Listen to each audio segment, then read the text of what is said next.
Hollywood Stories. This video is purely for entertainment and does not infringe on copyrights or laws. The rights to the novel and image belong to the original author. We do not claim ownership.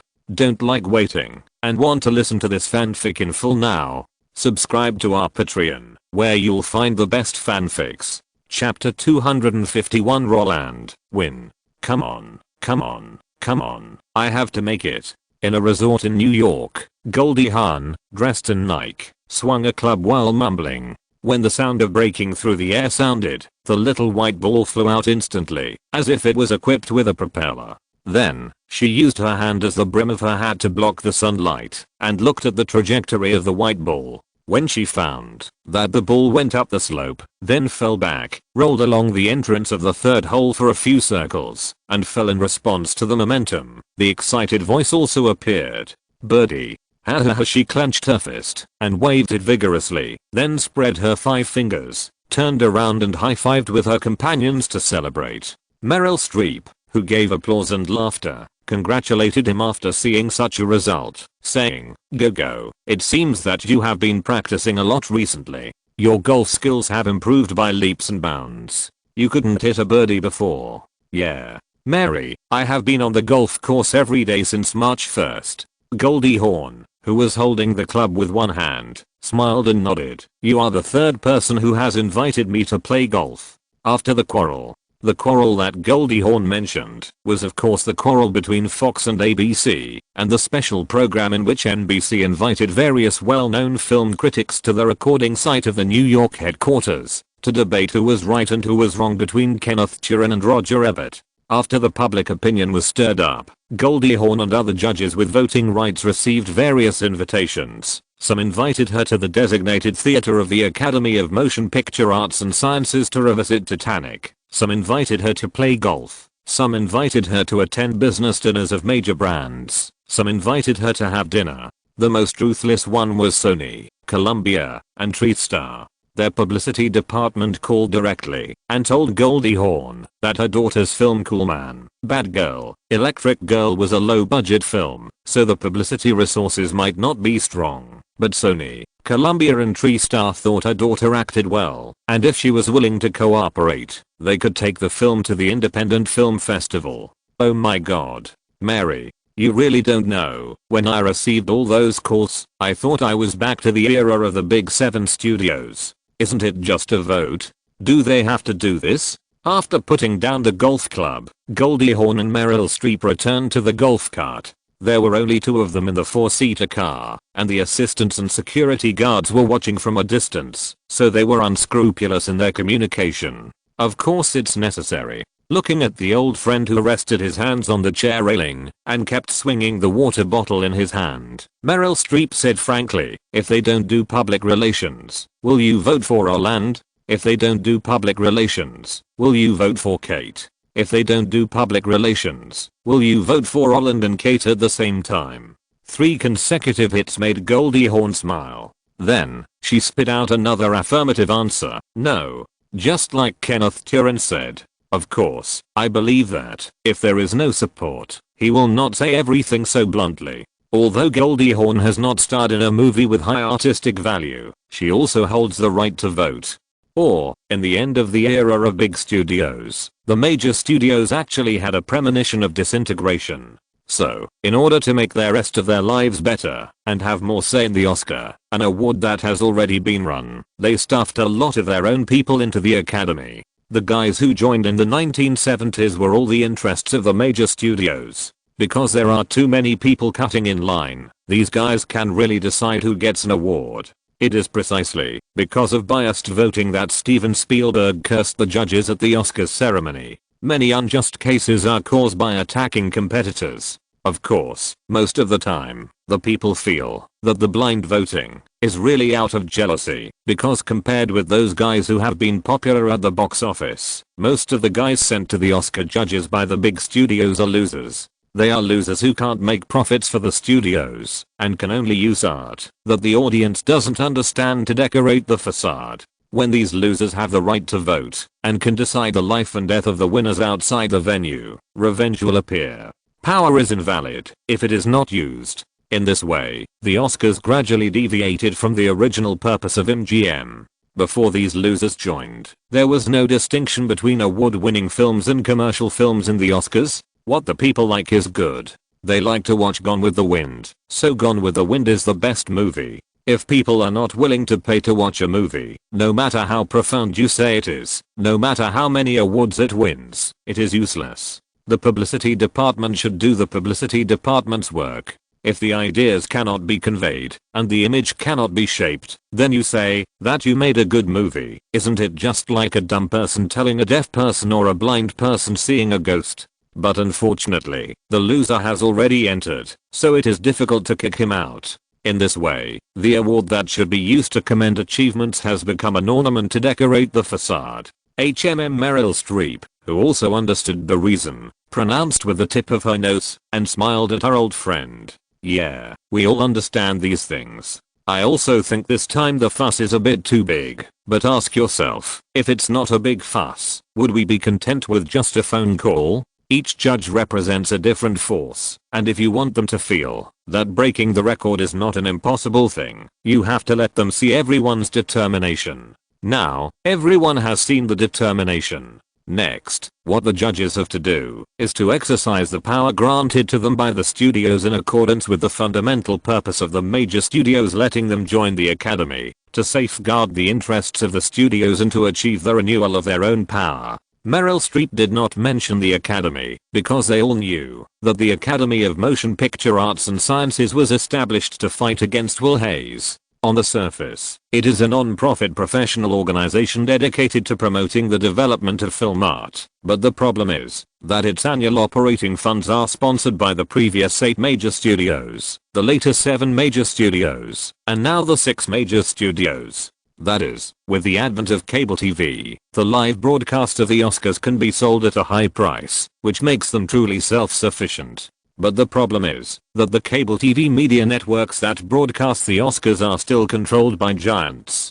So, even though 100 years have passed, the nature has not changed. What's more, the authority of the Oscars also needs to be maintained by the media. As long as it is an influential non-profit professional organization, there is no such thing as fairness, justice and openness. Just look at the situation of the World Health Organization. The superficial brilliance and reputation are just its use value.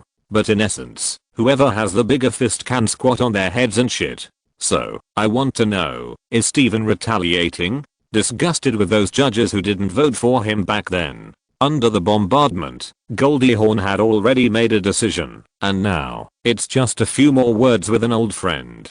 Her guess also made Meryl Streep raise her eyebrows, curl her lips, shrug her shoulders and spread her hands, shaking her head and saying, I don't know about that. Then what do you know? Goldie Hawn asked. You don't know anything, so you come to help them lobby, right? You're right, I really don't know anything.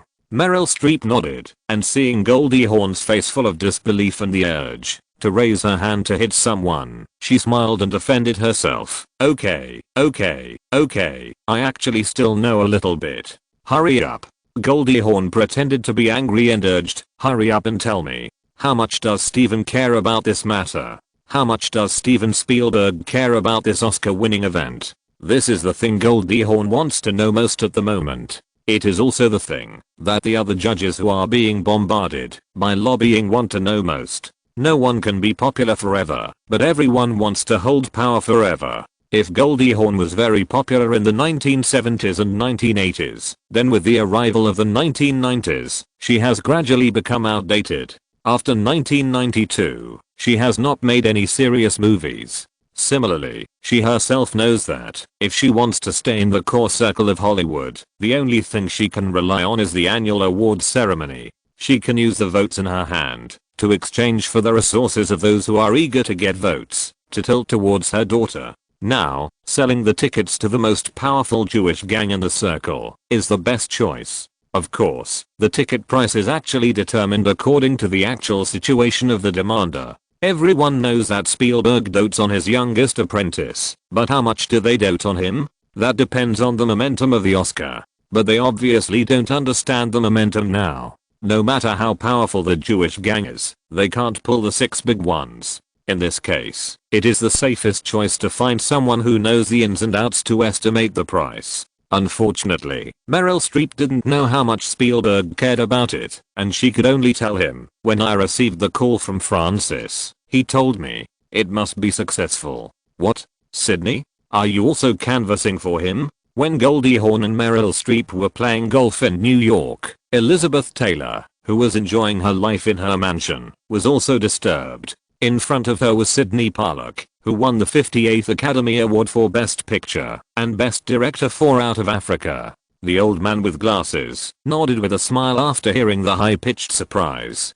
Judging from your reaction, I shouldn't be the first one to come to you. Oh, damn it. Those guys just asked me for help and didn't tell me how many people they found. Wouldn't it be more efficient to share the list and canvass separately? This is really, hey. Although complaining, Sydney Pollack's tone was very brisk. Not only that, award public relations seemed to be no psychological pressure for him. After listening to his venting, that was similar to complaining, UPO directly skipped the voting itself. Curiously, she asked, Sydney, who asked you to be a lobbyist? Harrison Ford. They were old friends, so Sydney Pollack did not hide it. And Dustin Hoffman. Wow. After hearing the names of the two people, UPO, who had retired a long time ago, exclaimed immediately. After being stunned for a few seconds, she laughed and scolded, isn't it just a vote?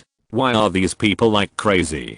But Harrison Ford and Dustin Hoffman coming out is quite normal. Really? Then who do you think is abnormal? Seeing Elizabeth Taylor's state, Sydney Pollack had already guessed her decision. If UPO was dissatisfied, she would definitely not laugh and complain now. When Sydney Pollack mentioned this, the smile on UPO's face faded drastically and was replaced by helplessness. Michael Jackson. Francis Coppola and Martin Scorsese called him, and he was not interested in this matter, but for the sake of friends, he had to call me and ask me to help. You said Michael called me. Do you think I can not vote for them? After hearing the name of Michael Jackson, Sydney Pollack nodded happily. Since Michael called you, you really have to vote for them. Elizabeth Taylor and Michael Jackson have a great relationship, and since Francis Coppola and Martin Scorsese can invite Michael Jackson, then there is nothing for him here. Okay, then I'm leaving. Sydney Coppola didn't even want to drink water. What? So urgent? Elizabeth Taylor was shocked. Who else are you going to help them canvass for votes? The next target is Robert Redford. The next target is Barbara Streisand. Looking at the figure that was gradually moving away, Elizabeth Taylor, who was sitting on the sofa, clicked her tongue and said with emotion, Robert Redford? Is he trying to get the Fonda family? He is a good friend of Jane Fonda. And Barbara Streisand. Are these people crazy? They want all the votes of that stupid woman. Hey, what are these people thinking? Isn't it just to win an award? Is it necessary to make such a big fuss? I have been in the circle for so many years, and I have never seen such a scene now. UPO has been in the circle for decades, and has never seen such a scene of rushing for an Oscar now, so other people are even more confused. Because the methods of rushing for an Oscar in previous years were actually very gentle, and they were not as abnormally irritable as they are now. In the past, those who wanted to win an Oscar would hire a special public relations company, give them lobbying cash, and let them contact the judges. Through the lobbyist's eloquence, they would implant the film they wanted to win into the judges' minds, and then cast their votes as biasedly as possible when voting. If they were more intense, they would use media marketing like Harvey Weinstein to discredit their opponents. They used massive publicity to discredit others, so that the judges would learn about some negative news that the public might know through newspapers, magazines, cable TV media networks and other channels before watching the movie. And then, with the first method, they would get votes. Things like giving DVDs, picture albums, and gifts to the judges were just superficial souvenirs. The real deal is that each party gets what they need. I want your vote, and you offer your price. Those guys who have passed their prime want their descendants to continue to mix in the circle, so the deal is naturally reached. Of course, before public relations, what everyone has to do is to choose the appropriate judge public relations, based on the type of film. For example, if the film contains LGBT content, then conservatives will be actively rejected. If the film is anti-war, those who always talk about hawks will be rejected. If it is a biographical film, then the right medicine will be used. First public relations with neutral judges, then public relations with those who don't like biopics, and put those who like biopics at the end, because there will be 1,000 Hamlets in the hearts of 1,000 people, and people who like biographical films have strong subjective consciousness. If they think the film is not well made, you still lobby, which will only waste time and have unexpected counter effects. So basically don't touch this thing unless it is absolutely necessary. In this way, the most difficult thing in the annual Oscar competition is to divide the judges. Who should be public relations and who should not be wasted time on is the most important thing. But the problem is that this year, no one talked about the movie. We don't promote movies, we only promote people. Those judges who were sent to the Academy by the Big Six can be easily dealt with by the Big Six, and guys like Goldie Hawn can reach an agreement by exchanging interests, because their offspring are already in the circle, and the rest of the guys are basically old people in the circle, who have experienced enough, and when doing public relations for them, they only need to find the right person to call, and there is no need to talk about movies at all. Michael Jackson is a good friend of Elizabeth Taylor, so Francis Coppola and Martin Scorsese call Michael Jackson and ask this child king to help lobby. Isn't it enough? Marlon Brando and Francis Coppola are good friends, so let Francis Coppola call. Isn't it enough? Bill Murray was brought up by Sidney Coppola, and Sidney Pollack was originally a member of the Jewish gang. Woody Allen is embarrassed to call Diane Keaton, so let Meryl Streep help. Robert Zemeckis can get the tickets for Michael Douglas. When these people communicate, what movies do they need to talk about? We have been friends for decades, and have helped each other for decades. Now I want to trouble you to vote. Is that okay? With everything out in the open, let alone the judges, even the Academy can get through you. Gregory Peck is the president of the Academy, and he and Robert Duvall are good friends. Robert Duvall even slept in the same dormitory with Dustin Hoffman when he was in school, and wore the same pants with George Lucas and Francis Coppola. Not only that, Steven Spielberg's Jaws was also picked up by him. In this case, Steven Spielberg made a phone call and asked how many people voted for my students. Is that too much? They didn't do this before, because the Big Six couldn't handle it. The Big Six have media, and if this kind of thing is leaked, it will be a scandal. But it's different now. The media has been paid, and everyone is on the same boat. Without constraints, there is no point in covering it up. How to be safe and efficient. How to do it. Harvey Weinstein is bragging, but he is just public relations for some judges. Those who have experienced the era of big studios and can command the support of hundreds of people don't care about him at all. At this stage, canvassing for votes is all about personal connections. And speaking of personal connections, these guys can be wiped out by the Jewish gang. When the phone of the Academy of Motion Picture Arts and Sciences rang, and ABC told them bluntly that if Roland Allen and Kate Winslet attended the awards ceremony, the advertising revenue could increase by 10% to 15%. From top to bottom, everyone fell. The opponent is my people, the referee is my people, the organizing committee is my people, and the broadcast sponsor is also my people. The starting gun has not even been fired, and the result of the competition has already come out. Roland, win. Note, Goldie Hawn has been selling tickets for a long time. Her daughter won the Golden Globe Award for Best Supporting Actress by selling tickets, and DreamWorks helped her do it. The Oscars have never been clean. The Academy I wrote about can be pred. It is true, and it has happened, and more than once. When Forrest Gump and Brava had won Oscars, the PR for the Oscars was done by a girl named Cheryl Isaacs. She was the vice president of global publicity for Paramount at the time. At the same time, in 1992, she was already the deputy director of the public relations department of the Academy of Motion Picture Arts and Sciences. The Academy's people helped Paramount's films to promote the Oscars.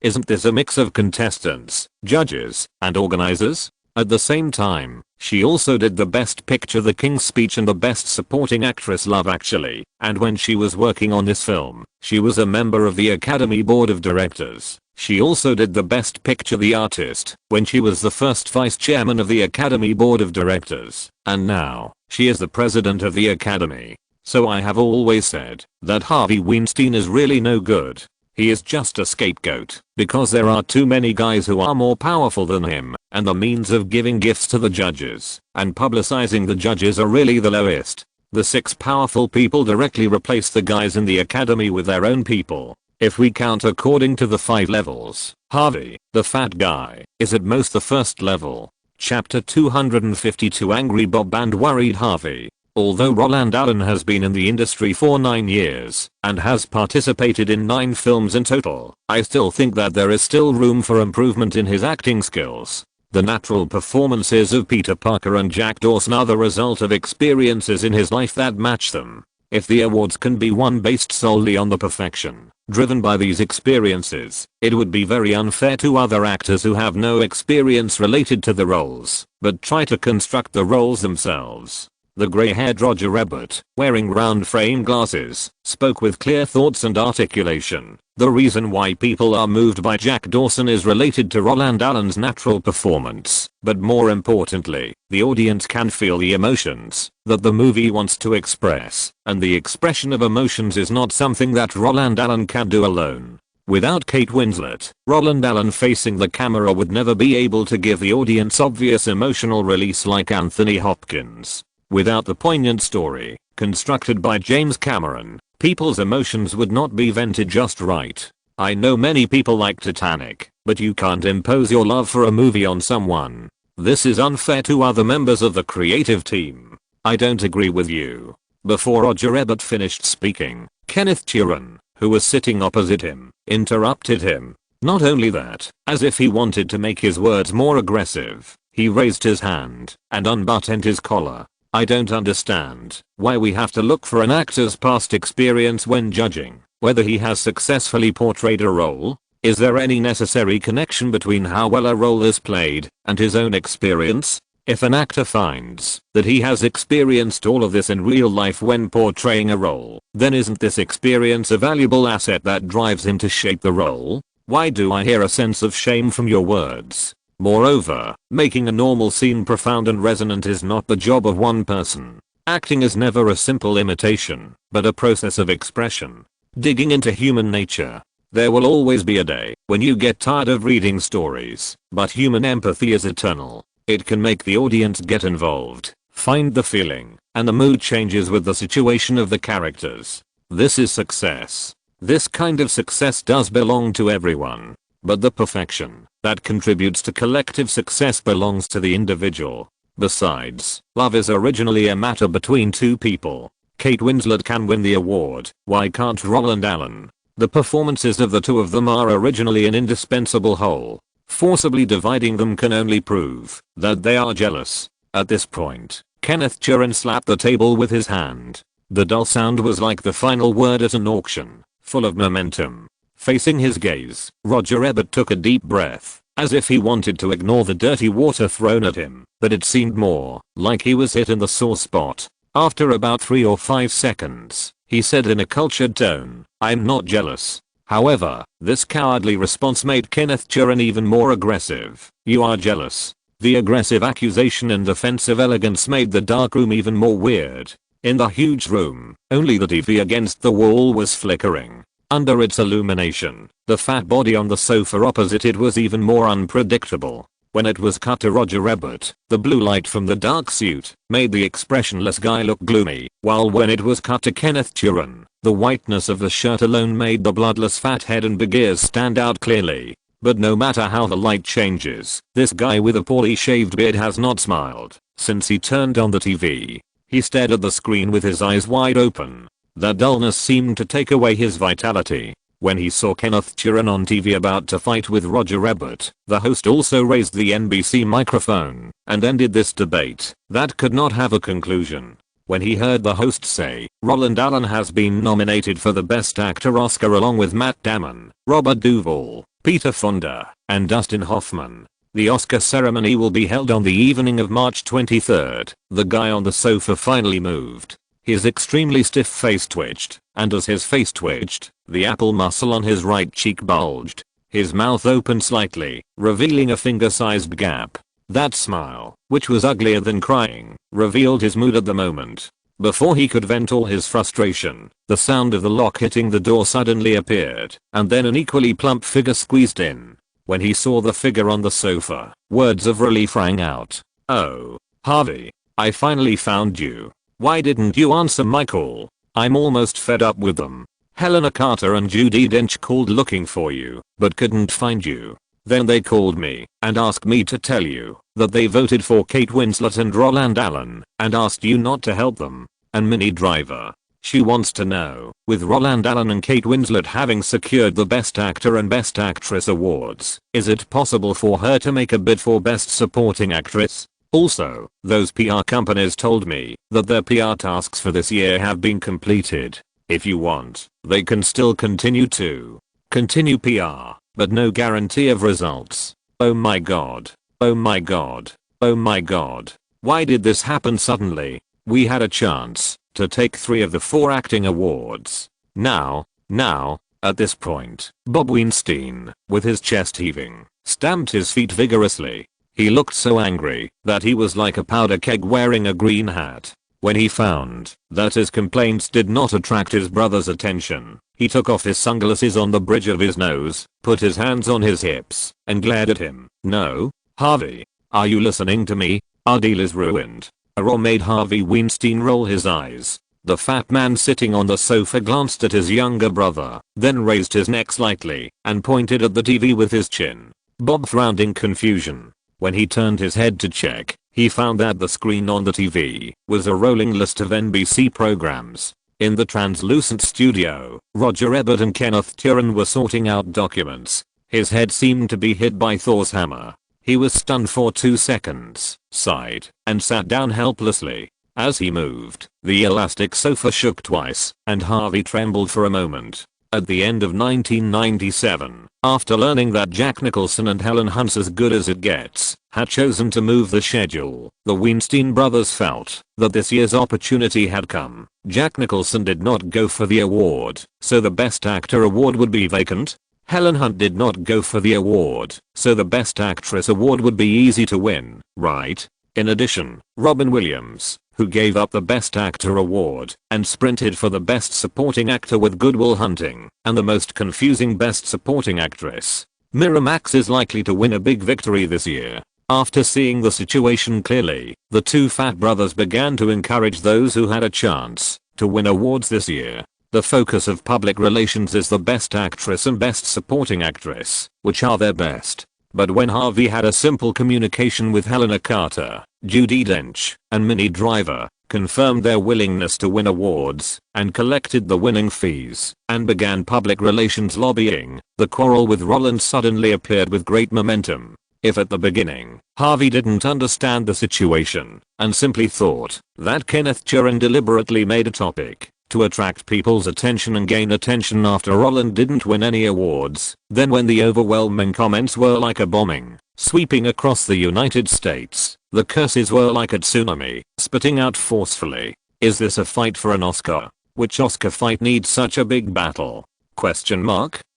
This is clearly showing off its muscles to its peers in the circle. After so many years in the film industry, Harvey saw this kind of situation for the first time. When he saw the list of nominees for this year's Best Actor, he felt powerless. Although Matt Damon was discovered by us, he has a very good relationship with Robin Williams. Robert Duvall helped Stephen win Jaws. Although Peter Fonda is not familiar with Stephen, he is Roger Corman's student. Dustin Hoffman is even better. There are only 5 candidates in total, but the other 3 who have the right to vote can vote for him. Then what are we doing for public relations? When the complaint sounded, Bob Weinstein turned his head immediately. What came into view was his brother with a confused face. After hearing the indignant words, he hurriedly whispered, "We didn't plan to do public relations for the Best Actor at the beginning." It was similar to pointing out the theme, but it was more like shirking responsibility, which ignited Harvey's temper. But the nature is the same.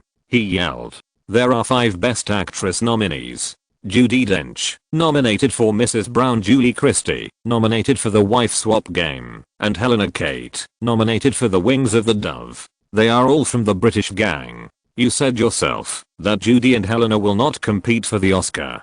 Doesn't that prove that the British gang's base is also voting knowingly? Apart from these 3 and Kate Winslet, the last one to fill the spot is Jodie Foster, nominated for Contact. Not to mention that she already has 2 Oscars. Just because Martin Scorsese taught her how to be a director, she knows how to vote. Okay. There are 5 candidates in total, and the 4 contestants with the right to vote will vote for their opponents? Tell me, how can we play this game? Harvey patted the sofa excitedly, and when he turned his head to look at his brother, tears flashed in his eyes. He wanted to cry. He really wanted to cry. After playing the game of Oscar for so many years, he could only manage 2 places for 1 award at most. Originally, the probability was 20%, but after he managed it, it was 25%. Adding some tricks, there is still a 40% chance of success for 1 award.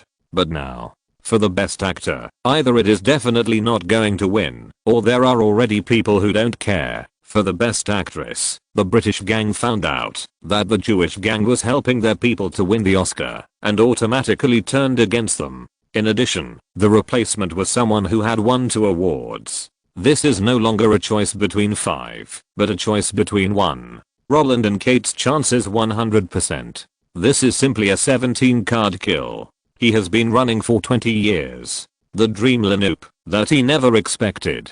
Just like that. The point is, this Lanoop was not put together by him, but by others. After being yelled at by his brother, Bob Weinstein, who was still very upset because of losing his business, calmed down. Looking at his brother who wanted to cry, but had no tears, he raised his hand and patted him on the shoulder. He could understand his brother's feelings. Ever since Roland bought the filming rights of The Lord of the Rings and The Hobbit from them, they had already hated Roland, but there was nothing they could do. They hated him, but they didn't dare to ask for revenge. Because they knew they couldn't beat him, and what made them happy was that, like Spielberg, Roland only focused on business, and they had nothing to do with them who only focused on winning awards, so their lives were still quite comfortable. Especially last year, they also released The English Patient. The Best Picture award made them the talk of the town for a while. But now with such a commotion, they suddenly found that their hometown had been copied.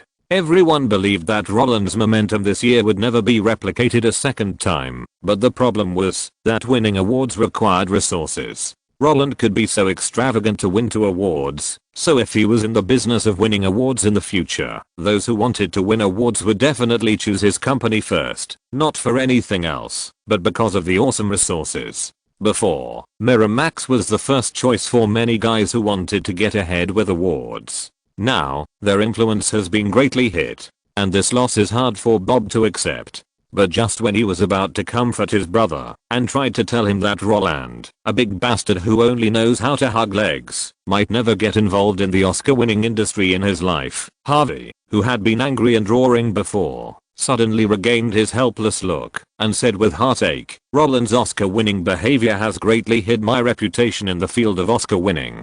Do you know what I was thinking about when I was watching the NBC debate show just now? If I'll let actresses climb onto the red sofa consciously in the future, those girls may ask me, before climbing onto the sofa, can I be the next Kate?"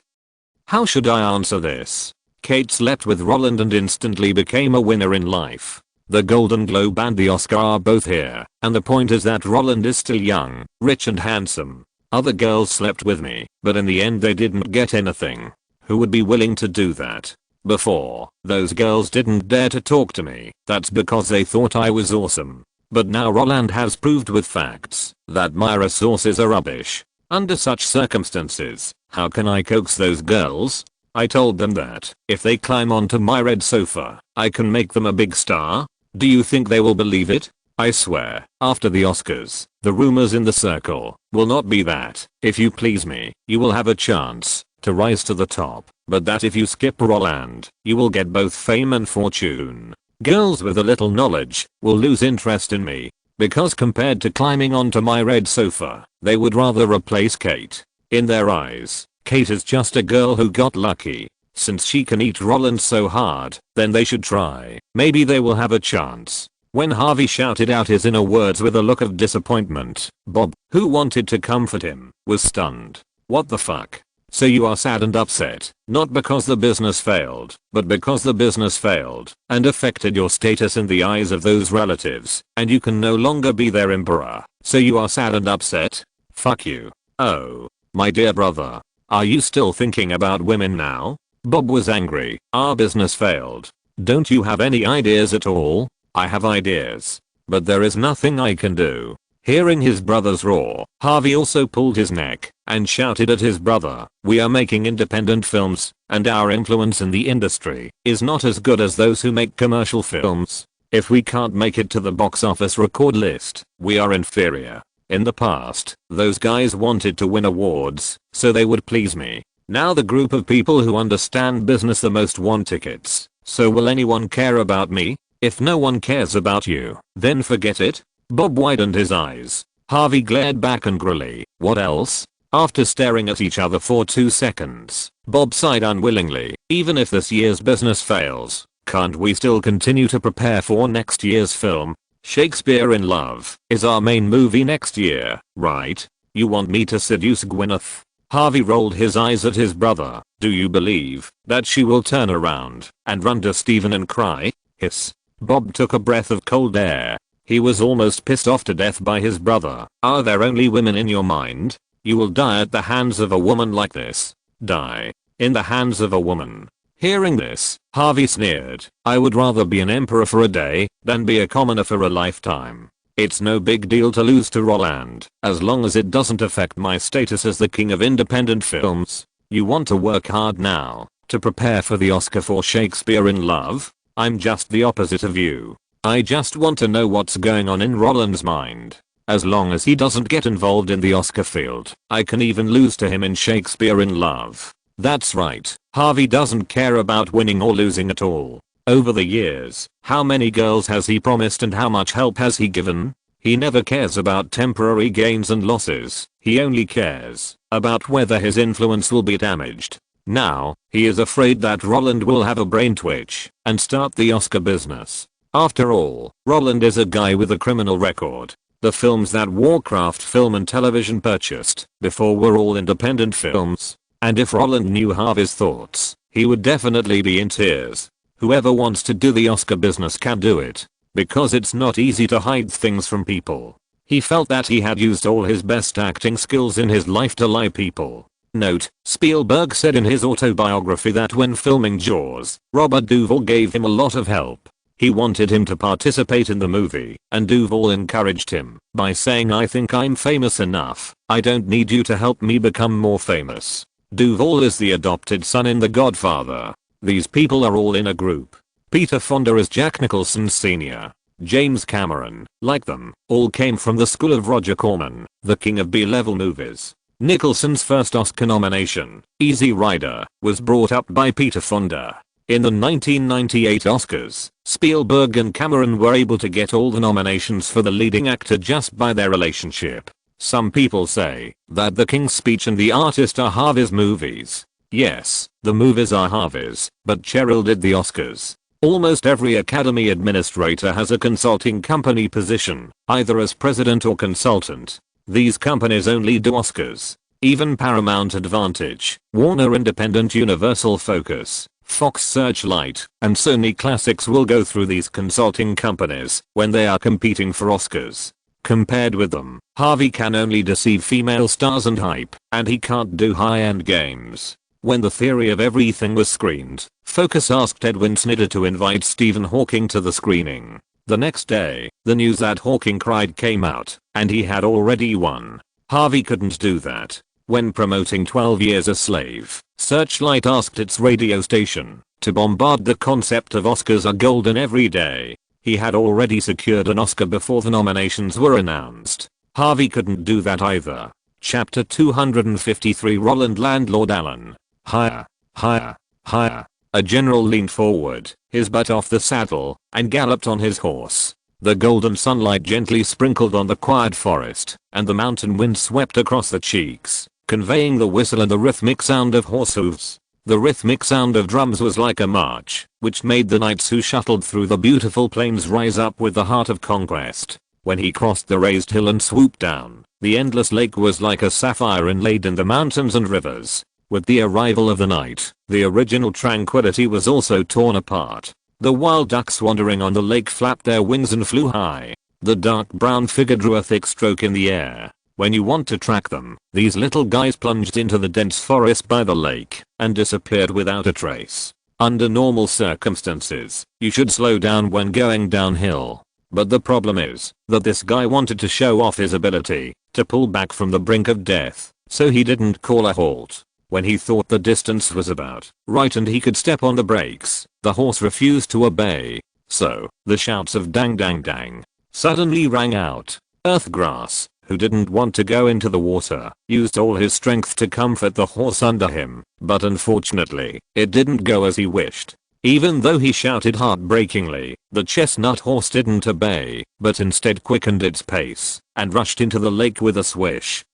Seeing the huge waves, the girl behind him pulled the reins and laughed crazily. When she drove the horse to the lakeside, the guy who was almost taken to the center of the lake by the horse finally swam back. He walked back to the shore with 1 foot deep and 1 foot shallow in the mud. When he found that the damn horse had jumped from a high place, he was too lazy to look for a flat road and raised his hand and shouted at the guy who was watching the fun. "Don't just watch. Come and pull me up."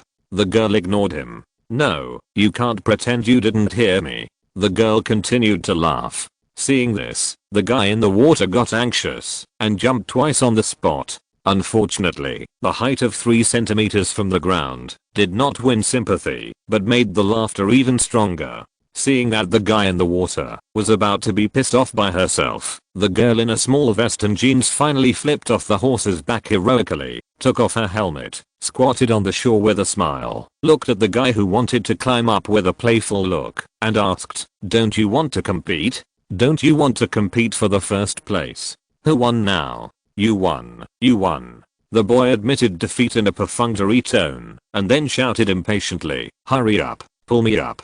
The girl ignored the waving hand, hugged the helmet in her arms, and said with a curled mouth, "Is this your attitude when you ask for help?" "Oh." The boy smiled bitterly and said, "It's really you who won, okay? No, your attitude is still insincere." The girl pouted and shook her head. "Then what do you think is sincerity?" the boy asked. "I like it here." The girl was talking about something else. While she was talking, she also looked out at the lake and the mountains. The tranquility of retreating to the mountains and forests made people feel relaxed and comfortable. When she said that, the boy naturally understood and nodded quickly. "I like it here too." Not only that, he also imagined the future.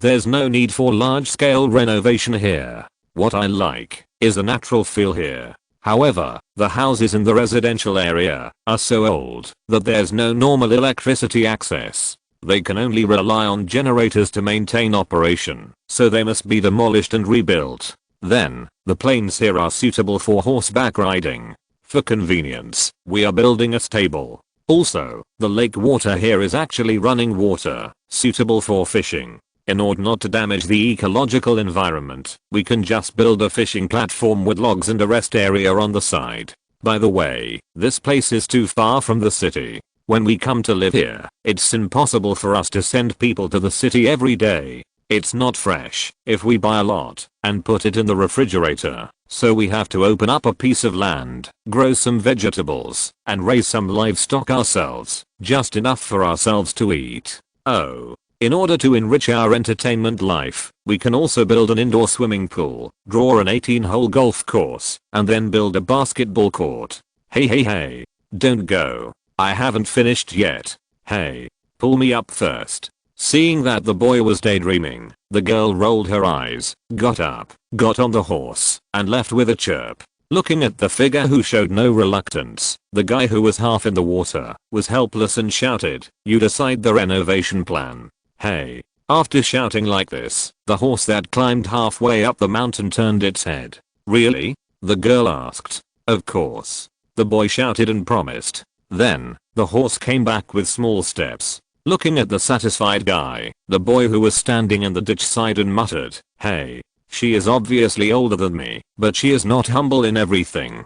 No matter how old she is, she always thinks she is 18 years old." Although he was complaining, a smile appeared on his face. Childish, unreasonable, really fucking difficult to deal with. When the American media were arguing over whether Roland could win an Oscar, Roland had already left the United States. The reason was that he didn't want Kate to notice anything unusual before the Oscar was announced. Kate is not a fool. Even if she didn't hear the rumors of the Oscar, as long as she saw the media publicity, she would definitely guess that the dream she had said at the beginning was gradually becoming a reality by Roland. When she found out about this, there might still be the so-called surprise, but compared with the bombardment at the award ceremony, the effect would be much worse. Even though she knew that it was impossible to win an Oscar based on her strength, Roland felt that it would be better to let her know about public relations later. Even if happiness will eventually return to reality, the happiness obtained in the unknown and the happiness obtained based on reality are two different satisfactions.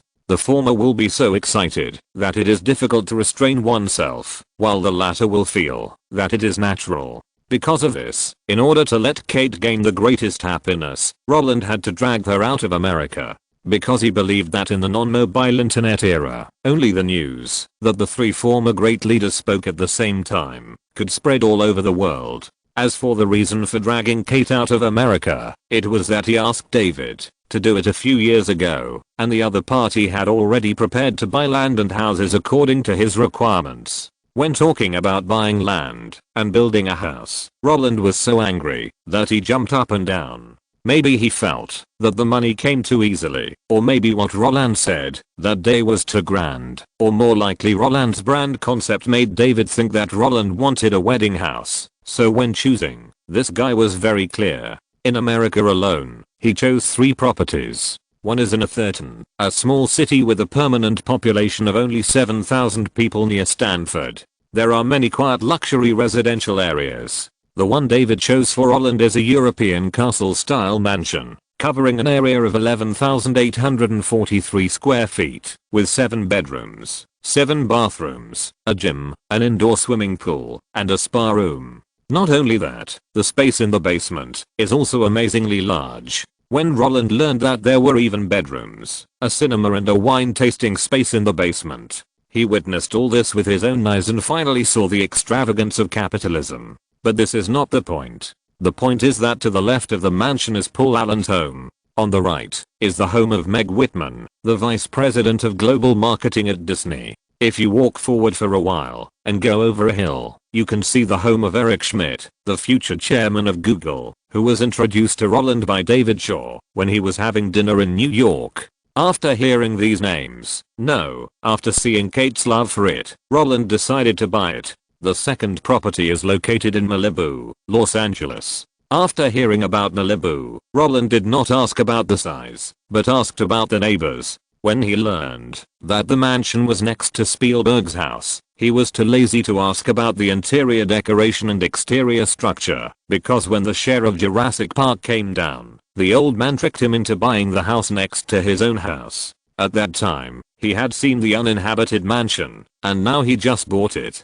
The third property is located in Irvine. When Roland and Kate followed David over, they saw a modern villa covering an area of nearly 20,000 feet. Compared with a castle mansion near Stanford and the Seaview mansion in Malibu, the modern villa in Irvine enjoys the magnificent city and canyon scenery. Of course, in David's words, the scenery and area are not the most important. What is important is that 20 miles north of the villa area, there is a real estate developer who is selling nearly 15 acres of land he owns. If Roland is willing to buy this 20,000-foot modern villa, he can use the money he earned from the Thai baht to take over the real estate over there, then flatten it and build it in the style Roland wants. After hearing this inexplicable words, Roland felt that there were many more small question marks around him. You are engaged in commercial real estate. Why do you care where I buy a house? When he asked the question in his mind, David did not give a direct answer, but said, I think Irvine has a bright future. If we get the land now, it will definitely appreciate in the future. Hearing such remarks, Roland was even more confused. When he frowned and asked David not to beat around the bush, David said embarrassedly, "The house at Blizzard's headquarters is a bit small. Since you are planning to expand madly, don't you need a building? Since you need a building, it can't be too far from where you live, and don't you like playing games? It's a distance of 20 miles, and you can drive to it in half an hour. It's convenient and fast." Wow. Hearing this, Roland was stunned on the spot. He knew that commercial real estate was not easy to do these days. But what he didn't know was that when commercial real estate was not easy to do, David actually raised the butcher knife to his own people. Blizzard only has a total of about 100 people, and you built the headquarters according to 1,000 employees. This is too much. But he likes it. "Okay, I'll buy this house, and you can take the land too. You come up with a design first, and then discuss it with Mike and the others. I have only one request. There must be a statue at the entrance, just like at Disney's Burbank headquarters. At the entrance of Disney, Walt Disney is holding Mickey, so at the entrance of Blizzard, there should be a statue of the three founders, and there must be a large space around them. When a classic IP is released in the future, a statue will be built next to them. Isn't Disney showing off how many IPs it has? I want to see who has more. Fat water should be kept in the field. With crazy money being spent, Blizzard's headquarters will soon be crowded. Since David's main business is real estate development, the company's building business will be all contracted to him in the future. Whether it is Apple's spaceship or Amazon's 3 glass eggs, Roland believes that David can do it. As for the sculpture design, isn't this thing just a pure copy of Disney? You have Mickey Mouse, Donald Duck, and Winnie the Pooh. We have Lei Yushin, Saudi, and Egg Brother Yuki Yang Brush CD. Roland was very satisfied with the 3 mansions. At the same time, the prices of the mansions were also very touching. 1,500, 2,500, 1,200. With 3 consecutive clicks of his lips, 52 million was burned away. Of course, these mansions are all located in China. What allowed Roland to pull Kate out was the overseas resort chosen by David. Located in Hamilton, New Zealand, it covers a total area of 2,125 hectares of wilderness, forests, and lakes.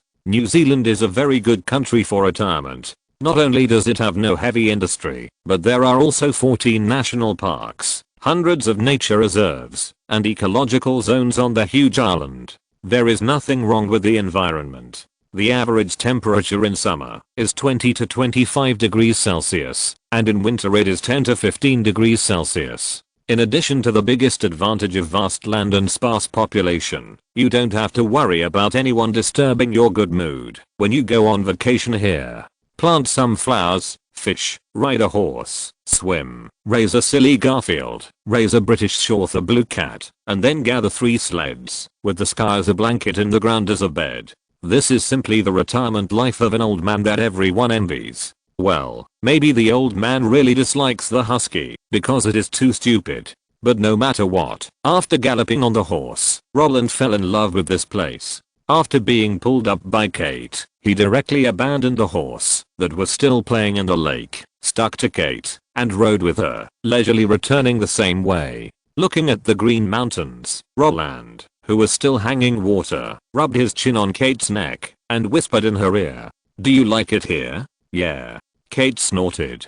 She was used to Roland's sloppiness. "When I was filming Sinful Angels, I felt that living here was much more comfortable than in London. If I had the opportunity to buy land and build a house, I would certainly be willing to do so.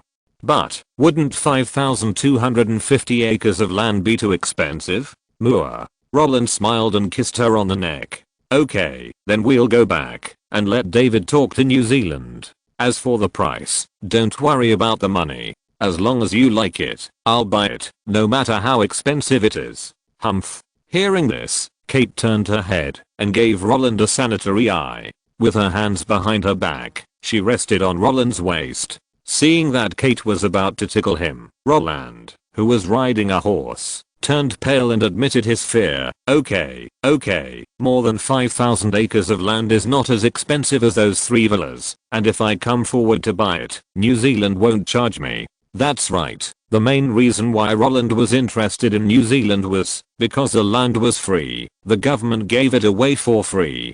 The entire area of Hamilton is only 27,000 acres. The wilderness, mountains, forests, and lakes that David is interested in account for 20% of the total area of Hamilton. Although it seems that he can bite off 1/5 of a city in one bite, in fact, the mountains, forests, lakes, and wilderness here are not allowed to be developed. Even if you buy it, you can't cut wood, raise livestock, or reclaim it. Land that is not allowed to be developed is meaningless to businessmen, but Roland doesn't develop it. Not only does he not develop it, he can also make these lands bring a steady stream of income to New Zealand without development. Why? Because the filming rights of The Lord of the Rings are now in his hands. Peter Jackson is a New Zealander, Weta Digital is a New Zealand company, and the Shire in the movie was filmed in Hamilton. When Roland saw the familiar Waikato in the overseas resort provided by David, he knew that this land was completely free. There are a series of preferential policies for filming movies in New Zealand, and this includes free land. Since the land cannot be developed, one of New Zealand's means of promoting economic growth is to allow Hollywood film companies to come here to film. Through the huge promotion of overseas distribution, the development of domestic tourism has been driven. When they learned that Roland Allen would shoot The Lord of the Rings in New Zealand, and that the later stage would be undertaken by a special effects company in Wellington, more than 90% of the real actors were New Zealanders, and the total investment in the entire project exceeded 300 million. What kind of preferential policies are all smashed to death? The tax refund amount was directly opened at 15%. As long as the movie premiered in New Zealand, when it was released, and in the subsequent sales of videotapes, New Zealand-related tidbits were added, another 5% subsidy could be obtained. As for the land, knowing that the land was bought for simple layout and used for filming, what 1/5 of a city?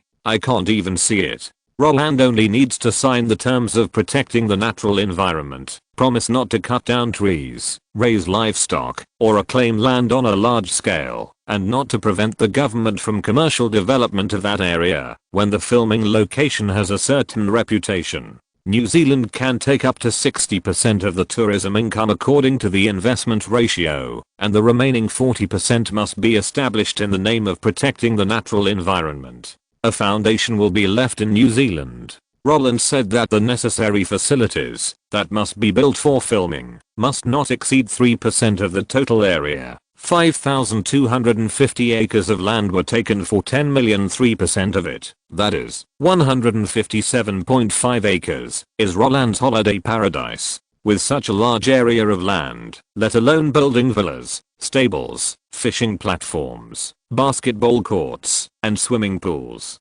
Even building an 18-hole golf course is more than enough. After signing the contract, Roland, with his hands on his hips, breathed a sigh of relief as he watched Kate excitedly plan for the future. Staring at the other person's back, he stood side by side with David and asked, "What's the situation in China? Is anyone looking for me?" Faced with such a question, David, who had been answering the phone for Roland these days, had a dark face and complained, "Don't talk about it. The big six are too troublesome. They made a lot of money with your Oscar-winning topic, and your and Kate's phones are almost blown up by those acquaintances. If I hadn't answered your phone every day to show that you wanted to give Kate a surprise, they would have suspected that you were hired by some jealous guys to kill you." Wow. Really? Roland was surprised. What else? David rolled his eyes at Roland. Roland laughed at the question, which was like venting. Since so many people came to him, it meant that things were going well. As long as I can get the award smoothly, my hard work these days will not be in vain. I'm almost going bald in order to make her forget about socializing. Hearing Roland say this, David glanced at his head with interest. When he found that the golden hair was still very thick, he thought that God had opened his eyes and curled his lips directly. Okay, I'm working harder than you, okay? You just paid a little 100 million, and I'm trying to help you spend a little 100 million. David emphasized this, and Roland stopped complaining. Compared with David, he really didn't do much. As for comforting him, Roland raised his hand, hooked David's shoulder, and said with emotion, okay, your part has been finished. Everything that comes next is my own business. Fly to Wellington tonight, arrive in Los Angeles tomorrow, and attend the award ceremony the day after tomorrow night. As for the dress and jewelry, all are ready, David said very confidently. Okay, thank you. Roland expressed his deep gratitude. Thank you for helping me all these years. David was very uncomfortable with the sudden affection. He turned his head to look at Roland. After finding that this guy's eyes were always focused on Kate, David raised his hands and pushed him forward. If you have time to thank me, you might as well spend more time with her. Although everything is a business, I still hope you can gain true love. For me and your aunt, for your parents. Although he was pushed by David, Roland still stood up with a smile on his face. He didn't turn his head to this, but raised his right hand and waved. After a simple gesture, to show that he understood, he walked towards Kate's direction. Seeing the two figures approaching, David took a deep breath and exhaled slowly. His eyes were full of expectations. You brat. You're more stable than James. But you're not as worry-free as James. Note, I didn't find the prices of the 3 houses in the United States in 1998, because that shitty house purchase website required me to provide proof of assets of $10 million before I could see the house price trend chart, which I really couldn't do. So the house prices in the article are converted according to the local average price trend over the years. Shooting a blockbuster in New Zealand is really a big deal. After learning that Avatar was filmed in New Zealand hoped that Avatar could solve the employment of some people. Then, James Cameron got a vineyard in Wairarapa at a super low price, more than 100 acres. The land given for filming in the article is not something I wrote randomly. Later, when the Avatar sequel was established, New Zealand also deliberately changed the 15-point tax refund for every 1 to 20 for the Avatar crew. With subsidies, it can be 25, and there is no upper limit. This happened in 2014, which caused dissatisfaction among local business groups in New Zealand at the time, but Cameron still successfully obtained the policy. Compared with the policy in Germany, New Zealand is simply a paradise for blockbusters. Weta Digital can develop so fast because of its supportive policies. Next is Australia, which can basically achieve 15. Every state in the United States also has a tax rebate. For example, Hawaii has 15 to 20 points, and the upper limit is 8 million, which is very good for low-cost movies. Many romance movies are shot there. Colorado has 10 points. In fact, the production costs of many movies are not as much as reported in the major databases, because for the refunded part, the producer can disclose it with the company's total tax refund amount, and it will increase the cost, which is more conducive to publicity. Chapter 254 Kate's Love. My name is Kate Elizabeth Winslet. I was born in a performing arts family in Reading, Berkshire, southeast England. Speaking of Reading, I believe that many people's first impression is the University of Reading, but I'm different from you. Whenever I mention my hometown, there will be a whistling wind in my ears, because since I can remember, the world has been grey. According to my grandmother, not long after I was born, my father rushed back to London after his vacation, because he had a BBC short play in his hand, and my mother also tried her best to restore her figure after giving birth to me. When I was 8 months old, she handed me to my grandmother, and then rushed to London to live with my father. Well, actually she went back to work. But unexpectedly, 2 months later, when I was a little over 1 year old, she became pregnant again. So she returned to Reading. Tossing and turning is my grandmother's evaluation of the two of them. When I first arrived in Reading, I was confused. I guess this is how babies feel. Everything in front of them is unknown. Unlike other children who can get in touch with the world through their parents, my superficial understanding of the outside world and the intuitive impressions it gave me were all passed on to me by my grandmother. When I was confused, because my mother was pregnant again, and was in a bad mood. No matter what season it is, the wind in Reading is very strong, and my mother's mood is like the wind, coming and going suddenly. Whenever the wind blows, my grandmother will let me wear her windbreaker, the kind of Voldant style from the last century, fat and big, wrapped around the body. The whole person becomes a rustic round bun. When I was a child, my favorite place to go was the White Knight Lake in the University of Reading. Whenever the breeze blew, ripples would appear on the lake. The father swan would swim leisurely in the lake, and the babies would play and forage with their mothers. Sometimes, the baby swans would provoke squirrels on the trees. Sometimes, they would compete with wild ducks for territory, and sometimes, they would drive away some passing birds. But no matter who they attacked, these guys would always fail. When they saw their children being bullied, the father swans in the lake would flap their wings and rush over quickly to drive away the other guys. At first, I would watch the animals fight with great interest. The situation that the baby swans made trouble everywhere but could not beat anyone could make me happy for a whole day. I thought those babies were so stupid. They knew they couldn't beat them, but they still went to school. Isn't this asking for a fight? But later, when I went to school and was bullied, I realized that I didn't even have the qualifications to be as stupid as the baby swans. Backquote. So I asked my mother, where is my father? My mother said, he is acting with my uncle in London. I asked my mother again, what is acting? My mother did not answer and walked away very angrily. I was full of curiosity and did not understand the situation, so I asked my grandmother. My grandmother said that acting is standing on the stage and bringing joy, anger, sorrow, and happiness to the audience below the stage. Then I asked again, what is the stage? My grandmother did not answer immediately, but looked at me calmly. I could not describe her state at that time. I only knew that she took me to her own theater after that day, and that was the first time I saw the stage in my life. Yes, my family has a theater. My grandmother and my grandfather opened a theater row. Oh, at that time, I did not know what it meant for them to own a theater in the UK, where the opera industry is highly developed, but what I knew was that after I walked into the theater, my world suddenly had a lot more playmates. There was Alan Parker, my uncle Robert Bridges asked me to call him Grandpa. There was Bob Hoskins, this bold old man always liked to make me laugh with candy. There's Mike Caine, whose glasses I love playing with the most. There was also Laurence Olivier. I rarely met him, and every time I met him, Uncle Kenneth Branagh would be there. The increase in playmates made me less lonely. While meeting new friends, what excited me the most was that I found that if I could perform on stage, I could be with my parents all the time like those swan babies. So I told my grandmother that I wanted to perform on stage.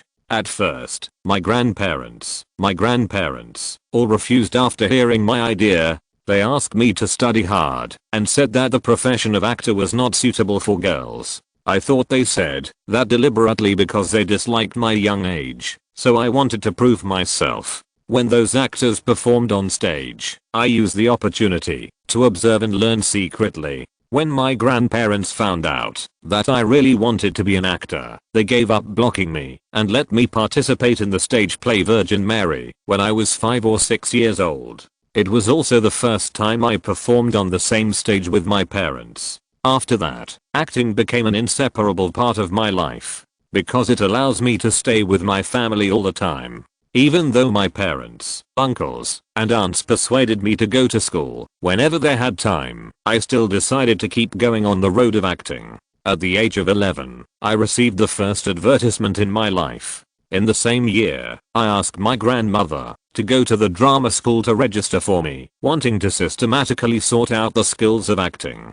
Perhaps because the teachers in the school knew my grandparents, parents, uncles, and aunts, grandparents. So my life in school was actually very easy, and when people are in a good mood, their appetite will be opened, and the daily basic skills practice will consume a lot of physical strength. So when I entered school, my weight rose sharply like my skills. If I was wrapped in my grandmother's windbreaker when I was a child, I was puffy. Then after going to school, I became solid. But even if my weight soared, the teachers in the school turned a blind eye, because every time those uncles and aunts passed by and saw me, they would praise me for being cute. The teachers in the school were either their students or their subordinates. They had either worked together before or wanted to curry favor with them. In this case, I was the only one in the whole school who didn't have to manage my body shape. Imagine when Laurence Olivier pinched my cheek and said, "Kate, you are so cute." All the acting teachers in the whole UK dared not let me control my diet. Just when I thought that the wonderful life of acting freely and eating and drinking freely would last forever, on Christmas Eve of 1990, I watched a movie with my classmates. After looking at the quirky little boy on the screen, I, who was only interested in my parents and food before, suddenly had another feeling in my heart. Holding popcorn, I said to the classmates around me, "The guy on the screen is so handsome. I want to be his girlfriend." However, the classmates around me told me, "The boy who can break 500 million in global box office has no shortage of beautiful women around him. You will never be able to learn Vivian Leigh like you are now." When I heard such comments, I was completely stunned. Because I was just expressing my feelings, but I didn't expect them to give their true evaluation. When I learned that my good friends all thought I was fat and that I could only be a special actor in the future, I felt lost, especially when Kenneth Branagh helped me get a role of a fat girl in the BBC children's science fiction TV series. I felt that my future was bleak.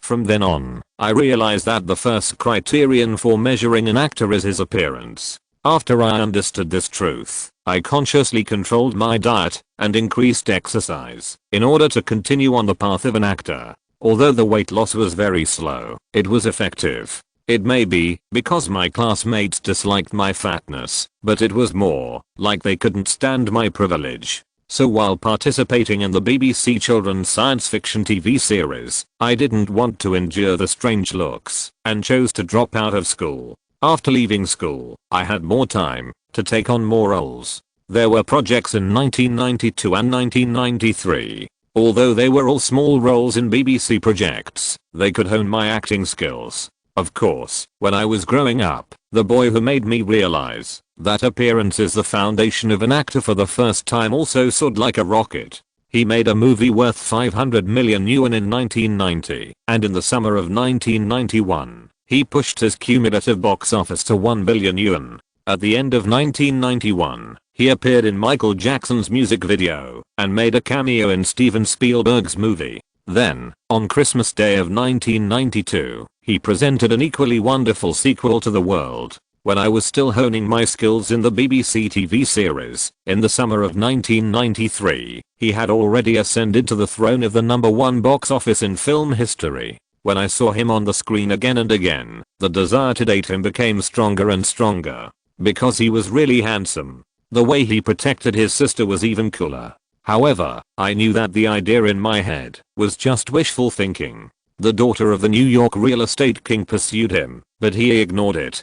How could a mediocre little actor like me have a chance? However, it doesn't matter if there is no chance. It's still okay to think about it. What if God heard my wish and sent me the script of Vivian Leigh's first half of her life? As long as God gave me a Gone with the Wind, my extravagant wish would become a reality. Perhaps God really heard my prayers. Not long after that, I received the first film project in my life, Angels of Sin, and I was the heroine from the beginning. Well, in fact, it is more likely that my grandfather thought I could be the protagonist. Peter Jackson was deeply inspired after watching Tales from the Dark World in 1989, so he made Over the Top and then took it to the American exhibition and won the award. Not only that, during the exhibition, I also met the director of Tales from the Dark World. Who is the director of Tales from the Dark World? Isn't that Bob Hoskins? This guy who likes to tease me with candy the most. After learning that the fat New Zealander who imitated his style and carried it forward was going to shoot a movie with a heroine, and the heroine wanted to be a young girl from the UK, he directly recommended me. Then, the fat guy who saw his idol took me into the group. After reading the script of Sinful Angels, I felt that it was somewhat different from the Gone with the Wind I imagined, but when I thought that this was an opportunity from the big screen after all, I worked hard to prepare. After the movie was released, I also received a lot of praise. Although the box office was not good, the awards were good. Just when I thought that this movie could narrow the gap between me and him, in 1994, he, who did not star in any movie, contributed his own strength to the first and second movies of the year's box office. After learning this result, I didn't eat for 3 days. I took a small step, but he took a big step. If this goes on, even if I make movies for a lifetime, I can't catch up with him. At that time, I was depressed. But just when I was upset, Sony's official announcement made me jump. Spider-Man has chosen a female lead, and that female lead is a short person. Reese Witherspoon has no face, no height, no front protrusion, and no back curvature. Can she be the female lead like this? Or, that guy actually likes this kind of legal lolly? When such a judgment appeared in my mind, I felt as uncomfortable as if I had eaten a fly. Because compared with Reese Witherspoon, I'm simply a giant. Even when my aunt Emma Thompson told me that A Sense and Sensibility had been greenlit by Sony and would be directed by Ang Lee, the director supported by that boy, I was not too excited. If he likes that type of girl, even if God gave me Vivien Leigh's script, there would be no possibility for him and me. With loss in my heart, I joined the crew of Sense and Sensibility. Just when I thought that the extravagant hope could not become a reality after all, the news that he was going to make a love movie suddenly came out. The budget of the movie was as high as $150 million. This news shocked me. At the same time, I also felt that the opportunity had come. No matter what type of girl he likes, he has no willful capital in investing up to $150 million in a love movie, and the audience will never accept him dating a girl like Reese Witherspoon. As for me, well, although I have a rounder face and thicker arms than those Hollywood actresses, and a dress that shows off a slender waist on others looks like a corset on me, I have connections. I can skip all the audition directors and let my aunt send my resume to James Cameron through Arnold Schwarzenegger. If he refuses, I will submit again. If he refuses again, I will submit again. I will keep submitting until he agrees. However, just when I was confident that this role belonged to me, my aunt told me that the role of the heroine was decided by him. After hearing this news, I was completely puzzled. I don't understand how an actor has the power to decide who the heroine is in Hollywood, where the producer is the center. Isn't this power in the hands of the producer? Moreover, that is James Cameron. How could he make that tyrant give up the right to cast? With this question, I consulted many people. When Alan Parker told me that he was not an ordinary actor at all, but Steven Spielberg's favorite student. When Richard Attenborough told me that Steven Spielberg taught him how to make movies and burned the investors' funds unscrupulously on the set. When Bob Hoskins told me that Tom Hanks used a movie to tell him about the process of shaping his characters. When Anthony Hopkins told me that he picked the actors for superhero movies himself, and the Jewish gang helped him get them, I fell into despair. I felt like I was meeting him for the first time. Before, I thought his success was all luck, but now I know that no success is accidental. After learning that he could control the crew, I could only put away those unrealistic ideas in my mind. I think according to his aesthetics, even if I do it again 100 times, I will never be chosen by him. But just when I was about to go further and further on the road of winning awards, in early 1996, I suddenly received a call from my aunt. She told me in an excited tone that I was selected, and in order to better shape the role, I had to spend half a year with him. I was selected? I was selected. When I heard the news, my mind was full of question marks. Although the roles I got since I entered the industry were all pre-selected, I still think that this is the most bizarre audition I have ever experienced in my life. I just submitted my resume, did not participate in any auditions, did not communicate with them face to face, and did not show them any special skills, but I got this role. At that moment, I thought that God heard my prayers and kissed my cheek. Without hesitation, I flew directly to Badger, California, which was requested by the crew. When I met him for the first time, my heart almost jumped out of my throat. Because I was too nervous, I even forgot about James Cameron next to me. After the light bulb left, I mustered up the courage to express my gratitude to him generously, and said frankly that I thought I would not get the role. I thought that obeying his frankness could bring us closer, but I didn't expect that he had the same idea. He even defined me as a literary young woman who likes Shakespeare according to the information I showed to the outside world. Oh my god. This is simply a magical development that I dare not expect. On the surface, it seems that it is child's play to casually assign a heroine to a project worth $150 million. In fact, he actually studied me, and he guessed what I like. The point is that he really saw my performance in Sense and Sensibility. I was so excited at the time. Although he kept revealing flaws in the subsequent chats, through various topic diversions, I found that his understanding of British literary history was only superficial, but I was still very happy. Especially when he pretended to invite me to dinner. He looked like he didn't understand the current situation, which surprised me. I took the initiative to bring him back to Los Angeles, and then held his face. Okay. Every time I think of this, I can't help laughing.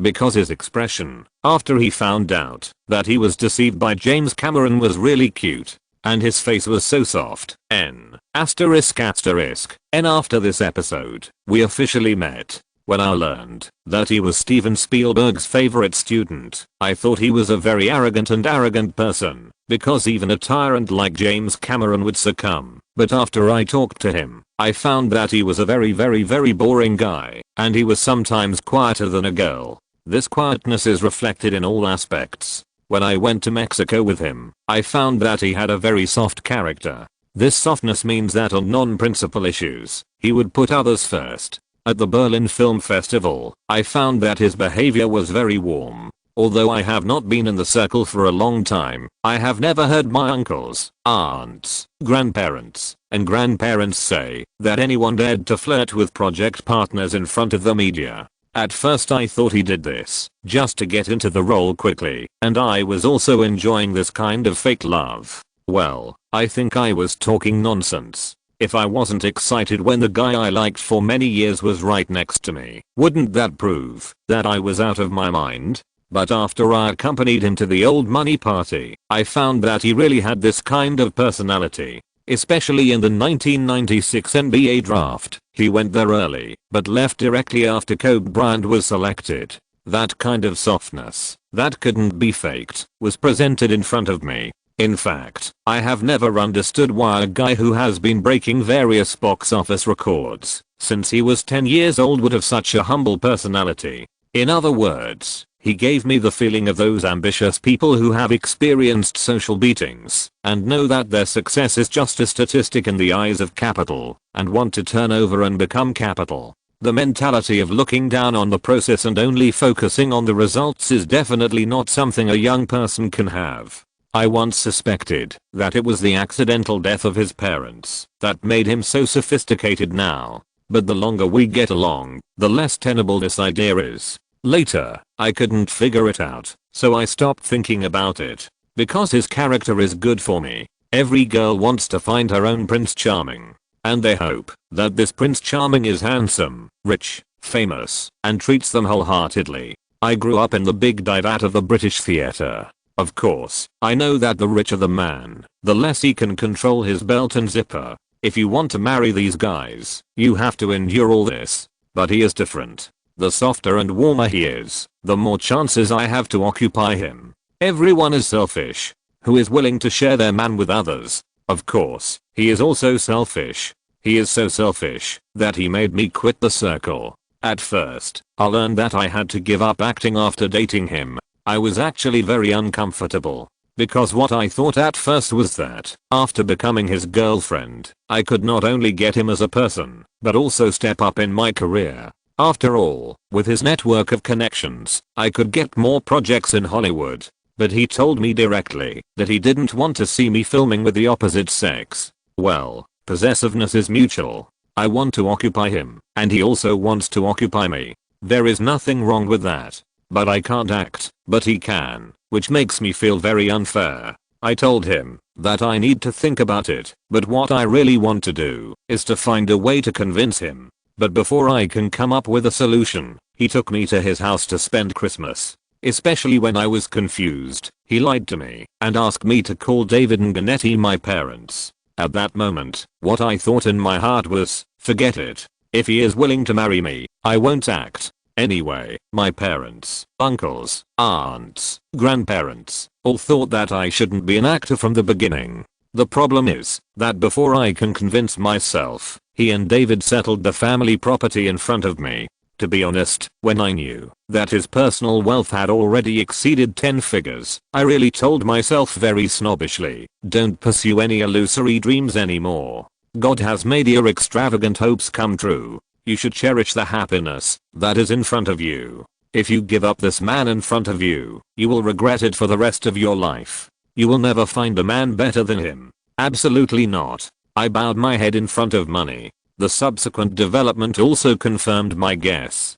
Bill Gates, Paul Allen, Steve Jobs. With their appearance, I found that my dream of being an actor was so vulnerable, and he gave me the feeling of a treasure. The first impression was handsome, the second impression was world famous, the third impression after dating was soft and warm, and the final impression was that he was too rich. You ask me if I like him, then of course I like him. When I saw him for the first time, I liked him. You ask me if I love him, I think I love him too, because in the third stage, I was convincing myself to give up acting. Of course, his wealth is also the key to my convincing myself. I will not hypocritically tell myself that I only love him as a person, because love cannot make people not eat or drink. Similarly, it is precisely because I love everything about him that I want to let the whole world know that he belongs to me, and Titanic just satisfies my wish. But people are greedy, although my reason tells me that everything at the moment is just right. However, I still longed for him to give me a ring and propose to me sooner. In other words, I would feel at ease only when my name was changed to Kate Elizabeth Winslet Allen. The problem was that such things could not be rushed. If he didn't ask, I couldn't push him. However, when I learned at the end of January 1998 that I had won the Golden Globe Award for Best Actress, the unexpected satisfaction washed away some of my inner anxiety. After the party, he took me to see 3 houses in Silicon Valley, Malibu, and Irvine. I had a strong premonition that my dream would finally come true, which made me full of expectations. Then, when he took me to New Zealand to buy a piece of land, I was only excited, because I could feel that everything was about to come. But I never thought that day would come so soon. I will never forget March 21st, 1998. That day, after he signed a memorandum of cooperation with New Zealand, he took me on the plane. He told me that we were going back to attend the Oscars. After the Oscars, the casting for Spider-Man 2 and 3 would begin. The 2 films were scheduled to start shooting in early August. Not only that, but during this period, there was also a promotion for Saving Private Ryan. Since time was tight, if there were any problems with the house decoration, I could decide for myself. Of course, he would solve the work at hand as quickly as possible and come to help. If I found it troublesome, I could also throw the work to David. His expectation was that after the continuous shooting of Spider-Man 2 and 3 was completed, all the decorations would be completed because they would be very useful in the future. Hearing such words, I directly thought that our wedding date would be next year. The excitement brought by the explicit statement made me unable to sleep on the way back. I was guessing when he would propose to me. When I returned home on March 22nd, fatigue finally defeated the excitement. I only remember that he held me out of the car, and when I woke up, it was already the 23rd, and then I found something wrong. As soon as I opened my eyes, he told me that I would attend the Oscar ceremony in the evening. Because I had to hold my stomach in when I was wearing a dress, I couldn't eat, and it was difficult to go to the toilet when I was wearing a dress, so I couldn't drink water. So he pushed me to the bathroom and asked me to take a shower. To be honest, I was a little confused at the time, but what confused me even more was that, after taking a shower, the dress that the costume designer brought out was actually similar to a wedding dress. The whole dress was made of 12 layers of white fabrics of different shades, and a total of 10,000 Swarovski crystals were inlaid. When I put it on and walked around, the hem of the skirt would flow like water. I was shocked at the time. I thought he was going to propose to me after the Oscars. Because I clearly remember that I once expressed to him my desire for the Oscars. But after deciding to give up my identity as an actor, the Oscars might be my biggest disappointment. I think he didn't want me to be too disappointed, so he decided to propose to me after I didn't get any. Yes, my mental state at the time was like this. I even thought that his arrangement was really too romantic. Then I held back a smile that even the stylist and makeup artist could see, and let them take care of my facial makeup. When I set out with him, his outfit made me more certain of my guess. Because he had combed all his hair back, His shiny forehead was very eye-catching. On weekdays, when I wanted him to show his forehead, he would always say that this style was too formal and should be used on important occasions. And the proposal, isn't it an important occasion? I believe that, if there was a mirror, I would find that I was smiling like a fangirl at that time. But there was no mirror, so I maintained that kind of happiness, and walked on the red carpet with him. Although I also walked on the red carpet with him at the premiere of Titanic. Compared with this time, the scene at that time was simply weak. With the appearance of the two of us, the shouts like a tsunami almost pierced my eardrums. The audience outside the red line seemed to be our fans. When he put his arm around my waist to sign autographs for those fans, the guy who got the autograph burst into tears. The trembling sound even moved me. When I turned my head to look at him, well, he is mine now. Posing in front of the blinding spotlights in the photo area, being interviewed by the ABC host at the sponsorship sign at the end of the red carpet, and after we finished the process step by step, a group of people appeared, which made me excited. I didn't expect that my parents would come too. When they told me that he brought them here, my premonition became stronger. Afterwards, the guys who greeted us confirmed my thoughts. Everyone praised me for being beautiful, and everyone said that I chose a good dress. I also thought it was good, because the only thing missing was a veil. Maybe it was because I was eager to turn my premonition into reality, or maybe it was because something I had been looking forward to for a long time was about to happen. So when I sat down with him, I was absent-minded. Who was the host? I didn't care at all. What was the opening performance? I didn't even watch it. The jokes that the award presenters threw out at any time and place. If the public laughed, I laughed, and if the public applauded, I applauded. Apart from talking to him about the winners in my mind when the nominations for each award came out, I didn't do anything else. The major technical awards, honorary awards, lifetime achievement awards, performances, speeches. After more than an hour, the one I heard the most was Titanic. I really didn't expect that this movie could win 9 Oscars with 15 nominations. When people around me stood up frequently, no matter how excited I was a little envious. Envy of them for being able to return with awards. Envy of them for successfully reaching the top. Who do you think will win? When the introduction of the nominees for Best Actress appeared on the big screen, I touched him to know his opinion. However, he did not answer directly, but asked, "Who do you think can?" This question actually stumped me, because among the 5 candidates this time, Julie Christie, who was nominated for Wife Swap Game, had already won the Best Actress in 1966, and Jodie Foster, who was nominated for Contact, had 2 nominees. Apart from them, Helena Carter, who was nominated for The Wings of the Dove, Judi Dench, who was nominated for Mrs. Brown, and I were all nominated for the first time. Not only that, we are all from the UK. In other words, unless the judges voted for Julie Christie, it would definitely be the 3 of us who won the award, and the judges could not vote for Julie Christie, because her qualifications could not be compared with Jodie Foster, so it was obvious that this year's Best Actress would be born among the 3 of us.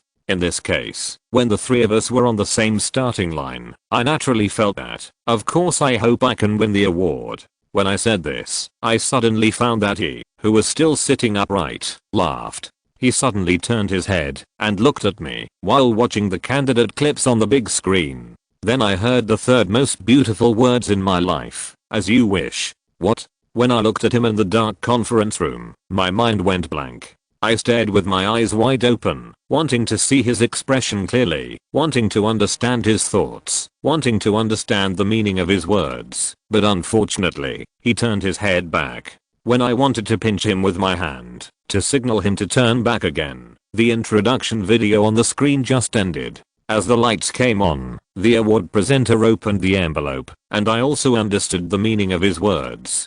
And the Oscar goes to Kate Winslet. With a wow, the originally quiet conference room, the atmosphere instantly changed the tone. As the wave of applause sounded, those opponents who were nominated like me looked at me with smiles, as if they had known the result long ago, and I, with my mouth slightly open, looked around with a bewildered look. I really thought I was dreaming. Me? Best Actress? How is this possible? How is this possible? Question mark? How is this possible?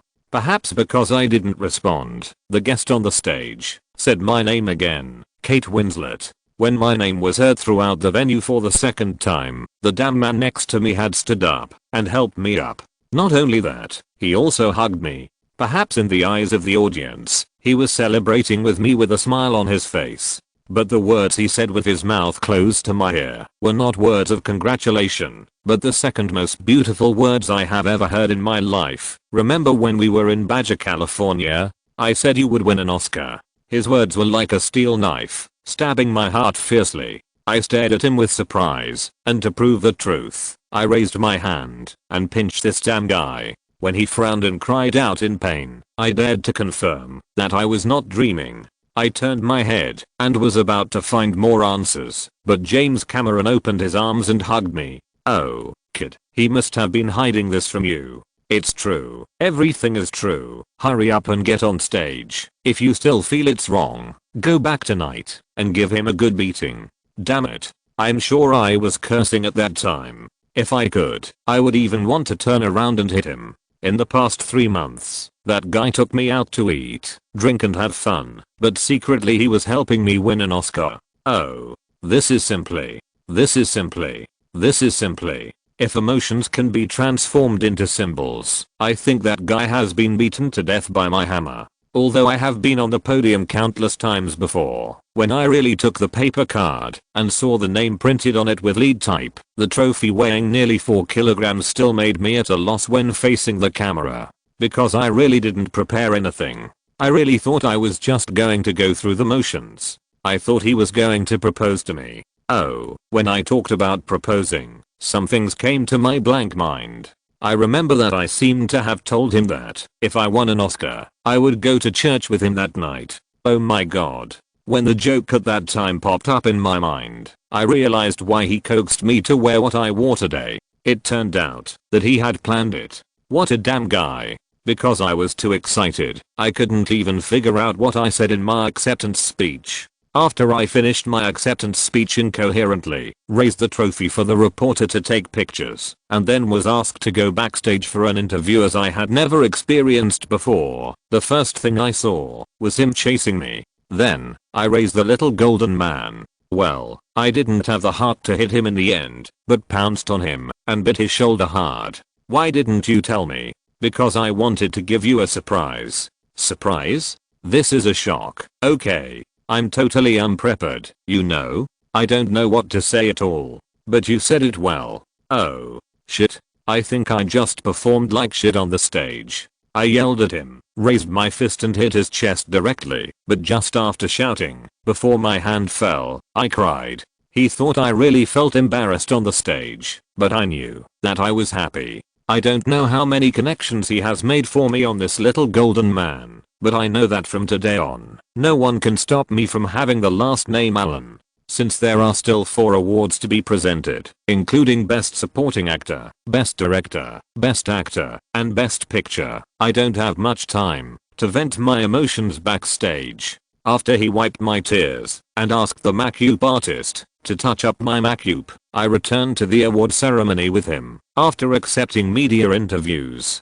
Soon, James Cameron raised his arms high and shouted, "I'm the king of the world." Really, at that time, I really felt that either I was crazy or the Academy was crazy. With my Best Actress and James Best Director, we have 11 out of 15 nominations. At this rate, we will also win Best Picture. And by then, we will surpass Ben-Hur and become the most awarded film in history. Number 1 in box office history and 12 out of 15 Oscar nominations. This is simply a joke, okay? After calming down, I applauded James and glanced at the guy who I punched backstage. Looking at the smiling man, I don't know why, but I suddenly felt that he was a little out of tune with the people around him. After thinking about it carefully, I guessed that it might be because he was destined not to win the Oscar for Best Actor. That's why he was not in a good mood. I don't know why I thought that way at the time, and I also know that he is not interested in awards, but it is an objective fact that he can't win an award.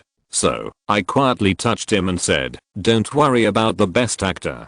Be happy, okay? I won't regret it. We will go to Las Vegas after the award ceremony. If God can give me another chance, I will never touch him with my hand at the award ceremony. If God can let me change 2 things, I will not even talk to him for 3 hours. Because after I touched him, he didn't answer directly, but turned his head to look at me. After looking at me for a few seconds, he smiled and asked, "Do you want me to register for marriage with you in Las Vegas? Register on the same day, and get the certificate on the same day. You don't even want a proposal ceremony?" His question really embarrassed me. Feeling that half smiley look, I really want to punch him again. Of course I want a proposal ceremony. I also want to go through the proposal, engagement, and marriage. Since you know, why didn't you do it earlier? The point is that there is no ring yet. As soon as I thought of the ring, my good mood for winning the award disappeared completely. I rolled my eyes at him, turned my eyes back to the stage, and said angrily, "Then let's go home directly later." I believe he saw my anger at the time, and he did comfort me at the time. Wait a minute, give me some more time. To be honest, after hearing this perfunctory comfort, I was furious. Listen to what you said. My progress has reached the point of getting the marriage certificate, but you haven't even proposed yet? This is too much. Other science and engineering men say that the most annoying thing about chasing girls is not being able to see the other person's progress bar, but now, it's me who can't see your attitude feedback. Although he helped me win the Oscar, I was really angry at the time. We have been together for 2 years, 2 whole years. From the beginning of 1996 to now, we have been apart for no more than 3 weeks. When we are together for 24 hours, I really don't know how much more time he needs. And even if you want time, can you give me an accurate number? So that I can have an idea. Maybe it was because the occasion was wrong, or maybe I was really a little too much at that time, so when I turned my head away, he didn't chase me to admit his mistake as usual. Just when I was sulking alone, the award ceremony had already reached the awarding stage for the best actor, and then I heard the most unexpected result. And the Oscar goes to Roland Allen. What the fuck? This result scared me so much that I jumped out of my seat. The Academy gave him the Oscar for Best Actor? What kind of a choice is this? I just haven't lived in America for a while. How come aliens invaded the Earth? To be honest, his winning the award surprised me more than mine. But what surprised me even more was that he rushed to the stage with a look of excitement, confirmed that he won the award in front of the media reporters, and then gave a logical acceptance speech to the microphone, or in other words, the time he asked me for before. I really didn't expect that the little time he said a few minutes ago was really just a little time. I just flew back to Los Angeles from Wellington yesterday. The countless buys before that made me unprepared. Although I didn't prepare a speech for the award, I prepared some other things. I know it's not appropriate to use the time for an acceptance speech to do other things, but please don't kick me out for the sake of a young man like me who is pursuing love. At this point, he looked at the audience. David, who came in with an additional ticket, didn't know when he touched the bottom of the stage, and handed him a jewelry box in his hand. While bending down to take it, he also put down the little golden man. Then, I heard the most beautiful words in my life. "Kate, can you come up? I originally wanted to give you this gift after the Oscars, but now that I'm standing up, I think it's most appropriate now." While speaking, he also opened the box. Although the distance was far, I could still see it clearly. Because that blue diamond is so big. Note, many people look down on Vin Diesel, but she has been given scripts with heroines since she was born. Alan Parker announced his retirement in 2000, but when Vin Diesel was about to shoot The Life of David Gale, he came out to take the helm and helped her, and never filmed again. Bob Hoskins, the director of Tales from the Dark World, who is also the private detective and who framed Roger Rabbit in The First Mate in Hook, gave her Angels of Sin Kenneth Branagh's acting career started from her family's theater. She is the youngest 2-time nominee in Oscar history. Without the votes of the British gang, she would be like Leo and not even get a nomination. Many people say that she started high but ended low, but all the projects after The Ship were made by her own preferences. Ozark had the 1991 Oscar winner play with her. Holy Smoke was directed by the director of The Piano, and Life Together had Judi Dench play with her. She is actually like Darn News niece. She can do whatever she wants. Many actresses are taboo about getting married and having children, but for her, it is as simple as eating and drinking water. There is no financial pressure or work pressure. She was actually a winner in life when she was born. Minority Report and Life Together were both placed in front of her at the same time. She chose to go for awards or commercials, and she chose to go for awards. Fat When was really fat when she was a child. The rehearsal video of the children's play leaked by BBC is simply unrecognizable without subtitles. It is even more excessive than the princess I mentioned before. Chapter 255, King of Understanding and Madness. On January 3, 1996, James Cameron called me to his home and asked me to pick out my favorite one from a pile of photos. In his words, "We'd better find a guy who makes you want to marry at first sight. If you can't even move yourself, how can you move others?" So, I started looking for photos there, and when I found you, the casting was over. I took the photo and told James that either he should call you or I would leave. Then, I got your information. To be honest, when I opened the information, my brain bust. The first thing I saw was nationality. It said UK, so I didn't look at your height, weight, and measurements the second time, but slid into your acting experience. That bunch of Shakespeare's plays and Jane Austen's Sense and Sensibility gave me a headache. What I thought at the time was, it's over. I don't know how to answer this question. I don't have any research on William's plays. How should I approach this girl? I was very panicked at the time and made up for some knowledge. Then, you saw through me. I will never forget that night when we stood on the top of the mountain with a Hollywood sign. You rubbed my face and asked me to be more sincere. Although you exposed my disguise, when I learned that you liked me for 5 years, I was really happy. You are just. Did you praise me for being handsome in front of me? At the same time, I was relieved. I thought that, since we were attracted to each other, our relationship would be smooth sailing, right? Just as I expected, we have been apart for very few times in the past 2 years. Although more than a year of that time was spent on the preparation and filming of Titanic, it is an indisputable fact that you turned down all your work to be with me. Between us, there may not be the rough experiences that outsiders want to hear about, nor have we faced the separation of life and death like Jack and Rose, but I think this is good enough. I believe that no one wants to see you push me into the sea for the second time. After more than 700 days of getting along, for those who have walked through life together, it is indeed very short, but those guys have all walked through these 700 days. We have had a good start, and I also hope that the good things can continue. So I asked David to buy me a Wittelsbach blue diamond and cut it into its current shape.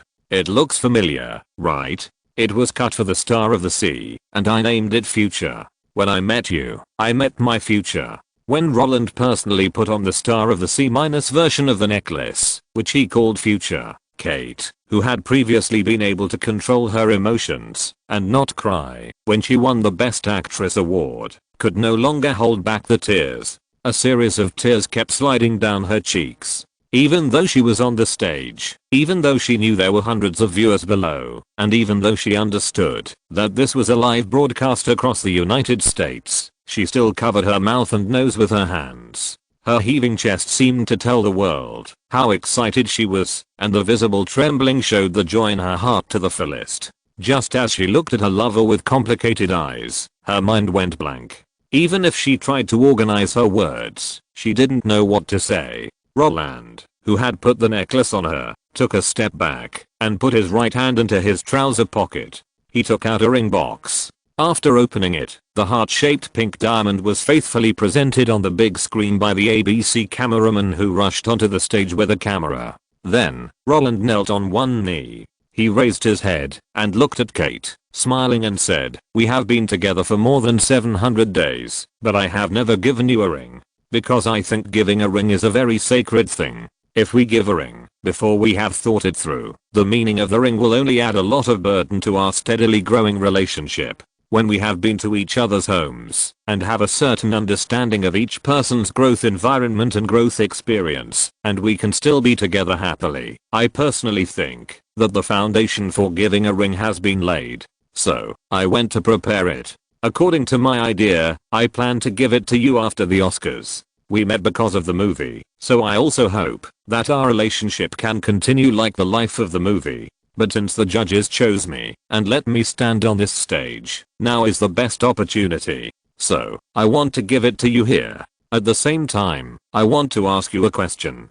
Kate, will you marry me? Oh swish, promise him. As soon as Roland finished speaking, the originally silent venue was instantly boiling. Earlier, when Roland asked for time and hoped that the guests would not drive him off, the insiders present were very puzzled because they really couldn't figure out what this guy who had connections wanted to say on the stage. Was he going to hit them hard in the face? Or was he going to show off his fist arrogantly? Or was he going to diss the rotten program? No matter which situation it was the result they didn't want to see. You received the award according to the process, so you should give a speech according to the process. First express your surprise and excitement, then tell the story of your growth, and express how hard your experience has been over the years. Then thank all the guys who have helped you openly, thank the judges who chose you, the Fair and Just Academy, and the countless fans who support you, and finally give a summary of your feelings, and then leave the stage. Isn't that it?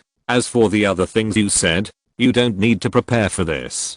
Don't make trouble, okay? Back then, your teacher criticized the Academy judges because he didn't win an Oscar, but you did. However, their worries didn't last long, as they were stunned by the necklace Roland took out. When Roland took out the ring from the box, held it in the air, and waited for Kate to reach out her hand, the shouts of booing, the exclamations of surprise, and the applause of celebration all intertwined together, because they all misunderstood.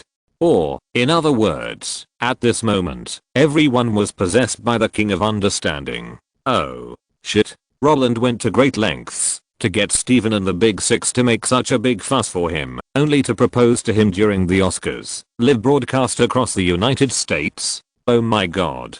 If I were Kate, I would get the marriage certificate with him tomorrow. Robert Duvall, who had received a call from Steven Spielberg to canvass for votes, applauded and complained to Dustin Hoffman beside him in shock. Young people nowadays are so crazy.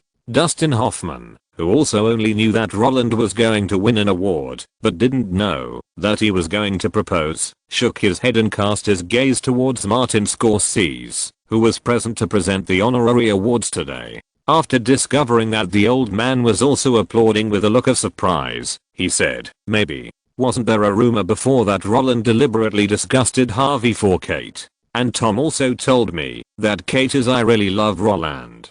During the filming of Saving Private Ryan, she was with the crew throughout the whole process. Roland also loves Kate, and the emotional scenes were all framed by her. The two have such a good relationship, so the proposal should be the motivation for winning the award, right? What do you mean by should? He has already done it on the stage. We were all fooled by him. Sitting next to the two, Robert De Niro, who was responsible for presenting the Best Documentary Award tonight, laughed and scolded. Steven and Roland hid it too deeply. I have always been very strange before. Why would Roland, who doesn't care about awards at all, suddenly want to rush for an Oscar? It turns out that the Oscar rush was fake, and the proposal on the stage was real. He must be worried that we would not vote for him after learning that the purpose of his appearance on the stage was just to propose, so he made such a big fuss before. And Steven is the accomplice. That's right. After seeing Roland kneeling on one knee and proposing to Kate, the guys who didn't know what kind of deal Roland had with the Big Six all had the wrong idea. They thought Roland won the award because he proposed, not because he won the award. In their opinion, Roland, who was holding countless thick thighs, didn't need to rush to win the award. He should continue to mix in the business field, and when he was old enough, he would form a full gold lineup to fight back. You are only 10 years and 100 months old now. It is too easy to be criticized if you win the award at this age. However, if it was for a proposal, then they could understand it. Which girl doesn't want her man to understand romance? And proposing at the Oscars, a live broadcast watched by tens of millions of people at the same time. This special code is something that even novels dare not write. Unlike the hundreds of guests who guessed the situation wrong, the senior executives of the media giants who were watching the live broadcast at home and Steven Spielberg, who was responsible for matchmaking, were confused at the moment. They knew the inside story and never thought that when faced with the most vague clause of the deal, to make a big news, Roland actually invested his entire life into it? Damn. We have been doing business for so many years, and we have never seen such a real partner. Michael Eisner, who asked Roland to express his feelings appropriately at the Oscars, stared at the TV in amazement. At a certain moment, he even doubted whether he was still immersed in sleep.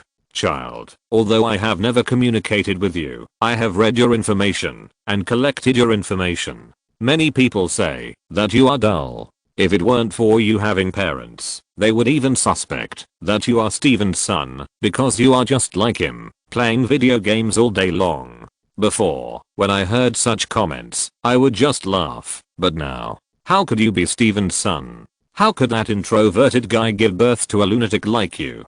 Propose at the Oscars? Can you do such a thing? Box office records in film history. Best actor and actress at the Oscars.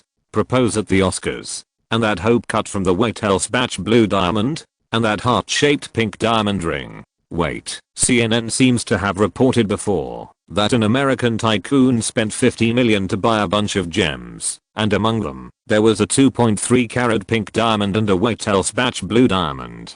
Oh. Fuck. In order to propose, you spent $50 million just on visible jewelry? After thinking of this number, the Disney tyrant was stunned. While he was stunned, he also admired Roland's behavior. He liked this kind of guy who cooperated with him to do things. While expressing shock at Roland's extremely coquettish operation, the Disney emperor directly called ABC. Tell me, what is the ratings? 55 million when Kate won the award. 59 million when James won the award. 64 million when Roland won the award. When he proposed, it reached 71 million. And the data is still rising. It is expected to reach 75 million when the best film comes out. You calculated it wrong. Can Roland's proposal drive more than 20 million viewers? It's 11 o'clock in the evening now. What? That's right. IMDb and Yahoo have been squeezed out. Now there is only MSN that can call the server and hold on. Roland personally strangled his own industry? Let Microsoft get a new life. Yes, when ABC dutifully transmitted the picture of Kate's award to every corner of America, countless voices in thousands of families exclaimed to the TV. Kate actually won an award. She actually won the Best Actress. What about our Roland? There have only been 6 times in the history of the Oscars that the Best Actress and Best Actor were awarded to people in the same play at the same time. Those judges definitely did it on purpose. Then the internet started to curse. Even though Roland and Kate have already officially announced it, if there is a problem, 99% of the fans will still stand on Roland's side. After all, they have watched him for 8 years, accompanied him to break a series of records, and sent his movies to the top 3 box office in film history. Compared with Roland, Kate, a British, is an outsider. If Kate is against someone else, then they will definitely stand firmly on Kate's side. But if Roland and Kate have a conflict, they will definitely protect Roland's interests. After all, from the perspective of fans who use their butts to decide their heads, Kate's official announcement is a sign of climbing high. Even if the two have a good relationship, Roland cannot suffer losses because of Kate. So, for a while, the internet was full of posts advising breakups, criticizing judges, punching fellow nominees, and stepping on the Academy Awards. While these people were making a fuss, those who had not watched the live broadcast also turned on their TVs one after another. When they found out that James also won the Best Director award, and that among the 15 nominations, it seemed that only Roland missed the grand prize, the scolding became even stronger. In this crazy attack, IMDb was the first to die. After IMDb's netizens switched to Yahoo, Yahoo also went down one after another. When these two websites exploded one after another, most of the guys who wanted to continue scolding people flocked to MSN. This website, which has been unable to beat Yahoo for many years, inexplicably became the portal with the highest real-time visits on the internet. It instantly became the most beautiful baby at the moment. Of course, Microsoft was also confused, because they had never seen a competitor die on the traffic news of their own boss. Your boss can attract traffic, but you can't eat up the traffic your boss attracts. This is simply given away for nothing. With the influx of these people, the MSN community was suddenly filled with chaos. Of course, while disrupting the atmosphere, they actually made a certain contribution to the ratings. Some people who originally thought that Roland would not win the award, so as not to be sad, did not watch the live broadcast. After seeing those offensive words, they turned on the TV in a daze. They wanted to know which unlucky kid would win the best actor. That could not be one. Then, Roland's name spread to thousands of households and swept across America. Question mark, question mark, question mark. When those guys who were watching the live broadcast and typing frantically found out that Roland actually won the Oscar for Best Actor, the guys who were still there fucking you were all frozen. Roland won the award. Roland actually won the award. Question mark. The Academy actually gave the award to Roland. We scolded the wrong person. We shouldn't scold the Academy. Question mark. We should target those awards that didn't give him the award before. Is the Academy different from other awards, or is it fair and just? After such self-doubt appeared, the number of new posts and replies on MSN dropped sharply during that period. Before these guys could recover, Roland gave an acceptance speech that was not an acceptance speech. When Roland put on a necklace that was highly similar to the one in the movie on Kate, she was so excited that she cried out like a ghost and a wolf and rushed out bravely. When Kate, who was crying and unable to speak, stretched out her hand and let Roland put the ring on her finger, and then threw herself into Roland's arms without caring about her image, holding Roland's head and giving the most enthusiastic response. Microsoft, which was just laughing at Amazon and Yahoo, couldn't laugh anymore because MSN was also down. Not only that, those guys who were tearing Kate apart before also completely forgot what they had done. Oh my god. Oh my god.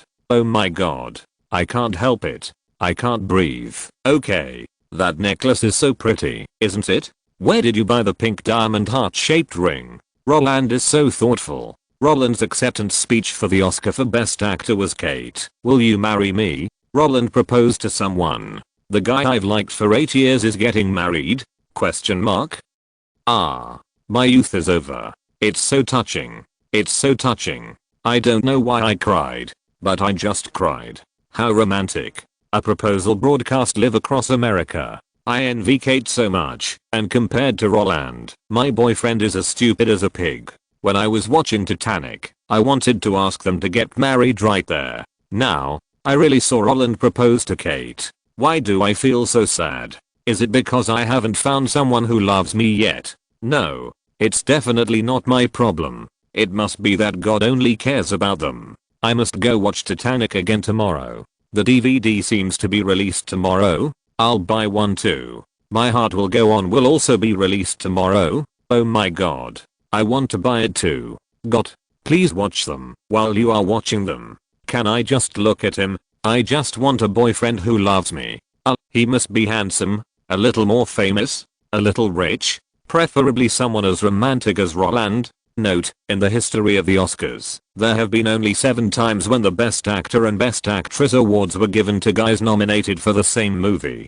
Jack Nicholson won twice, once for One Flew Over the Cuckoo's Nest and once for As Good as It Gets. Then the Fonda family I wrote about before. Jane Fonda won once for Coming Home, and her father Henry Fonda won once for On Golden Pond with Katharine Hepburn.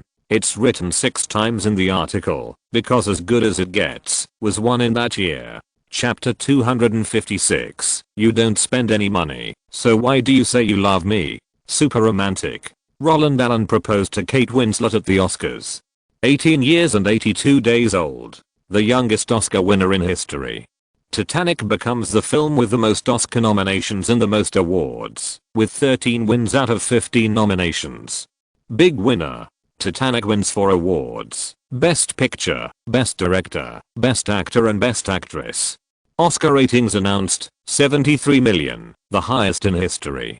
Uncovering the secret of the White House batch Blue Diamond, telling you how much money Roland Allen gave away last night. The next morning, Roland Allen and Kate Winslet appeared on the front pages of major media. The photo of him kneeling on one knee on the stage and proposing with a ring became the first choice for the cover of all newspapers and magazines. Even though Titanic won a great victory and officially became the most nominated and most awarded film in Oscar history, the Oscars' instant ratings of 73 million exceeded the second place by 20 million. According to the census of the total population of 276 million, more than 26.4% of Americans watched the Oscars live last night. It was the program with the highest ratings except for extreme conflicts such as the Rodney King riots and the Simpson murder case. However, they still could not prevent Roland Allen from making headlines. In other words, Roland Allen was the one with the biggest status last night. Although it sounds a bit magical that his personal status is bigger than Oscar, it is actually normal if you think about it carefully.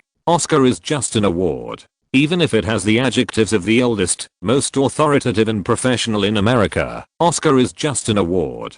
People don't like Oscar. The reason they pay attention to it is only because there are people they like in the nomination list. People want to see the guy they support win the award. If these foundations are missing, no matter how high the award is, it will only become a niche and finally become stupid. Because of this, it is obvious that Roland Allen made the front page headlines. There is no way. Having a lot of fans is awesome. Others need Oscar to attract traffic, but Roland Allen can attract traffic to Oscar. Of course, if Roland Allen simply won the Oscar for Best Actor, pushed the youngest record back more than 10 years, and it is very likely to be maintained forever, then the one who made the front page headlines with him would be Oscar. Because in the past month, under the bombardment of the media, people only had one judgment in their minds: whether Roland Allen could win the award. When the grand prize was announced and everything was settled, the Oscar, the honor, and the person who won the honor would be integrated into one, and would be mutually dependent and mutually endorsed. The Oscar affirmed Roland Allen's performance, and at the same time, Roland Allen's huge fan base would also admit that the Oscar was right. From any angle, this is a win-win situation. But the problem is that when Roland Allen proposed to marry him in a live broadcast across the United States, the Oscar became his background board. To put it bluntly, although the Oscars, a commendation conference, has been made into a national event, in the eyes of the outside world, the little golden man is just a means to improve the style of the guy you like or admire. The greatest success of the Oscars is that they have pushed their standards to the public, so that when the public recommends their favorite guys to others, they have a benchmark to measure, and when the fans of each family quarrel, they can show off their excellent results. If you have to dig deeper, this honor is just a catalyst for the public to sublimate their pride to the extreme. This is a high degree of satisfaction on the spiritual level, and it does not actually promote the real life of the public. Not only that, the Oscars do not sell anything other than adding honor to film practitioners. In this way, when it exists independently, it may be sacred. But compared with the extremely romantic love, the catalyst of the Oscars seems extremely small. Even though it has been 3 months since the release of Titanic, it is still the weekly box office champion. The record of being the box office champion for 15 consecutive weeks is not achieved by fans buying tickets crazily. The global total box office has reached 1.7 billion, and the love between Jack and Rose has been engraved in the hearts of the audience. And in this case, Roland Allen and Kate Winslet both won the Oscar. The two people who could make the audience cry in the theater actually walked out of the movie? Roland Allen actually proposed to Kate Winslet in public at the Oscars? Well, he is dead. After watching Titanic, the most discussed thing is Jack's death and Rose's loneliness. People imagine if Jack survived, whether the two can live a happy life. The guy who expects love believes that the guy who can give his life for the other person will definitely love each other for a lifetime, while the guy who emphasizes reality says that they will definitely break up because of the scouring and blow of reality. Both sides stick to their own opinions, and no one can convince the other, and now, there is no need to argue. Because Jack has proposed to Rose, and he proposed at the Oscars. Titanic sells the love that the public desires. Proposing is to bring the beauty that stays in the story into reality.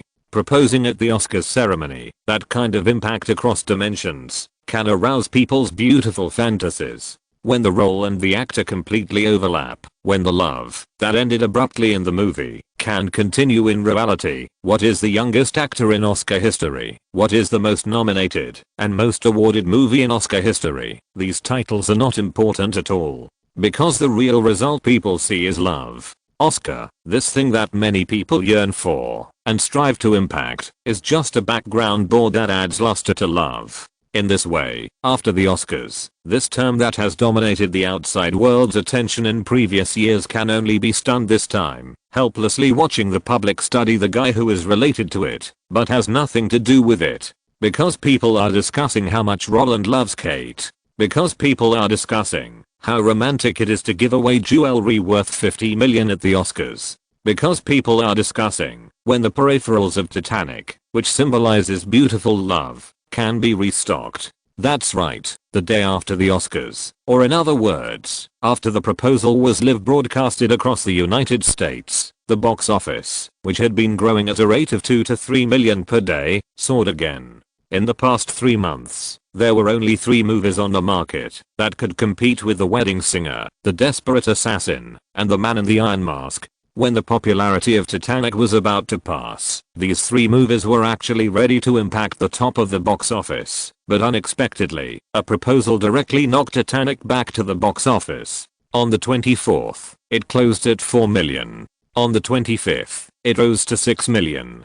On the 26th, it soared to 8 million. A movie that has been released for 15 weeks. In the 16th week, the box office of 3 working days exceeded the first weekend of countless movies. This made New Line, which released The Wedding Singer, Warner, which released The Desperate Assassin, and MGM, which released The Iron Mask, extremely speechless. They knew that Roland Allen's fans were very strong, but they didn't know that these guys were so strong. After such a long time of release, Roland Allen's fans should have all seen it, but even so, those guys still walked into the theater. To put it nicely, it's support. To put it bluntly, it's just giving money away. Such a situation made the peers numb. It also made those data companies adjust the global total box office of the entire movie from 1.8 billion to 2 billion. Before, when the box office of Titanic fell off a cliff, they thought that this movie might not be able to break 2 billion, but now, no one doubts that this movie can't break the record. Because if it really doesn't work, Roland can still hold an engagement ceremony to stimulate the box office. If it's still a little short, then use a grand wedding to continue to push it up. In other words, the guy who lives in Los Angeles and gets up at 4 in the morning to practice basketball has not yet become famous. Otherwise, the title of 6 billion will be attached to Roland Allen. If in most cases, the real blessing of the Oscars for movies is still reflected through box office, then for Titanic, the data of 18 million in 3 days is really just the worst result. Because its peripherals have been sold out. On the 24th, the DVD of Titanic was officially launched. In just 1 day, the first batch of 660,000 DVDs prepared by Fox were sold out. Titanic is the first movie in history that dared to release DVDs while the movie was still in theaters, and the terrifying speed of selling out on the first day made people in the circle sigh for the madness of fans for the second time.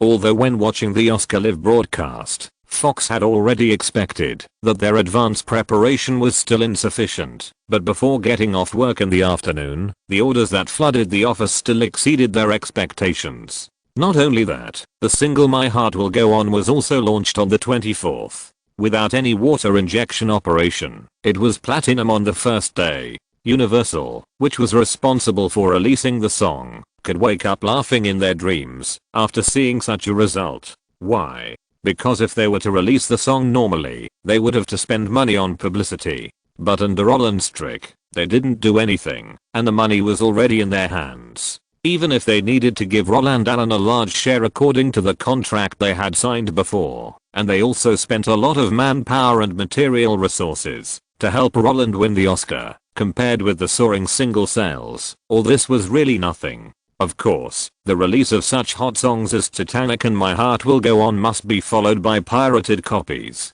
But the problem is that just when Fox and Universal were doing their best and were ready to crack down on piracy, they suddenly found that the pirated copies that swept the market on weekdays could not sell as well as the genuine copies this time. This situation made the six extremely confused, and when they understood the reason, a bitter smile appeared on their faces. The reason why pirated copies could not sell as well as the genuine copies was very simple. Because the guys who usually like to spend money to buy DVDs and singles did not buy pirated copies this time. Why do people buy the DVD of Titanic? The single My Heart Will Go On? Isn't it because they want the love that dreams of becoming reality to happen to them? What those people buy is not a DVD at all, but the love sold by Roland Allen and Kate Winslet, which is the beautiful fantasy they desire and hope to exist. In this case, who would choose to pirate it? As for buying pirated DVDs to watch movies, just use your fingers to think about it, and you will know that it is impossible. Because the movie has not been taken off the screen. Going to the cinema to watch movies is not only good, but also cheap. If you must say that buying pirated DVDs to watch movies at home is to be able to watch it several times at home and avoid the cost of going to the cinema multiple times, then this is really arguing. Titanic was released for 16 weeks, and those who wanted to watch the movie had already gone to the cinema to watch it. Those who haven't seen it basically don't want to watch it. When these people buy pirated copies, the most they think about is to watch it once. But the price of buying a pirated copy to watch it once is far more than the cost of going to the cinema to watch it once. As for renting pirated discs, for pirates, this business is not profitable at all. As a result, the most ridiculous thing happened to the Big Six. The biggest impact of the proposal at the Oscars was not that the box office increased by another 20 million, nor that the DVD sold nearly 1 million copies, nor that the single rushed to the major charts overnight, but that the legitimate version sold nearly 3 times the price of the pirated version. It seems that the best way to combat piracy is to make customers stop buying pirated copies. As for how to make customers stop buying pirated copies, that depends on the actors and directors. You brag to us all day long about how many fans you have. Does it work?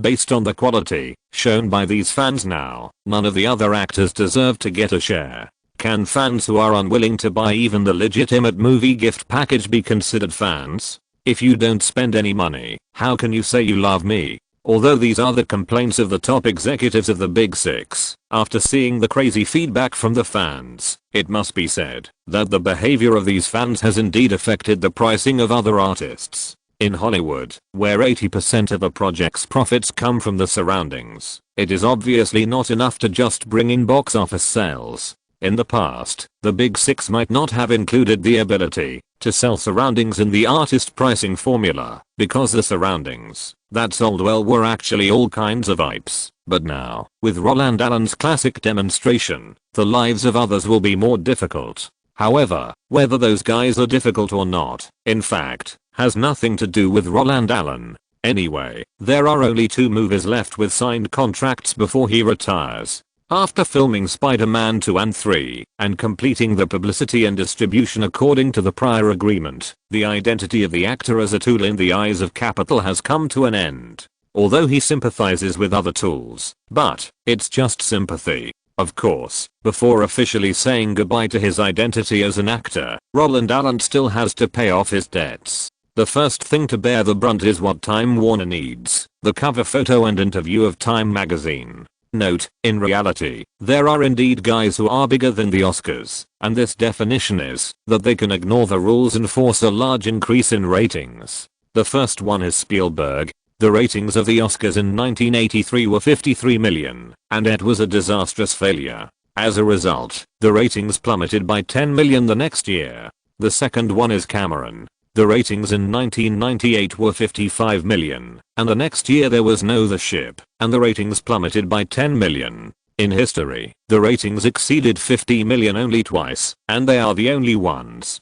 In reality, the movies in January, February, March, and April of 1998 were basically dead. No matter which week The Ship was released, they could not beat it. The power of love is really too great. If you're listening to this novel on a channel other than Fanfic World, it means they downloaded and uploaded it without effort. We cordially invite you to visit our channel, Mundo Fanfic Novelos. There you'll find the original version of this story and you can explore many other novels of various genres. We're waiting for you to immerse yourself in a world of incredible novels. Chapter 257 Real Life, Fake Everything. Roland, you're holding the Oscar trophy in the wrong hand. You should hold it with your left hand, while Kate holds it with her right hand. The two of you are just the opposite. Kate, your movements are different from Roland's. Don't hug his waist. Put your arms around his neck with both hands. Roland, you don't need to bury your head. Just lower it slightly by 15 to 30 degrees. Kate, could you please stand on tiptoe? You are 5 feet 6 and Roland is exactly 6 feet. He is more than an inch lower, and you can stand on tiptoe more than 2 inches. You don't even need a cushion. The height difference between you two is perfect. Yes, yes, yes, this movement is correct. Then, Roland, although you are the one who was kissed forcibly, don't show surprise, but the expected joy. After all, you were the one who succeeded in the proposal. I want to see happiness in you. Kate, you are the one who was proposed to. Joy, excitement, excitement. Anything is fine. Vent your emotions. Okay, okay, okay. Very good. Okay. Let's call it a day. Thank you both for your hard work. Hard work. When the photographer made an okay gesture, put down the camera and shook hands with the two people, the studio of time suddenly rang with applause like a celebration. All the staff greeted the two people with smiles on their faces. The editor who was waiting for the interview took the opportunity to lead them out of the extremely hot studio. Just by listening to the noise, those who didn't know would think that they had experienced a whole day of hard work, but in fact, 2 hours of makeup and 5 minutes of photo shooting. Many people think that shooting the cover of a high-profile magazine is a very troublesome thing. According to the process given by Vogue, the selected cover model must first meet with the photographer who takes pictures for them and briefly understand the other party's work style. Then the staff will tell them how honored it is to cooperate with the other party, and then go to makeup and try on clothes. And finally in the studio, under the scorching sun, they will pose coquettishly. No matter how famous you are, as long as you enter the studio, you have to coil up like a dragon and lie down like a tiger. But, sorry, this method does not work at Time at all. According to past practice, the cover pictures of Time magazine do not need to be specially taken, because many covers are either drawn, or directly cut from daily accumulated materials, or use the killer weapon of PS. Otherwise, how could Comrade Django tolerate the other party hanging devil horns on him, and then melted like ice cream? At the beginning, Time magazine did want to continue its own style. They wanted to use the photo of the proposal on the spot as the cover, but the media usage rate of that photo was too high. The homogeneous use would only make them look insincere. So, they chose the photo of the two kissing on the stage after the ring was put on.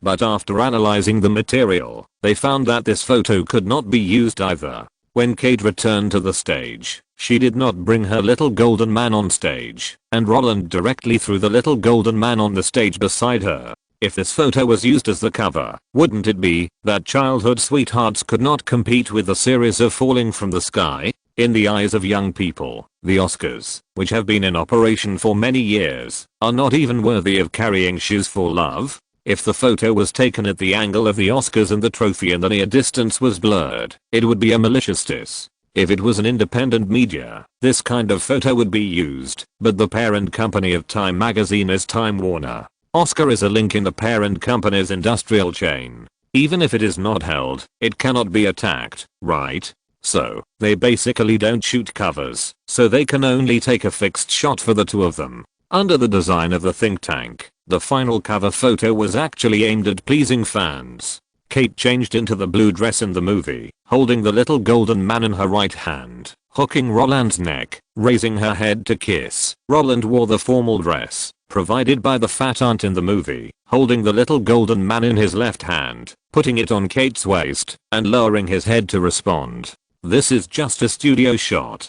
After post-processing, the final effect presented is that the two people held the little golden man and kissed on the bow of the Titanic. Since the concept conveyed at the award ceremony is that the movie has entered reality, these guys from Time magazine don't mind pushing it back and making a cover that reflects the reality of the movie. Anyway, the public has now accepted the concept that Jack is Roland and Ruth is Kate, so it will never go wrong to follow suit and make a fuss about this concept. As long as they can make money, no, as long as they can boost magazine sales, they can do anything. Of course, this kind of partiality and preferential treatment is also related to the butt. The cover interview with Roland and Kate is a task ordered by the head office.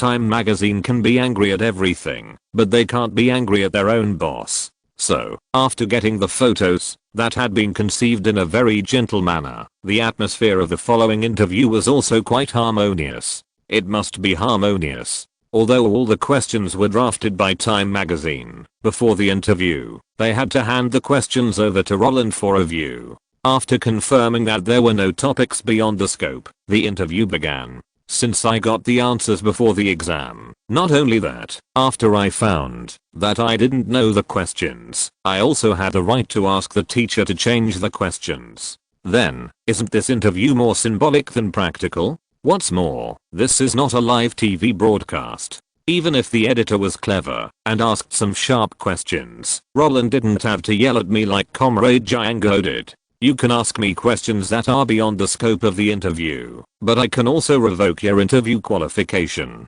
So, apart from telling some stories that the public likes to read, the rest are all about exposing personal private lives. For example, after I got along with him, I realized that he was really different from what the public thought. I believe many people have seen a piece of news before, that is, the reason why he chose to play a cameo role in Forrest Gump was because he was learning acting with Tom Hanks, and then many people thought that he was a hard-working and studious guy. I thought so at the time. I even thought, wow, Roland is really working too hard. But in fact, you have all been deceived. He does spend a certain amount of time on studying, but most of the time outside of work is spent playing games. Yes, playing computer games. He is the kind of guy who can play on the computer for a whole day without eating or drinking. His favorite games are Diablo and Warcraft produced by Blizzard.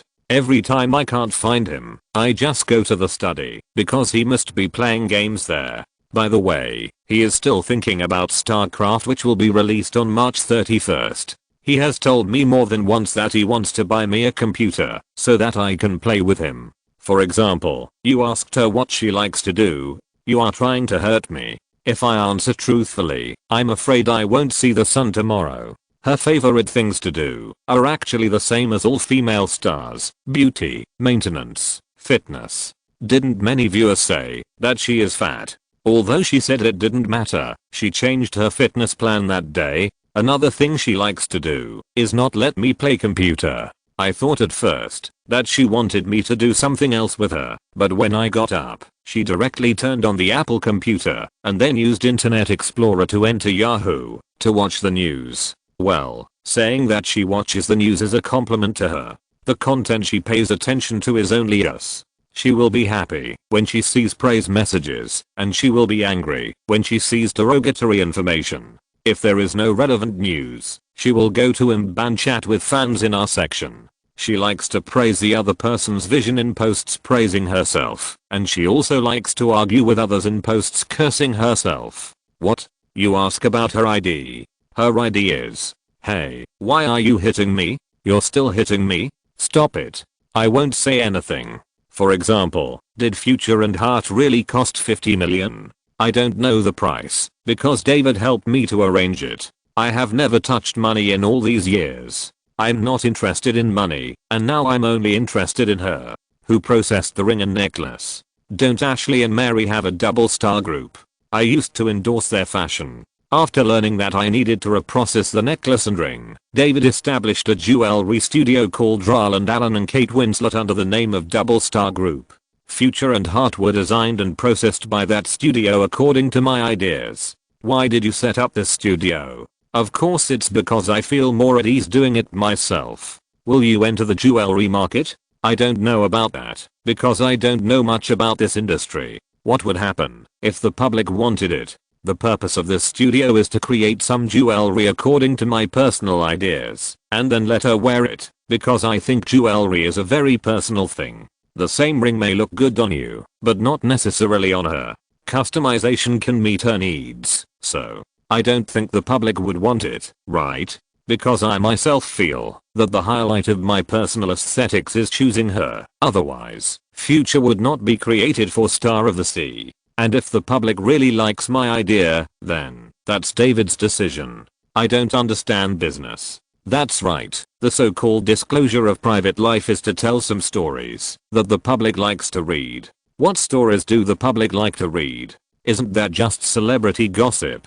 Before this, Roland had only accepted 2 interviews. In addition to the main reason of being really lazy, it is also related to not having many stories to tell. What stories can a teenager tell? He is not Greta Thunberg, but now, there are many stories to tell. Just a little processing of your daily experience can create a flesh and blood body that the public wants to see. Is Roland really as perfect as we see? No. He is an internet addict like many people. How good is the relationship between Roland and Kate? So good that Roland got beaten up when he complained during the interview. How rich is Roland? Why did he give away more than 50 million jewelry? Because he is not face blind. Roland never makes up stories, but only shows his real life to the public. In addition to concealing that Blizzard Entertainment is his own sole proprietorship, he also holds shares in Apple, Amazon, and Yahoo. Although he doesn't understand business, it is true that he proposed to establish the brand studio.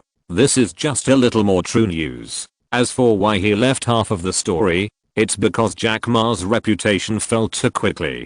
Before retirement, Jack Ma's personal image was very high-end, but after retirement, he first made a fortune of $996, and then he was labeled as a people's rich man.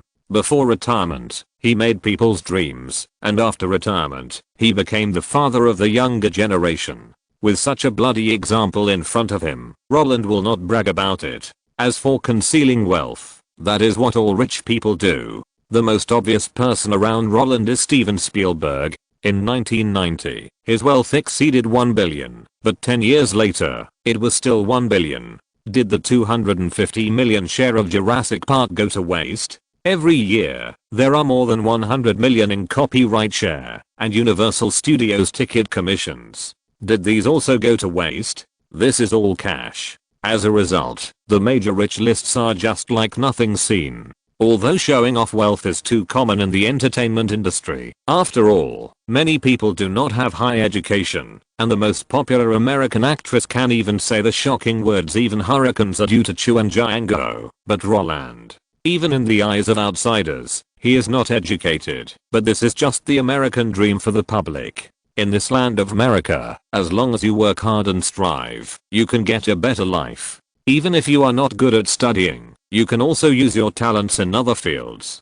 Just like those media controlled by Jews, while emphasizing racial issues and fooling all parties to fight for racial issues, they brainwash the colored people in the same camp as themselves and let them drill into the entertainment and sports circles. I need you when fighting, and I have arranged a route for you when sharing benefits. You only need to entertain the public to get a head start, so why bother to compete with us for the means of production we fight for? Isn't it good to be a production tool? In this way, you can live a relaxed and happy life. Because of this, under Roland's familiar response and Kate's well-informed response, the two people who are addicted to online games, like online confrontation, don't know how to manage money, and only know how to spend money, appeared in front of the public.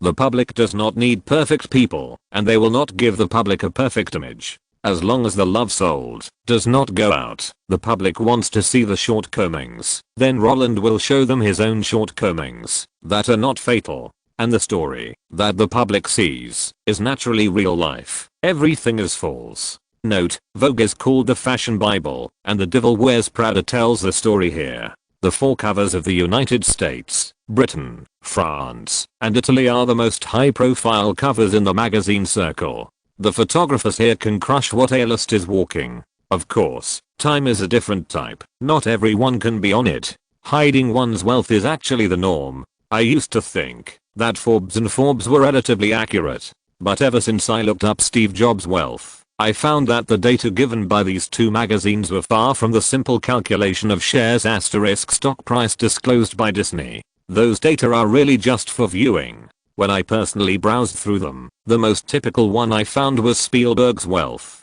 In 1990, Forbes said he had $1 billion. Even after Universal's $250 million profit from Jurassic Park was announced, Forbes still said he had $1 billion. When he left Universal to establish DreamWorks and sold all copyright ownership to Universal, he could get more than 50 million in ticket revenue a year, plus other royalties, which meant he could basically get 100 million in cash. But Forbes still said he had 1 billion. Even though he didn't make any movies a year, he basically earned 100 million. Even if he could spend it all, Forbes didn't even change his numbers. Then, Buffett also disclosed the water in these wealth lists. He said that his investor Stuart Hollis could be on the Forbes 400, just based on the Berkshire Hathaway shares he currently holds, but he is not on it. He can hide the fact that many of them are not on it. Chapter 258, Love is Deep, Scold is Harsh. On the 23rd, the Oscars ceremony took place.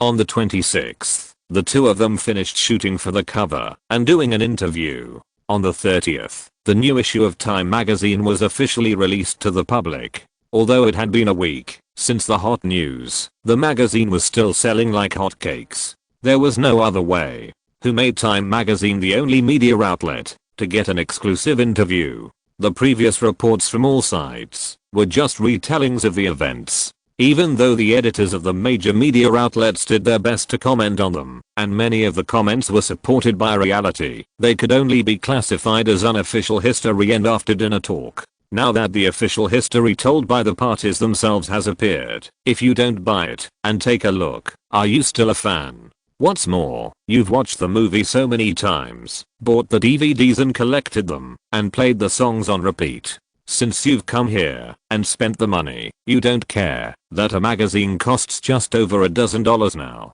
In addition, among the millions of subscribers of Time magazine, a large part of them overlap with the fans of the film. Therefore, as soon as the magazine was released, the unknown secrets of Roland spread quickly like wildfire. Although the impact of the text on paper is not as strong as the picture, the editor of Time magazine embedded the interview content into the magazine in the form of a question and answer. After retaining the core selling point of the two people fighting and scolding on the spot, even if it is not a talk show interview, the public will still have a warm picture in their minds of Roland sitting there complaining about Kate to the reporter. But just after he said two truthful words, he was killed by the angry opponent on the spot. Hey. This is actually the advantage of text media. The media spreads simple information, and the rest depends on the reader's imagination. As long as the readers have a good impression of the person involved, all the imagination is actually directed towards the direction that is beneficial to the person involved. Of course, while the public is getting to know Roland, the advertisements implanted in it are also constantly invading their world. Yahoo! Equals NewsMB equals the holy land of movie fans. Roland likes Blizzard games, and the necklace and ring Kate wears are from the independent studio under their names. One piece of information after another was retrieved by the public. When those female fans asked their boyfriends curiously what Blizzard games were, the brand was actually trying to go out of the circle. And when more people discussed online and offline how beautiful the designs of Heart and Future were, and whether the studio of the two would produce jewelry products, the sense of anticipation also appeared. The first to taste the sweetness, oh no, the third to be cheated by their own boss, was Blizzard Entertainment. Oh my god. Roland, can you give us a heads up next time you advertise to the outside world? Mike Mohammed's complaint came from the phone. Even if the two were not together, Roland could still imagine the helpless look of the other party at the moment. What's wrong?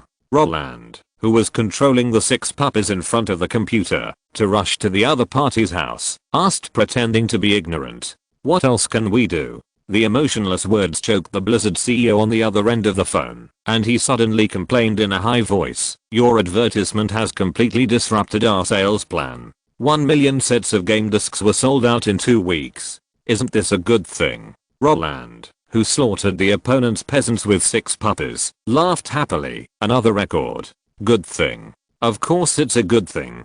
Mike Mohammed said angrily, "We thought it would take more than 2 months to sell 1 million copies, so the second batch of burning was put in May, but now everyone is urging us to replenish the stock, and we can't replenish it at all." Roland's love for playing Blizzard games and the movies he shot being adapted into games are actually two different concepts. The latter is purely bought for the name, while the former is bought to play together. After learning that the game Roland wanted to play the most was StarCraft, which was released on the 31st, this game, which could be called a masterpiece just for its quality, was wildly sought after by players before it was released. In addition, by entering the 13-digit StarCraft CD key, players could log into Blizzard Battle.net for online battles, so more people bought it. The production capacity could not keep up. Of course, production capacity is not the biggest problem. As long as you spend money, it can be solved in minutes. The biggest problem Blizzard is facing is actually, there is a very arrogant player on Battle.net now.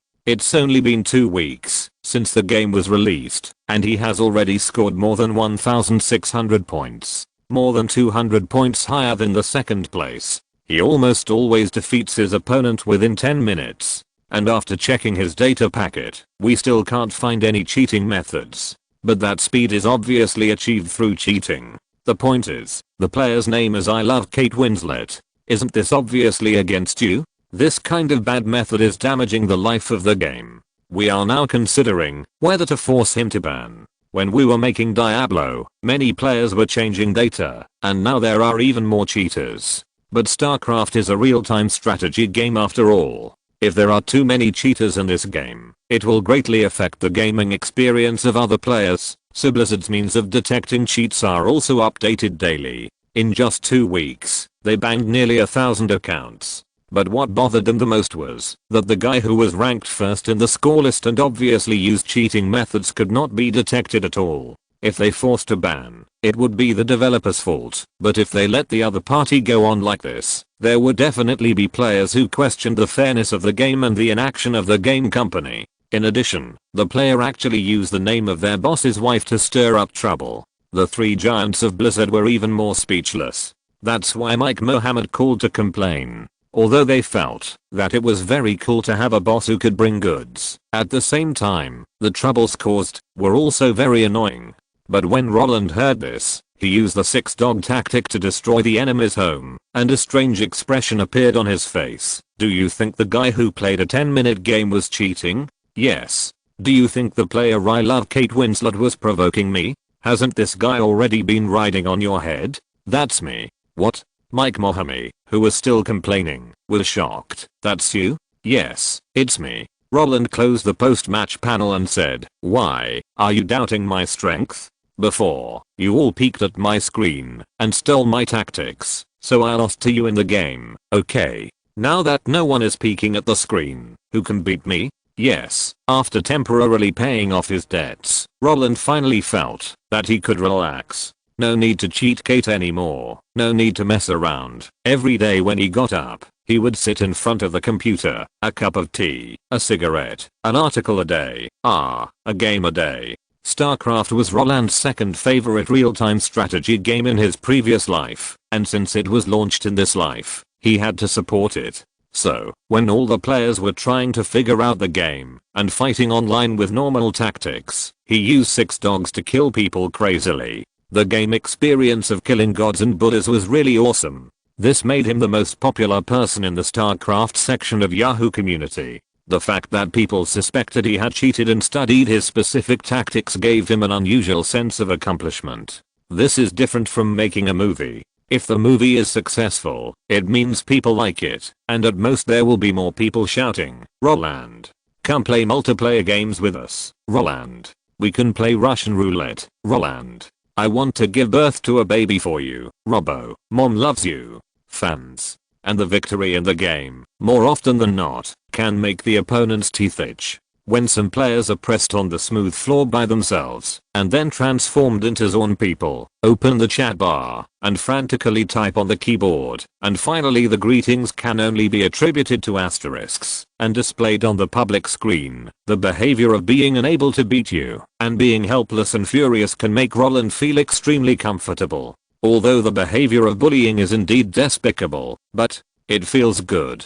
The point is, this is not the bullying of Krypton Gold games. The technical crushing after the money is stripped away. That kind of pleasure, hearty. So, your purpose of crazy points is to pursue the pleasure of that kind of crushing victory? Mike Mohammed's face darkened. He thought his boss was mentally ill. But your sense of accomplishment won't last long.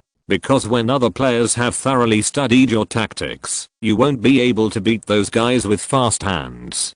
Don't worry about that. I'll study new tactics when the time comes. Roland, leaning on his chair, smiled repeatedly, holding his chin with one hand and controlling the mouse with the other, saying, "It's a real-time strategy game. It's all about IQ." Even if a player has studied the Six Dogs tactics, Roland doesn't care, because in addition to the Six Dogs, he also has a series of tactics such as fighting the stars, creating something out of nothing, monkey stealing peaches, and fishing in troubled waters. If his hand speed can't keep up with others, he can still use Athena's amazement, Zeus's wrath, and Twilight of the Gods to defeat those kids. Even if someone has thoroughly studied all the tactics he knows, and his hand speed is better than his, then don't they still have the two ultimate mysteries of stealing the sky, and changing the day, and stealing the dragon, and turning the phoenix to fight? After all, the guiding ideology of interstellar tactics is that any tactic can be converted. In his previous life, he was a strong talker. When he played StarCraft on Haofang and VS, he was always neither high nor low. When he was cool on the short-lived leader, he was often pressed into the mud and rubbed. But now, he is the world's #1. Even if this title may not last long, he at least had it. The name. Mike Mohomie stopped worrying about it. Since it was the boss's account, how could he ban it? The name. When it came to this, Roland, who was still extremely excited, smiled and sighed. The name was given by her. She said that, after I gave it this name, those women who thought I had good skills would not chat with me. Women are unreasonable, and satisfied women are even more unreasonable. The award was won, the marriage proposal was made, and the ring was also there. Things about swearing sovereignty are even more unscrupulous. Of course, Roland personally thinks this name is good. Although it is a bit second year, it is very close to life. The life that everyone wants to see. Oh. Mike Mohomie understood, and then quickly added, "Bye." "What?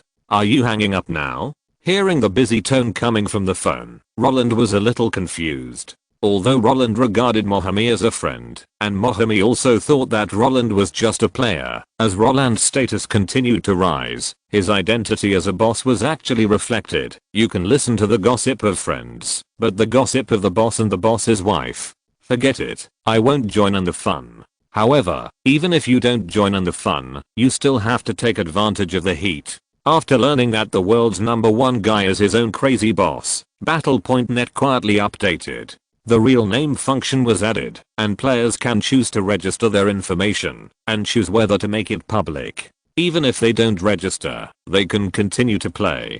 Just when everyone was surprised by this function, and wondered whether the game company was obtaining their privacy, the first guy in the entire Battle.net who registered with real name was discovered by them. I love Kate Winslet, Roland Allen *OFFICIAL certification. Not only that, after explaining it to him emotionally and logically, the local battle videos of Roland Allen were also uploaded to the internet. What is it like to be backstabbed by your own employees? Although the sales of StarCraft have shown a big step-by-step growth after his identity was exposed, the videos were made public, and the tactics for gaining points were transparently handed over. Roland's gaming experience has been declining sharply. It's not that he can't crush his opponents with new tactics, but that every guy who plays against him will type hello at the beginning. The excitement like taking Zoo May directly asked Roland to autism. "Excuse me, are you Roland Allen? Are you the real Roland Allen? Are you sure you are Roland Allen? Fuck you. You dog actor, don't run. Why did you shoot Titanic?" My girlfriend cried like crazy in the theater. Do you know how much she spent on Titanic? $300. $300. I paid for it. And after she knew that you and Kate had a jewelry studio, she asked me to buy a ring when it was released to propose to her. We were going to get married this year. But she didn't want to get married because she was waiting for the ring. Please be a good person, please. Sell the ring as soon as possible. Also, don't make it too expensive. Under $2,000. Don't make it like those luxury goods. I can't afford them. If this kind of player's attitude is still relatively good, then the other kind is the grumpy old man. Why can other actors shoot movies every day, but you have time to become the world's #1 in StarCraft? Why can other actors have sequels continuously, but your Spider-Man series has to be separated by 4 or 5 years? I'm warning you. Go shoot. If you can't see Spider-Man 2 next year, I'll break your dog legs. Hey, after knowing Roland's identity, those players stopped scolding him and changed to personal threats. This friendly urging for goods and urging for updates made Roland confused. According to Roland's assumption, after his identity was exposed, judging from his popularity, he must be a great god in the eyes of players. A group of people should cry and beg him to teach them skills. Even if they can't reach the level of Honda technician, they should have shouted FGNB, right? Why is the actual style so weird? Moreover, he found that many people spent $19 to buy the game, raise their scores, and then urged him to sell goods and make sequels. At first glance, this is really deep love, but after thinking about it carefully, he suddenly felt that he had become Zyomog's illusion. When playing DNF, the most common words in the world channel were Zyomog *****, but Zyomog was scolded because he cheated money, but when it came to him, why did he get scolded for not selling goods and not making sequels?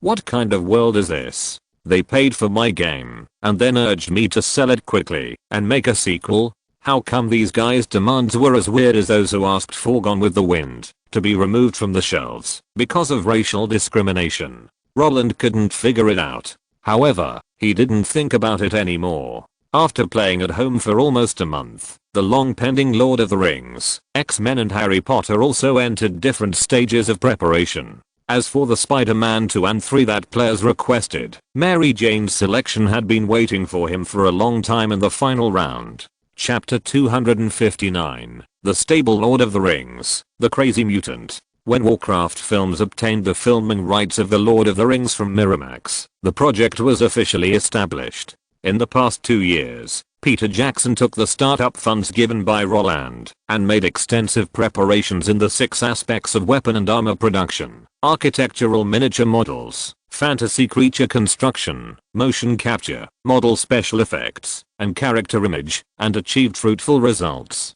When they went to New Zealand to look at the land at the beginning of the year, the two sides met. When they saw that the flowers, plants, and trees in the movie were actually living things that the future Fat Man spent 2 years planting and cultivating, and they were the type that could be moved and used, a feeling of emotion came to their hearts. Compared with dreamers like Peter Jackson, James Cameron, and Steven Spielberg, Roland felt that he was really a big idiot. His output depended on selling his face, and his development depended on hugging his legs. If he could be led by the big guys to pretend to be arrogant and fly, he would never do anything original. If the first 3 were diligent dream builders, then he was a handsome and charming dream stealer. Bah.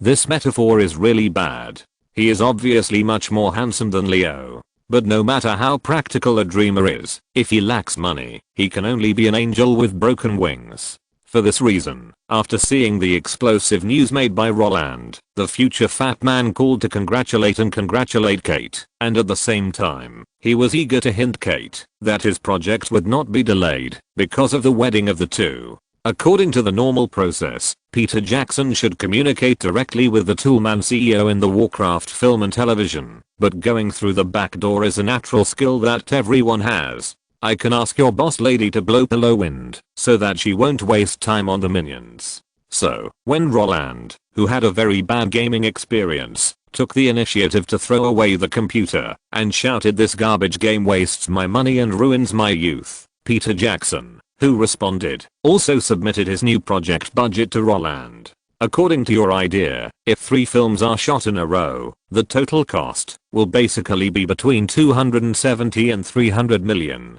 The project is divided into 5 phases. The first phase only requires 50 million. If possible, I hope the funds can be in place before August. This is the list of actors I have drawn up, and this is the schedule I have made. While Peter Jackson was talking, one project plan after another was piled in front of Roland. After a brief glance, the full of care came to him. The crew is expected to eat nearly 1,500 eggs a day. The monthly coffee cost is expected to reach $130,000 to $150,000. It is expected that nearly 15,000 people will be recruited from the New Zealand Army to act as extras, and a fight scene will cost 1.5 million per scene. My god.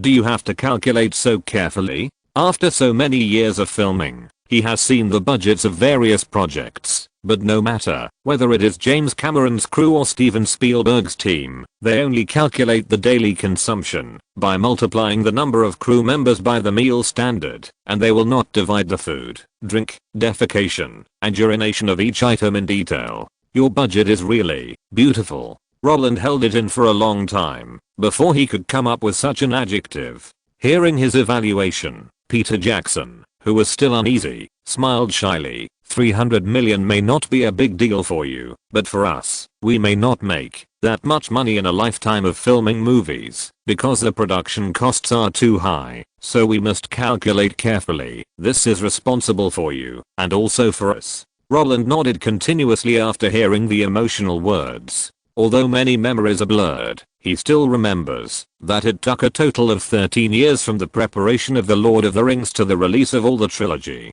How many 13 years can a person have in his lifetime? But Peter Jackson dedicated his time to this series. Even from the beginning of the preparation, he didn't know whether the film could be made, but he did it anyway. According to his plan, when the advance funds are in place, they will contact the target actors. If everything goes well, while the actors are learning the skills and language required for the roles, the sets will be officially built. It is expected that the film will be officially filmed in the second half of next year, around September or October. The entire back-to-back shooting schedule is expected to last for 16 months. That is, the investment will be in mid-1998, and the earliest news of the filming completion will be in mid-2001. If the publicity and release are added, basically all projects will be completed in early 2005. With such a long time and such an expensive project, Roland really wouldn't dare to invest if there was no cheating. But since he knew that Peter Jackson would stand at the top with The Lord of the Rings, he didn't have much pressure. Leave the project budget with me. I'll have someone talk to Disney. If nothing unexpected happens, within 2 months, Disney and the producer I assign will come to you with the money. I don't know who Disney will send, but I think it should be someone I know. You don't have to worry about other producers interfering with your work. As long as the project budget is not exceeded, you have the final say on the scene. That's right, Roland is still ready to be a hands-off boss. Is the game not fun? Or is his wife not sweet? From 1998 to 2005, it spanned 7 years. Let Roland watch 3 movies in 7 years. Don't be kidding. Even if he had the energy, he wouldn't do these things personally. Roland's delegation of power made Peter Jackson smile. At a certain moment, he felt that Roland was simply a kind person. A project worth 300 million yuan, just ignored like that. This kind of trust is rare in the world. If you have to make a metaphor, then Roland is a strange flower growing on the black soil of Hollywood. But before he could excitedly agree and express his gratitude, the guy who was not very interested in The Lord of the Rings opened his bloody mouth directly. By the way, I see that your Weta Digital is developing well. If you increase the investment in research and development, I believe that it will soon surpass the digital field and catch up with industrial light and magic. What do you think? Do you need angel investors? What? Peter Jackson's smile, which had not yet risen, froze on his face. I asked you to invest, but you asked me to sell my hometown. This.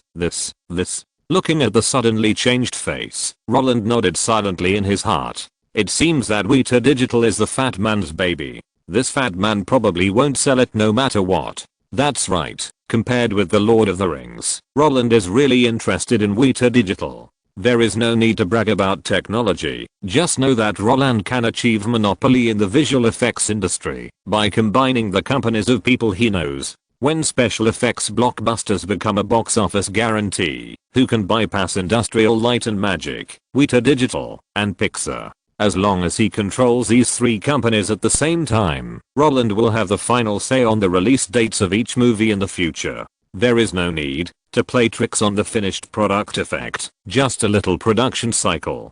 For example, under normal circumstances, a movie can be released in the summer of 2001, but I want it in the summer of 2001. So I told the producer that we have a lot of orders on hand, and your project must be completed in the summer of 2001 at the earliest. Hey, isn't there one less opponent?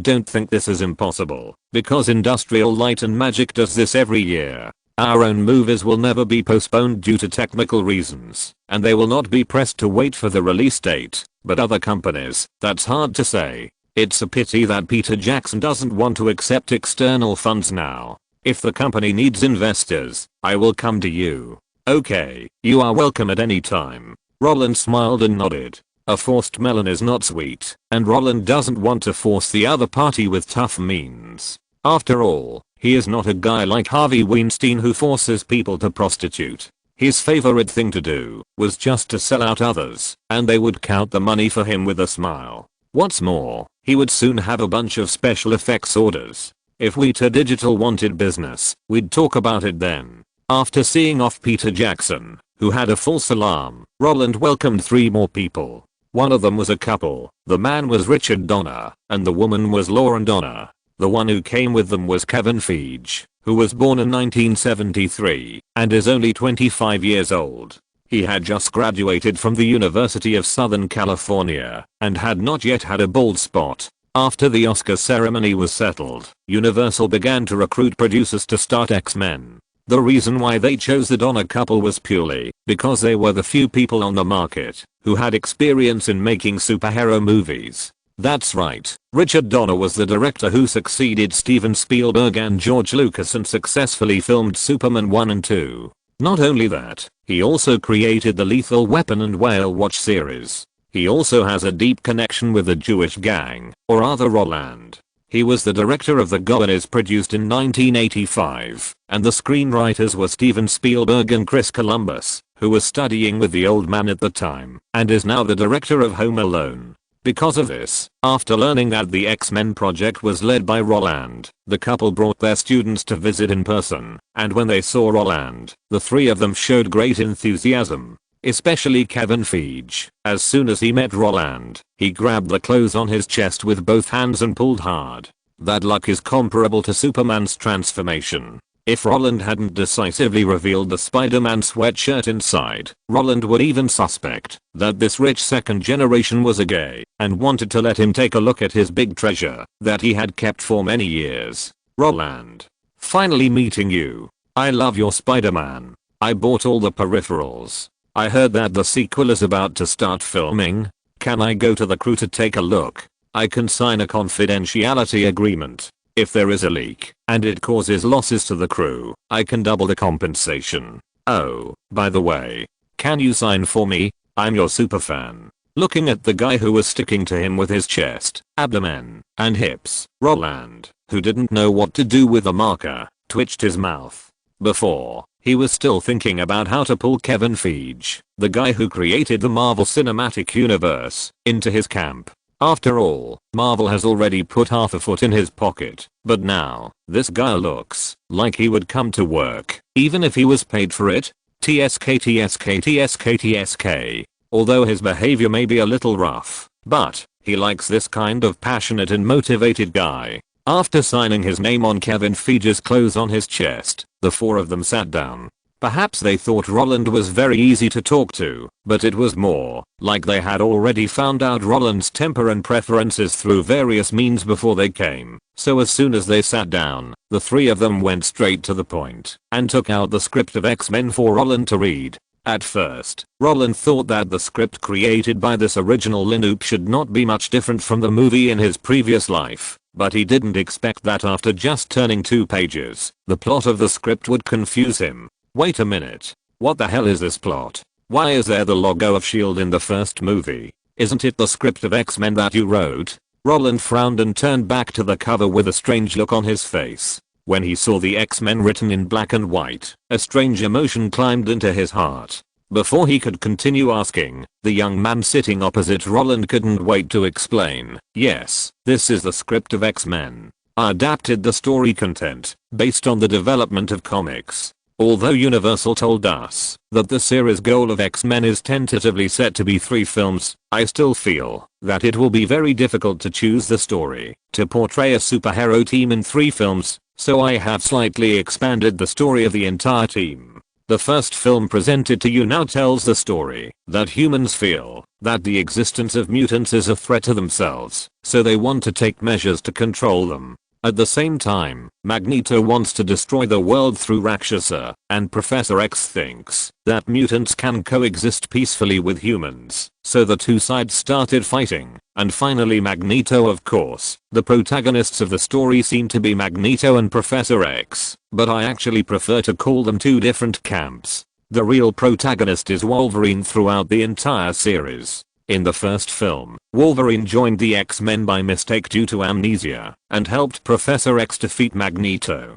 The beginning of the second film is that Wolverine left the academy to regain his memory, and after the Beast assassinated the commander-in-chief, humans launched another anti-mutant movement. In this film, Magneto and Professor X will work together to defeat General Stryker, who wants to make mutants into weapons. After the end of the second film, Phoenix will die, and Wolverine's life experience will be revealed. We can create a separate movie for him to tell his story. Since he was born in 1832, how he awakened his abilities, how he accidentally killed his biological father, how he fled with his brother Sabretooth, from 1845 to 1980, from World War I to the Vietnam War, and finally being recruited by General Stryker, his body filled with adamantium, and becoming Wolverine. Among them, Wolverine learned his spy skills from Taras Romanoff, and while learning, he also taught Natasha Romanoff how to fight. Not only that, when filming World War II, I also hope that Steve Rogers, James Barnes, Nick Fury, Howard Stark, these characters can all appear. Even if it's just a flash, there must be a shot. Finally, it ends with Wolverine defeating Deadpool. After that, we can also shoot it as a movie about Magneto and Professor X, telling the origin story of how they discovered their abilities and became the best partners, but parted ways because of different ideas. When the origins of the protagonists such as Magneto, Professor X, and Wolverine are all completed, the timeline can be pushed back along X-Men 2, and my personal idea is to pause the mutants and shoot Deadpool after being defeated by Wolverine. Through Deadpool, we can introduce Spider-Man in New York. And when the scene is moved back to New York, Iron Man can also appear. When Iron Man appears, Thor, Hulk, Captain America, Ant-Man and Wasp, the founders of the 6 Avengers in the comic 616 universe, can also appear one after another, and we can shoot another movie about the birth of the Avengers. In this way, there are 2 forces on the Earth.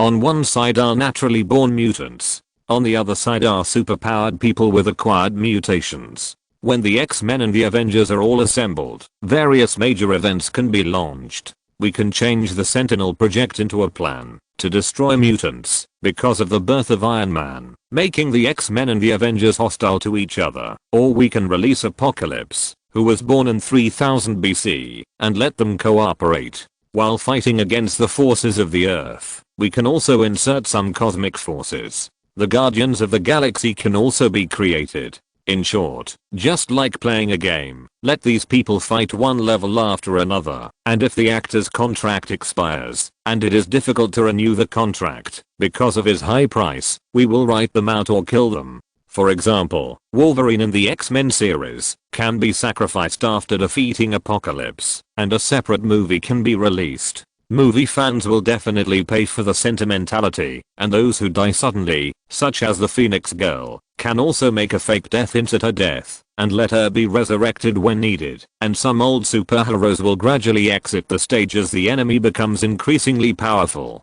My current plan is 20 years, at least 30 movies. The X-Men was a team-based film first, then individual films, while the Avengers was an individual film first, then an assembly. I know that most of Marvel's copyrights are in your hands, and I also know that Ronald Perelman and Carl Icahn have a very good relationship with you, so I just changed a little bit in the X-Men trilogy. I hope you like it. Oh my god. After listening to Kevin Feige's passionate plan, and watching him gesture with a flattering look to show the universe on his fingertips, Roland had only one thought in his mind: Can I touch your trophy? Is this the legendary Are You the Crazy Fans Who Love You?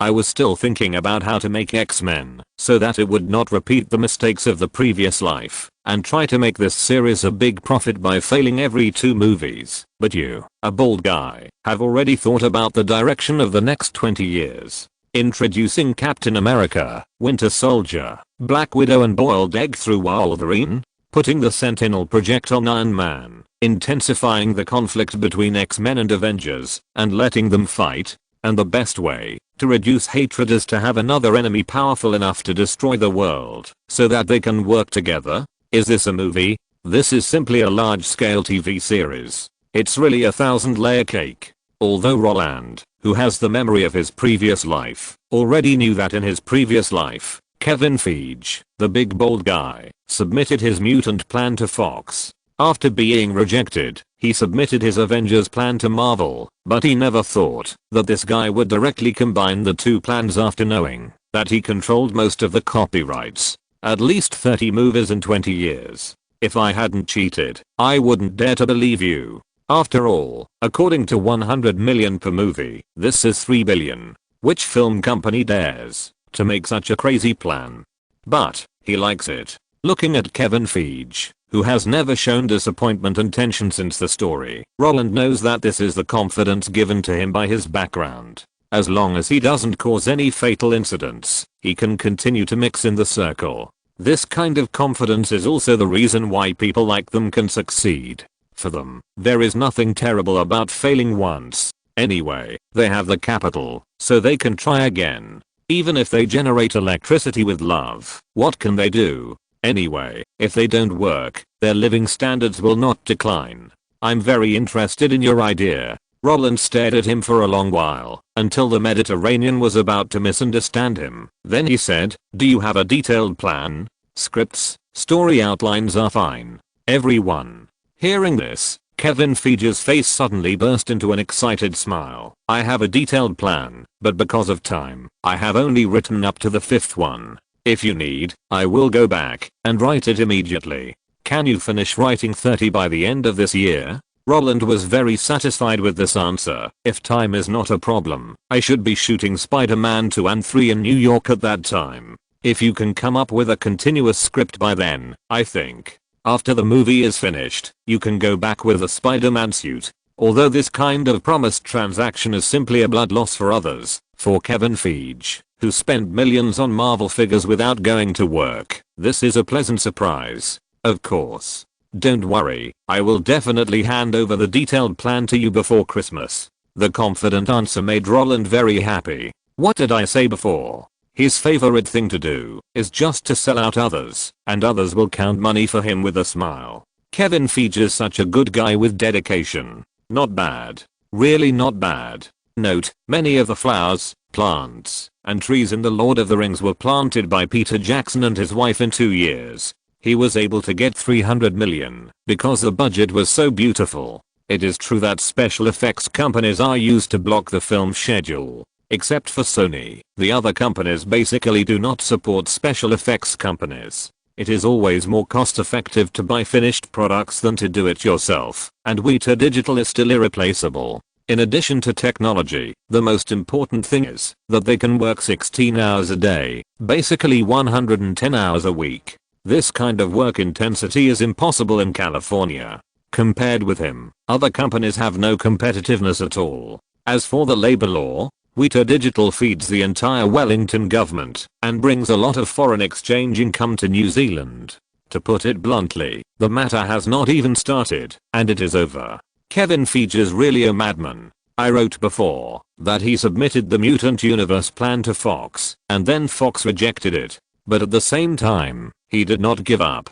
In the first X-Men, there was a scene where Spider-Man confronted the X-Men. The stuntman wore Spider-Man's clothes and confronted Cyclops, Phoenix, and Storm head-on. It was the kind that had already been filmed. In the end, he was driven away by Cyclops. After this scene was filmed, it was not officially released, but was included in the first version of the DVD. However, due to copyright reasons, it was all deleted in the subsequent versions. But the deletion is not the point. The point is that this guy wanted to do both X-Men and Avengers at the same time from the beginning. Chapter 260, too few episodes, sell it off. Of course, although Roland did show his goodwill in front of Kevin Feige, it does not mean that he will approve the other party's plan. At first glance, 30 movies in 20 years is no different from 23 movies in 11 years. After all, in his previous life, from Iron Man to Far From Home, Marvel released 2 to 3 movies every year. Now there are 9 more years, and Kevin Feige has only made 7 movies. This is simply a streamlined behavior. However, you want to rely on 7 movies to complete X-Men and combine the 2 major camps of X-Men and Avengers? This is a bit of a pipe dream. That's right, after hearing the plan of 30 movies in 20 years, Roland's instinctive reaction was not to give too much, but to ask for too little. In order to defeat a purple potato spirit, this Mediterranean bald man can open solo movies for 9 superheroes as a prelude. Then on the X-Men side, after removing 2 collections, there are only 3 solo movies? Are you kidding me? As a guy who has witnessed the glory of MCU and the failure of DCEU, Roland knows best that when building a movie universe, one must be full of fantasy, but never look ahead and behind, and act too hastily. To put it simply, you have to paint a big pie for yourself, but you can't take too big a step, otherwise it's easy to pull the egg.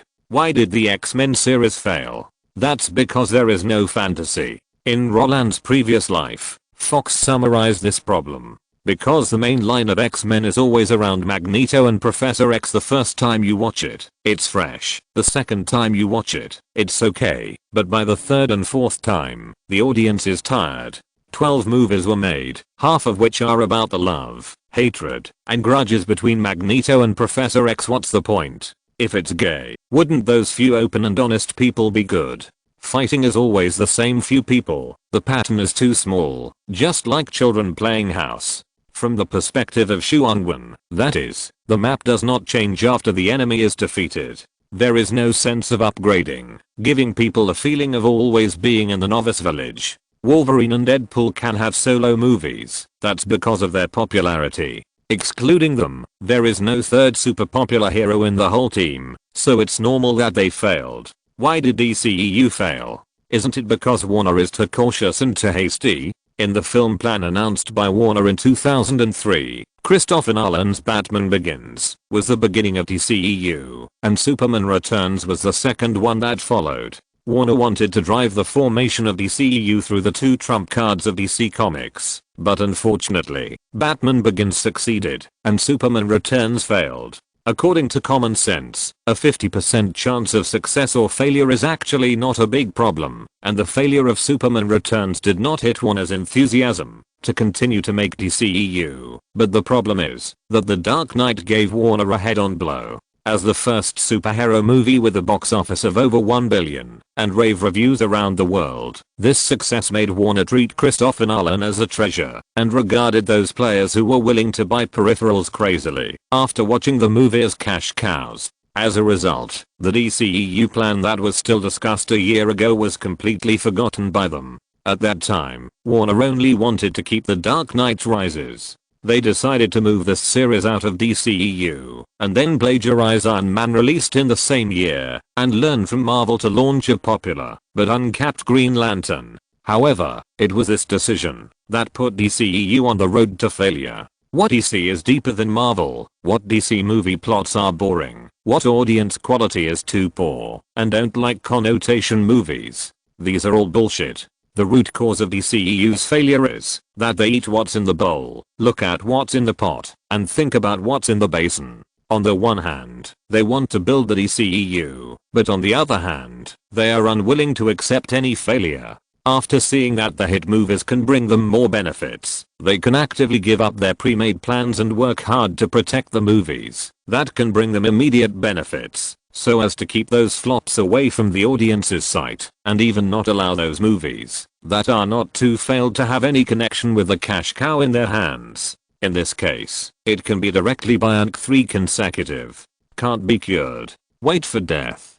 Goodbye. You should know that in the first phase of MCU, except for the Iron Man series, all other movies are flops. But even so, Kevin Feige still filmed it. Is it because he knows that, if he follows the layout, he will eventually reap success? No, that's because this bold man's philosophy is the same as Steve Jobs. The public often doesn't know what they want. Only when you put something in front of the public, will the public give feedback. Then, cut off those that the public doesn't like. That's it. It doesn't matter if one movie fails, and it's acceptable if 2 movies don't make money. The income of 3 movies just breaks even with the production cost. This is the best news. We spend 1, 2, or 3 years to cultivate the audience's viewing concept and slowly tell them a story. Create a hero. Describe a world. To put it bluntly, if you want to build a movie universe, you have to learn from Han Leonang. When our vegetable garden is empty, we have to sow a handful of seeds, apply some fertilizer, and water it. After the leeks grow, we can harvest them. We are too lazy to cultivate the market, and we only think about making money. How can we succeed? Unfortunately, capital is profit seeking. The guys who have the right to make capital decisions for DCEU are all professional managers. They also have to eat. They also have to survive. If they can't make money for shareholders, they have to get out. Under such high pressure, it is understandable that all the stupid moves are made, but I don't need this kind of short-term benefits. After sending Kevin Feige and his group away, Roland returned to the study and finished flipping through the script. Looking at the story that was slightly different from his previous life, he said to himself with emotion, compared to gambling on luck and making quick money, cultivating the audience's viewing habits is what Marvel should do most. For an Infinity War, this bald guy spent 23 movies and 10 years to lay the groundwork. Compared with this carefully polished plot, 20 years and 30 movies are really too few. How could there be only 3 protagonists in X-Men? The story of Magneto and Professor X can be written in great detail, and Wolverine can have a solo movie because of his explosive popularity, but this is not a reason for Phoenix to die early. The guy with the power of the Phoenix was KO'd so easily, it's really too sloppy. I would rather you suppress my combat effectiveness and describe it in detail in a solo series, and I don't want to pass it over hastily. If the Rush-made products like X-Men can be successful, it proves that there is a market for this thing, but the producer's repeated operations have made the entire IP go on the road to failure and never look back. After all, it's best to come up with creativity at the beginning of a series of movies. Later, as long as the finished product is not bad, it can win by relying on feelings alone. What we need to do now is to show the audience our sincerity, and of course, by Marvel. Yes, the reason why Roland asked Kevin Feige to go back and write a plan first, instead of investing directly, like he did with Peter Jackson, was that he really wanted to understand the complete layout, and more importantly, he was preparing to buy Marvel before the movie was released. In Hollywood, where movie box office revenue only accounts for 20% of the total IP revenue, movies are actually like a large-scale advertisement spread all over the world, and the real money is all derived products. Knowing all this, Roland will definitely not watch Marvel eat up this part of the profit. I make movies and you make money? Not true. And when it comes to buying Marvel, then of course it is to exchange it with the Yahoo shares in his hand. He holds 16.5% of Yahoo, and if he wants to sell it, he must comply with the 144 rule of the US Securities Act of 1933. Shareholders of listed companies who hold more than 5% of the shares may not sell more than 1% of the issued shares of the same type or the average trading volume within 4 weeks every 3 months.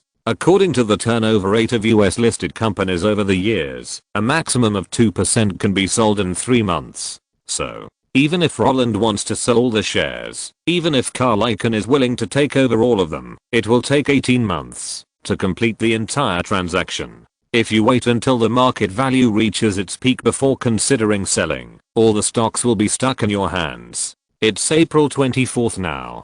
Even if I submit the report now, I will have to wait until January 2000 to sell all the shares. Although on the surface it seems that about 12% of the shares will not be able to reach the peak stock price, or in other words, compared with the peak stock price, at least 7 to 9% of the shares will be sold at a price that is 70% to 50% off. But I ran away. The money that runs into your hands is the real money. As for whether Cole will kick Jerry Yang, Masayoshi Son and others out of Yahoo and sell Yahoo to Microsoft, it has nothing to do with me. Anyway, I can get a large amount of cash flow while taking over Marvel and avoid the internet bubble in March. Now is the best time for me to sell. Everyone can see that the internet represents the future. Compared with the rising stock price, my behavior of selling now is a fool's behavior. The sooner he buys my shares, the more book profit Carl Icahn will make. And after I run away and the internet bubble bursts, people will only sigh that the fool was so lucky. Because my motivation for selling stocks now is to join hands with Universal to create X-Men, and judging from the current market value of Yahoo, even if I sell all my stocks, I will only make a few $100 million while taking over Marvel. Although those shrewd Jewish guys who have wiped my ass won't think I'm a fool, they won't find anything unusual in me, because even if they eat the bubble, compared with the past gains, they are still making a lot of money. It was because of the lofty idea of making others make money and letting himself lose money. So when Roland took his plan and found David, the guy who had just returned from Irvine, after checking the land, staggered and almost fell. Are you crazy? Are you going to sell all your Yahoo shares? David's eyes were wide open, and his expression of surprise made people wonder if he would pull out a hammer and smash Roland's head open to see if it was filled with shit, urine, or fart. Any questions? Roland asked knowingly. This is a big problem. David knocked on the table and shouted, Yahoo is doing very well right now. If it continues to grow at the current rate, it will surpass Berkshire Hathaway in about 2000 years. You now hold 1% of Berkshire Hathaway, which can bring you $1 billion fortune, but you own 16.5% of Yahoo. Even if the market value of Berkshire Hathaway remains the same, you will be worth $16.5 billion in 2 years. Roland knew this. He also knew that Yahoo had indeed surpassed Berkshire Hathaway in its previous life, but if the shares are not cashed in, they will always be paper wealth, right? Even if my wealth expands due to the surge in Yahoo, what's the use? Taking them to the bank as collateral is not as good as Berkshire Hathaway. No matter how good the internet is, it will never affect the status of Berkshire Hathaway in the hearts of Wall Street. Because they won't believe Jerry Yang, they will only believe Warren Buffett. Believe in Carl Icahn. It's not me who wants to sell Yahoo now, but Microsoft has placed an order with Carl Icahn to buy Yahoo. That's right, Roland knew that David would firmly oppose his selling Yahoo shares, because even a pig can now see how popular Yahoo is, but this insistence is simply untenable in front of Carl Icahn and Microsoft. In Roland's previous life, in that unspeakable eastern country, Warren Buffett's fame was hundreds of times that of Carl Icahn, but in America, this is exactly the opposite, because Carl Icahn's ferocity is deeply welcomed by a bunch of speculators. Whenever Carl Icahn sets his eyes on a company, the company's stocks will be bought up by investors. Because they know that this company is valuable. Because they know that Carl Icahn will kick out the founding team and sell the company for a good price. And entering the market at this time is a truly guaranteed win-win deal. Because there are only two final results. The first is that the target company buys back its shares for cancellation, forcibly raises its own company's stock price, cuts flesh and bleeds, and begs Carl Icahn to sell his shares and exit the market. The second is that the target company is acquired by other companies. In the acquisition transaction, the market value will also be high. No matter which result, it can bring real benefits to speculators. As for confrontation, don't be kidding. No one wants to be audited by KPMG today, audited by Deloitte tomorrow, and have Ernst & Young review the board meeting resolution the day after tomorrow, and deal with PricewaterhouseCoopers the day after tomorrow. No one wants to hold 3 extraordinary shareholders meetings in half a year. If you don't give me money, I will torment you. If you don't sell your company to me, I won't let you operate normally. Unfavorable news combined with on-site operations can destroy your company's market value in minutes. Angry? Angry? Don't just watch. If you have the guts, come and hit me. As long as you dare to do it, I dare to stand here and let you hit me to your heart's content. Because of this, no listed company wants to hear the news that Carl Icahn announced that he holds nearly 4% of the shares of 30 company. Similarly, when Roland brought up Microsoft, which disregards antitrust laws, and the Wolf King who tramples on the US Securities and Exchange Commission, David's persistence also vanished in an instant. Are you sure? The guy sitting behind the desk asked seriously. Of course. Roland smiled and nodded. Carl told me in person, and William also personally confirmed the existence of this matter. The reason why they told me before they took action was not because they were afraid of me, but because we are now in the same camp, and I have been very disciplined in doing things for so many years. They are barbarians, but not just barbarians, right? Okay, I will talk to Carl. After getting a positive answer, David did not ask any more questions. Because he knew that what listed companies fear most is guys like Carl Icahn who walk on the edge of the rules. At all times, it is more cost effective to be friends with such people than to be enemies. Even though this kind of person will never help a friend against an enemy for free, and will take orders to deal with a friend for the sake of profit.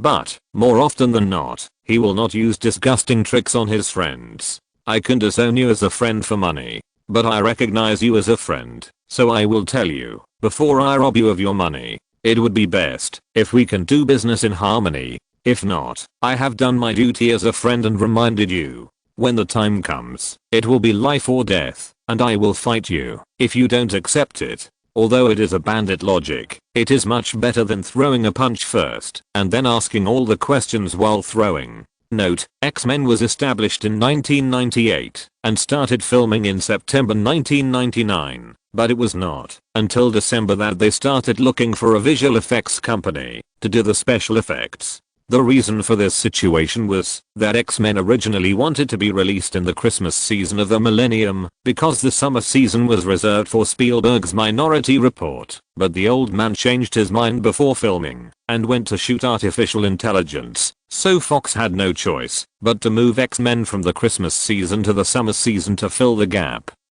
So the production time was actually only 4 months, so it was called a real rush product. The sale time should be calculated correctly. For major shareholders with more than 5%, the maximum is 2% within 3 months, which is 16.5-5/2*3 equals 17.25, which is 18 months, because after 12% is sold in 18 months, the remaining 4.5% can be sold at one time, and there is no need to comply with the 144 rule. The popularity of Wolf King in the United States has always been higher than that of Buffett. The companies he has targeted will see a surge in stock prices. Even every time Wolf King announces the company shares he holds, some small shareholders will take the initiative to contact him and vote with him to kick people out. Many people hold shares just to make money, but Wolf King has buyers and can sell the company at a good price, so most of the time, company holders will choose to give him money to beg him to leave. Among them are a bunch of victims who have been robbed, such as Time Warner and Viacom, and this is why his company's return rate is 11 points higher than Buffett's. Another thing is that when crude oil futures were negative this year, nearly 2 million barrels were all bought at the bottom by him.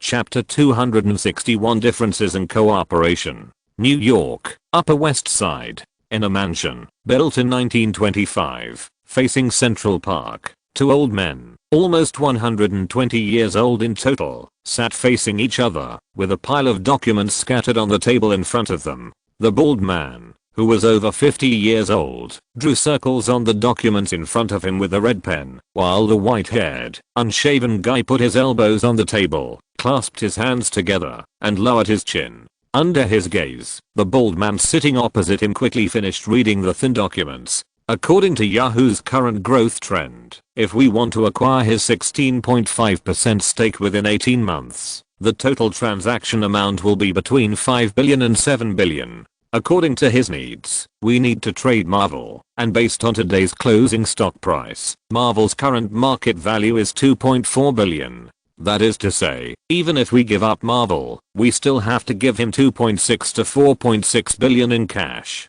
But we currently only control 68% of Marvel's shares. If we want to delist and privatize it, we will have to spend at least $800 million to $1 billion in cash to clear the market. In other words, if we want to reach a deal with Roland, we will need to pay 3.4 to 5.6 billion in cash in the next 18 months. Although after the sharing, it is not actually a big pressure for us to come up with this acquisition fund. The problem is that before the deal is reached, we will take great risks. After learning that the mastermind behind Yahoo was Microsoft and the trader responsible for clearing the market and promoting the acquisition was Carl Icahn, David did not slack off. According to Roland's idea, he asked the team to formulate a transaction plan within a week. After receiving the transaction invitation, Carl Icahn, who was always prepared, made an appointment with Ronald Perelman, wanting to cooperate with this merger genius to jointly promote the acquisition transaction. Of course, this was also related to the fact that the other party held a large number of Marvel shares. Although Ronald Perelman had long heard that Microsoft had set its sights on Yahoo and wanted to get a piece of this big pie, when he really saw the specific amount of the transaction, he was also keenly aware of the risks that came with it. Generally speaking, there are only two means of acquisition transactions between listed companies. The first is direct acquisition. The acquirer directly makes ownership claims to the target company, and the two parties reach the acquisition purpose through negotiation under the conditions of the agreement. This is divided into partial acquisition and full acquisition.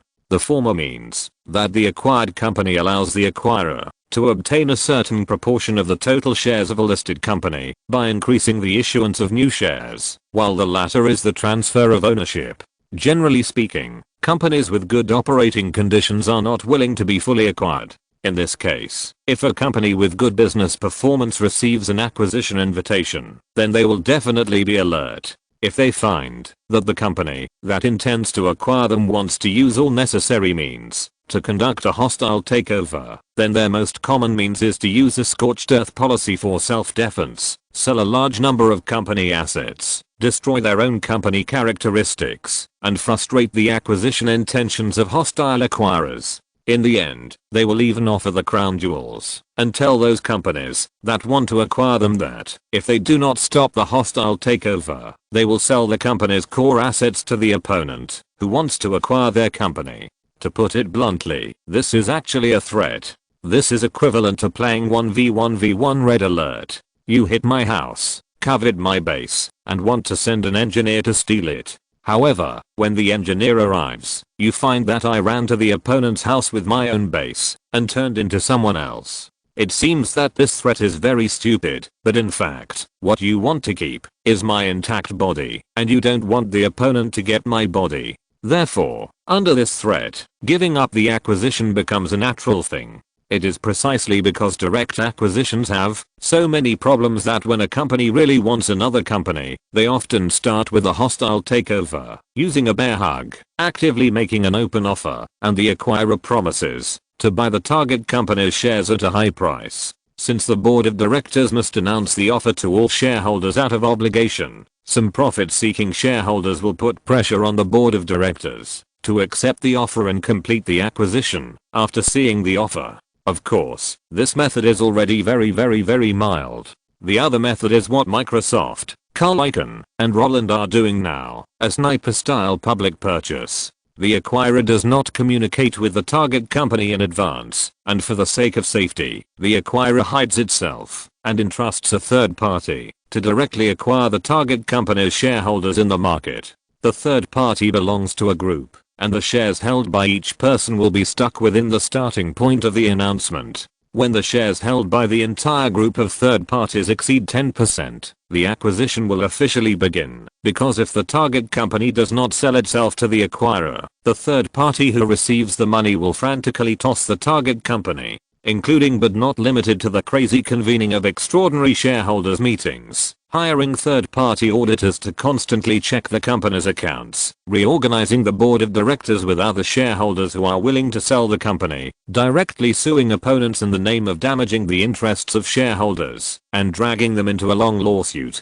In addition, the people behind the Wolf King have the support of banks, so cutting off the target company's capital chain is also one of the means. All actions have one purpose: to arouse the hatred of the majority of shareholders against opponents and kick them out of the company. If the opponent's shares account for the majority and there is no hope of acquisition, then the target company will be completely destroyed. In a word, when the acquirer hires Carl Icahn, there are only 3 situations for this acquisition. Either the target company is acquired, or the target company is dead, or the target company offers a sky-high price that can make Carl Icahn stop himself to satisfy the appetite of the shareholders behind Carl Icahn. After all, Carl Icahn's ultimate goal is to make money. If he spent $1 billion before the acquisition officially started, then even if the target company lost $200 to $300 million, this old man would be willing to let the other party go. There is no other way. He can earn $200 to $300 million without doing anything.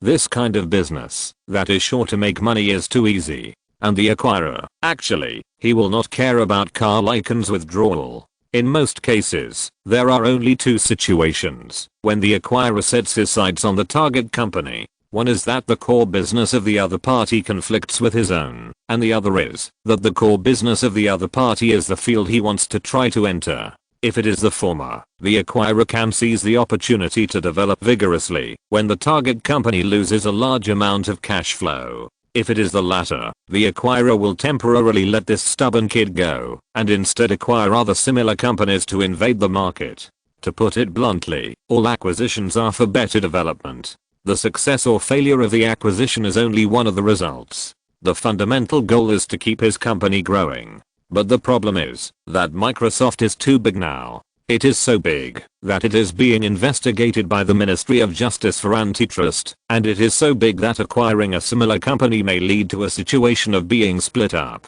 In the past, when doing sniper-style public purchases, these blood-licking jackals never worried about the safety of their employers, but now, I have the right to doubt whether the Department of Justice will approve this transaction. At this point, the bald man who was still looking at the documents looked up and looked at the guy opposite. The Department of Justice is now investigating Microsoft's monopoly behavior. It is only the last step away from officially filing a case. If Microsoft is sued, I firmly believe that 16.5% of the shares will be smashed in our hands. And even if Microsoft can successfully get out of the antitrust investigation, even if all the opponents in Yahoo are eliminated by us, this transaction may be hit by the Department of Justice. And if it is not approved, we will have done it in vain. Not only that, it will take a certain amount of time to clear the shares in our hands. By then, our losses will be at least tens of billions. If there is no emergency, Ronald Perelman will gladly accept Carl Icahn's invitation to join. Because Microsoft has money, working for them is a sure win business.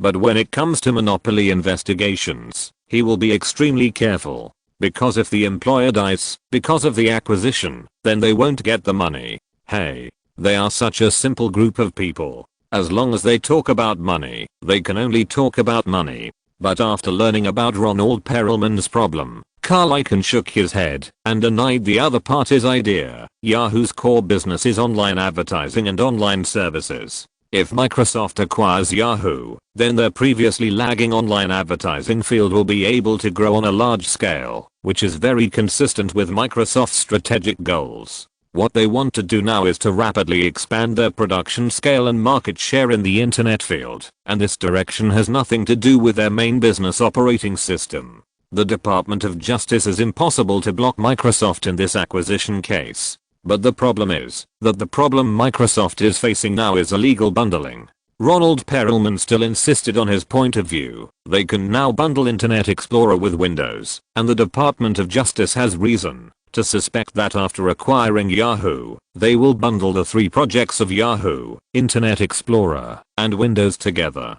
At that time, as long as people buy Windows disks, they can enjoy the locked internet for free. Explorer and Yahoo. Then I would like to ask, is there any possibility for others to develop? Although those people in the Ministry of Justice are brainless pigs, but there are countless interest networks behind them.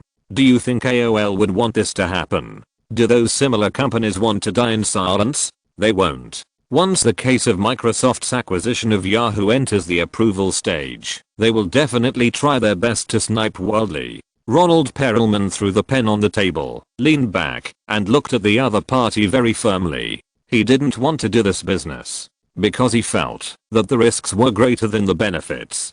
Such a situation made Carl Icahn nod slightly, without ridicule, let alone provocation. For guys like them who have dismantled hundreds of companies and handled nearly trillions of dollars in their lifetime, a firm stand is the cornerstone of success. If others made an invitation and cooperated directly without analysis or judgment, they would have gone bankrupt long ago. Do you think this business will definitely lose money? Carl Icahn asked. Yeah. Ronald Perelman nodded and said affirmatively, Microsoft is different from other companies we have worked with before. It has shown its fangs to the world. Since even the uninformed people know that Microsoft is a demon, how could the Department of Justice watch Microsoft continue to grow and become stronger? If Microsoft did not bundle Windows and Internet Explorer, I would definitely support this deal. But it is precisely because they let the outside world know that they can do anything to become stronger. Then when we help them make acquisitions, we are not fighting against a company, but against a group of antitrust advocates. Okay, what you said makes sense. Carl Icahn agreed with Ronald Perelman's opinion. In fact, I think so too. What? Ronald Perelman, who wanted to get out of this deal by naming his position, was shocked. No. If you think the same as me, then aren't you wasting your time? Since you think that the Department of Justice will never approve this acquisition, then isn't it crazy to take on this business?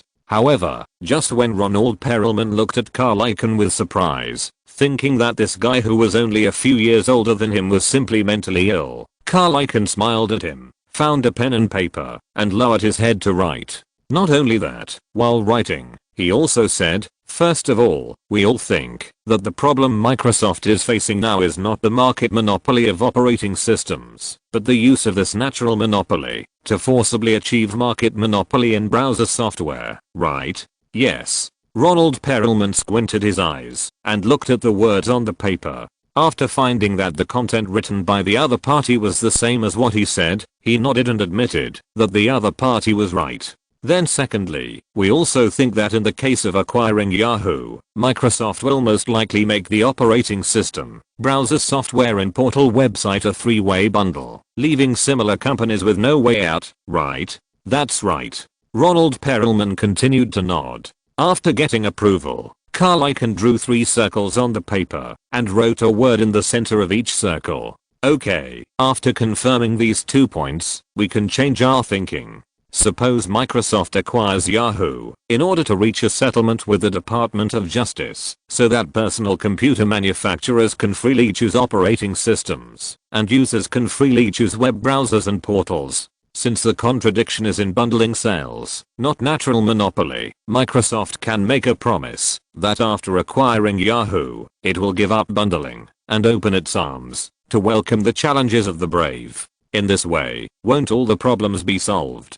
Fuck. Ronald Perelman frowned, and the ravines on his face were like a deep valley. His shocked eyes shot out and fell on Carl Icahn, as if he wanted to hit him through. The fundamental purpose of Microsoft's acquisition of Yahoo is to prevent antitrust investigations and prevent things from getting worse? Wow. How dare you say such words? When the operating system with the largest market share meets the portal website with the largest market share, anyone with a discerning eye can see that this is a monopoly. Under this circumstance, you said that we can give up bundling and welcome your challenge? What a joke. Even without bundling, people still use Windows. Even without bundling, people still use Yahoo because users have become accustomed to it. Is this what Microsoft said to you? Ronald Perelman raised his voice, wanting to make the final confirmation. If William told you this, then I can only tell you that this deal will never be successful.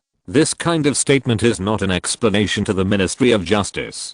It's a provocation. Microsoft is not DuPont. Microsoft is not Boeing. Microsoft is not Lockheed Martin. It has not yet been deeply tied to the federal government. It has not worked closely with the military. It has not yet reached the point of being too big to fail. After emphasizing the words in his heart, Ronald Perelman took a few breaths, then lowered his head to pack up and prepare to leave. As he piled all the documents into his bag, Carl Icahn, who had heard his words, continued to smile and said, what if I say Microsoft is willing to open up part of the source code of Windows and allow competitors to write applications on Windows? What? Ronald Perelman stopped. He slowly raised his head, frowned and asked, "What did you say? Microsoft is willing to disclose part of the Windows source code? Allow competitors to write applications? Are they crazy? Crazy? No."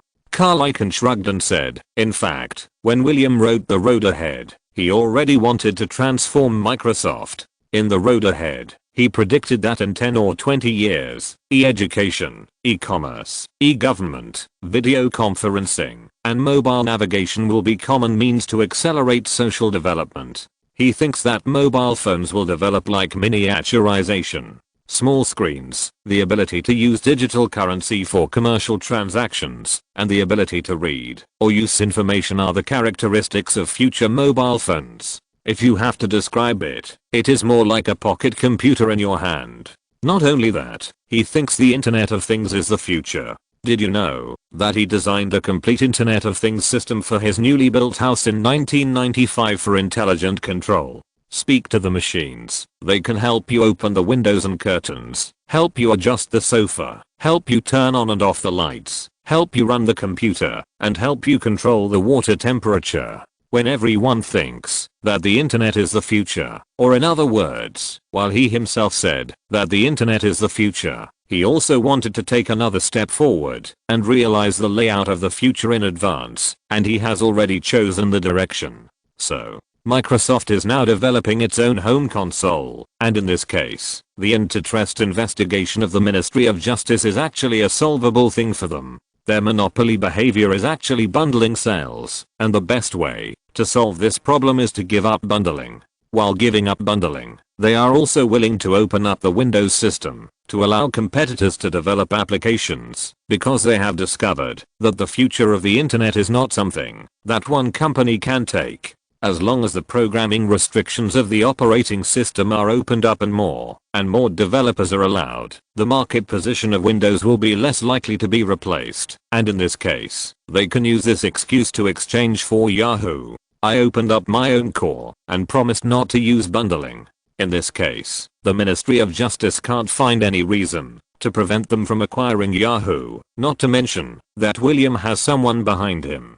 So, we can definitely make this Yahoo case. Because of these, that's why I took the order. When Carl Icahn spread his hand slightly and nodded to Ronald Perelman, the bald man who had heard all this was a little confused. He understood that if Microsoft really allowed competitors to write application software on its own system and gave up bundling, then the Department of Justice would definitely reach a settlement with Microsoft and readily approve Microsoft's acquisition of Yahoo. But the problem is, it's not worth it to use the present to gamble on the foggy future. Internet of Everything, smart home, you are the richest man in the world, so you can afford it. But if you want to promote something that costs millions to the public, it's a foolish dream, no matter how you look at it. If you think everything you said is the future, then why don't you make a mobile phone like a pocket computer? Why not do e-education, e-government, video conferencing, mobile navigation, e-commerce? Hey, wait, e-commerce? When Ronald Perelman, who was extremely puzzled, thought of this term, a guy suddenly appeared in his mind. After seeing the familiar face for almost 7 years, his eyes narrowed involuntarily. Carl. The bald guy lowered his voice. Huh? Carl Icahn raised his eyebrows and asked, "Is Roland doing e-commerce? That Amazon?" "Yes. Isn't this the business you introduced to him?" "I introduced it to him, and he invested directly?" "Yes. Because he thinks what William said makes sense." Carl Icahn did not hide it and said directly, "Didn't Paul take him away with a sum of money? That was the development funds they helped to get. William wanted to invest in Blizzard Capital, but Overwatch Ventures under the name of Blizzard Capital holds Apple shares, and Steve doesn't want Microsoft to hold too many Apple shares, so William gave up." According to them, William and Roland had a very pleasant chat, and when Microsoft entered the home console market, the game company in Roland's hands would definitely make a fortune. If Roland hadn't gone public, I would have bought it long ago. Is his stock good? In fact, William has always understood that Microsoft will never become a content company, but if they want home consoles to be accepted by the public and build the future they envision step by step, the first thing they have to do is to cooperate with some of the people's favorite content companies.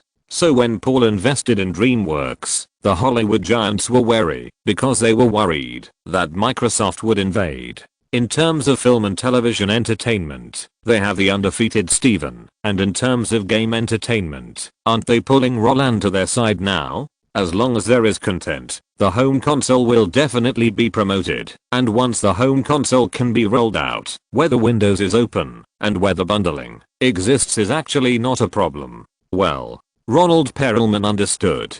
Microsoft is not using the great present to gamble on the foggy future. Instead, it pretends to personally control the great present development so that opponents can relax their vigilance and use more monopoly means to explore the future layout. And at this time, the guy who got on the Microsoft chariot, the big bald head, glanced down at the cooperation agreement. The dazzling marvel made him feel that he had figured out everything. Roland traded Yahoo for Marvel because he wanted to tie himself closely to Microsoft, right? Microsoft wants Yahoo, and he wants to become Microsoft's largest content provider with Steven. Maybe. At this point, Carl Icahn's words became ambiguous. Which young person doesn't admire William? Roland is obviously one of them, and he is the kind who has the money to get involved in everything.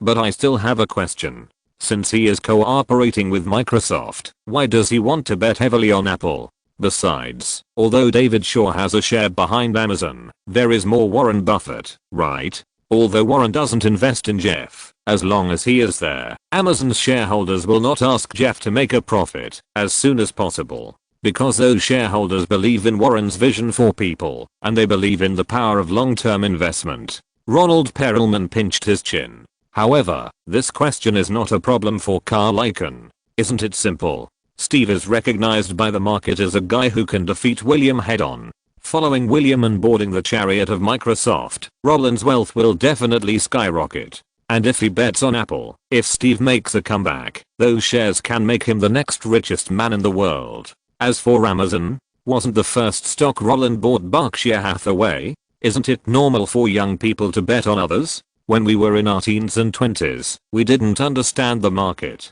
We just knew whoever was good, so we followed them. It's just that over the years, the people Roland bet on have all become too famous. William, Warren, Steve, if any one of them succeeds, Roland's wealth will be in the billions. If all of them succeed, okay. If we bet on one, all of them are amazing, okay. Betting on 3 is a dream. At this point, Carl Icahn suddenly felt something was wrong. After looking at the bald man opposite him with a half smile, he reacted and shook his head with a wry smile. I was wrong. He has now bet on one. Okay, let's not talk about this. Will you give me a definite answer, whether you will do this job or not? Yes. How much do you want?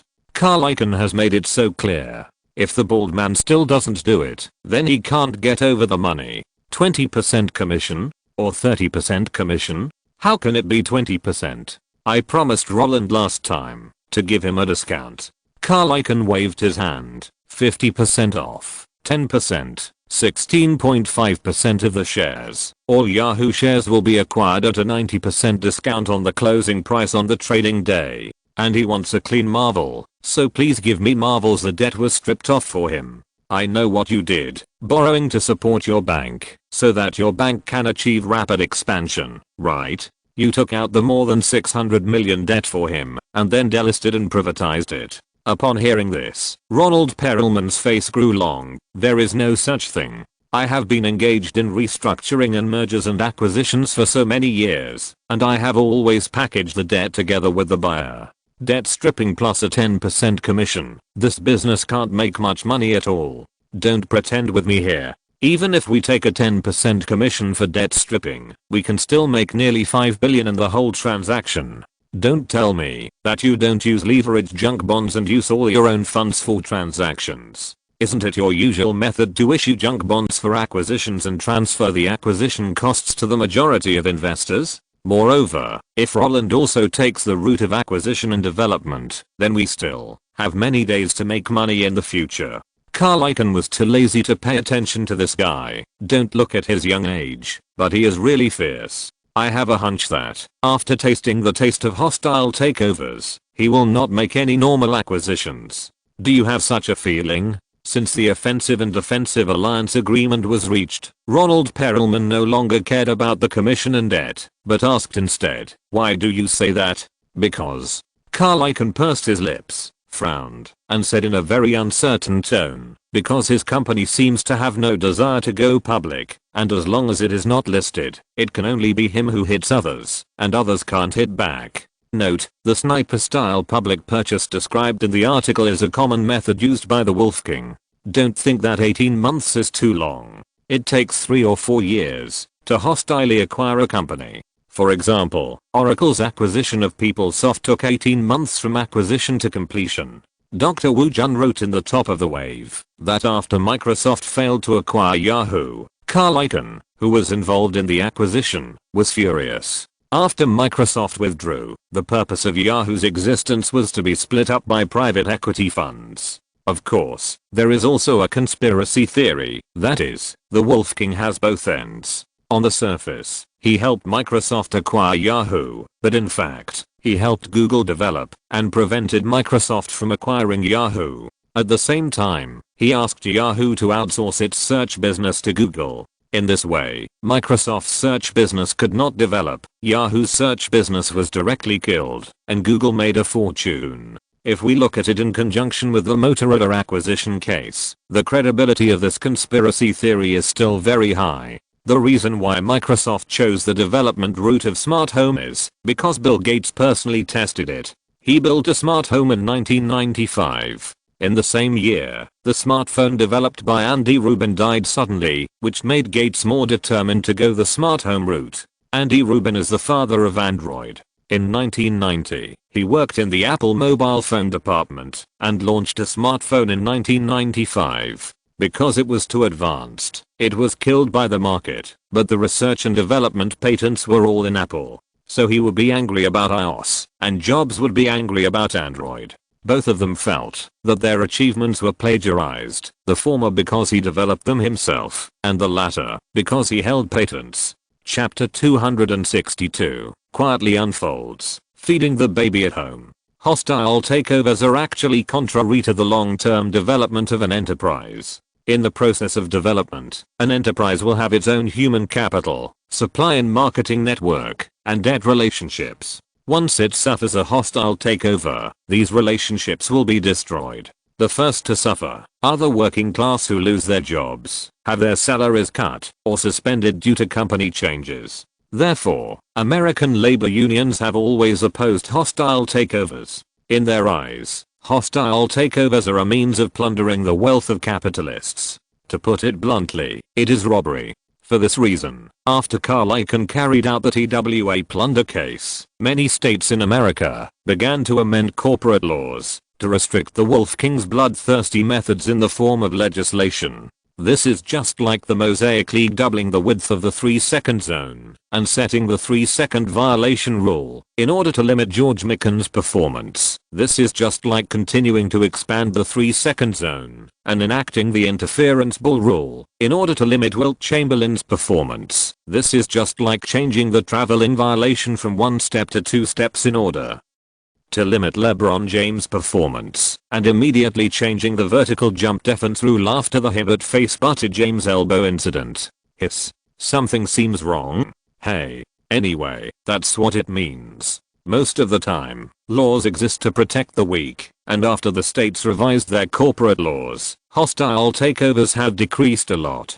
Take Pennsylvania, for example. The new corporate law stipulates that the company that is the target of the takeover has the right to own the profits made by shareholders selling shares to the hostile acquirer within 18 months after the hostile takeover plan is announced. Shareholders can't even get the money, so they are not willing to make trouble. But the problem is that hostile takeovers are gradually decreasing due to legislation, but the ferocity of hostile takeovers is soaring with the restrictions of legislation. Since the law stipulates that the target of the takeover can possess the profits from the sale of shares by shareholders, then we will not allow hostile takeovers to be judged.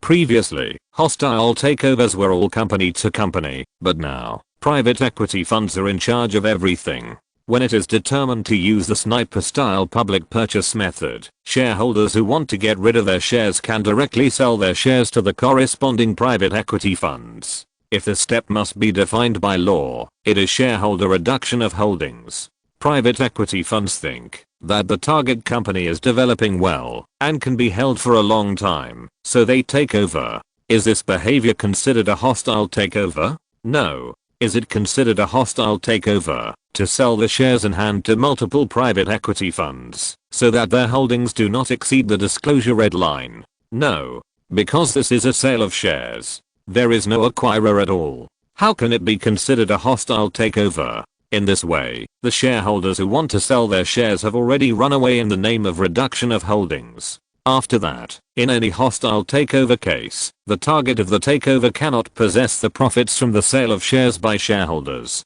Because I sold off my shares first, and only after I ran away did a company launch a hostile takeover review. Those private equity funds that were motivated by money saw that the other party offered a good price, agreed to the acquisition invitation, and then started to make trouble. Regardless of whether it is from the perspective of behavior or law, these are two cases. Even if I'm sued in court, even if the judge and jury know that this is the operation link of the hostile takeover, they can only watch the former shareholders take the money and run away, because the rules allow it, and it is completely legal. If this is not legal, then no one will start a company. If selling off is not allowed, then why should I start a company?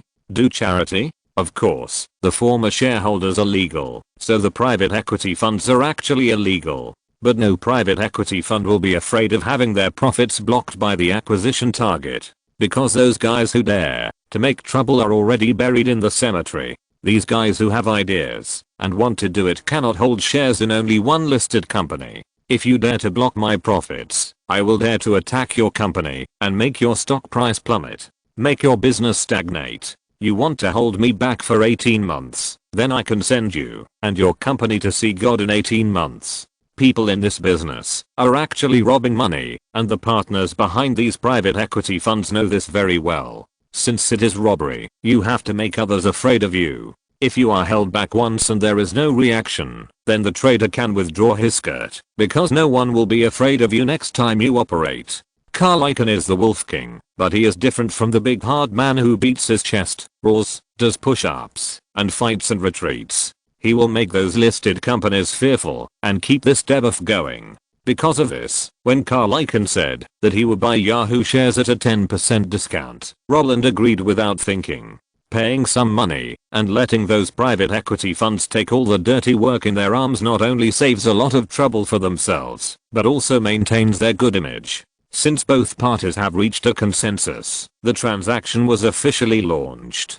David Olsen first submitted a report on Overwatch Ventures' reduction of Yahoo's holdings to the US Securities and Exchange Commission, and then sold the shares to the private equity fund designated by Carl Icahn in accordance with the law. Since it was a major shareholder with a shareholding of 16.5%, the transaction would naturally be reflected in the official report. Although David did not explain the transaction, and even Yahoo itself only learned about the news shortly before the transaction was reached. But, what can they do? Lushan Capital and Masayoshi Son, who can see clearly, just know that someone is eyeing Yahoo. After asking around, they chose to keep silent after learning the name of Carl Icahn, who wanted to continue to mix in this market. Yang Xiaowen and David Philo, who don't understand, can only accept the excuse that Roland Allen is preparing for a wedding and needs a large sum of cash. There is no way. For Roland now, the excuse of love is a universal brick, which can be moved wherever it is needed.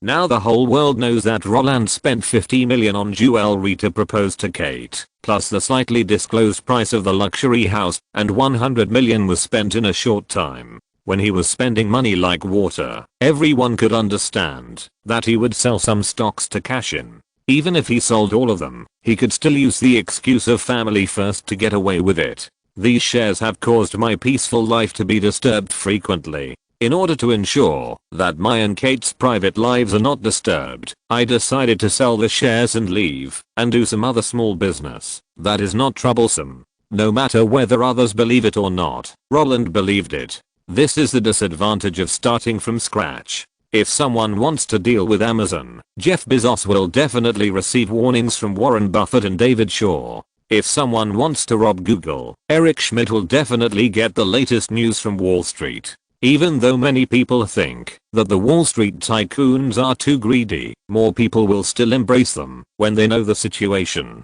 It's not because playing with finance can make them more money, but the more these tycoons make from themselves, the more they will reveal to you some life-saving information at the critical moment. Even if their purpose of revealing the information is to let you hire them to fight back, and the fundamental goal is to make money from you, but getting rid of a little money is much better than being killed by others for no reason. And now, with the sell-off of Overwatch Ventures and Carl Icahn's undisclosed holdings, private equity funds that smelled the blood and wanted to get a piece of the pie also surrounded it like a pack of wolves. Yahoo's stock price continues to rise, just as Carl Icahn and Ronald Perelman inadvertently put the butcher knife on Yahoo's neck. The actual owner of Blizzard Capital was at home breastfeeding his child. Fighting outside? I have nothing to do with it. Compared with those intrigues, I prefer telling stories to children. This is called a phone number. He told Ron, last summer I told your dad how to use the phone. Call me, okay? I can't stand talking to only Dudley for 2 months. In the light pink children's room, Roland sat cross-legged with a book in the middle, reading the contents with great emotion. As soon as he finished speaking, Kate, who was sitting on his left, lifted her hair, squinted at the book, and continued to read. But your aunt and uncle will be proud, won't they? Hermione got off the train. When they hear what you did this year? Proud? Harry said, are you serious? I didn't manage to die during this time. They will be very angry. Roland raised his voice, his words full of sarcasm and self-mockery. The next second, he fell silent again, reading the narration. Then, they walked together towards the gate leading to the Muggle world.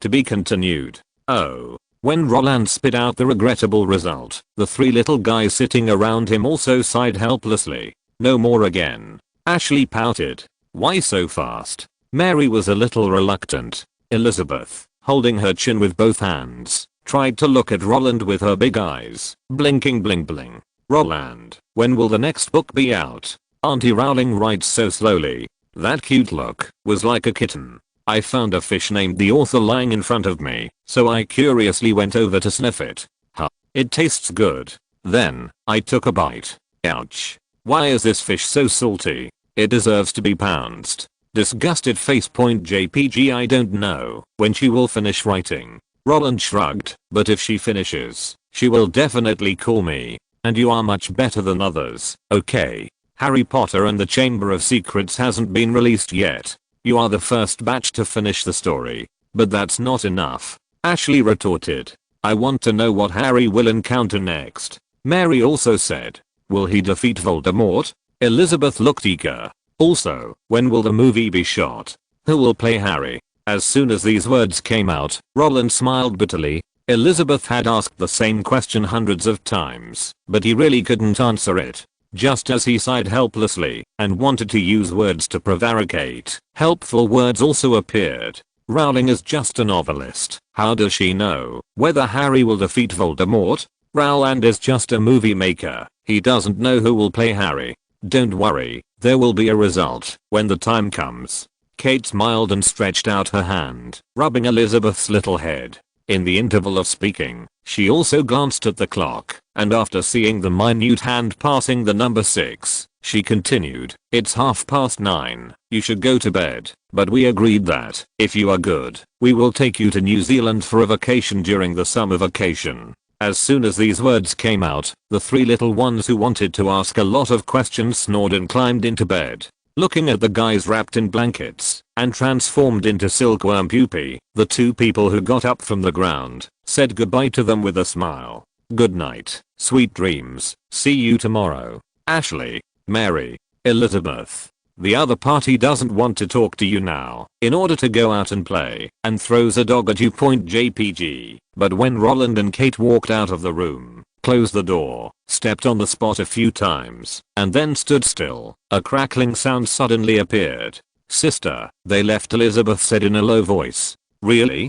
This was Mary's voice. Of course they left. every night. They can't wait for us to go to bed. Ashley said, hurry up, let's go and see what they do every night. About 4 or 5 seconds later, the tightly closed door was opened from the inside. When the 3 little ones who led the charge saw the 2 smiling faces, a gurgling sound made their excited hearts fall to the bottom. At this moment, they seemed to be possessed by the 3 cute cat musketeers, staring at the 2 in a daze. After about a century, they came to their senses and wanted to escape.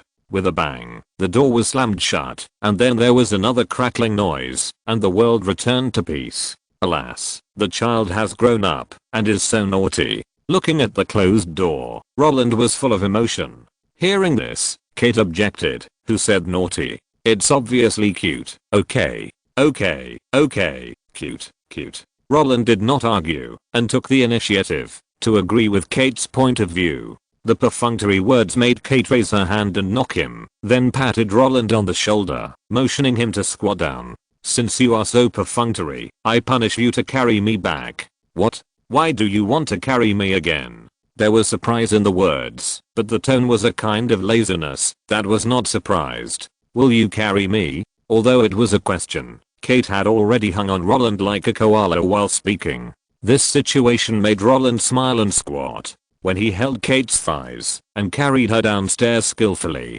Kate, who was lying on him, rubbed Roland's neck with her nose and laughed softly. The little guys hiding in the house eavesdropping on everything, pricked up their ears and tried to sense.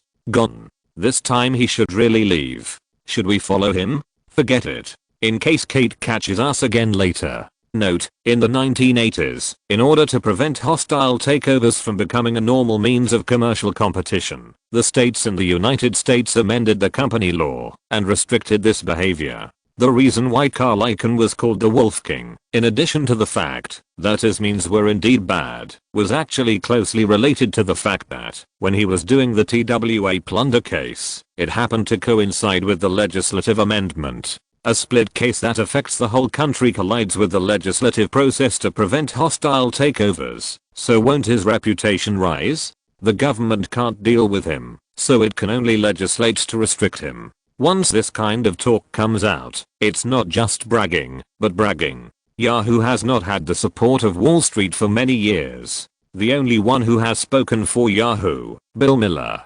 91-05, beating the S&P 500 for 14 consecutive years, is because he holds Yahoo shares. The better a company develops without the support of Wall Street, the easier it is to be swallowed up. There is a large category of hedge funds called event-driven funds. It is said that they bet on the mergers and acquisitions and splits of companies, but they can do much more than that. Kate likes people to carry things behind her back. This was revealed by her brother. Chapter 263 Sense and Sensibility. When you stare into the abyss also stares into you. David runs around for Roland, so Roland helps David take care of the children.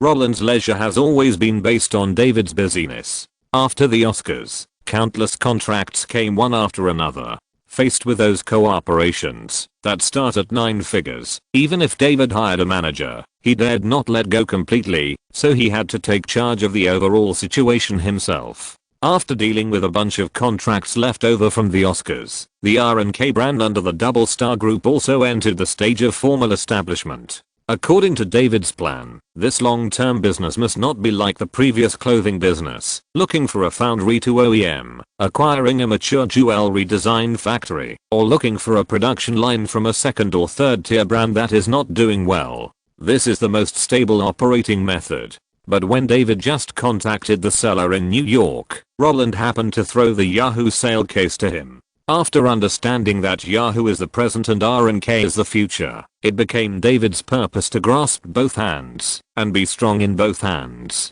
So, Gannetti, who had been in New York for many years and knew a little about the jewelry business, was dragged away by her husband.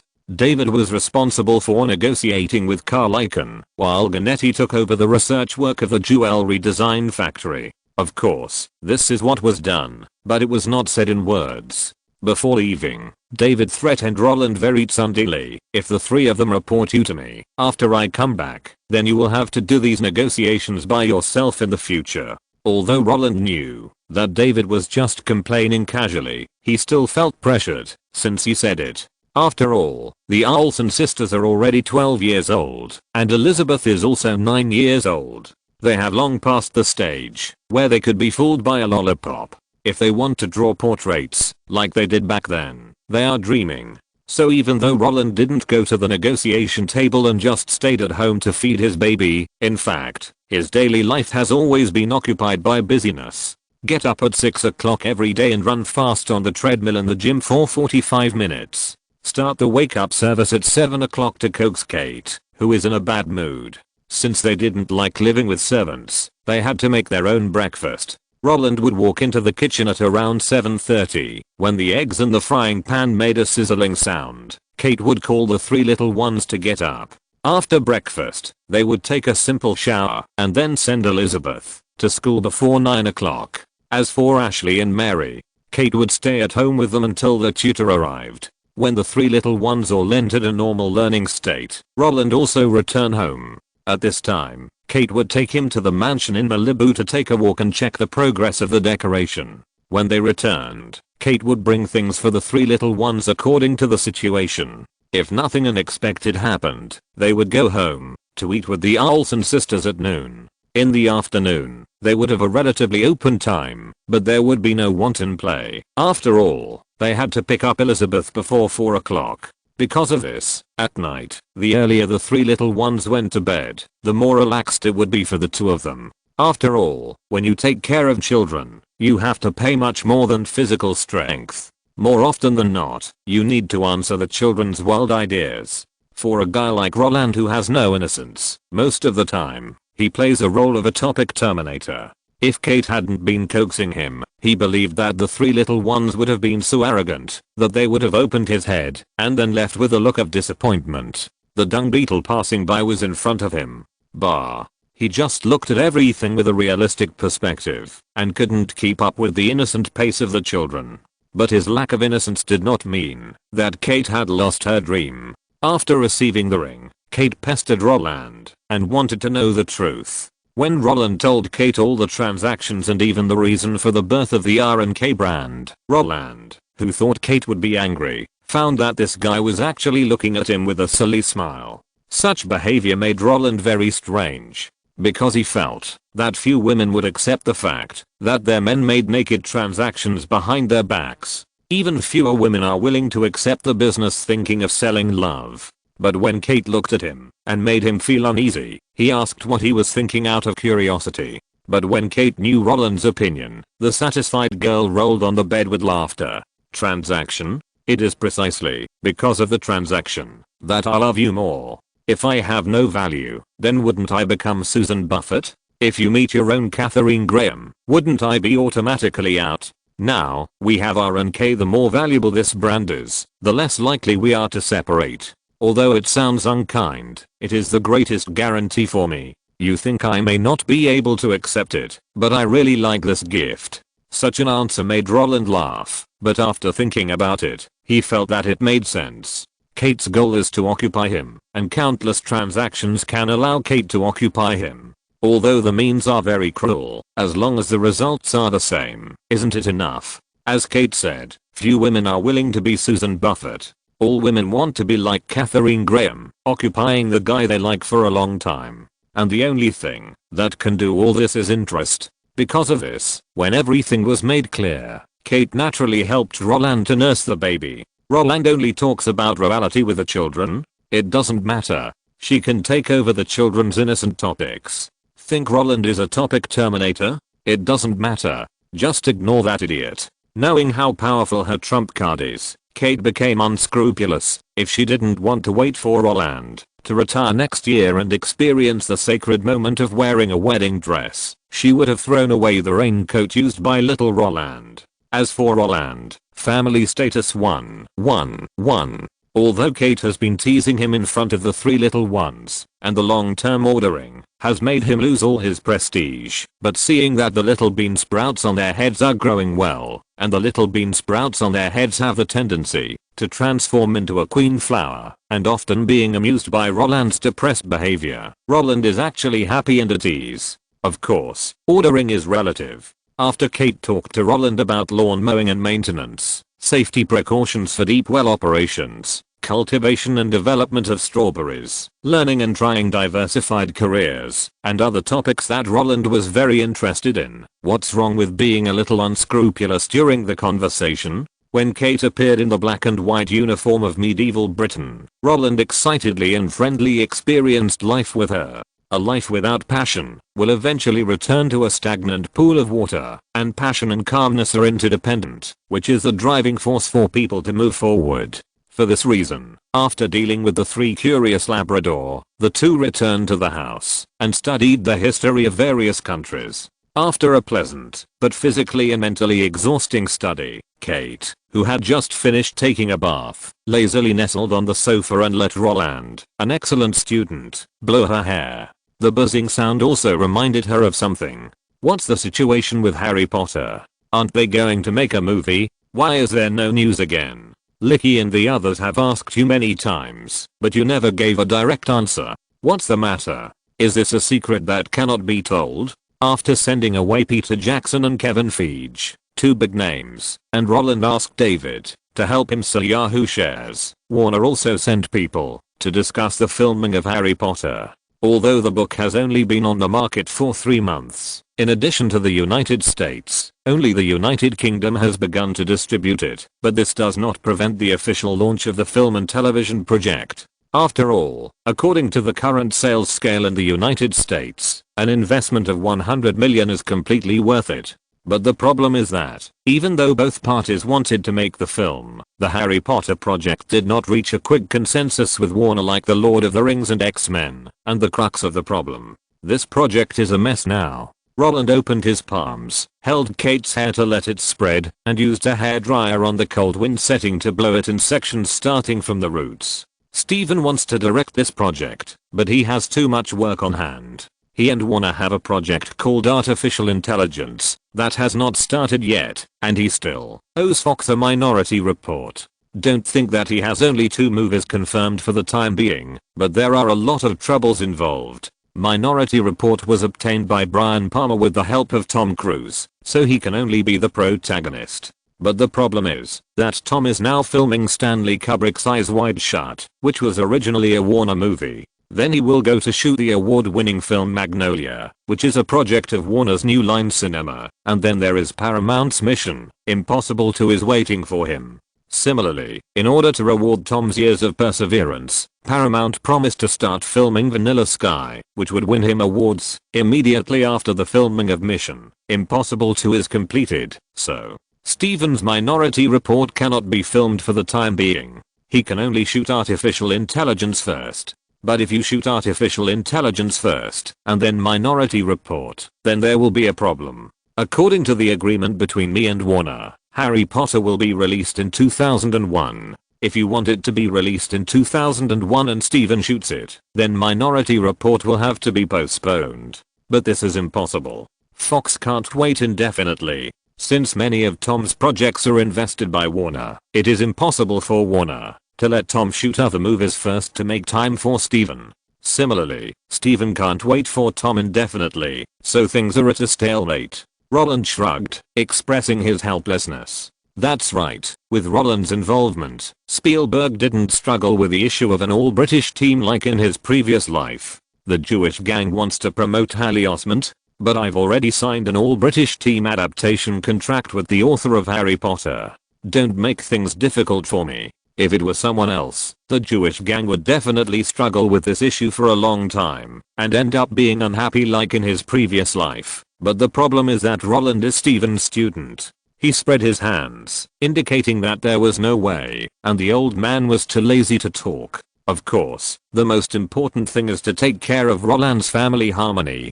Kate's roots are in the UK, and her influence is in the British entertainment industry. If Roland tears up the contract without authorization, after signing the all-British team contract, then they will really be in trouble. The old man who understands this will naturally not force him. So the current situation is that this movie can't be filmed for the time being. While Roland turned off the hairdryer, Kate also raised her hand to stroke her hair, and the soft touch made her very satisfied. Yeah, it can't be filmed. Roland threw the hairdryer aside. Seeing Kate open her arms for a hug, he bent down and spread his hands and threw her back to the bed in a princess hug.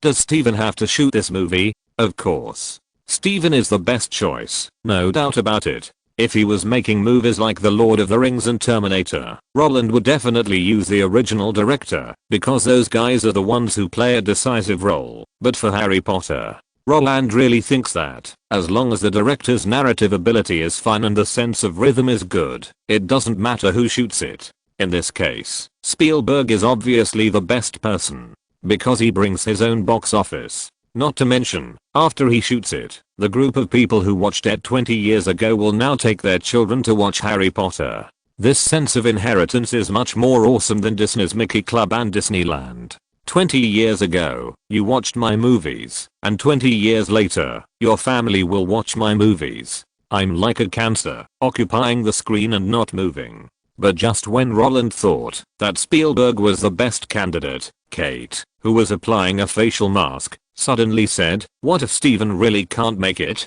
Don't you want to try? You started practicing with Captain Hook, Jurassic Park, Forrest Gump, Spider-Man, Titanic. Which movie didn't have you in it? Since those film critics can't see the difference, don't you want to make it yourself? After filming Spider-Man 2 and 3, you just stopped acting. Could it be that you really want to quit?" What? Kate's question stumped Roland. After glancing at her and not seeing any clues, Roland said, "I won't quit. I don't want to be a director. It's too tiring, okay? Be an investor and leave things to others. How easy it is." A long time ago, Roland envied Mr. Zoo next door, who was about to open a new map. Put your hands in your pockets and watch the tool director slowly toss. It's not as tiring as him. Of course, as soon as Kate mentioned the director's matter, Roland felt that she meant something else. Are you too bored at home and want to find something to do? The Lord of the Rings has just started. Why don't you go there and be a producer? I'll let Catherine watch that movie. If you don't understand anything, just ask her directly. But when Roland said this, Kate, who was still applying a facial mask with her eyes closed, immediately shook her head and said, "No. I was just thinking that if you become the director of Harry Potter, I can go back to live in the UK in the future. A movie takes 7 or 8 months to shoot, so I can go home almost every 6 months and stay for half a year each time. California is good, but..." Kate stopped talking halfway, but her loneliness made Roland understand her thoughts. "Do you miss home? Yeah.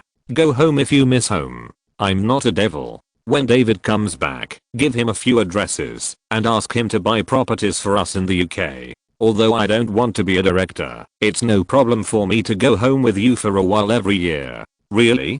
Kate opened her eyes immediately after saying this and found that Roland was sitting next to her and observing her reaction. She was so happy that she got up and kissed Roland on the face. Thank you. Roland was no longer surprised by the familiar actions, and naturally, he felt that this insincere thanks was not enough.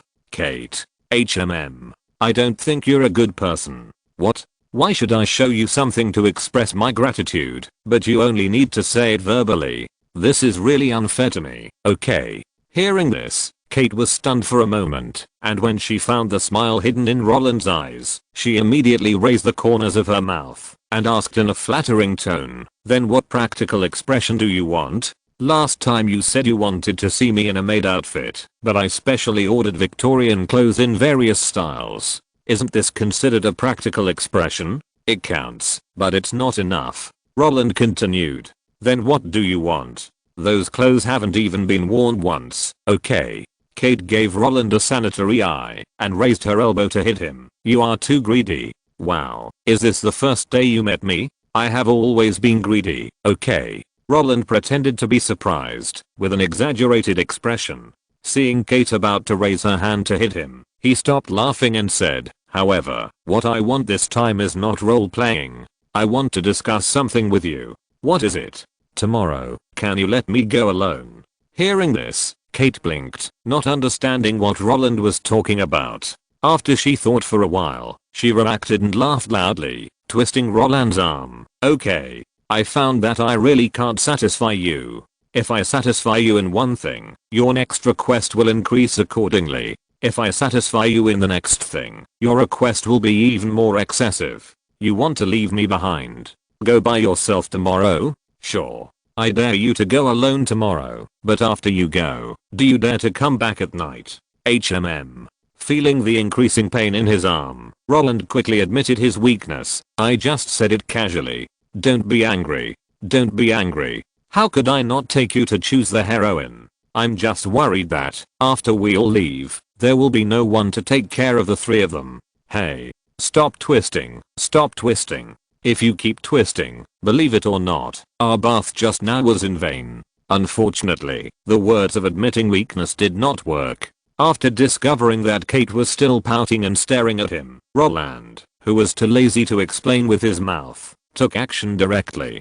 Turn over, raise his hand, and push hard. He fled to the left, dodged to the right, and finally fell down. When Kate used the rabbit to kick the eagle and begged for mercy, Roland, who was merciless, just scratched her. Soon, the air was filled with the smell of joy again. Note, Susan Buffett is Buffett's first wife. Catherine Graham is the most important woman in Buffett's life. Before 1971, Buffett was just an investor with good performance, but after meeting Catherine, Buffett became a stock god. Catherine is the owner of the Washington Post and is known as the first lady of the American newspaper industry. The Washington Post that made Buffett's wealth soar was brought in by Catherine. Before the Watergate scandal was reported, Buffett bought shares of the Washington Post crazily, and the so-called 10 million soared to 200 million. The director of the Washington Post was just insider trading and Catherine's support. In 1977, Buffett simply lived in Catherine's home in New York. In 1991, Buffett and Bill Gates met with Catherine, who helped and arranged it with Gates' mother. When Carl Icahn attacked Coca-Cola, the two had a fight. The Wolf King revealed all of Buffett's insider trading over the years, but Buffett survived the investigation of the Department of Justice safely. The reason was also related to Catherine, because her father was a Wall Street tycoon, the chairman of the Federal Reserve during President Hoover's administration, and the first president of the World Bank during Truman's administration. All of this was written by Alice Schroeder, a director of Morgan Stanley, in Buffett and His Wealth Life. Buffett did not start from scratch, so stop criticizing the insider trading I wrote. There is no big boss who does not engage in insider trading. Kate really does not like staying in the United States. This was revealed by Zio Largio.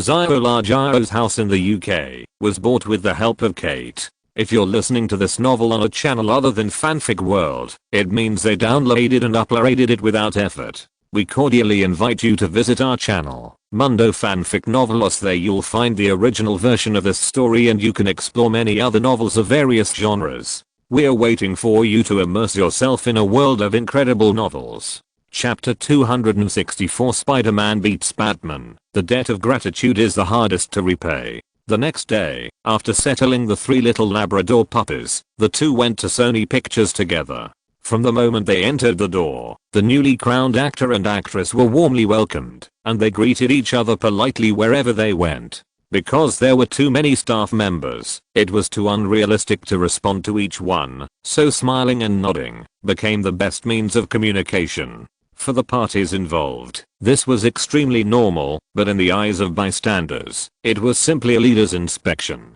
Therefore, when Roland stepped into the casting venue, a sarcastic voice came to him. "Hey, is your honeymoon finally over?" Seeing the figures holding hands, James Cameron, wearing a hat, teased very skillfully, "You two are big shots now. You can make big news wherever you go. You show up at the same time this time. Are you trying to make something happen again? Can you tell me in advance, so that I can be mentally prepared? Don't be like a month ago, when you ran away, and I was blocked by reporters. It doesn't matter if I'm blocked. The point is, that no one asked me how the movie was made and how I felt after winning the award. Everyone is asking how you met, and what happened during the filming process. I won the Best Director and Best Picture, but it turned out to be the same as your Spokesperson." After the Oscars, the emotional Kate did not attend the dinner hosted by Vanity Fair. With the departure of the two, the director of the film became the object of pursuit by all parties, but unfortunately, even if the old man won 2 awards, He was not the center of the topic, and the same as will you marry me? Compared to that, the declaration of I'm the king of the world is really not good enough. Although the old man would not be angry with Roland, he was really disgusted that night, so it is human nature to squeeze him when they meet. The chattering words made the two grin and laugh. While Roland hugged the old man, his mouth was not idle. He said, James, it was just an accident before. If it was an accident, how could I say hello to you? Do you think I believe it? The truck driver stared at him. Anyway, I believe it, Roland insisted shamelessly. The old man rolled his eyes at the righteous words. He didn't know how to respond. He started to use his hands directly, slapping Roland's back a few times, with a bang, as if he wanted to vent his anger.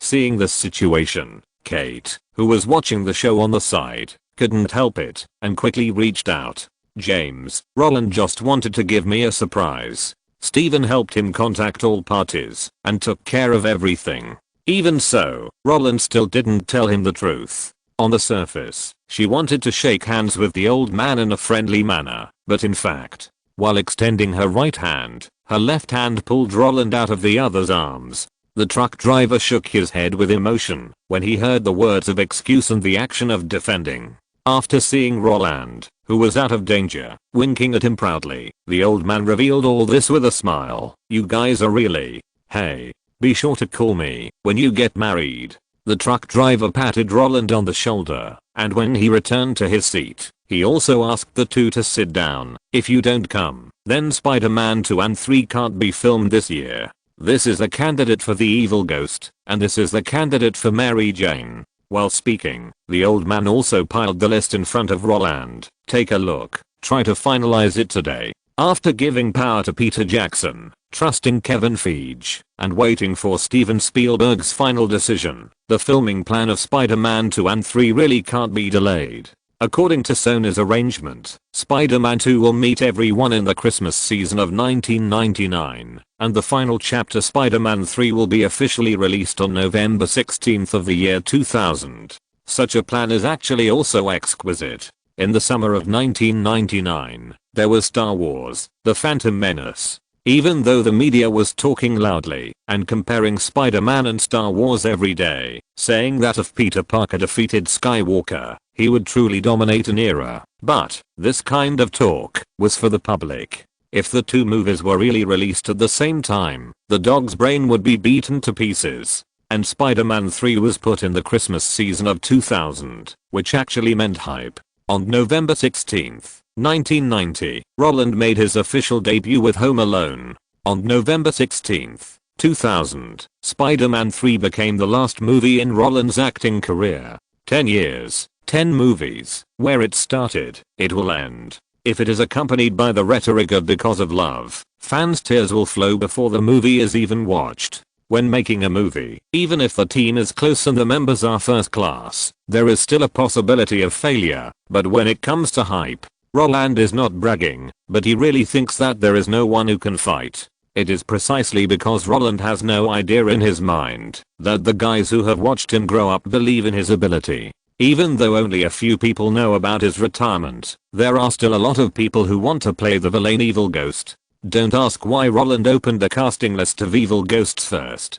Kate is watching from the side. If you look at Mary Jane first, it is very likely that you can't finish the discussion in a day. Matt Damon. As soon as Roland opened the first page, he was almost choked to death by the photo that came into his eyes. It's not because this guy will be big enough in the future, but in Roland's information, his schedule is very full. Does this guy have time to film? He is now filming The Wrath of the Titans with his good friend Ben Affleck, right? Will he join the crew of the talented Mr. Ripley in August, working with Gwyneth? Then there is a DreamWorks project, Return of the Glory, or will Will Smith play a supporting role for him? Then there is Steeder, which is also in the process of being approved for filming. This guy's schedule is even fuller than mine. Where does he have time to film Spider-Man 3? All this information was written in the file. Roland's scalp tingled when he saw the filming plan that looked like a nesting doll. He is indeed a guy supported by Francis Coppola and Robin Williams. Although the quality of the project cannot be compared with his, winning by quantity is what the Jewish gang likes to do the most. As long as you don't die, then act to death. As long as you have the resources, you can get an A-list no matter what. The release date of your movie has never been a problem, okay? The truck driver curled his lips, looked at the guy who had no idea, and complained. His 4 roles combined are not as good as a demon. If we choose him, do you believe that he will immediately push the conflicting projects? Even if some projects have already signed contracts, he is willing to pay liquidated damages to terminate the contract. After all, ours is a high quality resource. That's right, compared with those capitals that dislike Roland for being too expensive and are unwilling to hire him again. Actors, directors and other tool groups, but they regard Roland as a delicious boon. Colleagues' enemies? There is no such thing. The so-called enemies are just a certain competition between the two sides. But now, in terms of status, who can compete with Roland? The top 3 global box office records are all his. Although there is only one award, it is the youngest Oscar winner. What should I do if I can't beat my opponent? Of course, I will join the other party. In this way, holding on to the thigh and making a qualitative leap in my own value has become a matter of course. Okay. Roland nodded. If it were a few years ago, he might have been excited by the licking of these guys who wanted to hug his thighs. But now, I'm the one who negotiates business with Bill Gates. The status is different, and the excitement is also different. After Matt Damon, the guy who appeared on the second page is George Clooney. Because of Roland, Arnold Schwarzenegger withdrew from the Batman 4, Mr. Freeze project, and with the bankruptcy of the entire plan, George Clooney, who was supposed to play Batman, is not too miserable now. Speaking of which, getting rid of Batman can actually be regarded as saving George Clooney. The guy on the third page is Leo's good buddy Mark Wahlberg. Since Roland played in Titanic, Leo played in his favorite Boogie Nights. As a result, Mark Wahlberg, who was supposed to play the leading role in Boogie Nights, had a career gap. For this reason, after learning that the villain evil ghost in Spider-Man 3 was still vacant, Leo recommended him to the truck driver. On the fourth page, it was Matthew McConaughey. In the recommendation column of his personal information, the name of the recommender was Robert Zemeckis. As the leading actor in Contact and the young lawyer in The Untold Story directed by Steven Spielberg, this guy also wanted to cling to the thighs of the Jewish gang. If Roland remembered correctly, in his previous life, this guy had worked with Ron Howard's daughter. Maybe it was because he had seen too many big guys, but it might be because he had arranged a retreat early and he had no passion for the acting circle. After flipping through a few pages, those future big names were just guys with backgrounds and who could cooperate in his eyes. There were almost no guys who could catch Roland's eye and who could arouse his interest. Christian Bale?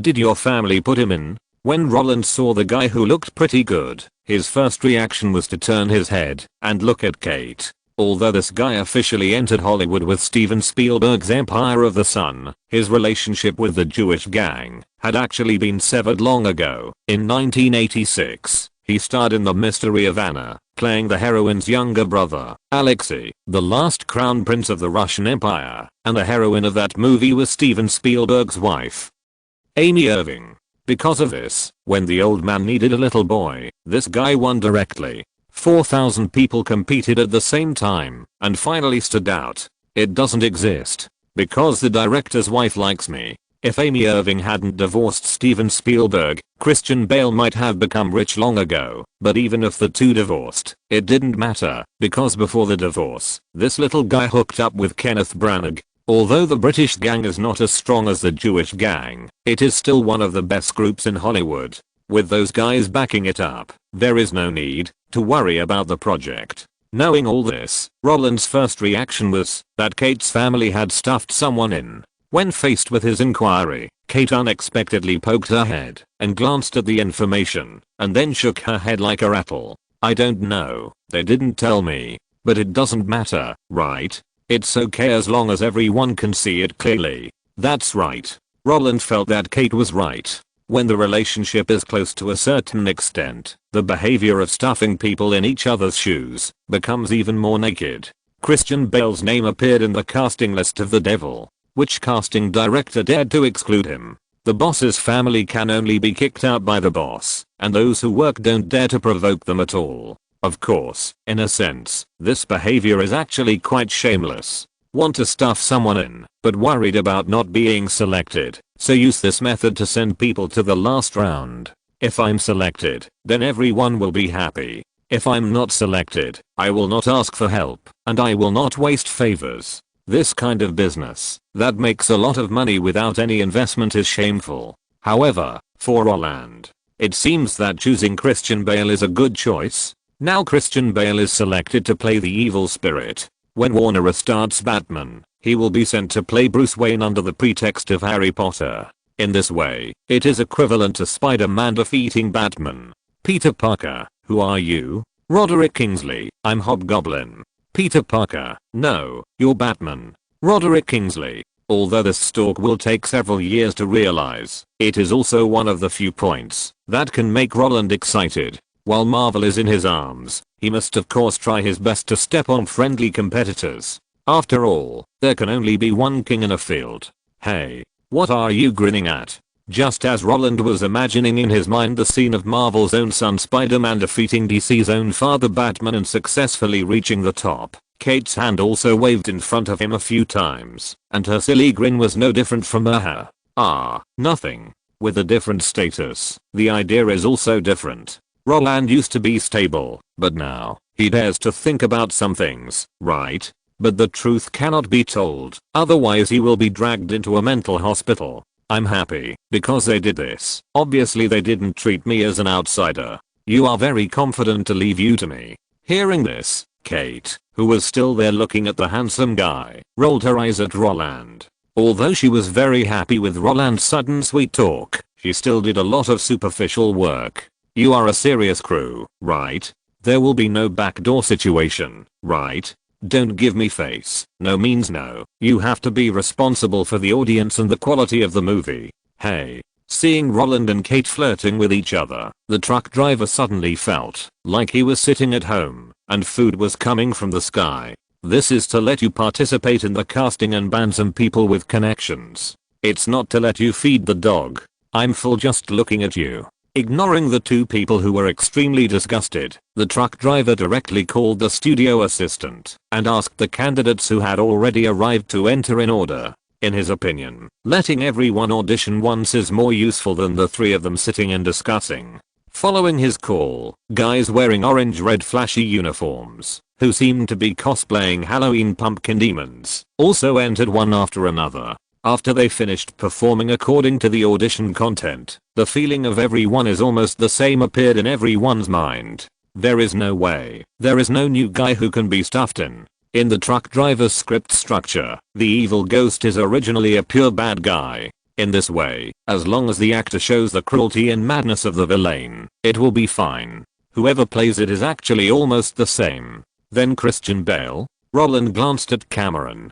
Cameron didn't say anything, but glanced at Kate first. Seeing that she behaved normally, neither happy nor sad, the old man nodded and drew a check mark on the future Batman. Although Roland's behavior did not match his identity as an actor and was an overstepping of authority, the old man didn't care. He was a tyrant, but he also knew how to adapt. What's more, okay, the evil spirit has been dealt with, so the next thing is the most troublesome thing. Did you make a lot of deals when you were applying for the Oscar? Now I have to pay off my debts. Peter Fonda, who was nominated for Best Actor for The Beekeeper, gave up the competition. After knowing that the actor for Mary Jane had not been decided, he recommended his own Jessica Biel. George Lucas helped you get votes. Similarly, after learning that the candidate had not been determined, his photographer Caleb Deschanel squeezed his daughters Emily Deschanel and Zooey Deschanel in. And then there's Kate Mara. You may not know her, but it doesn't matter.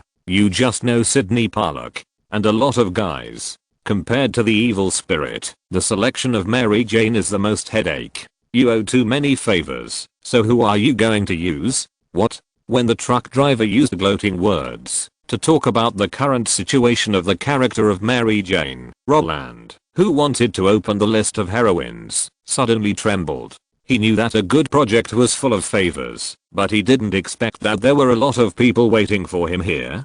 Damn. Didn't these guys vote for me for Spielberg's sake? Why do I have to repay this favor? I originally wanted to choose an actress I like to work with before retiring, and then say goodbye to the identity of an actor without regrets. But now, everything is a deal. Seeing Roland's confused face and stiff movements, the truck driver was in a good mood.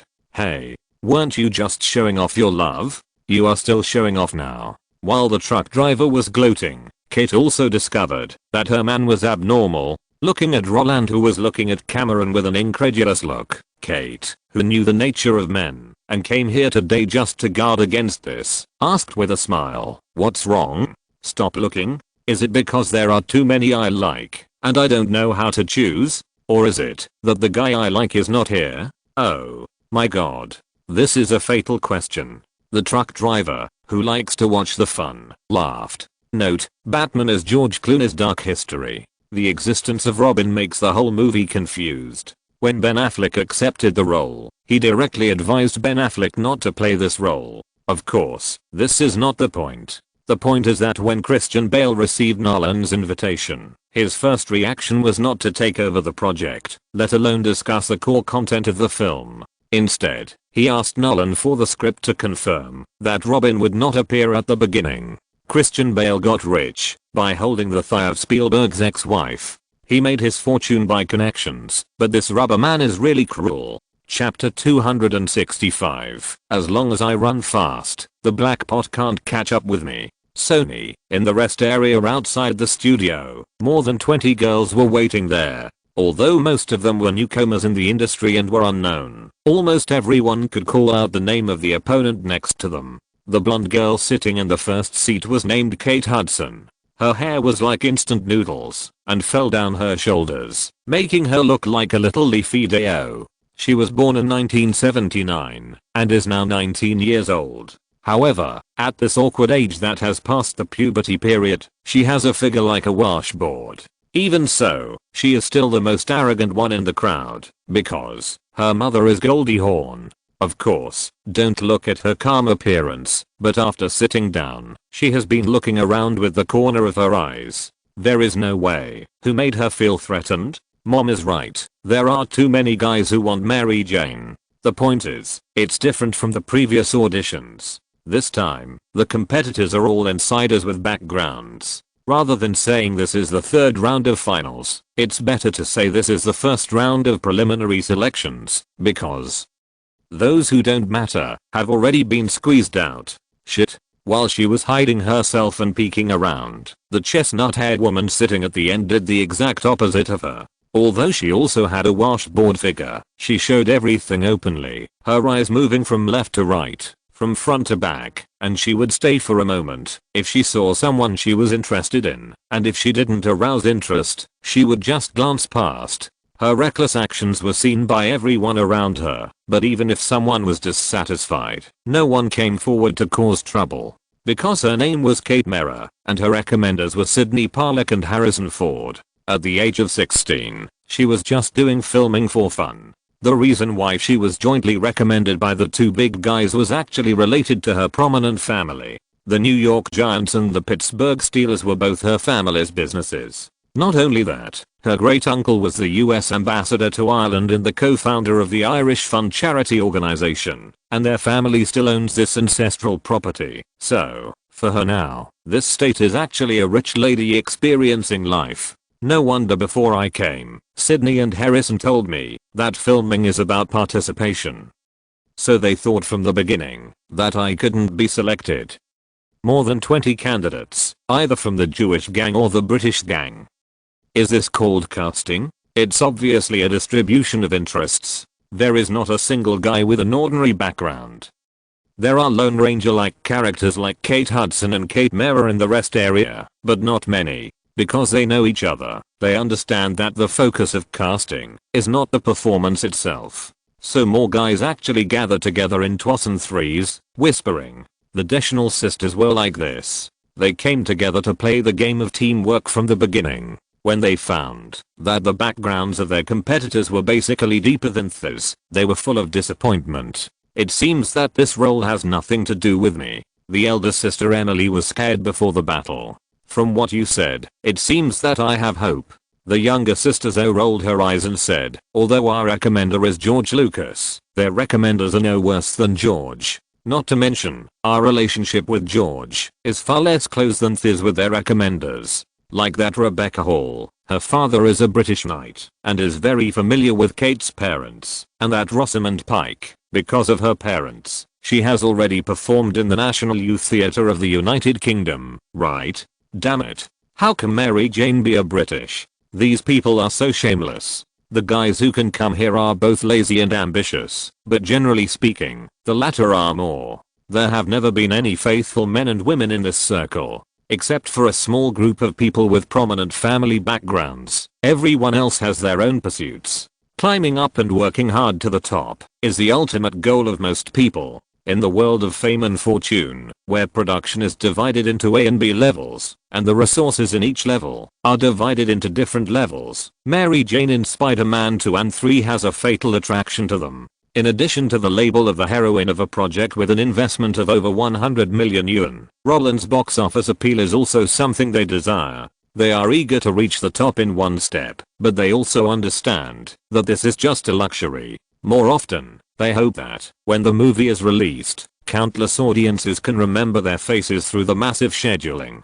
After all, exposure means fame, and fame can bring opportunities. Only when there are opportunities can we talk about realization. In the past, the background behind them made them invincible. But now, when everyone has a deep background, they are actually on the same starting line. This is actually a very easy thing to understand, just like opening a Hearthstone pack. In the past, they could only tear up purple items at most. They were attractive, but the attraction was not fatal. It would be best if they got it, but if they didn't get it, they could also become emotional machines. But now, what is placed in front of them is a golden legend. For this card, I can even knock you off your head.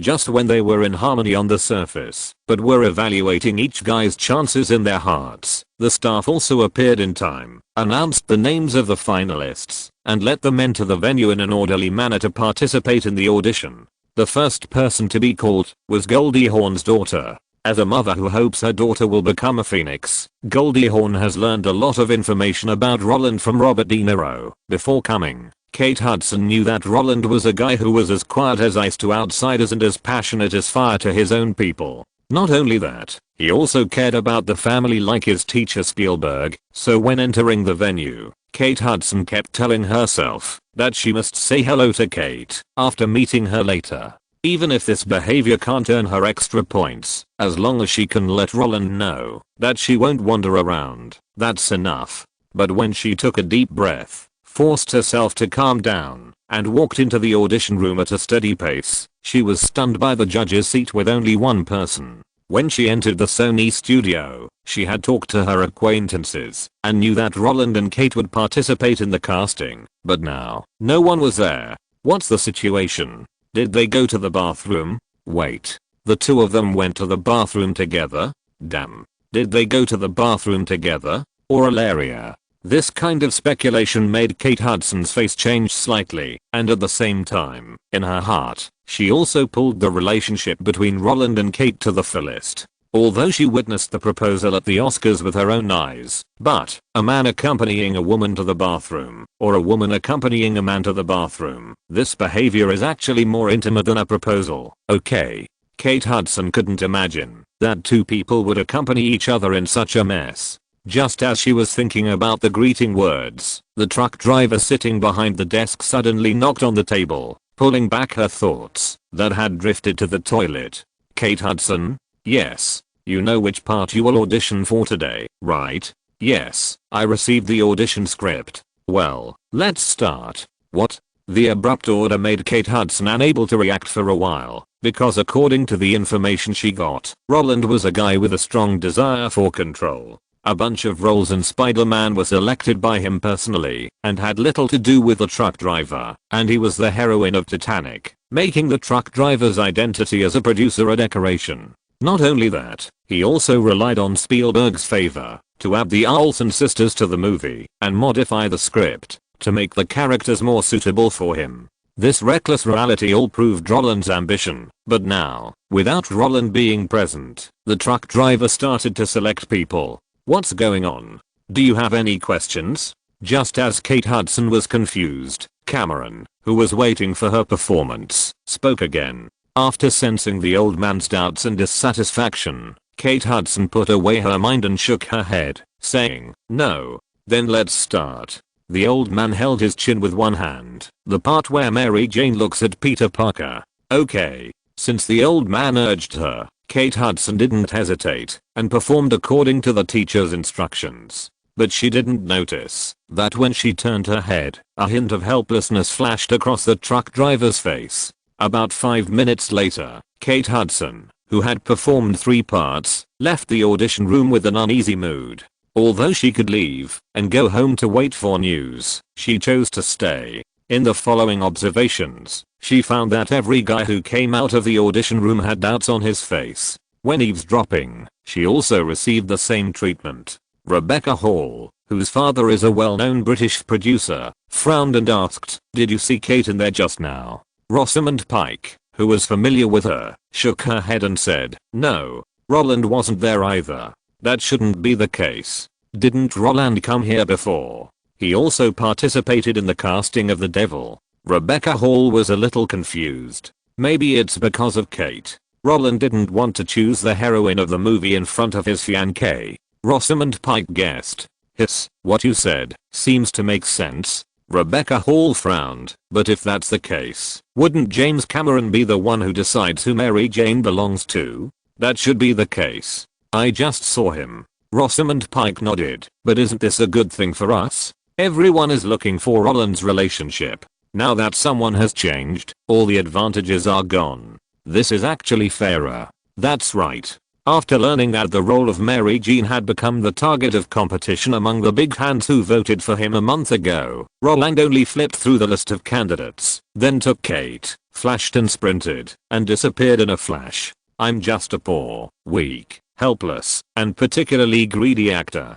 Casting has nothing to do with me. As the guy with the best reputation in and out of the circle, I won't do any secret operations, and I won't interfere with the work of directors and producers like Tom Hanks and Tom Cruise. As an actor, just act well. I don't need to take care of the rest, and I can't take care of it." Well, he doesn't even believe what he said. The reason for running away is actually very simple, because he is different from Harvey Weinstein. As a fat man with no moral integrity and no rules, that guy is completely in the chaotic evil camp. He acts according to his own preferences and doesn't care about the feelings of others. But for Roland, this behavior of turning passers-by and friends into enemies is really a brain bag. You can tell at a glance that he lacks cultural heritage.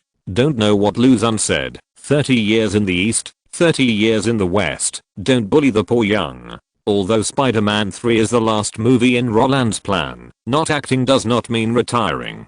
Hollywood made him earn the first pot of gold for his career development, but it doesn't mean that he will just walk away after making a lot of money. Admittedly, he did turn a content company like Warcraft Films into a copyright company, but a copyright company must also have content support. And the root of producing content is all kinds of Hollywood practitioners. In this world, channels are important, but content is more important. There has never been a content company that will go against all practitioners, or rather, the last RKO that went against most practitioners has been abandoned by the times. Because of this, if Roland wants to continue to mix in the circle, the best way is to be like Spielberg, accepting everyone who comes, giving roles to everyone. If there are no roles, we will create them.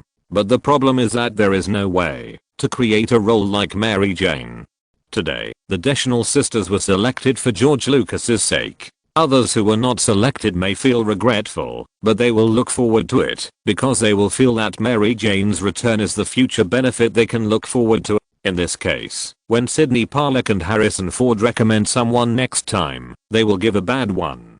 People will not say anything, but they will definitely have opinions. What about the next time Robert De Niro wants a role? This old man starred in Spider-Man at a friendly price. If he gave someone who was not worthy of Mary Jane, wouldn't he explode again? Although Roland knew that with the increasing commercialization of movies, when series of movies were rampant and the movie universe was the magic weapon for making money, the influence of these old men would gradually weaken due to the strength of the studios. This is the truth, but it is absolutely not the case. His rapid progress and smooth sailing in recent years are all due to the top resources of those old men. These guys helped him in the past, and they will have to pay it back in the future.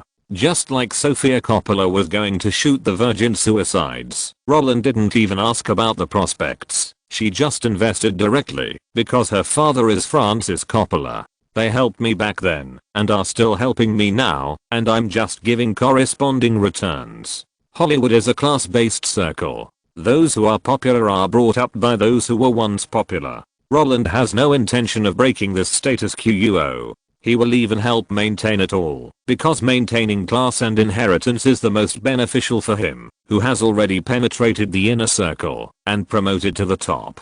Although he can indeed rely on his resources and ignore these guys. But why is this necessary? Those people took the lead in releasing goodwill to him, but he did not accept it and slapped them instead. Isn't this mentally ill? Because of this, it is best to let the highest ranking person in the crew handle these things. Those who have helped me, my friends, the guys you recommend, can enter the final round. But there is only one role, and the director and producer have the final say on who to choose. James, take the blame. Truck driver, yes. Thank you on behalf of my whole family. James looked so scary when we came out. In the car leaving Sony Studios, Kate covered her mouth and laughed. I was wondering if he would take out a knife and kill you. How is that possible? Roland said while driving. James is the tyrant on the set. He specializes in dealing with all kinds of dissatisfaction. With him around, the casting work will definitely go smoothly. Moreover, without me as the X Factor, he should be very happy. After all, the biggest cancer that interfered with his work has finally disappeared. Cancer? Goose you finally admitted that he has no role in the crew? Kate laughed even louder after seeing her man tell the truth about the current situation and madly blame Cameron in order to get rid of the trouble. I think Spider-Man 2 and the third of maybe your last cooperation. Because cooperating with others only costs money. Cooperating with you, that's life-threatening. No. Roland was not too worried because he had a big killer in his hand. Didn't James want to explore the Mariana Trench? I invested in that project. No matter how much money. Money ability may not be the strongest superpower, but it must be the most useful superpower. The happiness of rich people is unimaginable. Cameron doesn't want to take over the mess. It doesn't matter. I, Wando you, paid for your deep sea submersible. Then you really lost a lot this time. The generous words stopped Kate's smile. She blew her nose and took out a tissue to wipe away the tears from her eyes. Do you regret it? Because of the 2 trophies, I owed a lot of favors and paid a lot of benefits. Are you trying to trick me again? Roland glanced at Kate. After finding that she was applying lipstick in front of the pocket mirror in the co-pilot seat, he knew that this was just a casual question. To be honest, before what happened today, Roland felt that his business of buying awards was doing well. Firstly, he didn't intend to pay for all those projects himself. Secondly, a mature brand story can make his wealth grow continuously. But after what happened today, he really felt that it was too troublesome to owe a lot of favors. However, this is life. Except for blood relatives, no one will help you for no reason. If these guys don't ask for anything in return, then Roland will also worry whether these guys are seeking more. Of course, although he dislikes that it is difficult to settle the debt of favor, Roland will not say it bluntly. This is related to the question of where he sleeps at night. No regrets. Roland answered very firmly. Although Mary Jane is a key figure in Spider-Man 2 and 3, the selling point of those 2 movies is still Peter Parker. As long as the heroine is not ugly, it's fine. You know me. I only like movies, not the profession of actors. As for who the heroine is, I don't care at all. Really? Then what do you care about? With a crisp snap, Kate buckled her pocket mirror. When she cast her eyes on Roland, who was pulling the handbrake and waiting for the green light, also turned his head to look at her. Of course I care about you. Kate raised her hand and hit him because of his slick appearance. Although she knew that Roland was speaking according to her heart, what could she do? Just listen to it happily. It's still early. Shall we go home now? Kate revealed the topic that already had an answer. David and Ganetti will be back at around 2 o'clock this afternoon. They said they would pick up Lizzie by themselves. Is that so? Then we don't have to rush back at night. Roland immediately understood what Kate meant. We haven't been out for a long time since the Oscars. How about treating you to dinner tonight? Thank you for letting me play games for a month when I was bored. You want to get rid of me with a meal? I'm helping you take care of the children. Then treat you to a movie? After all, those 3 are not my children. Wow. Is there someone like you? Lizzie calls you brother. Then they call you sister. Do I need to treat them then? Roland. Huh. You're so shameless.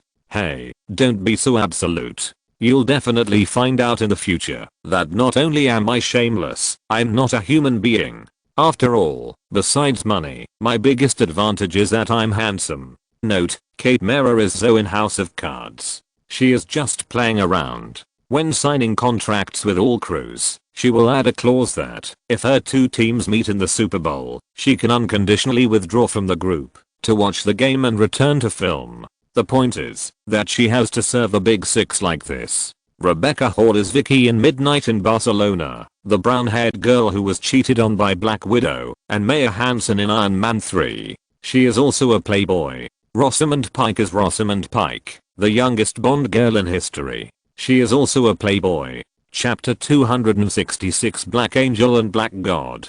In Roland's previous life, some people said that he was a reserved person. He was serious in front of strangers. His words and deeds were perfect. His style of dealing with things was rational, and he thought about problems more comprehensively. But in front of acquaintances, he was like a madman, a child, and a fool. In fact, it was the same in this life. When he met a stranger for the first time, reason drove his behavior, and after many exchanges, his words became quite casual.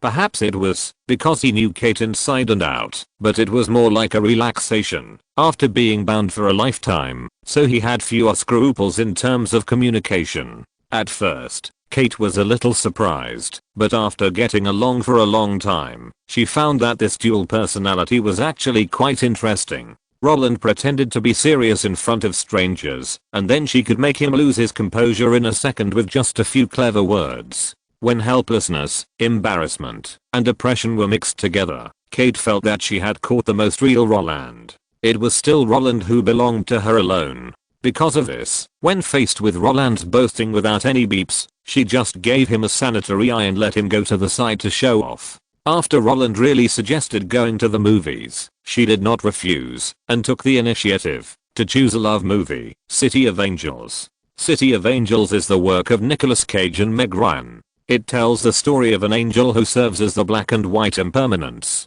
When guiding the souls of the dead to heaven, he fell in love with a female doctor in the hospital at first sight. In order to be with his beloved, the angel gave up eternal life and came to the world, and the female doctor fell in love with the angel, and the two happily got married. But unfortunately, when they thought they could stay with each other forever, fate played a trick on them. The female doctor suffered a car accident one morning and lost her life. The angel who fell into the mortal world for her fell into endless pain.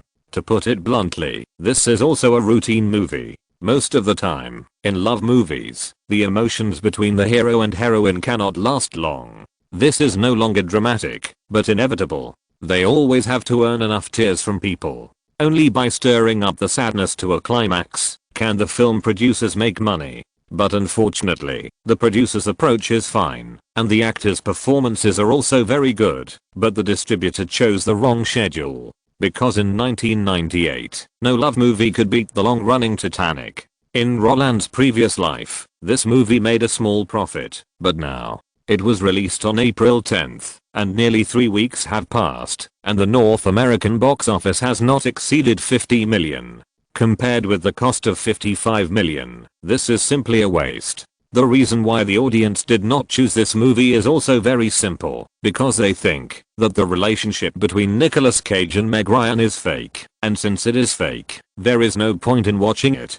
To be honest, when Roland saw such feedback, he was completely confused. Movies are originally an art of deception. Isn't fake a matter of course? But when he learned that what the audience saw was really a marriage proposal at the Oscars, he shut up. Because he suddenly felt that he seemed to have played a type of movie to death, blocking all the ways for future generations. Whether a love movie is real depends on whether the hero and heroine can get together after leaving the screen. Isn't this asking too much? At the same time, Roland was also very happy. The audience believed in him so much, so when the R&K diamond ring was officially released to the public, it would definitely be sold out by the people who were looking forward to love. Of course, when they had dinner in the evening, the two did not talk about this. Because in addition to love, there is another highlight in the whole movie that is hard to ignore. That is, the Black Angel. At the end of the film, when the fallen angel played by Nicolas Cage lost his loved one, a black angel appeared in front of him, helping him to enlighten and let him talk. This deliberate approach is hard to ignore. Steven and his team seem to have been helping African Americans to cheer for the past few years. Cage gave Roland 1/3 of the French lamb chops on the plate and then cut it into small pieces and put it into his mouth. First, there was The Color Purple with an all-African cast, then Philadelphia with Denzel Washington, and then Men in Black with Will Smith. Now African Americans are being praised as angels. What's the next step? Is it God? Do they think the conflict is not intense enough? Because he had to wear the Spider-Man suit, Roland had to control his body before filming. 1/3 of the lamb chops was the amount he could eat. In order to make the meat taste last longer, he cut the lamb chops into shreds. You forgot a movie, last year's The Untamed. Speaking of praising African Americans, Roland was no longer surprised. Haven't they been doing these things for so many years? Using African Americans to stir up racial incidents and then seek greater benefits for themselves. They let African Americans take the path of distribution according to the noise, but African Americans can't get the fruits of victory at all. The success of African elites is largely due to them. For example, Michael Jackson, Michael Jordan, and Elvin Johnson do have strong abilities, but without packaging, they cannot ascend to the altar. When these black lights appear, they use the power of the media to gradually separate these black lights from their base. When the black lights lose their mass base, their downfall becomes an obvious thing. With the fall of a black light, a new black light will be born. Africans always think that the compromise of white people after the distribution according to the noise is the right way to success, but they are not united at all, just a gun. Every time there is a dispute or disagreement, the larger crowd just takes advantage of the chaos to grab something. On the surface, it seems to have won, but this is just a spiritual victory. These guys are being played around by the Jews. Although Roland made his fortune with the resources of the Jewish gang, he is not the kind of guy who eats people's soft mouths and takes people's short hands. He is grateful for Steven Spielberg's help, but he will not whitewash the bad things these guys do behind his back. Many people only know that Spike Lee is a representative of African Americans in the literary and sports circles and a pioneer of equal rights, but more people don't know that the Jews are the troublemakers who create conflicts every day, and Steven Spielberg is one of them. The 1985 film The Color Purple looks like a feminist novel, but it also contains all kinds of content such as race and class. The point is that, in order to depict the racial conflicts between whites and blacks, the arrogance of whites is directly magnified in the film. Sophia, played by Oprah, brought her 2 children and met the mayor's wife on the road. The mayor's wife was very interested in the children and invited Sophia to work as a maid in her home. Sophia didn't want to live such a life, so she refused. But after getting this answer, the arrogant mayor beat her, and then Sophia fought back and ended up in jail. If things ended here, it would be the oppression of whites against blacks.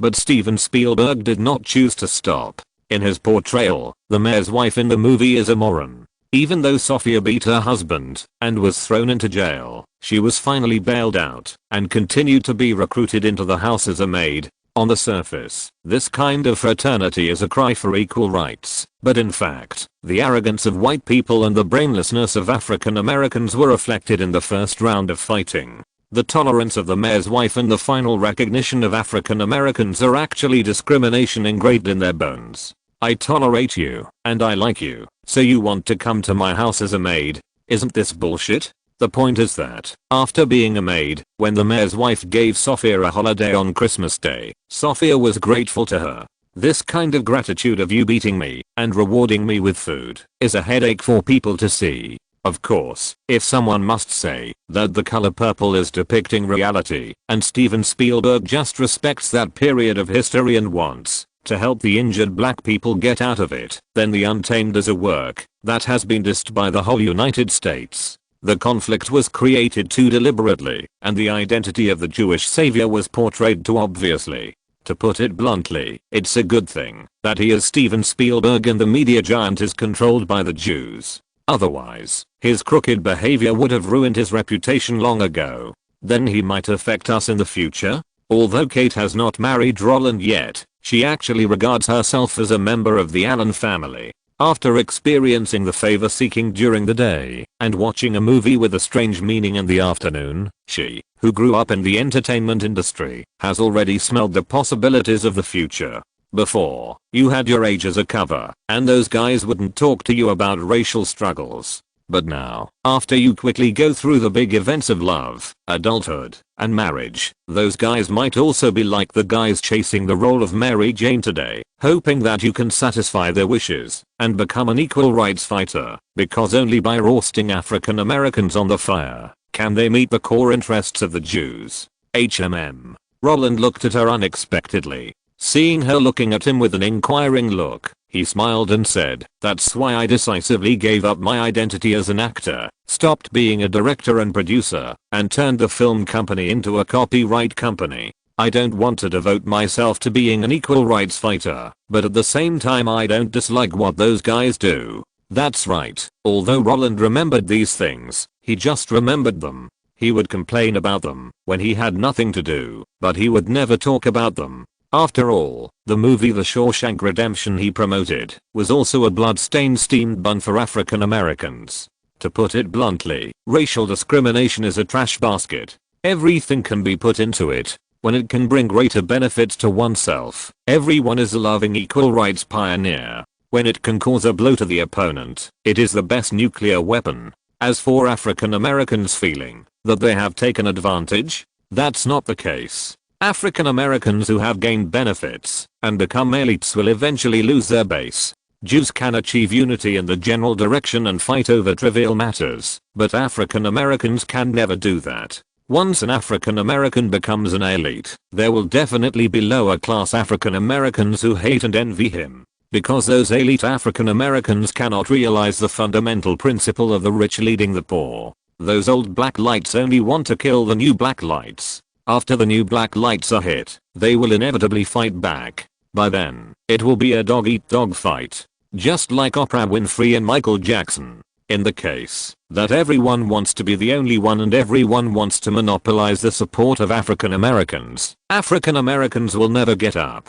Roland didn't want to get involved in it in an open capacity, but at the same time, if he could grab huge benefits, he wouldn't mind giving it a push. In fact, David Olsens' previous evaluation was very correct. Roland's way of doing things was no different from those Jews, or in other words, it was perfectly in line with America's own development ideas, because everyone was in the neutral evil camp. However, Kate's words reminded Roland. In the movie City of Angels, black people played angels, and in The Green Mile, black people played God. Although Roland was not very interested in the movie The Green Mile, he was very happy to get involved, because Steven Spielberg had helped him for so many years. As Kate said, the Jewish gang would only accept him putting Africans on the fire. Since they helped him win the Oscar, Roland was willing to express his attitude first. Although I'm not going to be at all, I still support your work. Invest in The Green Mile first to show you my sincerity, and when the time is right, I will give you Black Panther.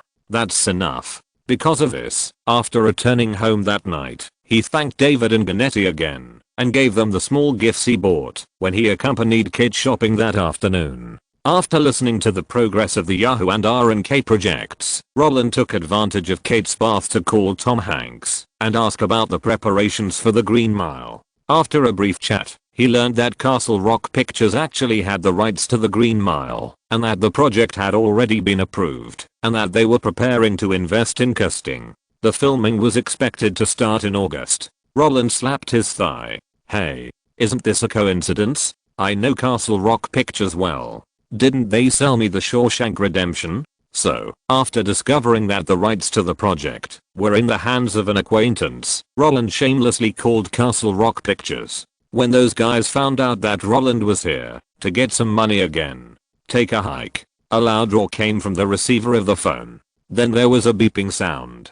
Hey, why are you so unfriendly? Roland pouted and said very calmly, I'm just here to help you share the financial pressure. Although he was yelled at by the other party, he was not discouraged, but called the grandfather of Castle Rock Pictures. Castle Rock Pictures was acquired by Turner Broadcasting in 1994, and Time Warner acquired Turner Broadcasting in 1996. So, if you dare to yell at me, I will dare to yell at your grandfather to beat you. What's more, these guys are still waiting for Steven Spielberg to make the final decision. When Time Warner learned that Roland was interested in the project of The Green Mile, they didn't even think about it, and directly allocated 1/3 of the investment share to Roland, because they didn't think the project could make money at all. As a movie with a duration of more than 3 hours, the director and screenwriter are also the directors of The Shawshank Redemption. In Warner's eyes, this kind of bad luck debuff is actually full. If Tom Hanks was not willing to take a pay cut to star in the film, Time Warner would not have approved the project at all. Now Roland is willing to enter the market and take risks, which is naturally the best. But while quickly reaching an agreement on the injection of funds, the producer of the film, David Wonders, also called in after hearing the news, wanting to know why Roland made such an abrupt decision. Roland, why did you suddenly want to vote for The Green Mile? Is it because of Tom? Tom? No. It has nothing to do with him. Although Roland and David Wonders did not know each other before, and had never met each other, he was very open and honest on the phone. I went out with Kate this afternoon to watch a movie, City of Angels, starring Nicolas Cage. I think the final setting is pretty good. Before this, I read the novel of The Green Mile, and learned that you are preparing for this movie, so I wanted to try to give you a suggestion. For example, John Coffey in the movie also uses the same setting. The same setting? David Wonders made a puzzled sound, but after a few seconds, he gave a positive answer. Okay, I understand. I will try my best to convince the director. After the brief conversation, Roland, who was leaning on the sofa, played with his mobile phone, and a smile appeared on his face involuntarily. He believed that the casting of Mary Jane during the day would definitely be heard by all parties. His desertion will surely cause dissatisfaction among some people, and some guys may even call to complain. But it doesn't matter, because he also believes that the proposal he just made will spread throughout the entire Jewish circle in a very short time. Because David Woods is also a member of the Jewish gang. He is Clint Eastwood's assistant and Francis Coppola's student. Roland didn't play by the rules and stood up the forces behind the candidates. It doesn't matter. Didn't he make up for it that night? For this group that is trying hard to stick together, the general trend is the most important. Compared with mature allies who respect the general trend, what is a Mary Jane? You are so anxious. It would be strange if Roland didn't stand you up. An investment can both express a stance and pass the buck. It's really worth it. Note, I have not verified when the Jews began to infiltrate the media industry, but one thing is known. When Walt Disney was alive, the entire Disney company was anti-Semitic. As the last company in Hollywood to establish a union, when Walt Disney learned that the union leader was Jewish, he fired him directly, and thus got into a lawsuit from racists. Not only that, when he was alive, you could tell at a glance that the villains in Disney animations were Jewish, but after his death, with the infiltration of Jews, racial discrimination, women's rights, LGBT, and diversity gradually increased. Spielberg has also been doing these things, and Black Lives Matter was also created by them. In the novel of The Green Mile, the protagonist is indeed black, but when preparing, he wanted to change to a white person at first. The director only wanted to shoot 3 distinctive characters, ugly, evil, and hopeful, because he didn't want to repeat the mistakes of The Shawshank Redemption. But with the intervention of Jews, the black guy was finally finalized. This was revealed by Bruce Willis. The decision to stick with the black god metaphor was made by producer David Wonders, who is a member of the Jewish gang. Chapter 267, The Strongest Shield and the Deepest Pit. It was night in South Pasadena. In this green city with mountains to the north, beautiful scenery and spring all year round, historic craftsman style houses can be seen everywhere. The pointed red tiles are the characteristic here, and the H-shaped house structure gives people a feeling of playing Lego. When people want to peek at the toy-like building block park in the night, the breeze, wrapped in helplessness, drifted into everyone's ears. Sydney? Hiya, you said daytime. I already know about that. Yes, it's very abrupt. Robert? Goldie is there seeking opportunities for her daughter again. Didn't I say this before? We DreamWorks will do her daughter's project, but not now. Oh George, why are you calling me too? When the old man threw away his glasses, clenched his left fist, and hit his forehead with one hand, he was on the phone, and a creaking sound suddenly appeared. Hearing this voice, the guy who was dealing with all parties showed his suspicion. But after squinting his eyes and finding out that the person who came was actually his wife, the unhappiness on his face dissipated a lot and was replaced by double fatigue of body and mind. Why are you here? Is it Sasha who is looking for me? Tell her I'm sorry, there is too much work today. The old man pinched the eye socket beside the bridge of his nose with his fingers, sighed, and threw the phone aside. At the same time, he picked up the pizza brought by his wife and stuffed it directly into his mouth. Although he didn't eat it as fast as a wolf, he didn't chew it slowly. After chewing it quickly, the coffee used for refreshing became a tool for him to swallow. Seeing her husband like this, Kate Capshaw, who was wearing a blue shirt, felt a little distressed. Are those people still for Mary Jane? What else? Spielberg shrugged. Roland went too far this time. Why did he choose to run away at the last minute? Just like before, couldn't he just choose someone he liked? Kate Capshaw was too familiar with this kind of deal, and it was precisely because of this familiarity that she felt that there was something wrong with the development during the day. He chose someone he liked, and no one could find fault with it. The guy who was chosen was certainly happy, but the one who was not chosen would not complain, because since they were all doing a deal, there would definitely be a next chance. Those who can use their connections are not fools. Everyone knows that when there are mutual backgrounds and the background strengths are balanced, whether or not they are chosen is not the real point. The point is that the person with the interest relationship was not chosen. If Roland personally finalized the heroine, it means that he is a participant in various transactions, abides by the rules of the game in the circle, and maintains it tacitly. You know, this kind of favor transaction that cannot be presented in black and white depends on everyone's self-consciousness. But now, if Roland doesn't choose, it means that the table is overturned.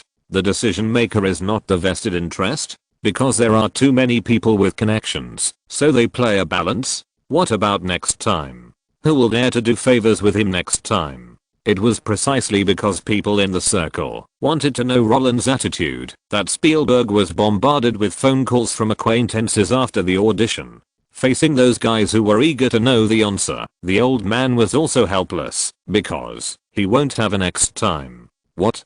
Kate Capshaw obviously didn't expect her husband to suddenly throw out such a word. The next second, her reaction was beyond the old man's expectations. Does he have a terminal illness? No wonder he can't wait to marry Kate.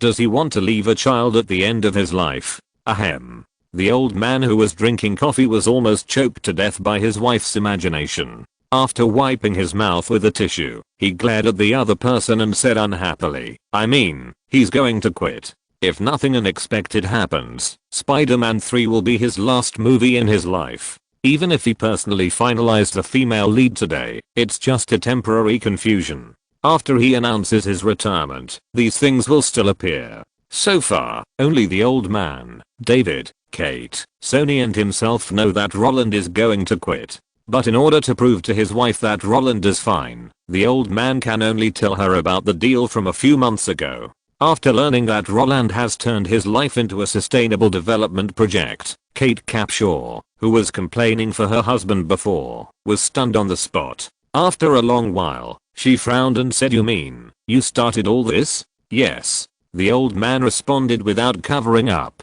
However, this sentence made his wife explode. Are you crazy? Kate Capshaw's breath was choked, and her concerned eyes suddenly turned into surprise, and even a little bit of puzzlement, since you suggested that he quit the circle. Why did you drag those people to vote for him? You obviously know that those guys are jackals who will never give up once they smell blood. You shouldn't give them hope. His deal with the Big Six has already secured him an Oscar, and Roland's original goal was just to get one for Kate. There is no need for you to instigate him to win the award, and there is no need to get yourself involved. Feeling his wife's anger, the old man did not respond excessively, but looked at her silently. You don't think it's necessary? Is it really necessary? Kate Capshaw simply couldn't understand her husband's idea. Roland never thought about winning an Oscar from the beginning. So why did you take on the pressure to help him run it? He is your son? Or are you his father? Why are you so nice to him?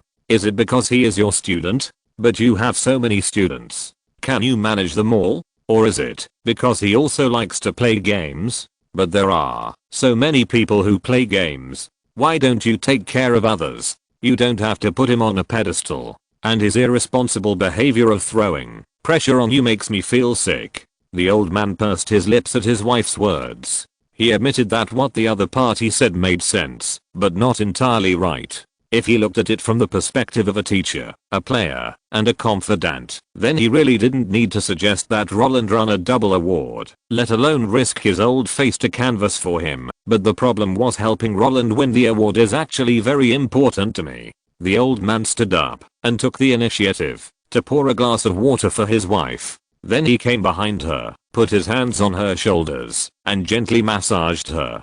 Kate, do you know? It was he who suggested that I take the 25% stake in the global distribution company of Sony, Amblin and Warcraft films. At that time, I did not tell him about the plan to set up DreamWorks. He seemed to see what I was thinking. The most important thing is that the beginning of the whole transaction was that he knew that I didn't like Nintendo. After I was convinced by him, used his resources, and got shares with him, the establishment of DreamWorks suddenly became extremely smooth. Jeffrey Katzenberg, who had been thinking about it before, directly agreed to my plan. Although David Geffen had intended to sell the company a long time ago, after seeing that I got the shares, he immediately called me and told me that he could inject capital immediately. Paul Allen, who had wanted to establish a global distribution system, was shocked when he learned that Roland and I, after jointly holding half of the shares, he spent his money faster than anyone else. He originally required us to sign a bearer per case agreement, but after he had the shares, he withdrew this harsh clause in the subsequent negotiations. If his suggestion is the cornerstone of the birth of DreamWorks, then this statement is definitely too exaggerated. But if it is said that his suggestion has eliminated a lot of trouble for me, this is indeed an indisputable fact. Because we are not fighting alone now. In the eyes of the other 5 companies, our goal of creating DreamWorks is to swallow up Sony Pictures Entertainment, and we now want to swallow up Sony Pictures Entertainment. But we are actually a little short of it. If it weren't for the bad relationship between Bernard and Carl, things wouldn't have become so troublesome. When Spielberg encouraged Roland to rush for the Oscar, he only told Roland that Sony was in trouble and that, if there was a chance, he could try to solve this trouble, but he didn't tell Roland how to swallow this behemoth. And now, facing his wife's inquiry, the old man only said a little bit. But this point actually pointed out everything. The tricks to swallow other listed companies are nothing more than that. Although the price of inviting Carl Icahn will be high, the success rate will also be greatly increased. Unfortunately, as a member of the Palm Beach Country Club, they cannot contact Carl Icahn because Bernard Madoff does not like Carl Icahn. The behavior of private contact will make them lose an opportunity to make money. Madoff and Icahn are actually a very normal thing. As the chairman of the board of directors of Nasdaq, Icahns' mess is undoubtedly an eyedropper for him, and if the other party intervenes in the mess he has done, he will definitely die on the spot. Just like what Soros said, economic history is a series based on illusions and lies. If you want to get rich, the way is to recognize the illusion, invest in it, and then quit the game before the illusion is recognized by the public. Madoff deceived a lot of self-righteous investors, but he couldn't deceive the barbarians who didn't invest, but relied on robbery, So under his packaging, the high-end members of the Foundation with high moral character could not play with the barefoot guys with guns. In this case, Roland, a non-member, is the best contact. In addition, he already has shares in Sony, Amblin, and Warcraft Films' global distribution companies, so he is an insider. Therefore, helping his apprentice win an Oscar, and letting this guy who has no interest in filming, do something that is in everyone's interest is the best choice. And the favors he has done for this purpose will be repaid slowly in the future. Anyway, his reputation is there, and if things can be solved with time, then don't be impatient. But the problem is that Roland actually flipped the table. This is a headache. Although the old man understands that this is indeed something that someone like Roland can do, as a guy who hates trouble, every decision Roland makes is actually to make money more comfortably. But the timing is wrong. It's only been a few months since he won the award, and he's already causing trouble. This really makes people feel that Roland is getting carried away. The old man who was massaging his wife to calm her down sighed, but before he could continue, the phone on the table suddenly rang again. The pleasant ringtone made him look bitter, and when he was too lazy to check the name and picked it up, the voice from the other end of the phone surprised him very much. Clint?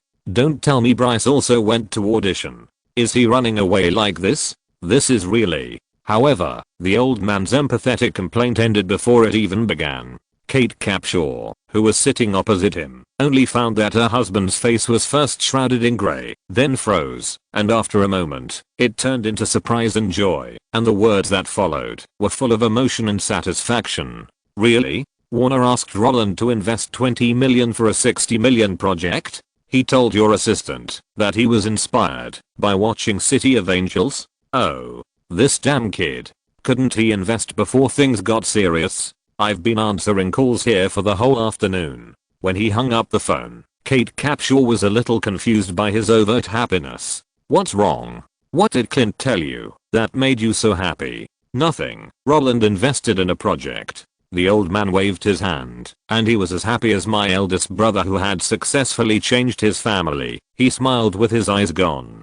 Kate Capshaw couldn't understand this attitude, but just when she wanted to continue asking what project Roland invested in that could make her husband forget that he had stood everyone up, the old man opened the address book and made a call. Catherine? How's the filming of The Sixth Sense you and your husband are doing? Will we start filming right away after we've chosen the cast? Will it be finished by the end of this year? Okay, after we finish The Sixth Sense, we'll start artificial intelligence right away. Yes. Let Tom go shoot his own movie first. Minority Report will be put on hold. Why? Because I want to take on Harry Potter and the Sorcerer's Stone. Yes. I want to take it. Don't be so surprised. Okay. Time is not a problem. Artificial intelligence can be finished in 3 months, and Sorcerer's Stone can be officially filmed in the year 2000. Plus the time for preparation and casting. We can finish filming in the spring of 2001, and then it will be seamlessly connected to Minority Report, so the movie can be finished in 100 days. I finished work, and the next one is How to Get Away with Murder, which is in the Escape trilogy. As long as we shoot it quickly, it won't affect the Chamber of Secrets at all. What? Why are you in such a hurry? Because Roland wants me to shoot this series. When Roland received a call from Kathleen Kennedy the next day and learned that the old man had decided to take over Harry Potter, the passive skill of cursing maximum was triggered instantly. Fuck. Standing in line is a really useful skill. Roland thought that he could just show his intention and let those guys who thought he didn't want to repay the favor suffer a loss and stop bothering him in front of him.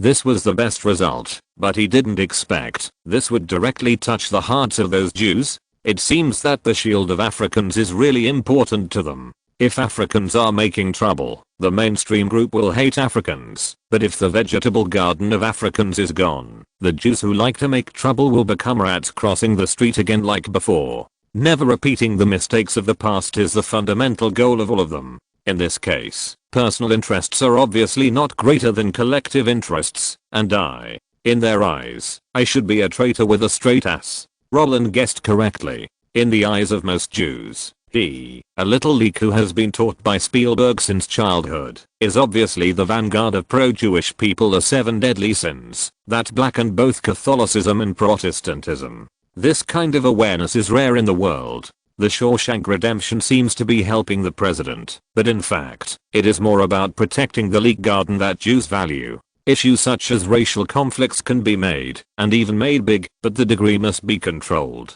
If Mount does not attract hatred, what use is it? But if the Mount was beaten up after a taunt, it would be a loss. Only by controlling the degree can you better seek benefits for yourself. Of course, although he only guessed the ending, but not the extent, it would not prevent Roland from making a phone call to thank him. He never felt good about himself, and thought that Spielberg should help him. More often, not making it difficult for him to do things in the tribe was actually the best reward for Roland. After dialing the phone, the first sound that came was laughter and noise. Listening carefully, I found that the old man was having breakfast with his son and daughter. After greeting those familiar guys one by one, the voices gradually faded away. When they were almost inaudible, the old man's impolite words came from the receiver. "Roland, you did those things yesterday. How dare you call me?" Upon hearing this, Roland laughed, but cried, "Stephen, I'm innocent. There are so many girls, and their families are powerful. If I can't control myself, Kate will kill me." The old man rolled his eyes, and didn't believe Roland's words at all, but still asked toughly, "So you just ran away? You had to run away. If I had stayed there, I would have had to go to your house to sleep last night." Ahem. Ah. The old man was almost choked to death by Roland's rogueness. "Why didn't I realize you were so shameless before?" "That's because I didn't owe so many favors before." Although the two of them tacitly did not mention the Green Mile, the conversation revolved around these things. After briefly understanding Roland's thoughts and confirming his intentions, the old man did not ask any more questions, but instead mentioned Harry Potter. "I've accepted the project. I know. I called you today just for this. Any problems?" "Of course there are problems. Because the project will be filmed entirely in the UK, so if you accept it, you won't be able to go home for half a year, and won't be able to see your children every time you film. Although I'm not DreamWorks, I can still meet your request to have dinner with your children every night. So I'll ask you, do you want to take your children to school in the UK? If so, then I'll let Kate help you find a school. Don't worry, she's familiar with this." Since the old man agreed to be the director, Roland was ready to stick with him. Just let him film all 8 films, and he could just pass on the garbage like World War and the Adventures of Tintin. If you want to force someone to lock a man, you naturally have to meet the other party's needs properly. But before he could make a big fuss and say that he could pay for the old man to buy a villa in the UK, the words on the other end of the phone made him fall into an ice cave of excitement. "Who told you that I would stay in the UK for the whole time? Huh? If you don't stay in the UK for the whole time, how can the crew shoot the movie? Who said that if I'm not in the UK, the crew can't shoot the movie? What? Do you still want to find a director to co-direct it? Yes. No. Robert and Chris have similar styles, but they are not the same. Who said I found them? Isn't there a guy in Hollywood whose style was copied from mine?" Roland was stunned for a long time before he uttered a phrase. "Are you talking about me? Congratulations, you got it right, but there is no reward." The old man laughed and said, "You are with Kate, so you will definitely go to England often in the future. When the time comes, I will shoot the group portrait, and you can polish the rest of the shots according to the storyboard draft. I will shoot for 3 months and you will shoot for 3 months. Isn't that the problem solved? If there are 2 more months of summer vacation in these 3 months, I can take my family to England for vacation. So, actually I will only be away from home for 1 month. Damn." Roland cursed helplessly. He didn't want to be a director because he thought it was troublesome, but he also wanted to ensure the quality of the movie, so he asked Spielberg to get on board. But he didn't expect that, while he was getting the other party on board, he actually got himself into trouble. The old man shoots for 3 months, and he shoots for 3 months. It would be better to let Chris Columbus shoot it.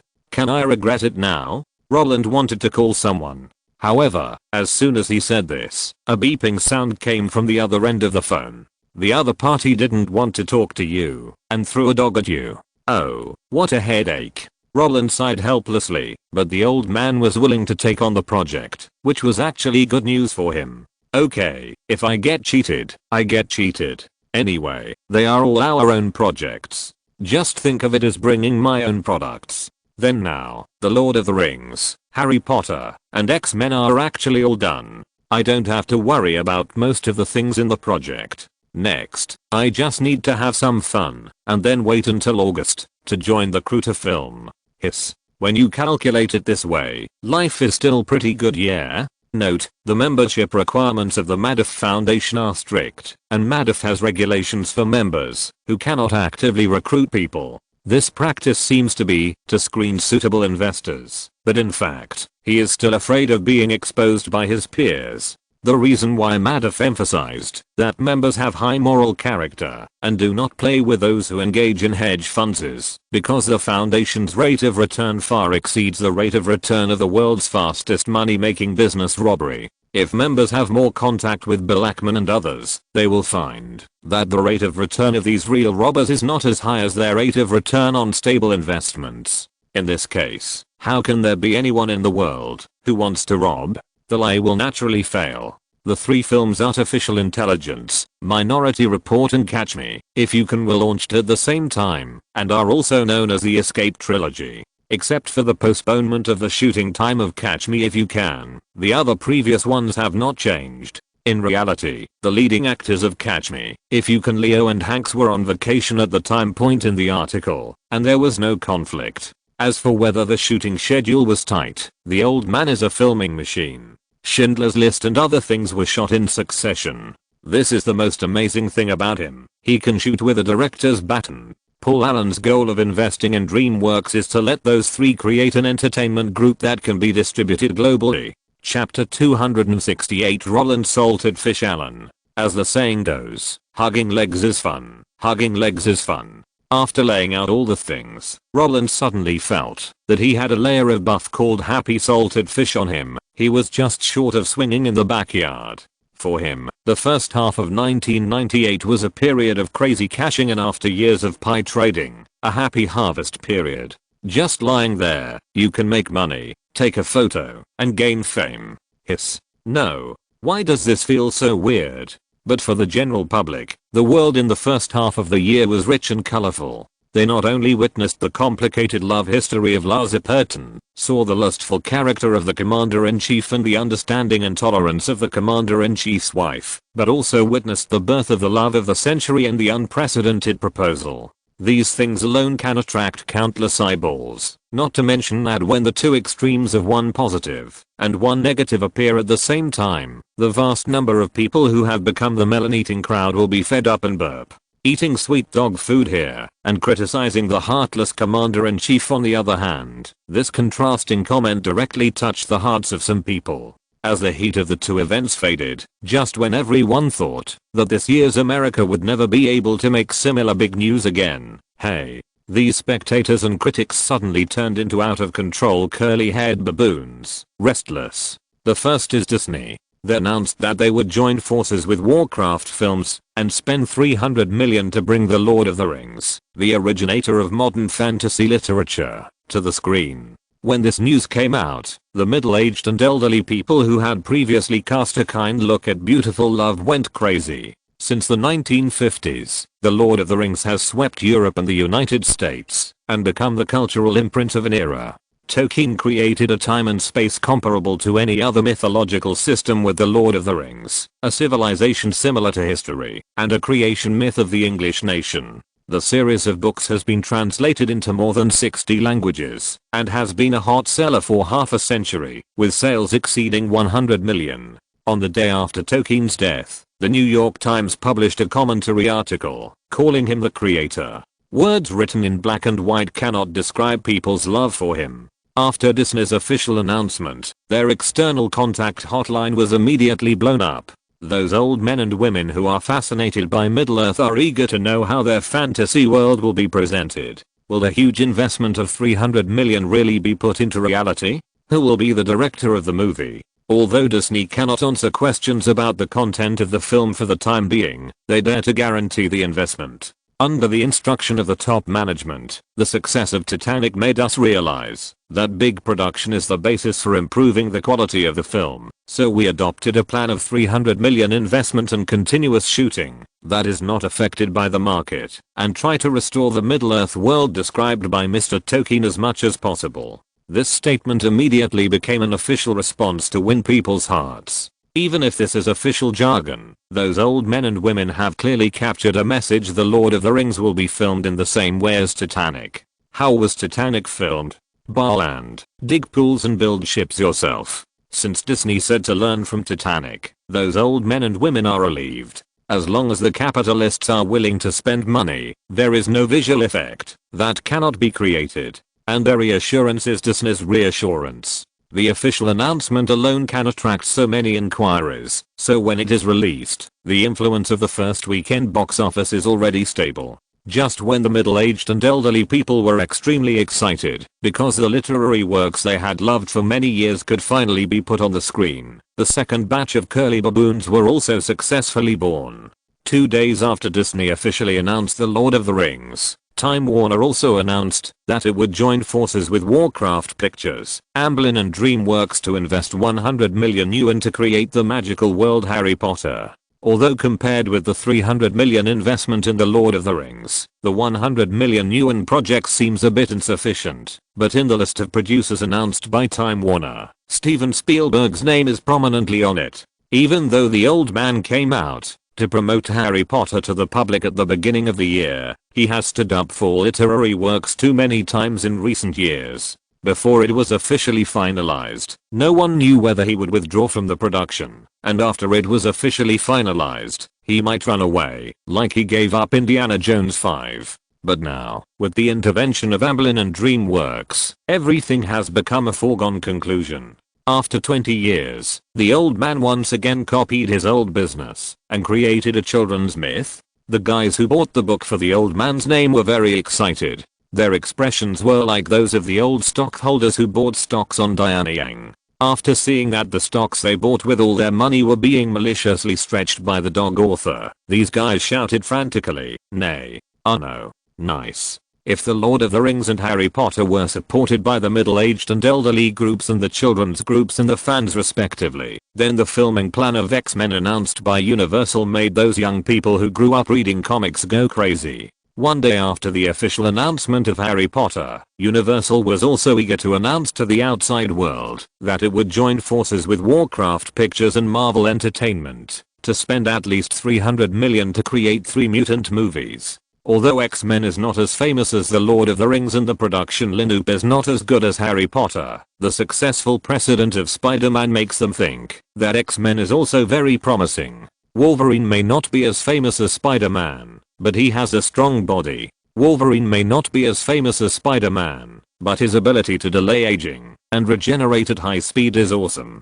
Wolverine may not be as famous as Spider-Man, but his wild beard attracts little girls. Of course, the most important point is that X-Men is the youth of a generation, just like Lord of the Rings. Youth is priceless. As long as it is not bad, there will be a bunch of fans who miss their youth to pay for it. If the box office goes up in the first weekend, there is no need to worry about not attracting passers-by to go to the theater to watch it. Of course, although the successive explosive news has turned the 4 generations of old, middle-aged, young, and young into curly baboons, eagerly looking forward to the arrival of the movie they have been thinking about. At the same time, everyone has also discovered a problem. Where did this Warcraft films come from? Why haven't I heard of it before? Can it carry out a plan of over $700 million investment at the same time as Disney, Time Warner, and Universal? This financial strength is a bit scary. Why do I feel like I've never heard of this company before? Was it just recently established? Impossible. A newly established company is working with the Big Six right from the start. Do you think the boss is Steven Spielberg? On IMDb, this company only has one movie, 7 Deadly Sins, but when we searched for the full name, we found a company called Sony Amblin and Warcraft Film and Television Joint Distribution Company. According to the disclosed content, this is Sony's global distribution department. How can a new company's name be attached to Sony's global distribution department? What's going on? Wait, the name of this company is Warcraft Film and Television? Isn't Warcraft a game from Blizzard? This kind of name application is already against the law, right? But Blizzard doesn't seem to intend to sue it. Does this mean that Warcraft Film and Television is related to Blizzard? Or is it a subsidiary of Blizzard Entertainment? Hiss. A game company is making a movie? Is it so exaggerated? Before the three companies made the official announcement, they had discussed with Roland whether he wanted to serve as a producer. Roland Allen replied to them, "I'm already famous enough, I don't need to be more famous. So, it's a pity." Well, in fact, the three companies that can't take advantage of the popularity respect Roland's choice. Of course, Roland chose to hide his identity, not because he really thinks the exposure is too high, but because normal bragging methods are no longer effective for him. Even if the three companies announced his identity as a producer, even if the three series were successful at the same time, others would think it was natural. Just like the old man Spielberg, in the eyes of the public, the old man's movie is a big hit. That's basic operation. Don't sit down. Only when the project dies suddenly can it make the front page headlines. Since the positive exposure has little impact on Roland, then don't expose it for the time being. After all, in the era of information interconnection, stupid netizens can always do something. The names of Warcraft Film and Warcraft are so similar, and the connection with Blizzard Entertainment can naturally be guessed by the big hands, and then just hold it in. With the success of the three major series, people will definitely become more and more curious. Once the company is listed, oops, isn't the truth revealed? The hidden boss that the audience has been looking for many years is actually Roland Allen. This impact is much greater than directly announcing his identity as a producer. And if a reporter interviews him and asks him why he hides his identity, he can directly respond with, "The time I miss most is when I was paid $10,000 for a play. I was very happy at that time, and the thing I regret most in my life is taking Home Alone. Because of the skyrocketing fame, happiness left me." The effect is directly pulled to the maximum. Of course, although the big three did not announce Roland's identity, those media companies that knew the inside story kept silent about it, but this could only hide it from outsiders. After seeing the continuous official announcements, the interest groups that knew the truth exploded directly. In addition to Mary Jane, Roland actually laid out so many projects at one time. This.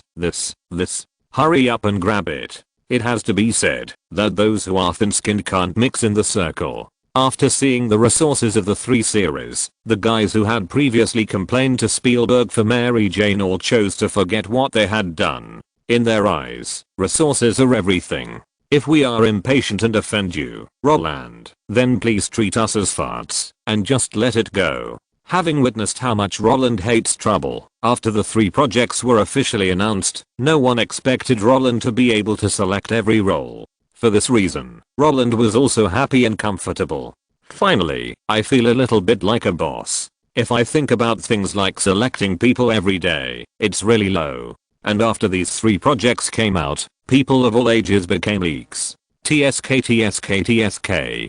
Jobs really made sense. Many times, people don't even know what they like. With the official announcement of The Lord of the Rings, Harry Potter and X-Men, the whole of Hollywood finally came out of the shadow of Titanic. In addition, with the approaching summer vacation, the list of films to be released by various companies also came out. The first to bear the brunt was Armageddon by Paramount and DreamWorks. The trailer of a comet hitting the Earth forcibly attracted the attention of all parties. Then came Godzilla by Sony Columbia TriStar Pictures. The well-known monster from Japan once again appeared on the North American big screen. This kind of cultural invasion is what Sony wants to do. Finally, it was The Horse Whisperer by Robert Redford. These three movies are the vanguards of this summer season, but Roland lost interest after taking a look at the scheduling plan of the North American Theater Alliance. He had seen Armageddon in his previous life, like City of Angels and The Green Mile. For him, the real highlight of the whole movie was the Black President played by Morgan Freeman.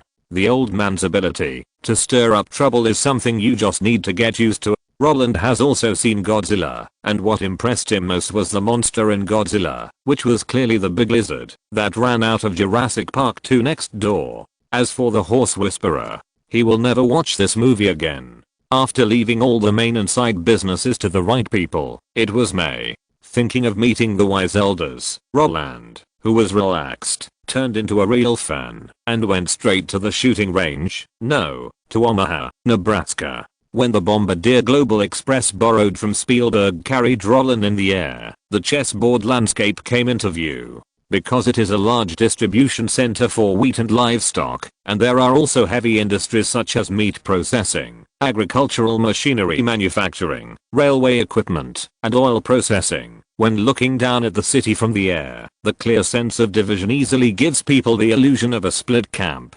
Agriculture on the left and industry on the right. The central urban area is wrapped in black and green. At first glance, it seems that there is nothing wrong. But if you look closely, it is just like a person wearing a black hat with green grass growing on it. Why is there such a weird city layout? Is it a hint that the guy living here will be cheated in the end? Roland secretly complained. Just when he wanted to stare at the city and let his imagination run wild, the gliding plane strangled his good wishes in the cradle.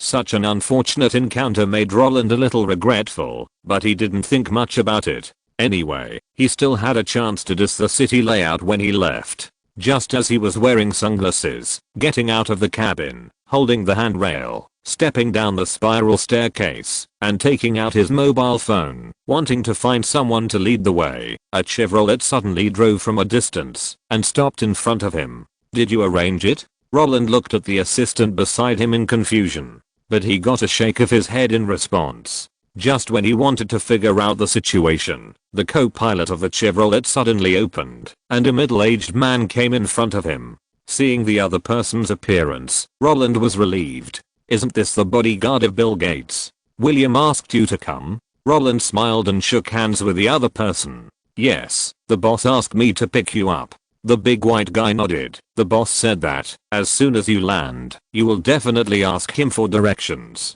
"What?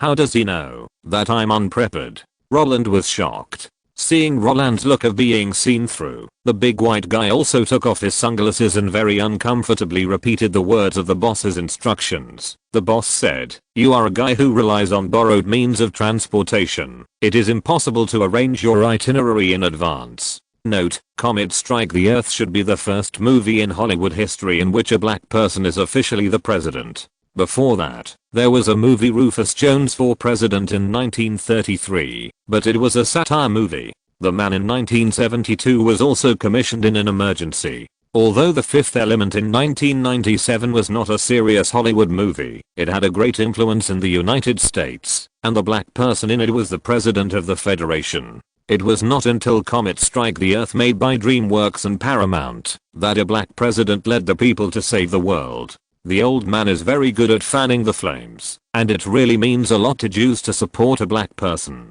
After Titanic, Hollywood entered a vicious circle of big productions and big returns. Before that, billion-dollar investments were considered very impressive projects, but after that, billion-dollar projects were very common. Not only that, in many cases, the production costs obviously could not be that high, but the budget had to be increased, because it was related to the film company's ability to reap profits in the fund market. If those film investment funds did not brag about how many billions of dollars they invested in the projects, investors would not buy them at all. So you may think that many movies are losing money and the accounts are also losing money, but the companies are always doing very well. The most typical example is Paramount. Chapter 269. I met you because I wanted to make money with you. Well, Roland smiled and nodded, agreeing with Bill Gates' evaluation. It seems that in William's eyes, I'm a very stingy person. Okay, since you are here, you can arrange my schedule. Anyone who has looked through Roland's personal information will find that he is really thrifty. Over the years, his clothes, pants, and shoes are all branded goods produced by his own family. The vehicles he uses for transportation are all business cars under David's name. The passenger planes flying here and there are either Boeings borrowed from George Lucas or Bombardiers borrowed from Steven Spielberg, or they are directly occupied by the 6 major aircraft in the name of work. Anyway, they just don't buy them themselves. You know, even a guy like John Travolta can afford a passenger plane, and Oprah Winfrey, who has been repeatedly frustrated in order to take advantage of the medical reform and has to launch a public opinion offensive to attack the products of competitors with the absurd statement that vaccines cause autism in children. Even when her net worth exceeded 100 million, she has a bombardier worth more than 40 million. Roland has several times more cash than these guys, but even so he still likes to get a ride everywhere. This behavior is simply incredible in the eyes of the rich. If he hadn't spent 100 million yuan for love a few years ago, they would probably think that Roland would be stingy. Of course, Roland knew this a long time ago, and the reason he did this was not because the plane was expensive, nor was it to save money for the development of the company, but purely to maintain the relationship between all parties. Asking this company to borrow an unimportant but expensive thing today and going to another company to get the other party's favorite toy tomorrow. He looks like a grandad, but in fact, what Roland wants is the complaints of those guys. Just one phone call before you even raise your butt. Others know what you want to do. Although this kind of memory is neutral and slightly derogatory, it is much better than asking for help when something happens. Just like a relationship that is not related at all is better than no relationship.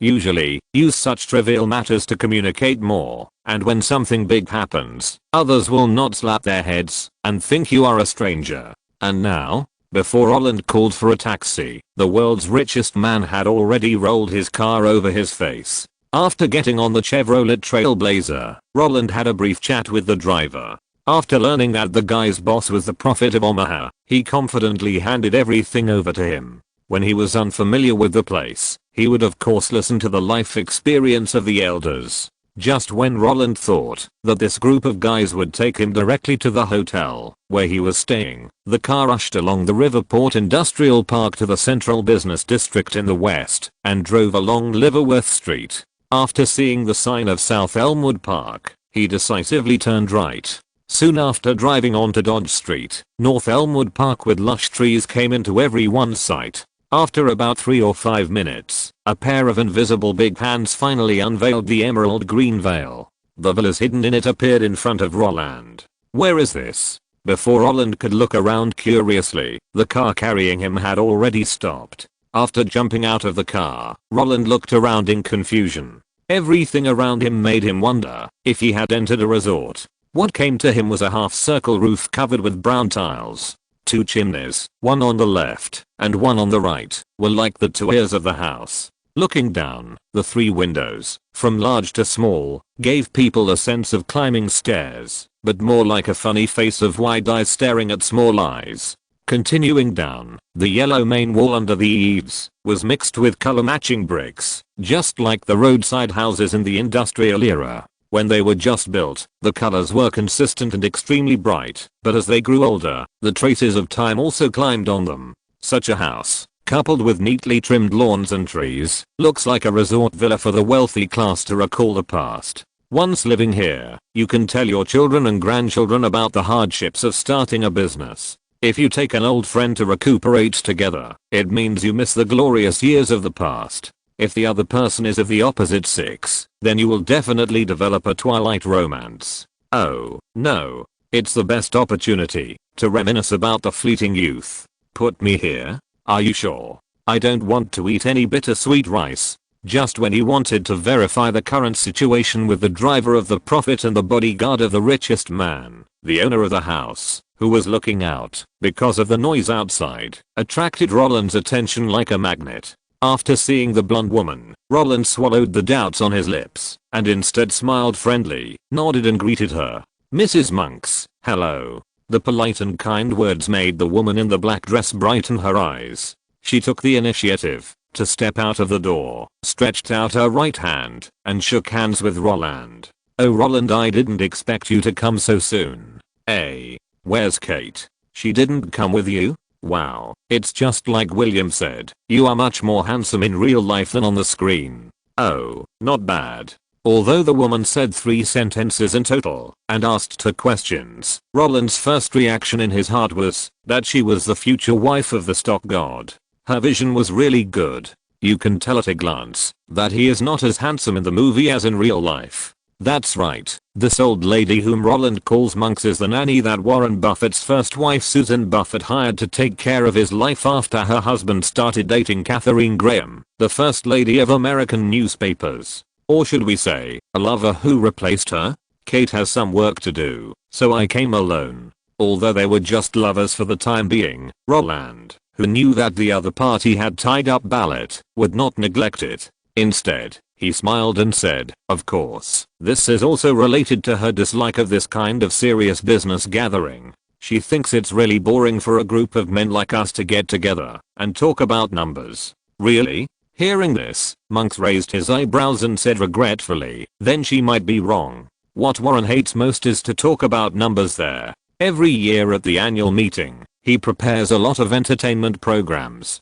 It's the same now. He is warming up for tomorrow's appearance." Even though it was the first time they met, the words between the two sides were not unfamiliar. After a brief communication, Monks led the way and took Roland into the house. After walking around the house, that was not luxuriously decorated, but retro and warm, he went upstairs. When this nanny and lover who had been with Ballard for decades pushed open the door of the entertainment room, the seriousness that came over him surprised Roland a little. This is obviously an entertainment room. How come it's like a conference room? Looking closely, there are 4 people in the room, sitting around the table. The low pressure in the air comes from them. Buffett and Gates, who are wearing glasses, sit face to face. Roland doesn't know the 2 people next to them. Of course, Roland didn't guess their identities, because after a quick glance, his eyes were attracted by the poker cards in front of these people. Not only that, he also saw the paper and pen placed next to each person. Playing cards is so serious. It's really a gathering of seniors. Just when Roland was thinking that the shareholders meeting in the next few days might be boring, the 4 people who heard the door opening almost raised their heads at the same time and glanced at the door where he was. "Is Roland here? Take a seat. We'll be done with this round soon." After finding out that the person who came was Roland Allen, the 2 strangers smiled and nodded, then frowned and threw themselves into the battle. Buffett added an extra move to the 2 of them, raised his hand, and pointed at the sofa chair beside him with a pen, indicating that Roland was free to come. Only Gates, who had dealt with him before, said a few words of greeting, but after that, he also regained his mind, pursed his lips, and looked at the cards in front of Buffett, not knowing what he was calculating. Well, this is really a friendly first meeting. Before coming to Omaha, Roland had imagined countless scenes of meeting Buffett in his mind, including meeting at the venue, being introduced by Gates, having an intersection in advance, and even communicating and interacting. But no matter how he thought about it, he didn't expect that the first meeting would unfold like this. 4 people playing cards and ignoring others? Those who know that you are gambling, and those who don't know think you are making a $1 billion acquisition. Of course, after seeing the 4 people frowning, Roland also suspected that this was deliberately done by Buffett for him to see. The reason was simple, that is, the old man and the Wolf King did not have a good relationship, but he was flirting with the Wolf King. But on second thought, he felt that he was a little whimsical. If he was really showing off, then why not just call him over? In this way, Roland did not take the cold response to heart. But just as he followed Gates's meaning, moved a chair, and moved closer to him, wanting to peek at the situation and analyze which old man would win, he only glanced twice and put away this thought. WDNMD. These people are actually playing bridge here. No wonder they ignore people. Bridge is a 2-on-2 game for 4 people. It originated in the UK. After removing the big and small jokers from a deck of playing cards, each person is dealt 13 cards. After sorting them out according to the suit, they can start bidding. The purpose of bidding is to determine which suit will be the general card when the cards are played, that is, to directly kill the cards of other suits, and then determine which side will be the dealer, and determine the score that the dealer needs to win before they can start playing. Sounds simple, but Roland doesn't know how to play. Bridge is different from other cards. Even if you understand the rules, you can't play immediately. Getting started and mastering are 2 different things. Roland took the course Bridge Art and Life in college in his previous life, and then He didn't play cards in his previous life because he hated the feeling of being seen through by others. Under his gaze, the 4-person card game progressed very slowly. After sitting for about 10 minutes, they started to calculate imp, the name of the bridge scoring method. When the results came out, the 2 old men who lost took off their glasses and rubbed their eyes with their hands. David, did you and Charlie play cards every day when you were in New York? Buffett picked up the Coke on the table, ripped off the pull ring with a bang, and after taking a few sips, he looked at Gates helplessly and complained, or should I say, William, you were at home staring at your Internet Explorer all year last year. You didn't have time to practice at all? Can we lose with such cards? It's better for me to be the banker and you show the cards. Gates shrugged and spread his hands after hearing the words like a resentful woman, and said with a smile, oh, Warren, you can't blame me. Isn't it normal that I lost when I was playing against 2 of them? How is this normal? Let me do it. I can beat 2 of them by myself. Buffett looked at Gates with a glare, as if he really cared about the win or loss of the other party.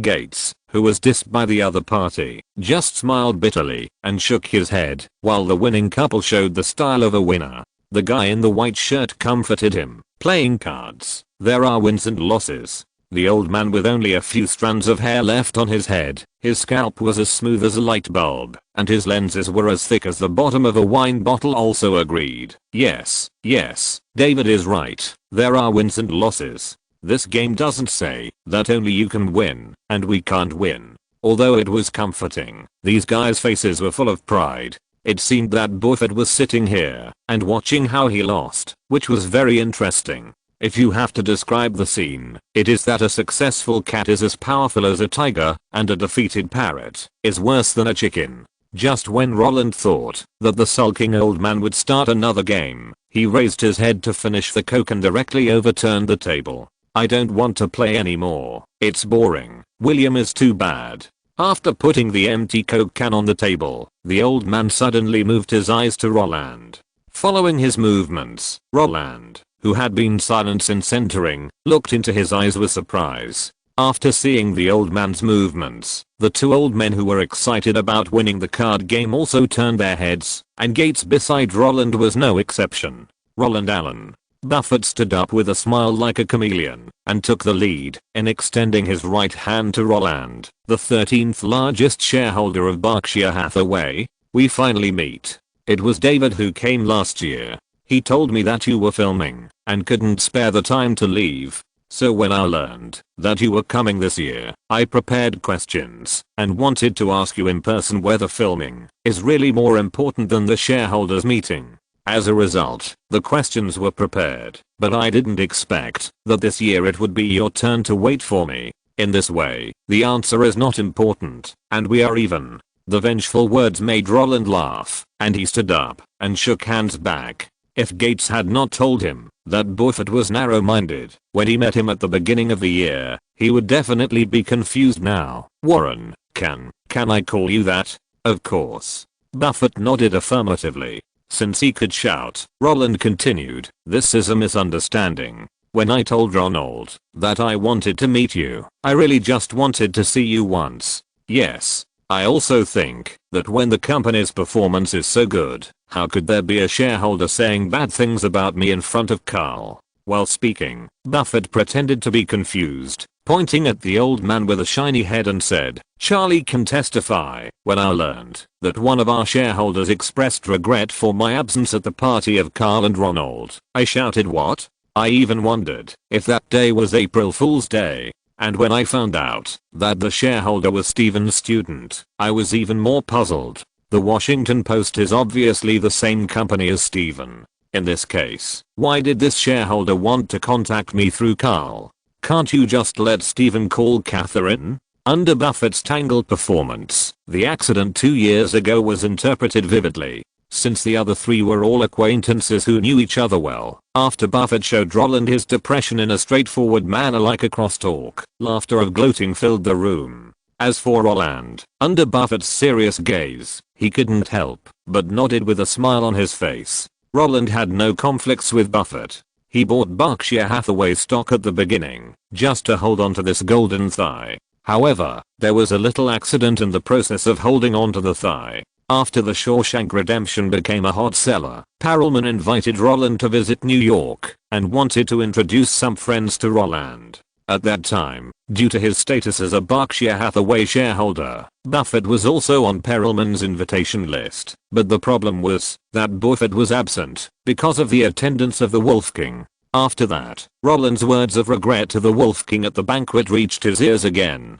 so Roland was unexpectedly involved in the entanglement and suspicion between the two. In Buffett's eyes, it was Berkshire Hathaway shareholders complaining in front of their old rival Carl Icahn that they had not received an invitation to the shareholders meeting. This kind of complaint, which was not a diss, was unacceptable to the old man, so he sent an invitation letter to Roland the following year. But the problem was that after he personally wrote the invitation letter, Roland did not come for some reason. This was undoubtedly a slap in the face for the petty old man. In 1996, you complained in front of my rival that you did not receive an invitation letter. In 1997, I sent you an invitation letter, but you did not come? Are you kidding me? If it were not for his own people, he would have sent someone to buy back Roland's shares. And this year, after learning that Gates would call Roland, the old man really wanted to diss him in person as Roland had imagined. But, who knew that everyone was delayed in playing cards?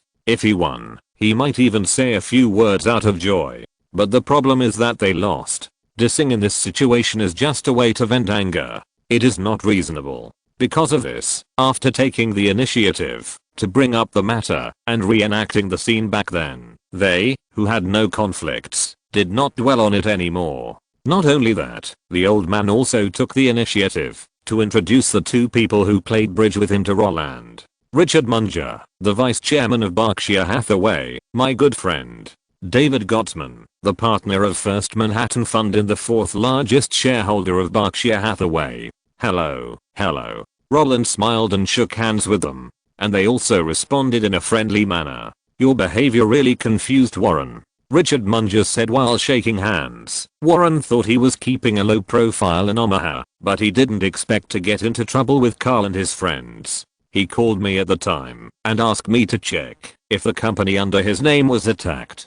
David Gottsman also echoed, Warren thought your complaint was just a smoker screen released by Carl. What Cole really wanted to do was to use you to stir up the conflict between them again and then attack the companies under the name of Berkshire Hathaway. There is no way. The name of the Wolf King is too big. Although Buffett is not afraid of him, he doesn't want to provoke him. Of course, with the witness of time, everyone knows that everything at the beginning was a misunderstanding. Since it is a misunderstanding, then everyone is still friends. Without dwelling too much on such trivial matters, after getting to know each other, Buffett, who didn't want to play bridge, left the game without a replacement. After glancing at the time, they found that it was still early for dinner, so they started chatting again. The subject of the topic was Roland, who had given Buffett a false alarm. I heard that you bought Berkshire Hathaway stocks after you made your first money? David Gottsman asked. Why did you choose Berkshire Hathaway? If I remember correctly, your uncle David seemed to say last year that you were only 11 or 12 years old when you bought the stocks. Did you dare to bet all your wealth on us at that time? Richard Munger asked. And I think you bought Berkshire Hathaway stocks just to meet me? Warren Buffett asked. When the three old men clasped their arms, showed playful smiles on their faces, and stared at Roland curiously, a sense of weirdness suddenly surged into his heart. If he had to describe it, the behavior of the three old men gave him the feeling of identity confirmation, whereabouts confirmation, coming across provinces, opening the door to check the water meter, squatting against the wall with both hands clasped. The smooth questioning and tacit cooperation gave people a feeling of checking the household registration. But, check the household registration. Roland has been clinging to the thigh for so many years, and has never been shy when exposing the old bottom. Not only that, he always tells the truth. Because I think Berkshire Hathaway stock still has a lot of room for growth. What? The naked answer made the three old men, who were almost 200 years old in total, stunned. This kid is too honest, right? Before they could react, Roland looked at Buffett and continued, I want to see you, mainly because I want to have a good relationship with you, and then make more money with you. As soon as these words came out, the three old men were shocked. As guys with one foot in the coffin, they have met countless investors in their lives, but no one has ever said so honestly like Roland, I know you, just hope you can make money for me. Even if those guys are all here for profit, they will at least find a plausible reason to cover it up. And Roland, you are obviously an actor. But why are you too lazy to even act? Knowing me, just hope to make money with me? This. Looking at the serious Roland, the three old men looked at each other. And just as they stared at each other, not knowing how to respond for a while, Bill Gates, who was sitting next to Roland, suddenly laughed, and this situation also attracted the attention of the three old men. Roland, why are you here again? After asking this, he turned his head and looked at the three people, smiling and said, when I first met him, Steve was also there, and then Steve asked him why he invested in Apple. Do you know how this guy replied to Steve in front of me, Paul and Steven? He said, I like Pixar, so I invested in Apple. If I become a major shareholder of Apple, I can help you clean up your competitors in the company, then your mood will be beyond, and if you are happy, Pixar can produce more classic animations. When I heard this, I was completely stunned. Just like you now. When Bill Gates laughed and told Roland what they talked about before the dinner when they first met, the corners of the three old men's mouths twitched directly.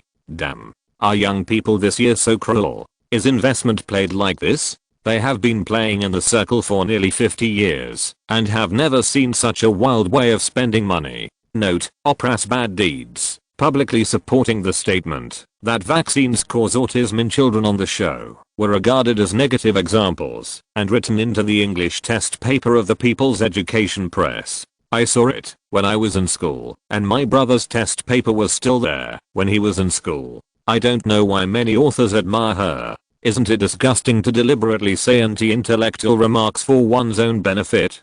Bill Gates and Warren Buffett have been playing bridge at home before the shareholders meeting every year for 30 years. The relationship between Spielberg and the Washington Post described in the article as real. Buffett's benefactor, the First Lady of the American newspaper industry Katharine Graham, who was previously written, is not too familiar with Spielberg.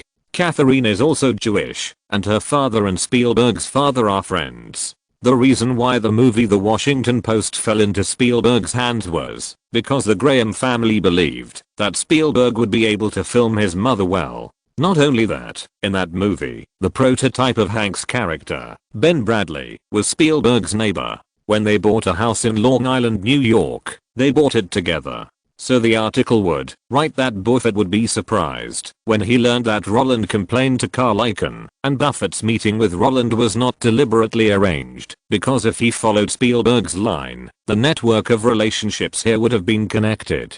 So it is very necessary to continue to support black people, to improve the old man's favorability. The identity of this student is too useful. Chapter 270 The Stock God Sends Money. Is this a joke?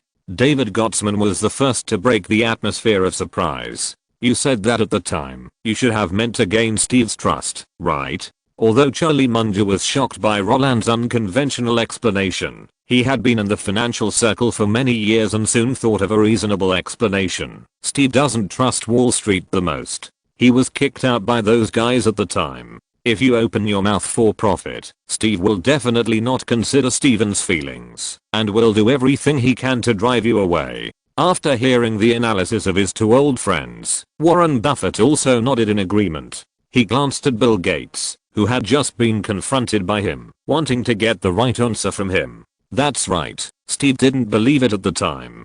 Bill Gates said sympathetically, we all thought he was joking, but under Steve's questioning, he told Steve a reason and convinced Steve. What's the reason? Warren Buffett became interested. Steve was actually convinced one day.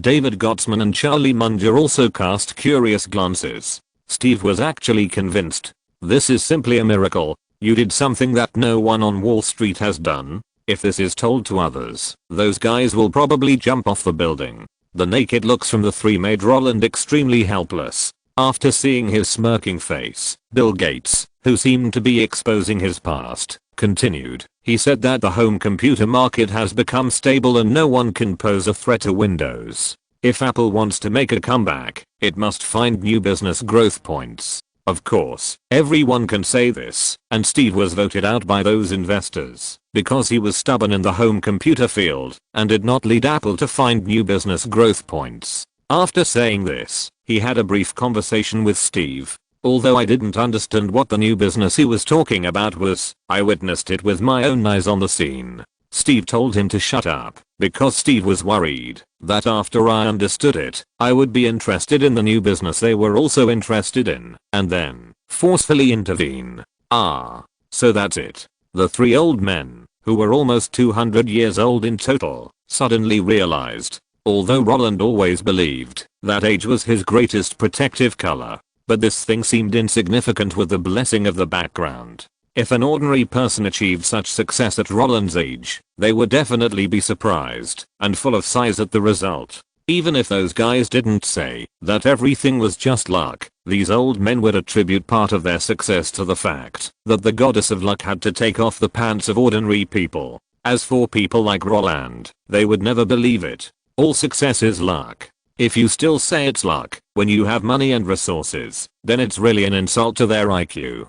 But after seeing the three old men gradually accept Bill Gates' words, Roland was really helpless. I'm telling the truth. I went there to hug your legs from the beginning. Why don't you believe it? In order to prove that what he said was true, Roland directly brought up the deal that had just been negotiated. William, what you said is not right. I said before that the reason for investing in Yahoo was to make some money and then sell it for Marvel. And now, am I not doing these things? Although there were outsiders present, Roland was not worried about leaks at all. The relationship between Warren Buffett and Bill Gates is needless to say. Charlie Munger is Warren Buffett's golden partner. Since Warren Buffett met him at the age of 29, the two have never separated. And David Gottman. Roland did not recognize him at first, but after hearing his name, he directly acquiesced to him in his own camp. The reason is simple. Because David Gottman is from the Benjamin Graham faction.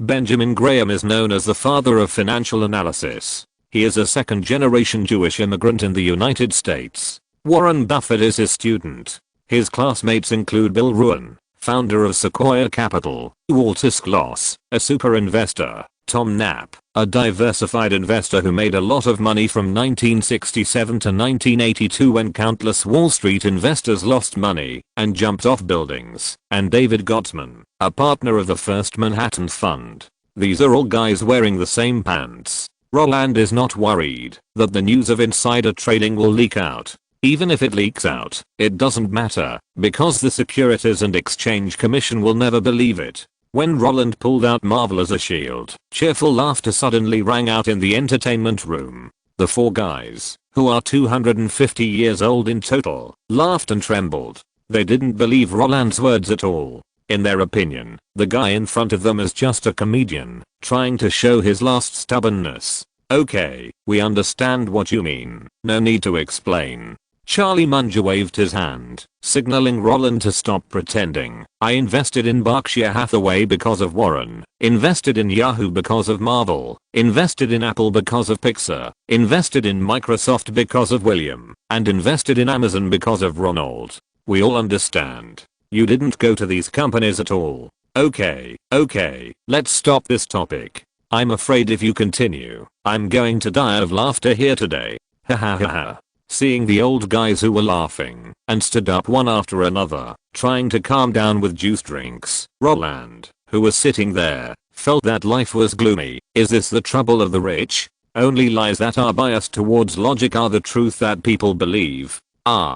This is too difficult for me who is honest and trustworthy. It seems that they noticed Roland's mournful look, but it seems more like Roland was the only one sitting there without moving. So when they took the drink, a bunch of old men turned their heads and asked the actor who brought them happiness what he wanted. Coke?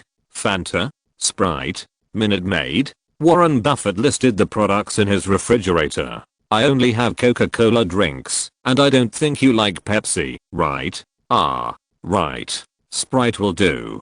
Compared with Warren Buffett, Roland's previous life salesman was simply weak. No matter what the occasion, Coca-Cola is always the thirst quenching tool for Warren Buffett. Although Coca-Cola spokespersons have changed one after another, those stars are really just tools. Fans are there to tear down endorsements for their idols, but this kind of buying behavior will never change the symbol of a company. Just like Apple and Steve Jobs, Microsoft, and Bill Gates, Coca-Cola, and Warren Buffett. They are the real salesmen, irreplaceable. After rejecting Roland's honest explanation, a group of guys who felt happy talked about other things. Perhaps it was because Roland's childish thinking inspired them, or it might be that the age gap made them see their own youth, so the most difficult and ridiculous moments in life naturally became the starting point of the topic for several people. Although Roland did not experience World War II, and the Black Monday that was closest to him existed in an unfamiliar cognition, this did not prevent Roland from leaning back in his chair, crossing his legs, and listening to the story.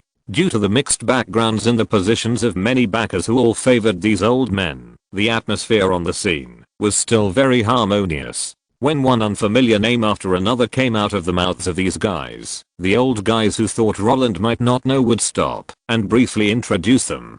With the appearance of Janet Yellen, the current chairman of the President's Economic Advisory Committee, Kenneth Chenault, the future chairman of the American Express Board of Directors, and Louis Gerstner, who took over IBM in 1993, Roland, who only listened to the story without pretending, felt very high. He took time out of his busy schedule to attend the Berkshire Hathaway shareholders meeting just for this moment. These people who gather together and control trillions of capital are the core of the shareholders meeting. Of course, it will be tiring to brag in front of the younger generation all the time, so after a brief recollection of the green years, the current philanthropy, the public policies being discussed, and the investment areas that he wants to plan in the future, all came up naturally. When talking about investment, Warren Buffett also asked Bill Gates very directly, does Microsoft really want to buy Yahoo? Yes, the internet is the future.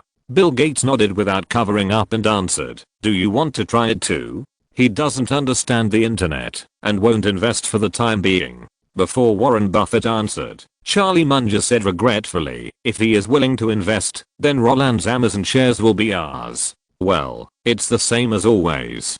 David Gottesman shrugged and said to his old friend, I thought you would try to analyze this industry because of the crazy surge in internet company stock prices. All internet companies are burning money now, and I can't see their profit point. Warren Buffett didn't want to get involved. All industries have to burn money at the beginning. Bill Gates shook his head and disagreed with his friend's opinion. But just when everyone thought that the stubborn old man did not want to continue to discuss this issue that had been debated for many times, Warren Buffett suddenly denied Bill Gates' statement. Yes, all industries do have to burn money at the beginning, but when many companies are burning money, we can already see its future profits. Just like R&K, which Roland proposed just a month ago, this kind of company is the type I like. What? Roland, who had been pretending to be a newbie and listening carefully to the boss's nonsense, had countless question marks on his forehead. How did we talk about me while chatting about this topic? R&K. Isn't this my personal brand that I came up with on impulse? For Roland, turning himself into a brand was just a temporary idea after confirming that he could win an Oscar. And for Warren Buffett, this was actually a pleasant surprise. At first, he called Roland over because he had been talking nonsense in front of his old rival. Later, Bill Gates invited him because the old man wanted to see with his own eyes the young man who dared to stand him up. Apart from these 2 points, the two sides had no intersection.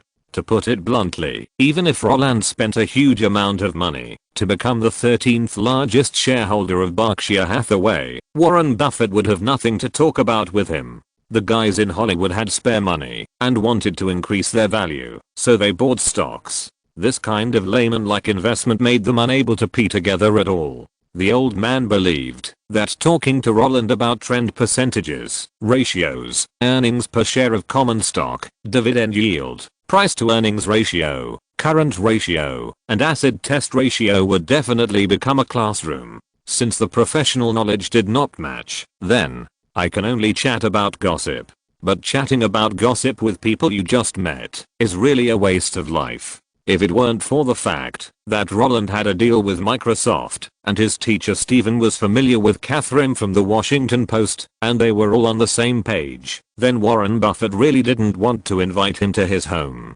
Just meet once at the shareholders meeting, and no one should waste each other's time. However, after the Oscars, when major paper media frequently mentioned R&K, the old man became curious about the strange brand name. After careful research, the old man was surprised to find that Roland was actually a business genius. The annual transaction volume of jewelry in the world has reached 90 billion yuan, but our jewelry market has always had more imports than exports, with a large trade deficit. Take 1992 as an example. Jewelry imports were $665 million and exports were 133 million, while the entire market's annual sales were 1.4 billion. That is to say, nearly 50% of sales are occupied by foreign jewelry companies. In 1993, our jewelry took the first step since the economic recovery. According to statistics from the Rhode Island Jewelry Trade Commission, the number of jewelers increased by 9% that year, pushing the total number to 8,800. Among them, 78% are retailers, 11% are manufacturers, and 10% are wholesalers. The customers they serve are between 20 and 45 years old and have an annual income of more than $20,000. In fact, there are jewelry exhibitions every week in our country, and more than 90% of people can name one or two jewelry brands. More than 70% of people will spend at least $2,000 on jewelry. However, jewelers in our country, or jewelers all over the world, have a problem. That is, the rough diamond is a seller's market. Diamond buyers need to convince big sellers such as De Beers to add themselves to the company's selected customer list and then attend the diamond auctions 10 times a year on time. At the auction, buyers must purchase rough diamonds at the price and quantity stipulated by De Beers. If they breach the contract, the buyers will be out of the industry. Such harsh conditions make countless jewelers die every year. Not only that, all the companies that sell jewelry have never actually shown the meaning they give to jewelry in front of customers. People only know that diamonds have corresponding emotional value, but they have never seen it. This also makes the jewelry industry always in chaos, and no one can achieve monopoly. However, this situation of multi-party chaos is about to end. When year after R&K appeared, I believe that those jewelers who could not give real meaning to the jewelry in their hands would die completely. If I have to give an accurate estimate, I believe that with sufficient funds, when R&K's jewelry is listed, it will be able to eat up 80% of the American jewelry market within 5 years. According to the 1.4 billion in 1992, the annual sales will not be less than 1.1 billion.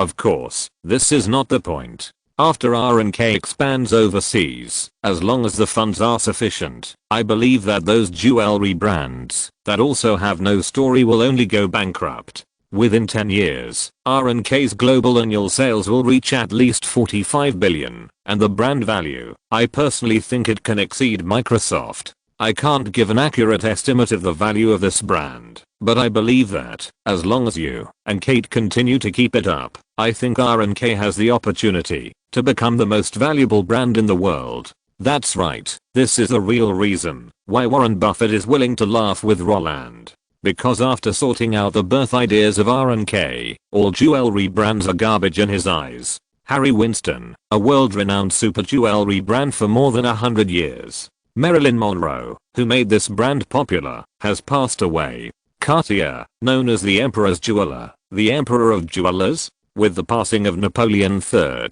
will anyone still buy into your tricks?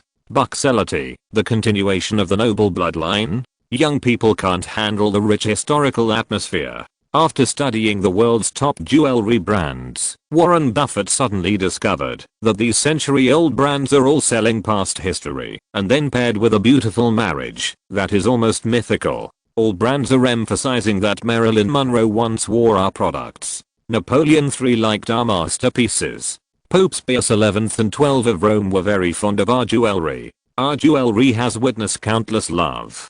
But, all brands can't bring out the touch beyond words. To put it bluntly, since each company can't move customers anyway, who can't brag, no one can expose anyone.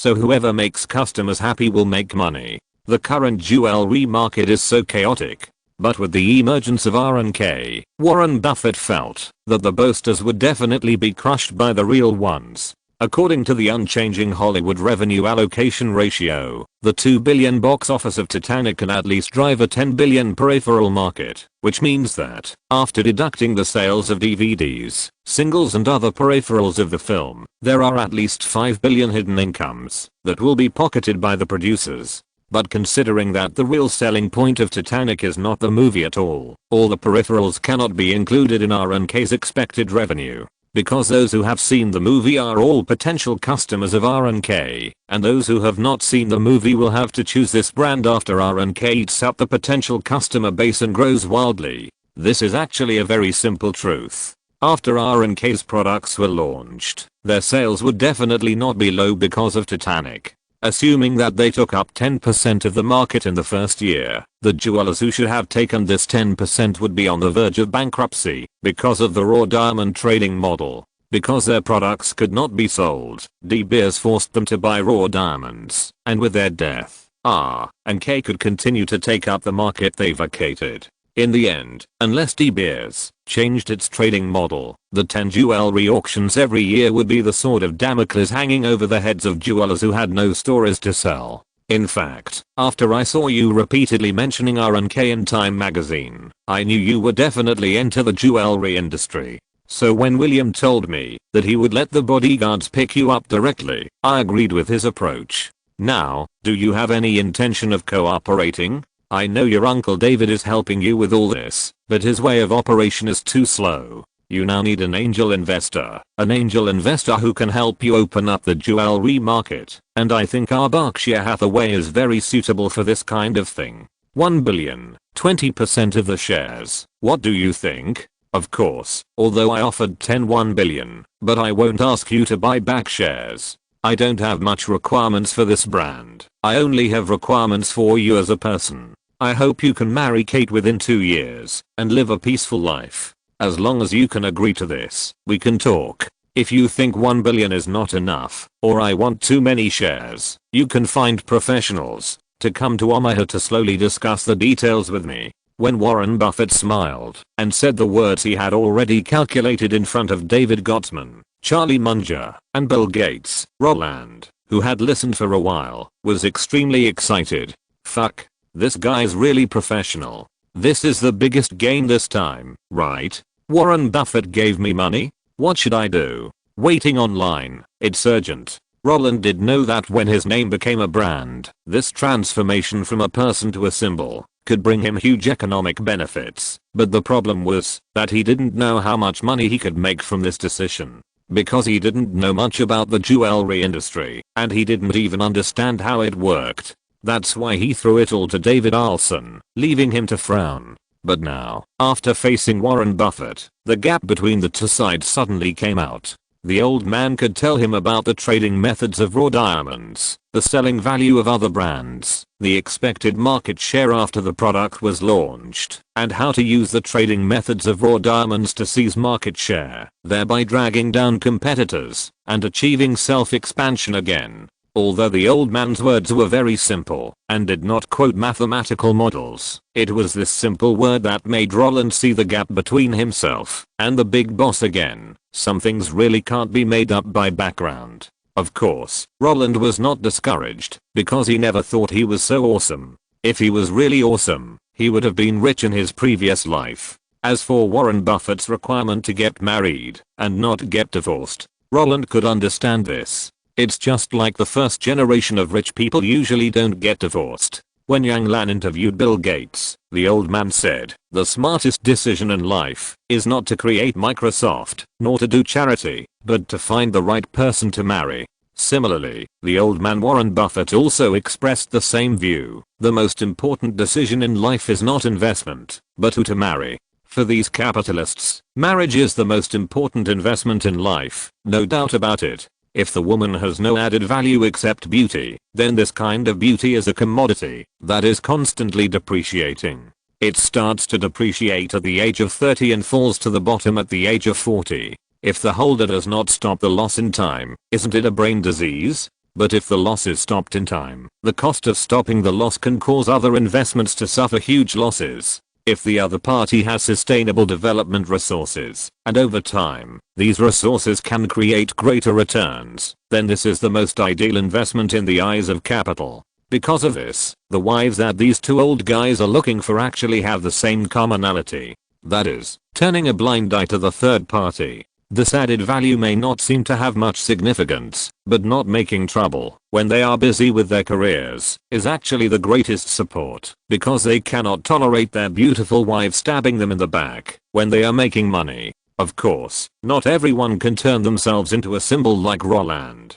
It is precisely because this symbol is too scarce, and it can even be said that the R&K brand cannot be copied at all. So the old man wanted to get involved in this business after seeing the opportunity. This is a business with expected returns, and it is also a business that makes a lot of money. Of course, although Warren Buffett is now giving Roland money, and Roland also understands that, after receiving this guy's money, he can not only realize his ambition of holding the other party's thigh, but also let R&K develop rapidly. But, although R&K is my brand, it is currently under the name of the Olsens sisters Double Star Group.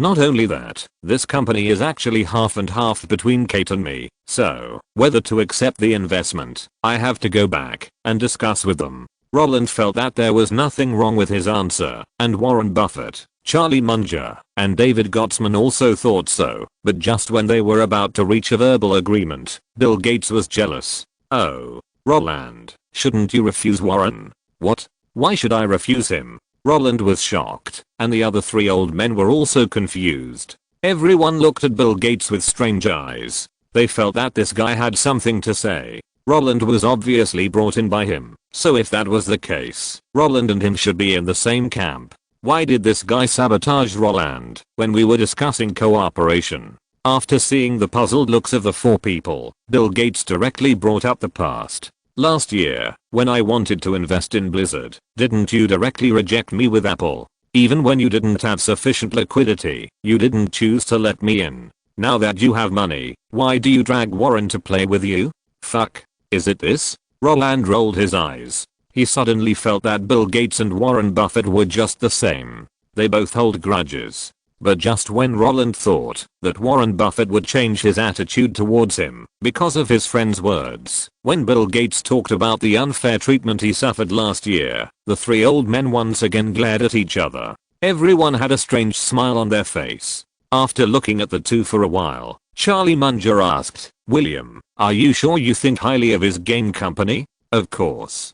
Bill Gates answered without hesitation. "Oh, shit. Are you misleading him?"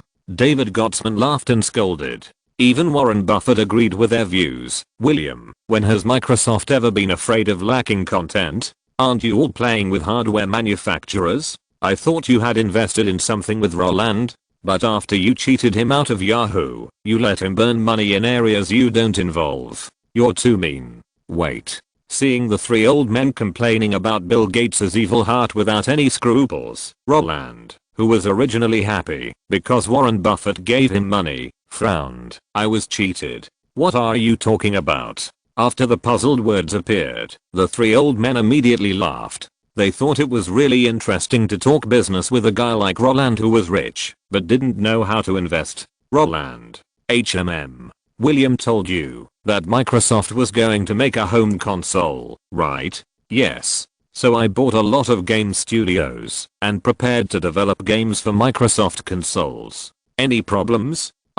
It looks fine, but this is not the most profitable business." Looking at Roland's confused look, Warren Buffett smiled and said, "For a home console, and a home console that uses games as a selling point, the most important thing is performance, right? And performance is accumulated by hardware, so buying shares of hardware manufacturers is the most profitable business. If you buy it now, when Microsoft gives them the order, won't the stock price skyrocket? Then cash out and leave, won't the money come? Although I don't do this kind of short-term business, this kind of business is better than Paul throwing your money away. It's much safer to give it to George Soros.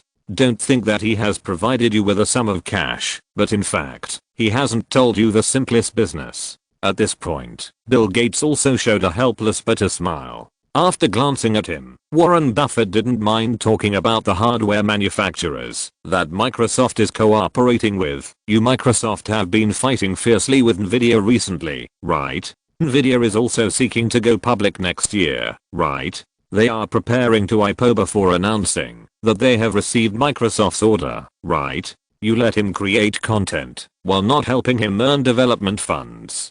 Do you have the nerve to do that? When Warren Buffett jokingly exposed Bill Gates' past and mentioned Nvidia, Roland, who was still wondering what these old foxes had done to him, rolled his eyes, hey, what else did I think it was? It turned out to be Nvidia.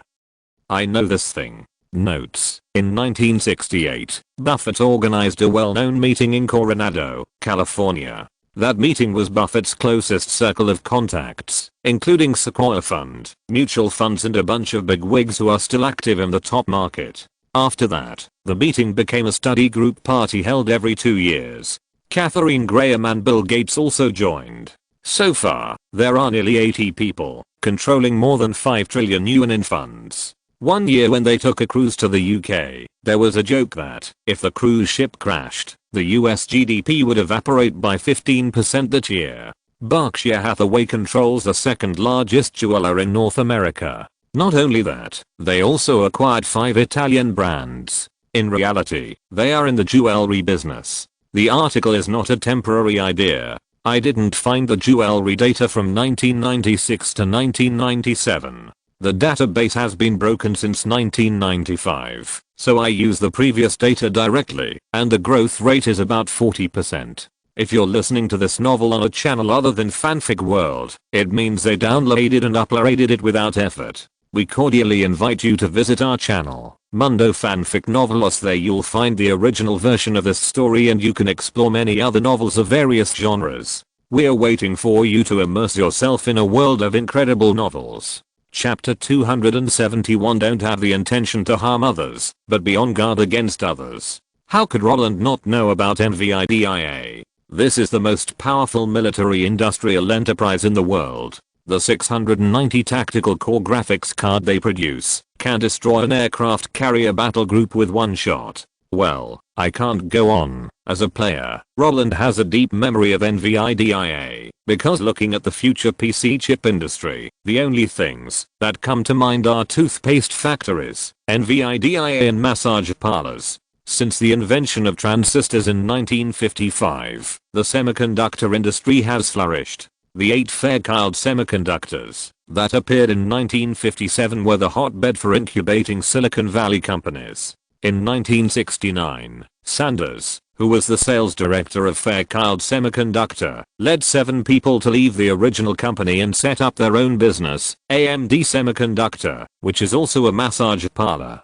Before that, the 2 founders of Fairchild Semiconductor, Robert Noyce and Gordon Moore, also left the company and set up a toothpaste factory. At the beginning, the 2 sides helped each other. After the massage shop's AM2900 series came out, they became the second source of large-scale integrated circuits for the toothpaste factory. Later, they became copy ninjas, and with the support of the toothpaste factory, they successfully reverse-engineered the then famous Intel 8080 processor in 1976. This is like asking what we should do if the enemy's aircraft is too awesome. Take a closer look. Hey, we will build it. Because of the competition with IBM, the toothpaste factory did not deal with the massage shop immediately, but when the massage shop surpassed the master in processors in 1982, launched the AM286, and the price was much lower than that of the toothpaste factory, the toothpaste factory also tore up the contract.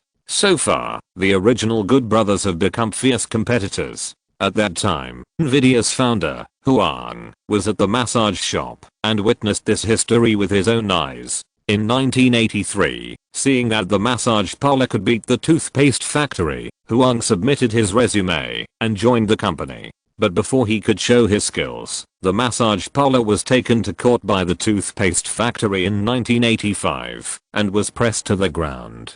Huang, who once dreamed of traveling the world with a sword, was defeated by reality. When he found that he could not do anything, he resigned and went to LSI, and then worked there until 1993. In 1993, graphics cards and sound cards had not yet been separated, and at that time, the graphics chip market was blank. All customers were companies, and the two most famous ones were Industrial Light and Magic and Pixar. In this environment, Huang, who saw the market gap, was like Jeff Bezos, who found that no one was doing e-commerce. He resolutely chose to resign and called Silicon Valley analysts to ask for their opinions. Those guys told him, the whole northwest of Shanxi is a mess. There are nearly 30 companies now. You'd better not do this. Boss Huang was very moved and then founded NVIDIA. May you go away for half your life and still be a teenager when you return. Huang's father was an engineer. He wanted to inherit his father's business and studied electronic engineering. When he graduated, Silicon Valley was booming. With Huang as an example, it was normal for him to do it himself. But the market was really chaotic at that time. Although 3DFX became the first industry monopoly in the history of graphics cards, the traditional King Cs was eyeing it covetously, not to mention Trident, which took the lead. Nvidia was under great pressure. At the beginning, Nvidia aimed at game consoles. The market response to its first product was mediocre, and then it fell into a financial crisis. If it weren't for Sega's order, they would have died long ago. Unfortunately, the cooperation with Sega also failed. At this time, Microsoft launched the DirectX interface, and all the image chip manufacturers on the market were busy setting their own standards. Only Huang, who had no money, no power, and no people, decisively gave up the game console and devoted himself to PC, hugging Microsoft's thigh. So, Nvidia became rich. The River 128 launched in 1997 was quite popular in the market. The reason is also very simple, because Microsoft monopolized the entire market. Holding on to this leg, it is equivalent to taking the first step in research and development ahead of everyone else. When people have already accepted Windows, how many people will choose a new operating system because of a graphics card? Those who think they can set standards and force Microsoft to accept them are really crazy. Are there more people playing games or more people using computers? Can't they figure out such a simple thing? What's more, Bill Gates is not the kind of easygoing person. Steve Jobs has a deep understanding of this. It is precisely because of this understanding that after hearing about NVIDIA, Roland smiled and said, I know NVIDIA, their market share is rising very fast. But even so, they don't seem to threaten 3DFX's position. Doesn't the Voodoo series also support the DirectX interface? In this case, as long as they make an effort, they can fight back the market share that NVIDIA has taken away. When Roland said this, the three old men who were still laughing at him being cheated by Bill Gates were even happier. Look, this guy is just pretending, right? Charlie Munger shook his head. He said he was investing based on people, but now he's exposed, right? Steven taught me well. Young people shouldn't be too arrogant. David Gottsman smiled and nodded. Steven has suffered losses from this, and you're pretending well. What the hell is going on?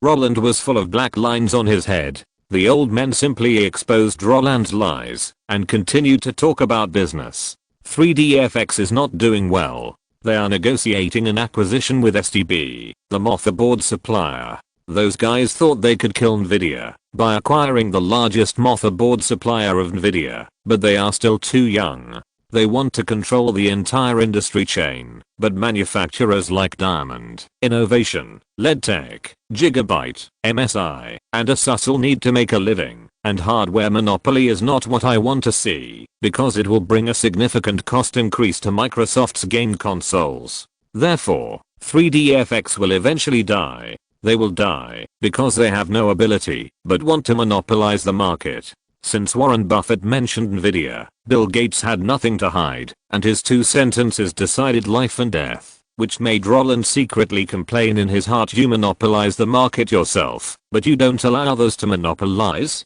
Isn't this just allowing the officials to set fires, and not allowing the people to light lamps? However, Roland admitted that the old man did have the ability to decide life and death. Nvidia is now Microsoft's younger brother, and 3DFX is now a disobedient, ambitious person. If you want to help your younger brother to kill your opponent, the easiest way is to get people Just ask the toothpaste factory to stop supporting 3D FX. Isn't that enough? Others can't do this. But Bill Gates can. More than that, right? Roland did not refute the old man's words, but added, I heard that Nvidia is researching graphics processing unit. This thing can reduce the graphics card's dependence on the CPU. Huh. Hearing this, Bill Gates, who was still elegant and easygoing when Warren Buffett pointed out what he had done, frowned and looked at Roland with surprise. Where did you hear the news? Blizzard is a game company. Of course, we can find that the current graphics card is too dependent on the CPU's computing power. Roland did not answer directly, but smiled and said, EA's Genesis launched last year gave us the concept of MMORPG,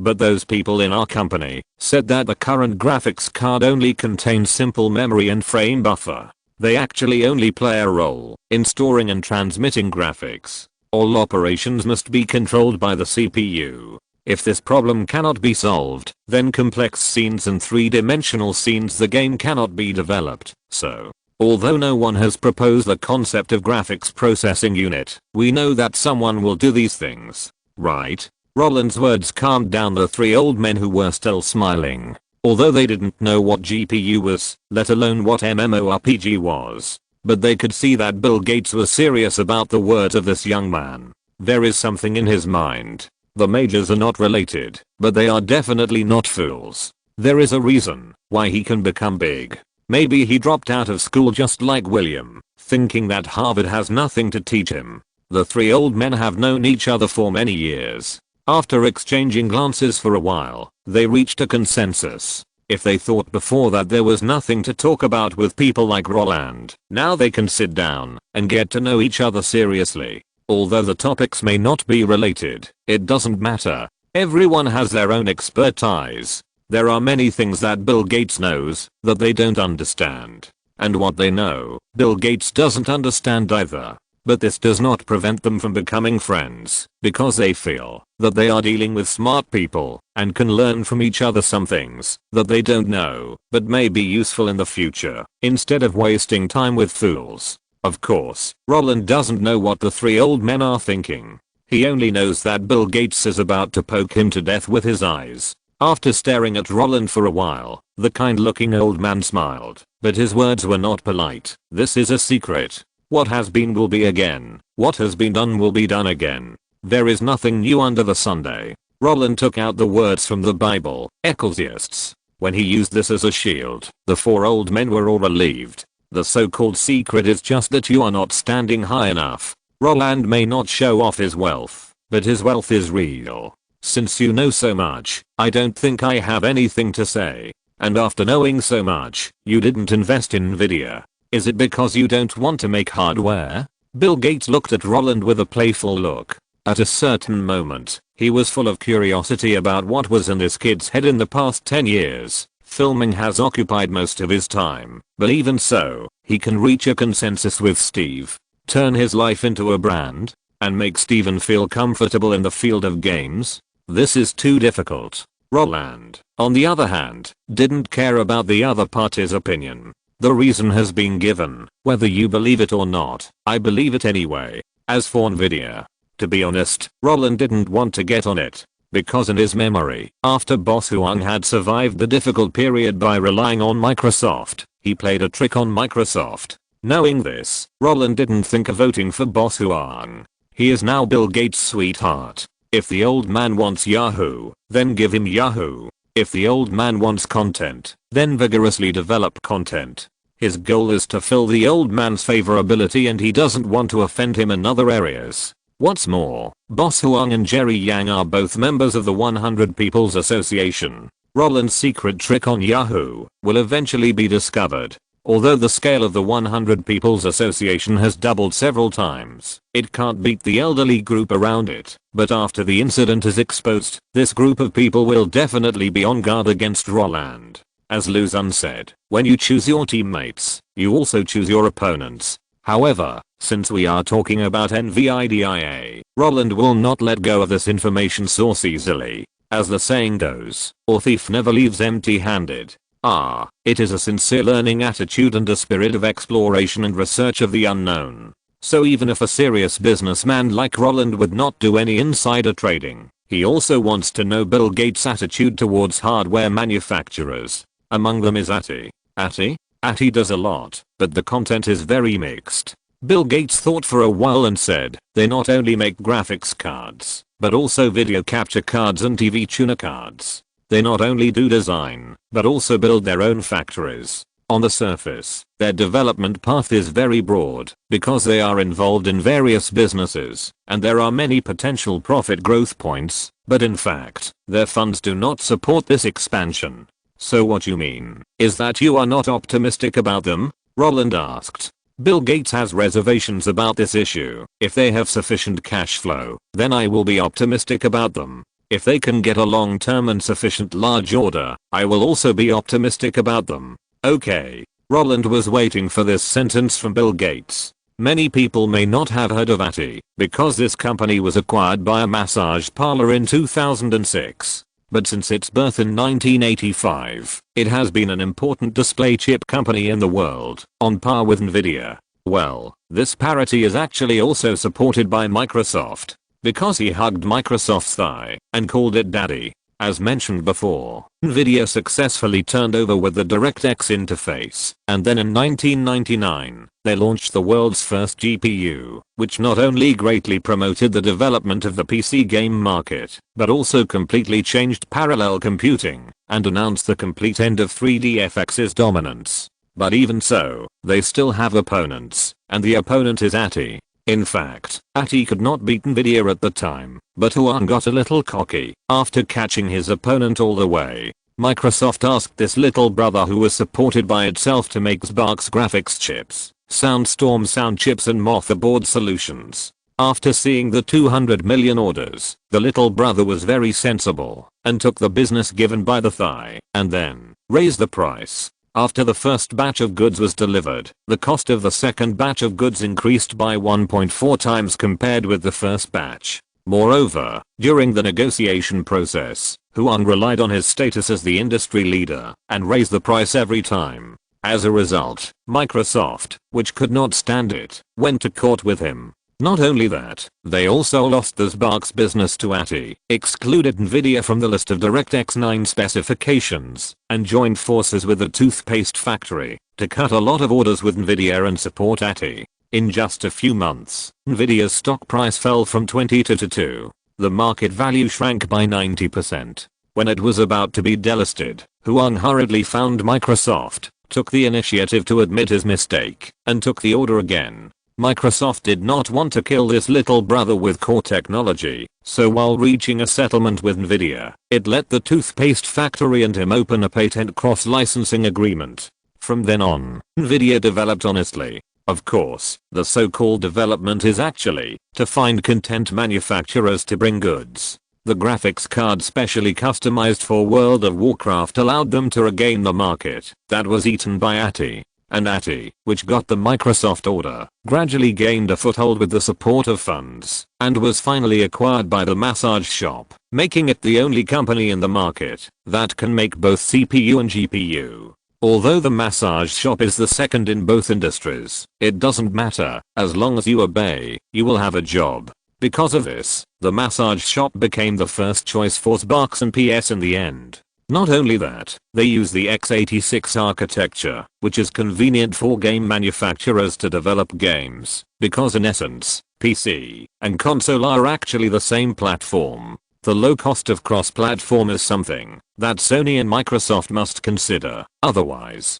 game manufacturers will rebel. Before Roland traveled through time, the massage shop and the toothpaste factory had already won and lost in terms of performance. It's just that in terms of GPU, they are still catching up with Nvidia. In this way, as Roland, who owns Blizzard, has a strong thigh and is thinking about killing Sony, of course he doesn't want Nvidia. The massage parlor that owns Atty is his first choice because it is a complete industrial chain. Let the massage parlor make CPU plus GPU plus BRIDGE for Microsoft. Let Blizzard provide high quality content for Microsoft. When Microsoft was killing all over the console field, what they really controlled was actually only a system and the outer shell. Roland can't make a system, but he believes that if he can get Bill Gates, Steve Jobs will be very happy to fix a system. Change the system, and change the shell. Sparks. It will not be sparks. Of course, Roland doesn't want to go against Microsoft, but he also knows that he will eventually go against Microsoft, because Apple will make mobile phones after all. Steve Jobs will not give up his own operating system. Not only that, Apple actually wants to enter the smart home industry of the Internet of Everything like Microsoft, and he is a major shareholder of Apple. Roland will never be able to get more than 10% or even nearly 20% of Microsoft's shares, but he can get Apple, Amazon, and a bunch of companies that will compete with Microsoft in the future. How can there be development without competition? The current laughter and hatter is just that there is no conflict of interest for the time being. Just like Luzon said, you should not have the intention to harm others, but you must be on guard against others. Even if you don't want to fight, you have to be prepared. Because a content company without core technology is too easy to be manipulated. It's like a production company without a distribution channel. In front of the big guys, you can only be a grandson. Of course, Roland is not afraid that he won't get atty in massage parlors. Because at least now, in the eyes of these old men, he is a very obedient child. Yahoo said to throw it away. This behavior will make those old men think that Roland will be better at communicating than Huanring's son, and supporting him is more beneficial to the company. Not only that, if Microsoft is furious and fights Nvidia to the death, reducing its market value to less than 500 million, he, who has cash in hand, actually has the opportunity to swallow Nvidia. And the so-called opportunity, of course, it is to fill up Bill Gates' favorability first. As long as Microsoft doesn't give in, as long as they think Roland is a very obedient little brother, then Nvidia has only two options: cut its losses and let Roland enter the market for supervision or go bankrupt. As for the antitrust bill, first, take up the market, then consider this issue. Thinking of this, Roland smiled and said, "Hearing you say that, I feel relieved. I was still thinking about which company to invest in. Since you said that ATI has all the industries and just lacks development funds, then I will invest in this company, HMM." This kind of words surprise the four people present. Didn't you and William reach a consensus? You all think Nvidia is great, so why don't you invest in it? Warren Buffett couldn't understand Roland's operation idea of not investing in leading companies. Yes, William told you that they will cooperate with Nvidia. Charlie Munger also found it strange.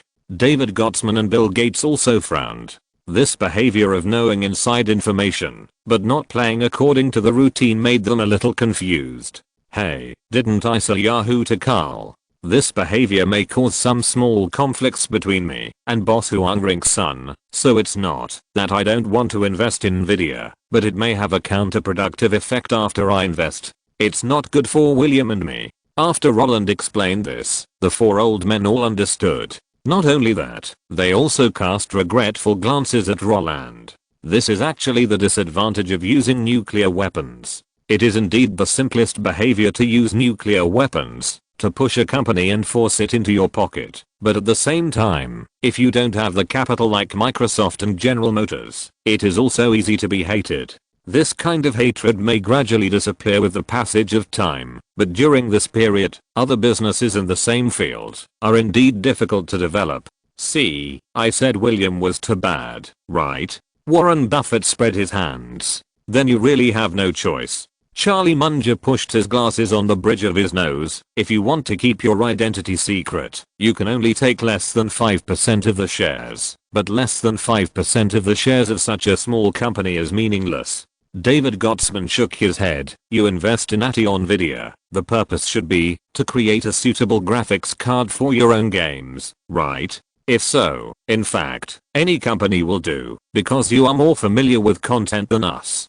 Bill Gates, the culprit who caused Roland to be unable to invest in Nvidia, sighed and gave Roland a helpless smile without commenting on this result. Since Roland could not interfere in Nvidia, everyone stopped tangling on this topic. In a few words, they talked about other things. It was not until after 7 o'clock that Astrid Monks, Warren Buffett's nanny and lover, came to call them for dinner. The group stopped talking about which country they had strayed to. After everyone finished dinner, Roland, under the guidance of the servant, went to the villa next door to arrange to check in. Perhaps it was because there were too many things to talk about during the day, but it was more like the mental pressure after starting 2 projects in a row. So after taking a hot bath, Roland fell on the bed and talked to Kate on the phone. He fell asleep first because of his endless sleepiness, listening to the even breathing sound coming from the phone. Kate, who was far away in Los Angeles, shook her head helplessly and hung up the phone.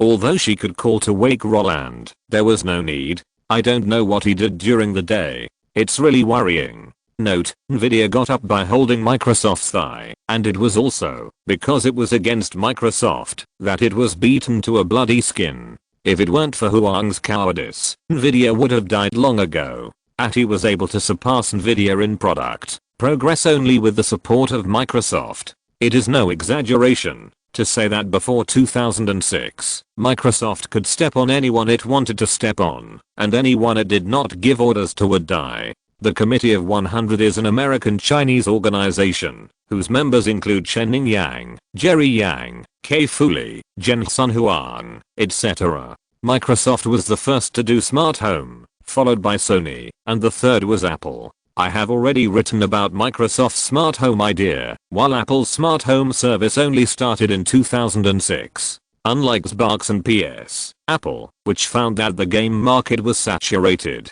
launched Apple TV, a tofu block the size of an iPod, but it can store thousands of hours of songs and dozens of hours of movies, and can be connected to the internet.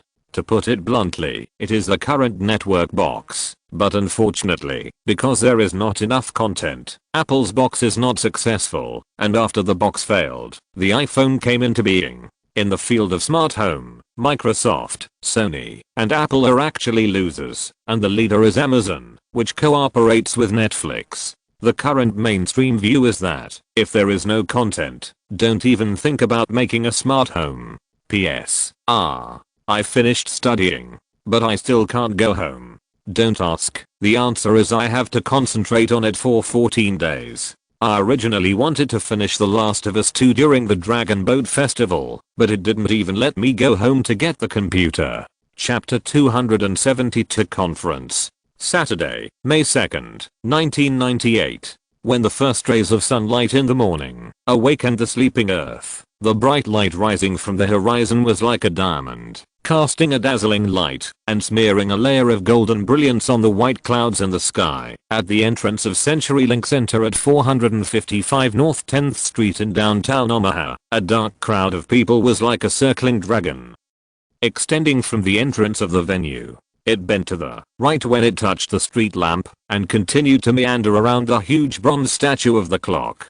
Guys in different clothes lined up and gathered in groups of 3 or 5. If you have to find a commonality, it is that everyone has a sign hanging around their neck with a cartoon-style portrait of Warren Buffett printed on it. That's right, people were queuing here before the sun rose. Or in other words, after the ticket exchange service was opened on the morning of May 1st, many people waited here that night. And they all have a common name, pilgrims. In this era before the advent of mobile internet, a night of waiting can bring many people closer together. When fatigue gradually fades away with the darkness, and the fire of faith burns like the rising sun, the unfinished topic from last night continues. Wow. Did you buy so many things at See's Candies? Next to the bronze statue of the clock, 2 men and 2 women gathered together and sat on the ground. When the blonde lady with a ponytail saw the man in a grey casual t-shirt taking out boxes of See's Candies from his backpack and inviting them to enjoy them together to fill their stomachs, she suddenly asked with a clear question.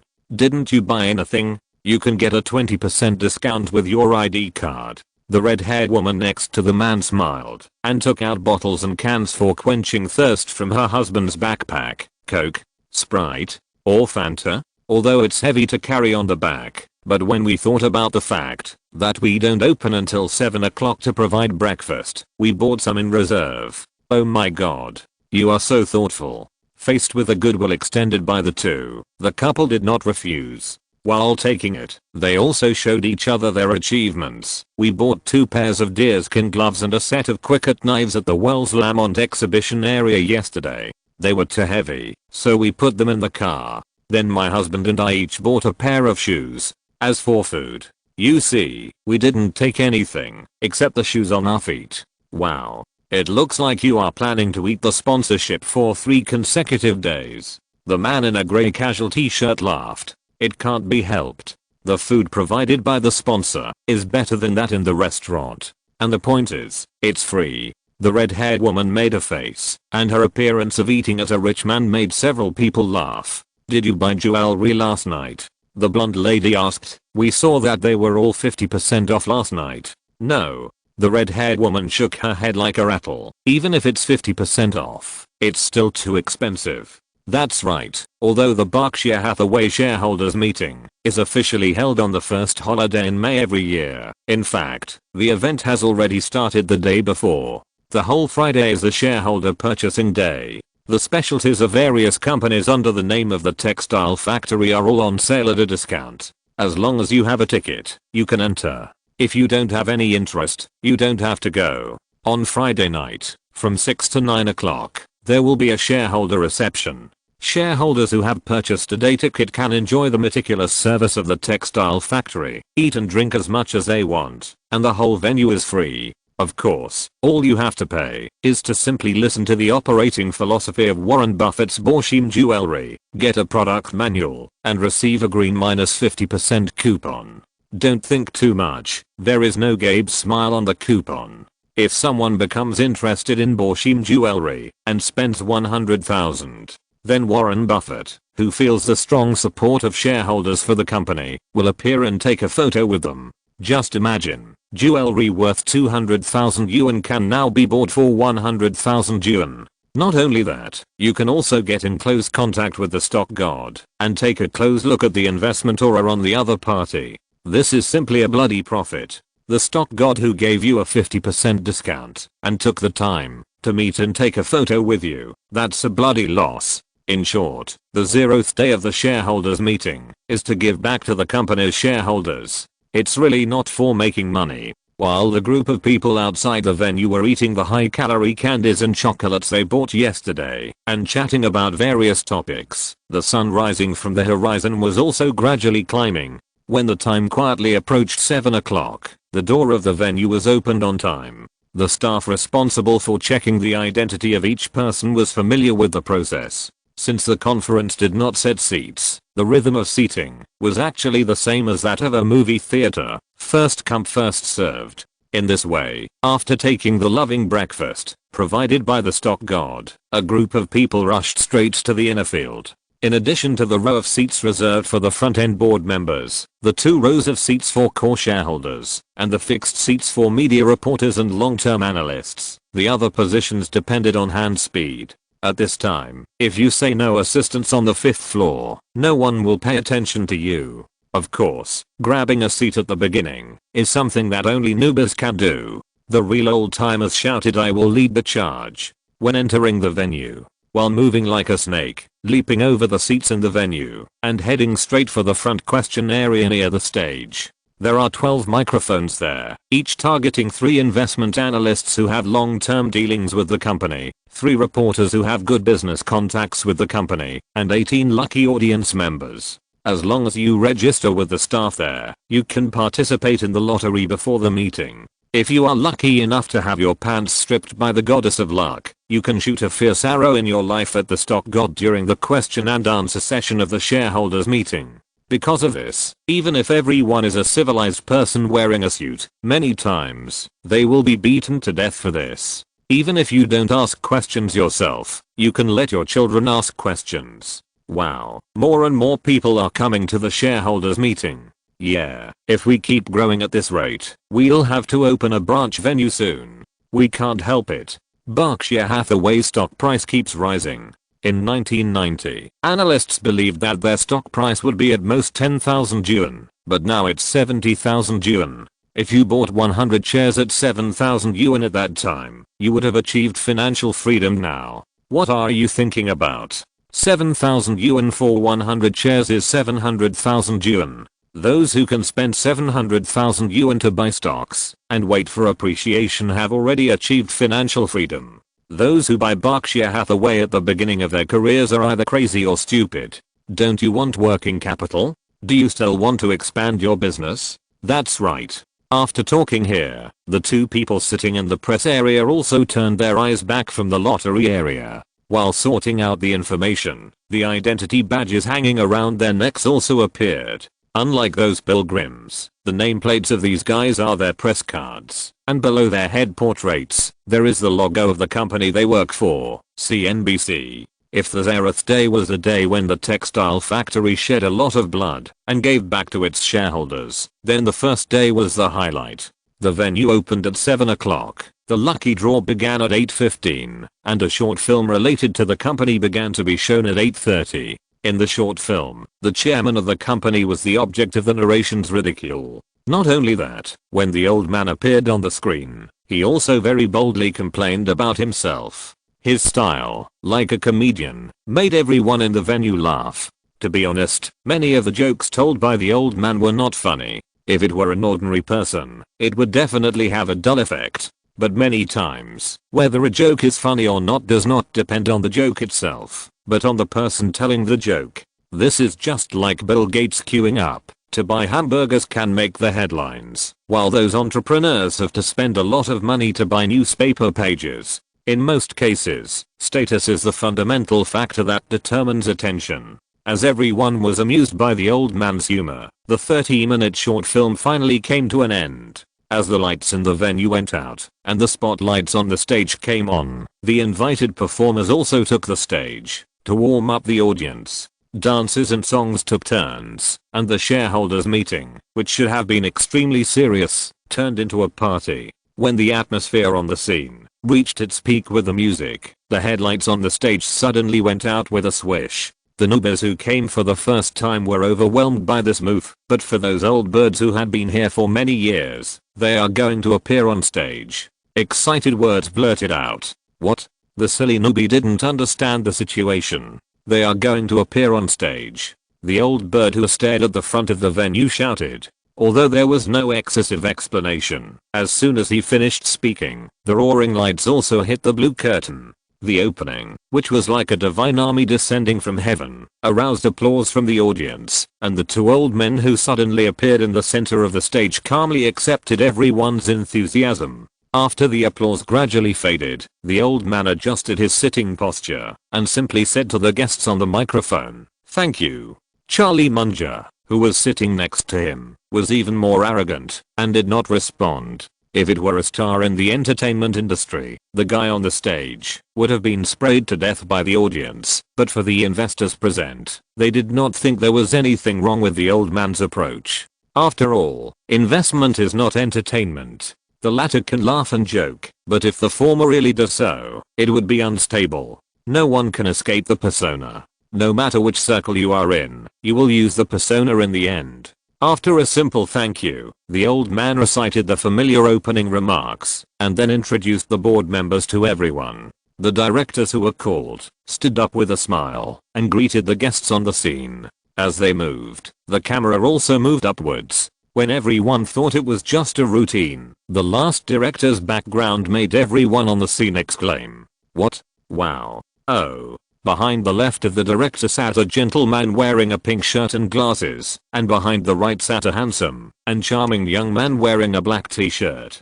When the camera swept over them, they were smiling and applauding. When they found that their appearance appeared on the big screen, the expected surprise also climbed onto their faces. Seeing that the camera was unwilling to move away, the two guys stood up at the same time and waved to the surroundings.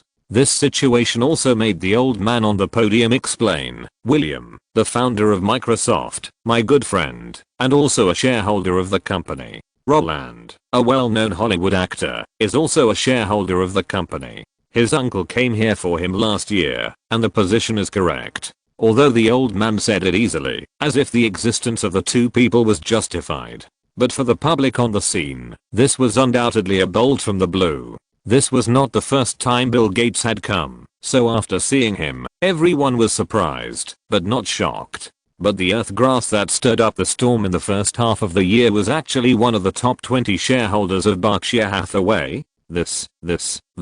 What the fuck? Roland actually holds so many shares? The one who can sit in the front must have at least more than 10,000 shares, right? The unit price is 70,000, which is 700 million. Oh my god. Is he so rich? No wonder he can afford such expensive jewelry at the Oscars. So handsome and so rich. Is there really a way for people to survive? As the old man confirmed, discussions began to rise. As loyal pilgrims, they would not question the truth of each other's words at all, but just cited the strength that Roland suddenly showed. In the past 8 years, Roland gave people the impression of a record-breaking actor. Although he would be on the Hollywood power list of Forbes every year, because he had never disclosed his net worth, people had always regarded him as an influence. At most, he was an actor who could make money. As for how much he made, no one knew.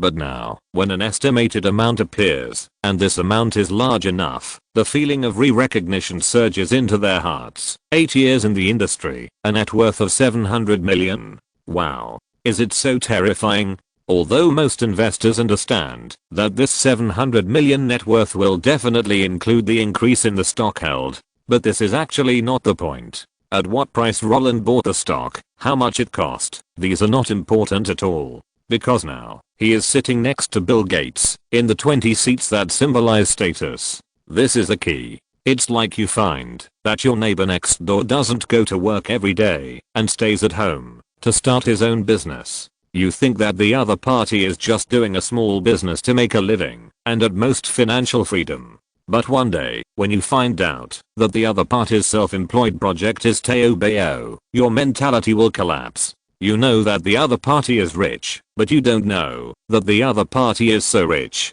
After all, being rich is a very broad concept. Having millions or tens of millions is being rich. Having assets worth hundreds of millions is also being rich. And being associated with the richest people is also being rich. But, the levels are different. Chapter 273 The Profit in the Accounting. CenturyLink Center is actually a basketball arena. The stage is built behind the basketball stand. The first 3 rows start from the free throw line and end at the midfield line. It is located in the center of the entire arena, and the spatial effect is very good. It is precisely because of the great effect that Roland can hear all the noises around him. The buzzing discussions are like noisy mosquitoes, making him smile and shake his head. Although he can't hear what the guys on the scene are talking about, Roland knows in his heart that, even if he has a lot of advantages, only a handsome and charming face is worth talking about. I told you I can't attend. This handsome face can easily cause a sensation, but you don't believe me. Is it something wrong now? Look at Warren's stinky face. I think he must be regretting and wants to kick me out. If Roland's seat is near the 3-point line, then the 2 old men are actually equivalent to the position of the bottom line reporters in the Mosaic League. If those guys still have the ability to pee 3 feet in the wind, as long as they work hard, they can definitely spray spit on the company's directors and important shareholders like Director Long sprayed Wu Bei. It is precisely because they are close that facial expressions can be captured. When Warren Buffett briefly explained, the originally quiet scene started to discuss. Everyone could clearly see the old man's joy hidden under the lens. He looked around and finally smiled, and shook his head, which was more like an emotion about Roland's popularity. Just when Roland was feeling good about himself, Bill Gates, who was still observing his friends, and sighing at Roland's super popularity, turned black and complained, "Can you have some shame? These guys are obviously interested in your wealth. What does it have to do with your face? And you also said, when you rejected us this morning, that the change of identity would definitely cause unrest at the scene. You could recognize the reality at that time. Why can't you figure out the situation after coming to the venue? It's obviously money that makes you handsome, not handsomeness that makes you rich." After these words came out, Roland, who was leaning on his stomach, smiled. He turned his head and glanced at the other party. "So what you mean is that you are more handsome than me? Isn't this obvious?" Bill Gates looked at him sideways, his face full of self-righteousness. Although he was whispering, the childish remarks were still caught by the people around him, making them frown. Just as Bill Gates said, this morning during dinner, Roland expressed to the old men that he wanted to go out and didn't want to attend the shareholders meeting, and the reason he gave was very simple: to avoid being the main guest. No matter how low-key Roland is, he doesn't believe that Berkshire Hathaway shareholders will be more than his fans. No matter how low-key Roland is, he can't say that Warren Buffett's popularity is higher than his. No matter how low-key Roland is, he won't think that, if he sits there, he can become a transparent person ignored by everything. Although the two people are in different fields, Roland relies on popularity and fans to make a living.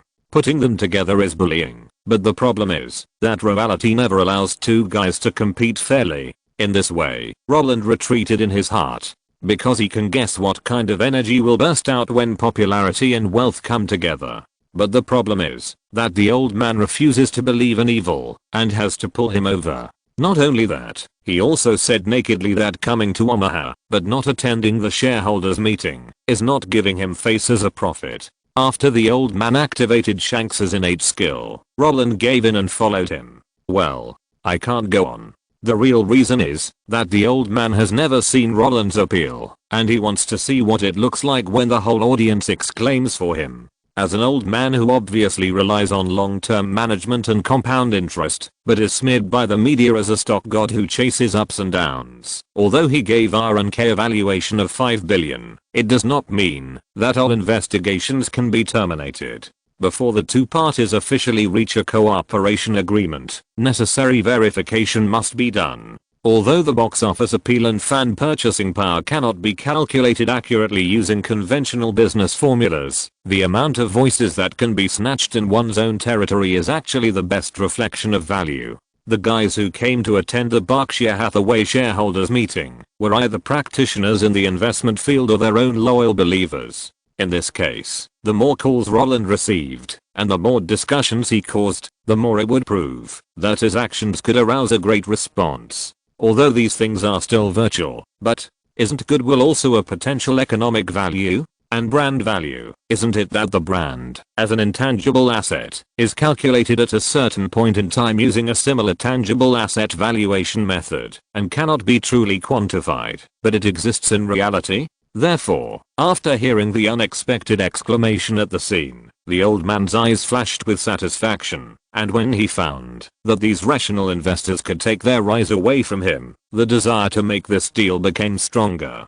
The old man has never been a guy who sticks to his identity. He has always been an endorsement for his own company brand. As Susan Buffett said, after turning Berkshire Hathaway from a textile factory into a financial insurance company, this old man married himself to capital and could give everything for higher returns. Of course, after seeing the effect, the verification can be stopped. After all, what is being held now is the Berkshire Hathaway shareholders meeting, not Roland Allen's fan meeting. After Roland greeted everyone symbolically, the camera returned to the center of the stage, as if everything was as it should be. Roland would not explain his wealth, and the media reporters would not interview him. As for the reason, CNBC, who came to the scene, is an old acquaintance of Bill Gates. CNBC is a subchannel of NBC, and NBC is a subsidiary of General Electric. Bill Gates' Microsoft reached a cooperation agreement with General Electric on MSNBC 2 years ago. There was an old man there laughing and joking with Roland, so how could those media be so blind as to stare at Roland and take pictures? Roland refused to be interviewed, so even if they had 10 courage, they would not dare to come up with the microphone. In this way, when the two old men took over the topic by facing the microphone, the shareholder Q&A session officially began. From 9:30 a.m. to 3:30 p.m., except for a 1-hour lunch break, the other 5 hours were divided into 2.5-hour halves. After the end of the second half, everyone took another half-hour break.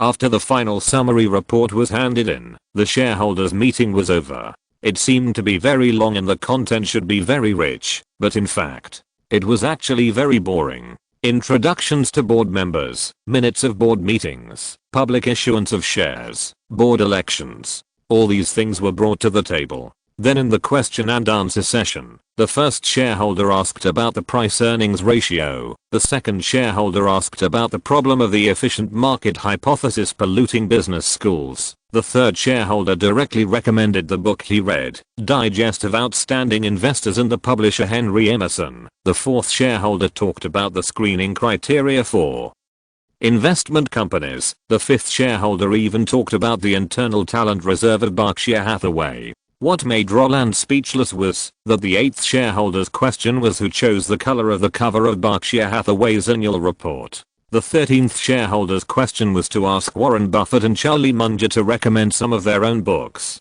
This was like a tea party for all the relatives. Although Roland was mentally prepared, to be honest, compared with the jewelry industry Nvidia that they talked about the day before, this shareholders meeting was too boring. It felt like reading a chapter of a novel and commenting at the end. That's it. Just when Roland was about to fall asleep, a shareholder from Melbourne, Australia, woke him up and made him more energetic. Mark Rabinoff, gentlemen, we own a lot of Fannie and Freddie stocks, and as you all know, they have been hurt a lot in the past when interest rates have risen. I wonder if you think they will be hurt again when interest rates rise in the future? Warren Buffett, regarding the issue of Fannie and Freddie in terms of interest rates, this is a special business model. In a sense, very low interest rates are more of a long-term threat. Because if your portfolio is full of, say, 4% mortgages or something like that, and then your interest rates rise sharply, for a period of time, even if you do something in terms of hedging, it will be quite painful. When Roland heard such questions and answers, he leaned against Bill Gates and narrowed his eyes. It turns out that these old bastards have seen the subprime mortgage crisis a long time ago. The subprime mortgage crisis is a financial crisis caused by the cooling of the American housing market, especially the increase in short-term interest rates, which caused the subprime mortgage repayment interest rates to rise sharply, resulting in a heavier burden on home buyers to repay their loans and the inability to repay their loans on time. Banks repossessed houses in accordance with regulations, but could not sell them at high prices due to the sluggish housing market, resulting in large-scale losses. Although the then president was not launched into the sun, the impact was still far-reaching. The subprime mortgage crisis caused a lot of companies to go bankrupt and the living standards of residents to decline. But it made companies like Goldman Sachs and Morgan earn a lot of money. If you say these guys can't predict the risks, then they are lying. And now, it seems that the old man is one of them. After mentioning Freddie Mac and Fannie Mae, the shareholders meeting finally got on the right track, and the content of the discussion was also related to investment. When a shareholder named Carrie Black told the two old men that when Disney acquired Metropolitan and swallowed ABC, the foundation they established had been used for bribes, this news made Roland frown. Do you know what this is? Roland poked Bill Gates and asked without shame. Shouldn't you ask Stephen and the others about this? Bill Gates was a little puzzled, but he still answered Roland's question. When Disney acquired Metropolis, it made some accounting adjustments. To some extent, they wrote off the cost of the project they had previously held. Not only that, Disney also charged a large amount of fees for the amortization of intangible assets, about $400 million per year, and intangible assets are not taxable. So, if you recalculate according to the process and add the amortization back, Disney's economic benefits actually far exceed the announced earnings. Fuck, isn't this a fake account? Roland's eyes flickered. Isn't anyone checking? As soon as he said this, he found something wrong. Because there are no accounts in the world that cannot be checked, only accounts that you dare not check.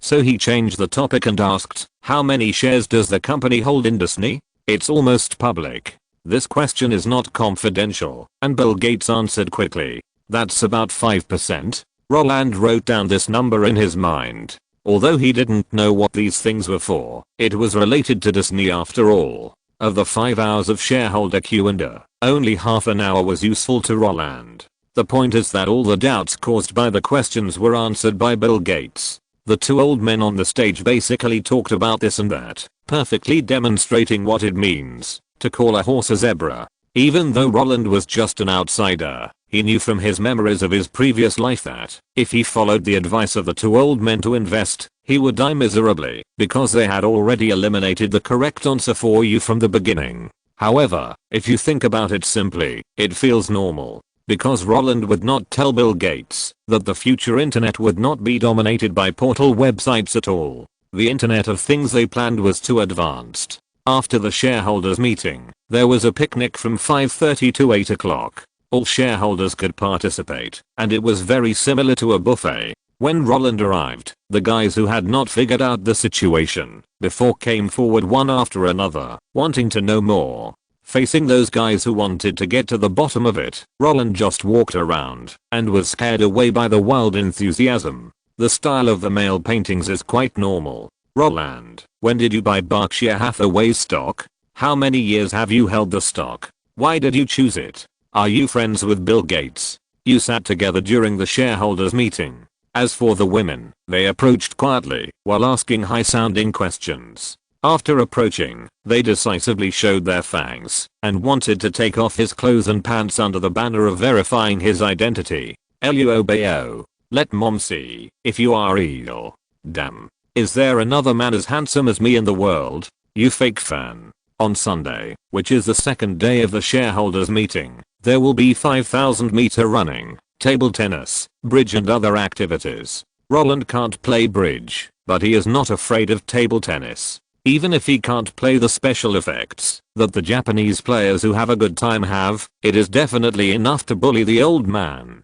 After beating up a bunch of old men, a bunch of people who wanted revenge forced him to drink that night. Even though they didn't talk about anything, Roland didn't even know how he got back to his residence in the end, but the contact numbers of big wigs such as Wells Fargo, IBM, American Express, Procter & Gamble, ExxonMobil, Goldman Sachs, and General Motors made him very satisfied when he woke up. Although I came here to kill Sony, and I didn't find an ally here to kill Sony, but the jewelry industry has attracted investment, the semiconductor industry has also seen some prospects, and I know that Warren Buffett, the old coin, had long seen the subprime mortgage crisis, and I also know that Disney has done a lot of bad things. This wave, it's not a loss. Note, there is a video of the 1998 Berkshire Hathaway shareholders meeting on CNBC, which really mentioned Freddie Mac and Fannie Mae and the risk of low interest rate explosions. Not only that, Warren Buffett himself said that Disney's accounting was problematic, and at least 400 million yuan of net profit was eaten up every year. This exact number came from Warren Buffett's mouth.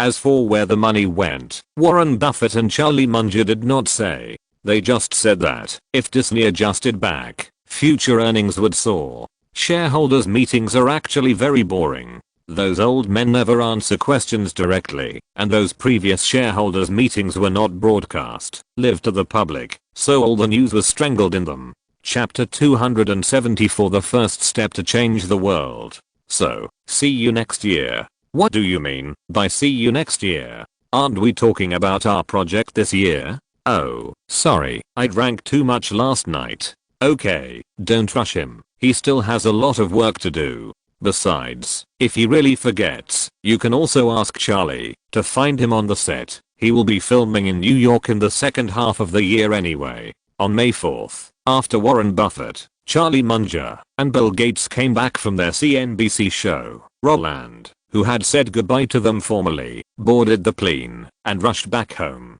Although he only stayed for 3 days, for Roland, the gains were definitely greater than the costs. Because after this shareholders meeting, the development route of the company under his name will undergo earth-shaking changes. Before, under Roland's conception, the entire group was based on the 3 legs of the internet, film and television entertainment, and game entertainment. While vigorously developing around the core route, it also looked forward to music entertainment and turned the entire group into an entertainment kingdom. Now, everything has changed. The first thing to be cut off is the music entertainment. That has no clue. In Roland's view, the easiest way to develop music entertainment is to acquire one of Sony Music, Universal Music or Warner Music, but this is a goal that cannot be achieved in the short term. The second easiest way is to sign a guy named Taylor Swift and then acquire the 3 major ones after forming market influence, but this is also a fantasy that cannot be achieved in the short term. After removing these 2 methods, Roland will never do anything to confront the music giants head on. In this way, in the current environment, Star Records can only be left aside to eat dust. At most, it can get the copyright of the movie tracks invested by itself and release the soundtrack. Therefore, Roland announced that Star Records will be out in advance, and the profits of My Heart Will Go On will be completely withdrawn. Unless he can get it right away, he will not waste time and money on music entertainment. Secondly, it is his main business of film and television entertainment. Roland had thought about whether to set up his own production line, while Warcraft Film and Television cooperated with Disney, Warner, and Universal, because for so many years, Warcraft Film and Television has actually taken the path of a copyright management company. There is no venue, no equipment, no personnel. It is a company with 3 no's. It is completely consistent with Berkshire Hathaway's operating philosophy. If you want to get rid of this, you must buy land to build a shed, purchase equipment, and set up a team. At the same time, in order to support people, follow-up projects are essential, because having a team means having costs, and if there is input but no output, it means losing money. Roland's mind is full of projects, and he is not afraid of not being able to set up a team, but there are pros and cons after setting up a team. Although independent production can multiply his influence in Hollywood, it will also create a gap in the hearts of the 6 major companies who are used to cooperating with him and waiting to receive money. Even if Roland doesn't care about these gaps, it seems unrealistic to want to use the media resources they control to suppress some things. If Roland will continue to think about this issue before attending the shareholders meeting, then now, letting Warcraft Films maintain the operation of a copyright management company is the most correct choice for him. Because there are many places to spend money now, the movement may be very loud.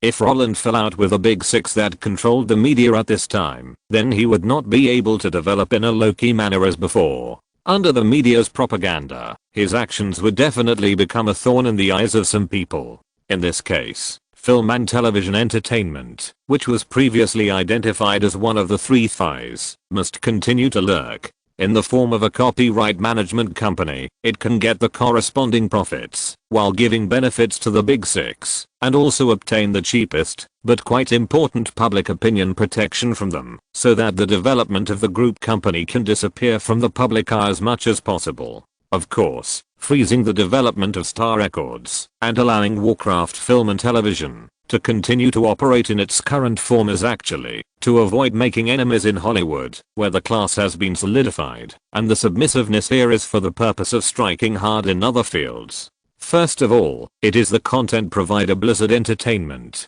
As the largest content asset in hand, the development of Blizzard Entertainment cannot be lost. So after returning to Los Angeles, Roland did not rest, but rushed to Irvine without stopping to meet with the big 3. I promised you that I would never interfere with the company's content development, so I came here not to talk to you about the company's project development, but to learn about the company's latest operations and future plans. Although Roland's arrival was abrupt, the 2 sides had just had contact on the development of StarCraft and Battle.net not long ago, and they had discussed some relevant content at that time. Now it's just a systematic arrangement. In this way, after learning of Roland's needs, the 3 giants of Blizzard took out the batches of information and piled them on the conference table. Mike Mohammed, this year, our headquarters launched StarCraft. Due to the good sales momentum, the sequel has also been successfully planned, and Brood War is expected to be released in December. Battle.net's current average daily traffic has stabilized at 1 million. According to the current development momentum, by the end of the year when Brood War is released, it will reach 1.3 million. In the whole of 1999, we don't have any release plans. We plan to stop the StarCraft project after the release of Brood War and turn to the development of Warcraft 3, and then try to hold competitions on Battle.net. Okay, I have no problem. Roland nodded. The next Blizzard North. Blizzard North only has one porting project this year. They want to port Diablo to the PS platform. Allen had handpicked up the document with the Blizzard North logo, opened it and said, after the porting work is completed, they will formulate a research and development plan for Diablo 2 according to the situation, but the earliest it will be available to the public will be in 2000. Port Diablo to PS. Roland glanced at the project schedule and shook his head in his mind.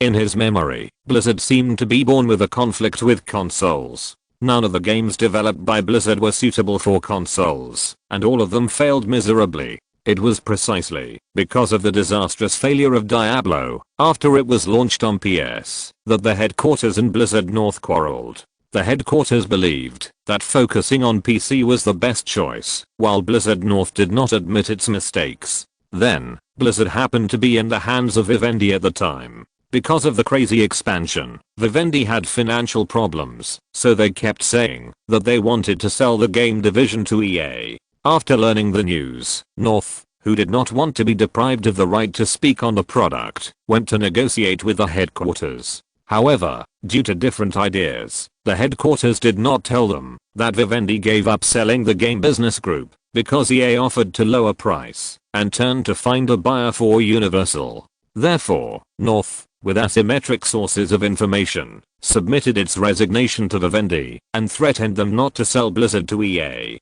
Unfortunately, Vivendi did not indulge them and directly asked them to get out. On the surface, Vivendi was the last straw that broke the camel's back for North, but the ideological dispute between North and the headquarters was the root cause of the civil strife. Of course, Roland would not care about such things at all. After all, at the beginning, North wanted to make Diablo a turn-based game, and it was only with the intervention of the three giants of the headquarters that they changed the game to a real-time system. Especially the CG where the protagonist finally inserted the soul stone into his head. That was the work of the three giants of the headquarters. It was only after the finished disc came out that North realized that the three guys dared to do such crazy things. Because of this, even if the two sides quarreled, Roland stood on the side of the big three. Without the North, the headquarters could still make Warcraft, but after leaving Blizzard, the big four in the North couldn't even produce a decent work, and the difference was obvious.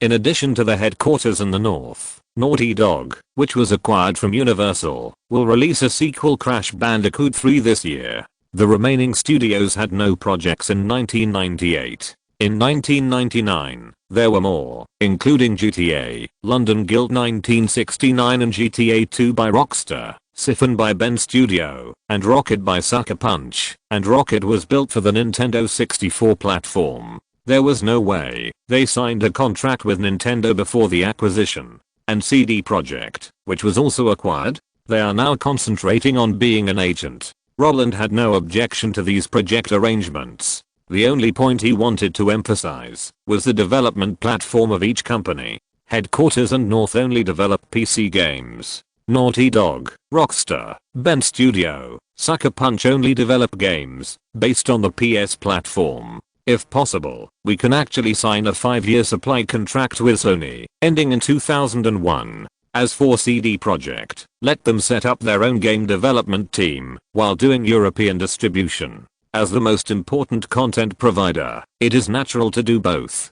PC is the future, Roland can't let it go, and as for the console, although he agreed to make it exclusive to Xbox, he can't stop making money before the Xbox is born, right? First, use the PS platform to continue to strengthen the brand concept of Blizzard products are fine products to players. After the Xbox engineering machine is taken out, they will draw the firewood from the bottom of the pot and give Sony a righteous backstab.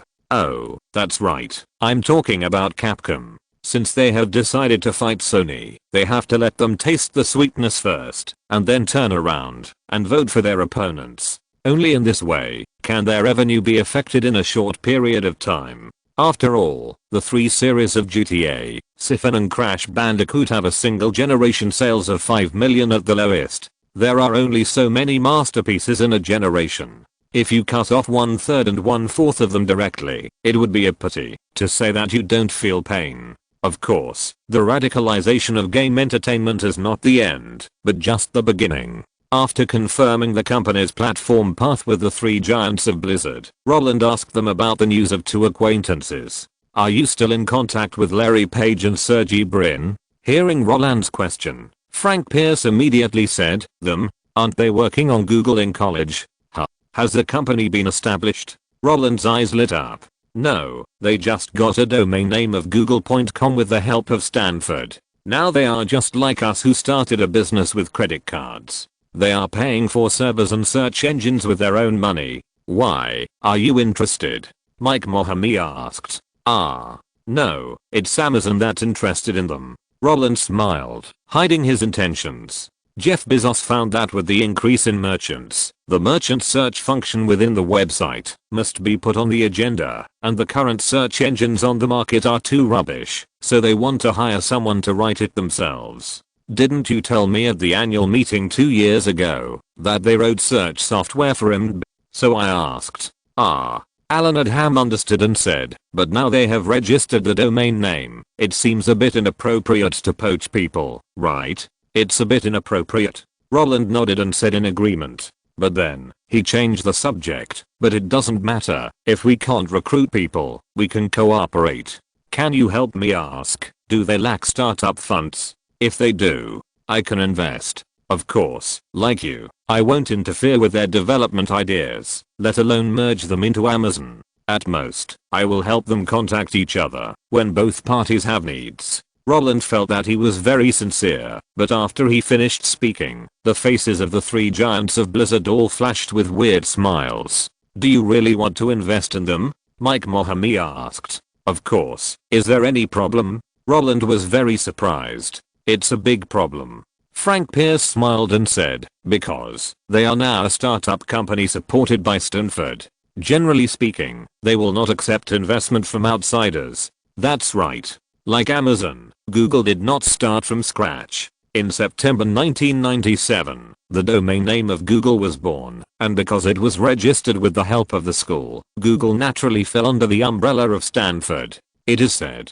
that Google could not get sponsorship in the early stage, and Sun Microsystems felt sorry for them, so it gave them 100,000 yuan of startup funds. That was also because the founder of Sun Microsystems, Andy Bechtolsheim, was a graduate of Stanford and one of the sponsors of Stanford Student Entrepreneurship Office. This deal was made by Stanford. Not only that, Eric Schmidt was also recommended by Sun Microsystems. With his involvement, those venture capital companies were able to enter the market. And those engineers who came from Bell Labs and built Google were all forcibly poached by Eric Schmidt with his relationship with Bell Labs. Like Amazon, Google does not accept foreign capital at all. The so-called Pepsi in the early days of entrepreneurship is just an American dream made up for ordinary people. Companies that can survive for decades and become more and more prosperous have their own thighs. After hearing such an explanation, Roland smiled helplessly and shook his head. It's really painful to have money, but not be able to spend it. However, this money must be spent. It's not because investing in Google can make his wealth soar, but if he doesn't invest in Google now, Microsoft will become a grandfather from a father under his influence, and then become the ancestor of all technology companies. Whether you accept it or not, you can help me contact them. Of course, when contacting, you can tell them that in addition to money, I can also let Yahoo sign a long-term contract with them and outsource the search business to them for a long time. Yes, the fundamental purpose of investing in Google is to squeeze Yahoo. Since it has been decided to sell all the Yahoo shares in hand, a new alternative must appear. Google is the best alternative, and at the same time, it is the only one that can prevent Microsoft from dominating everything. In Roland's previous life, Yahoo let people know that the internet is free, and after that, Google carried it forward, and Google's market share in the search field was expanded through cooperation with Yahoo. To put it bluntly, if Yahoo did not list Google as a fixed search engine for its website, then Google might still be successful, but it would definitely not be so fast. Just like Yahoo sucked the blood of Netscape and achieved crazy expansion, Google also sucked the blood of Yahoo to become the boss in the search engine field in a short period of time. But now, the possibility of Google sucking the blood of Yahoo has been unlimitedly reduced to zero. The reason is simple. Roland sold Yahoo shares to Carl Icahn, and Carl Icahn is helping Microsoft to make acquisitions. If this deal is really done, then Microsoft, who has discovered that search engines are the future, will definitely not let Google suck the blood of Yahoo as in the previous life. As long as MSN and Yahoo use Microsoft's own search engine, then Roland believes that Google will definitely explode on the spot. The three-way chaos is the opportunity for Google to rise. In a one-on-one duel, it will be beaten to a pulp by Microsoft.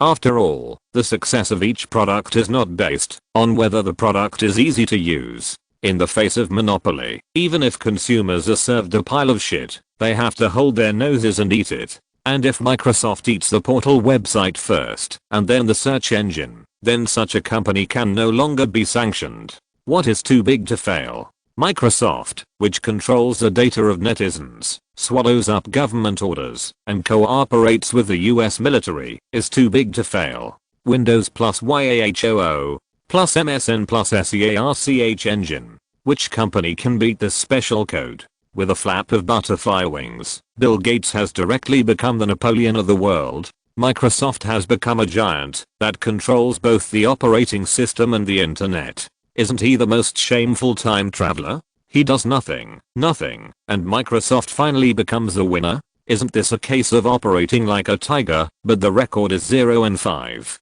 If this is the case, Roland simply doesn't bother, and it would be great to buy stocks and become a rich man. Because it's useless to bother. That's why Roland, who feels that he doesn't have much time, wants Google. Of course, only he can help Google now. Because those who can see that search engines are the future can't afford to suck blood from Yahoo. And those who can afford to suck blood from Yahoo, none of them have discovered that search engines are the future. After Roland carefully offered the cooperation price, the three giants of Blizzard immediately expressed their willingness to try their best. After getting this guarantee, Roland talked to them about the issue of shares. According to the agreement reached at the time of the acquisition, for every hit game launched by Blizzard, they have the right to repurchase 2% of the shares at the original purchase price, with a maximum of 11% per person. After the successive launch of Warcraft and Starcraft, the three of them each received 4%, for a total of 12%. Faced with this free share, even though the company has not yet gone public, the three are still very happy. When Roland learned that he would buy land and build a building for the wildly expanding Blizzard Entertainment, and that he would build statues for the three of them in the center of the square, he said a series of words like, "I guarantee to help you bring Google back. We know someone at Stanford. We will definitely make them understand that choosing Overwatch venture capital is the most correct choice," etc.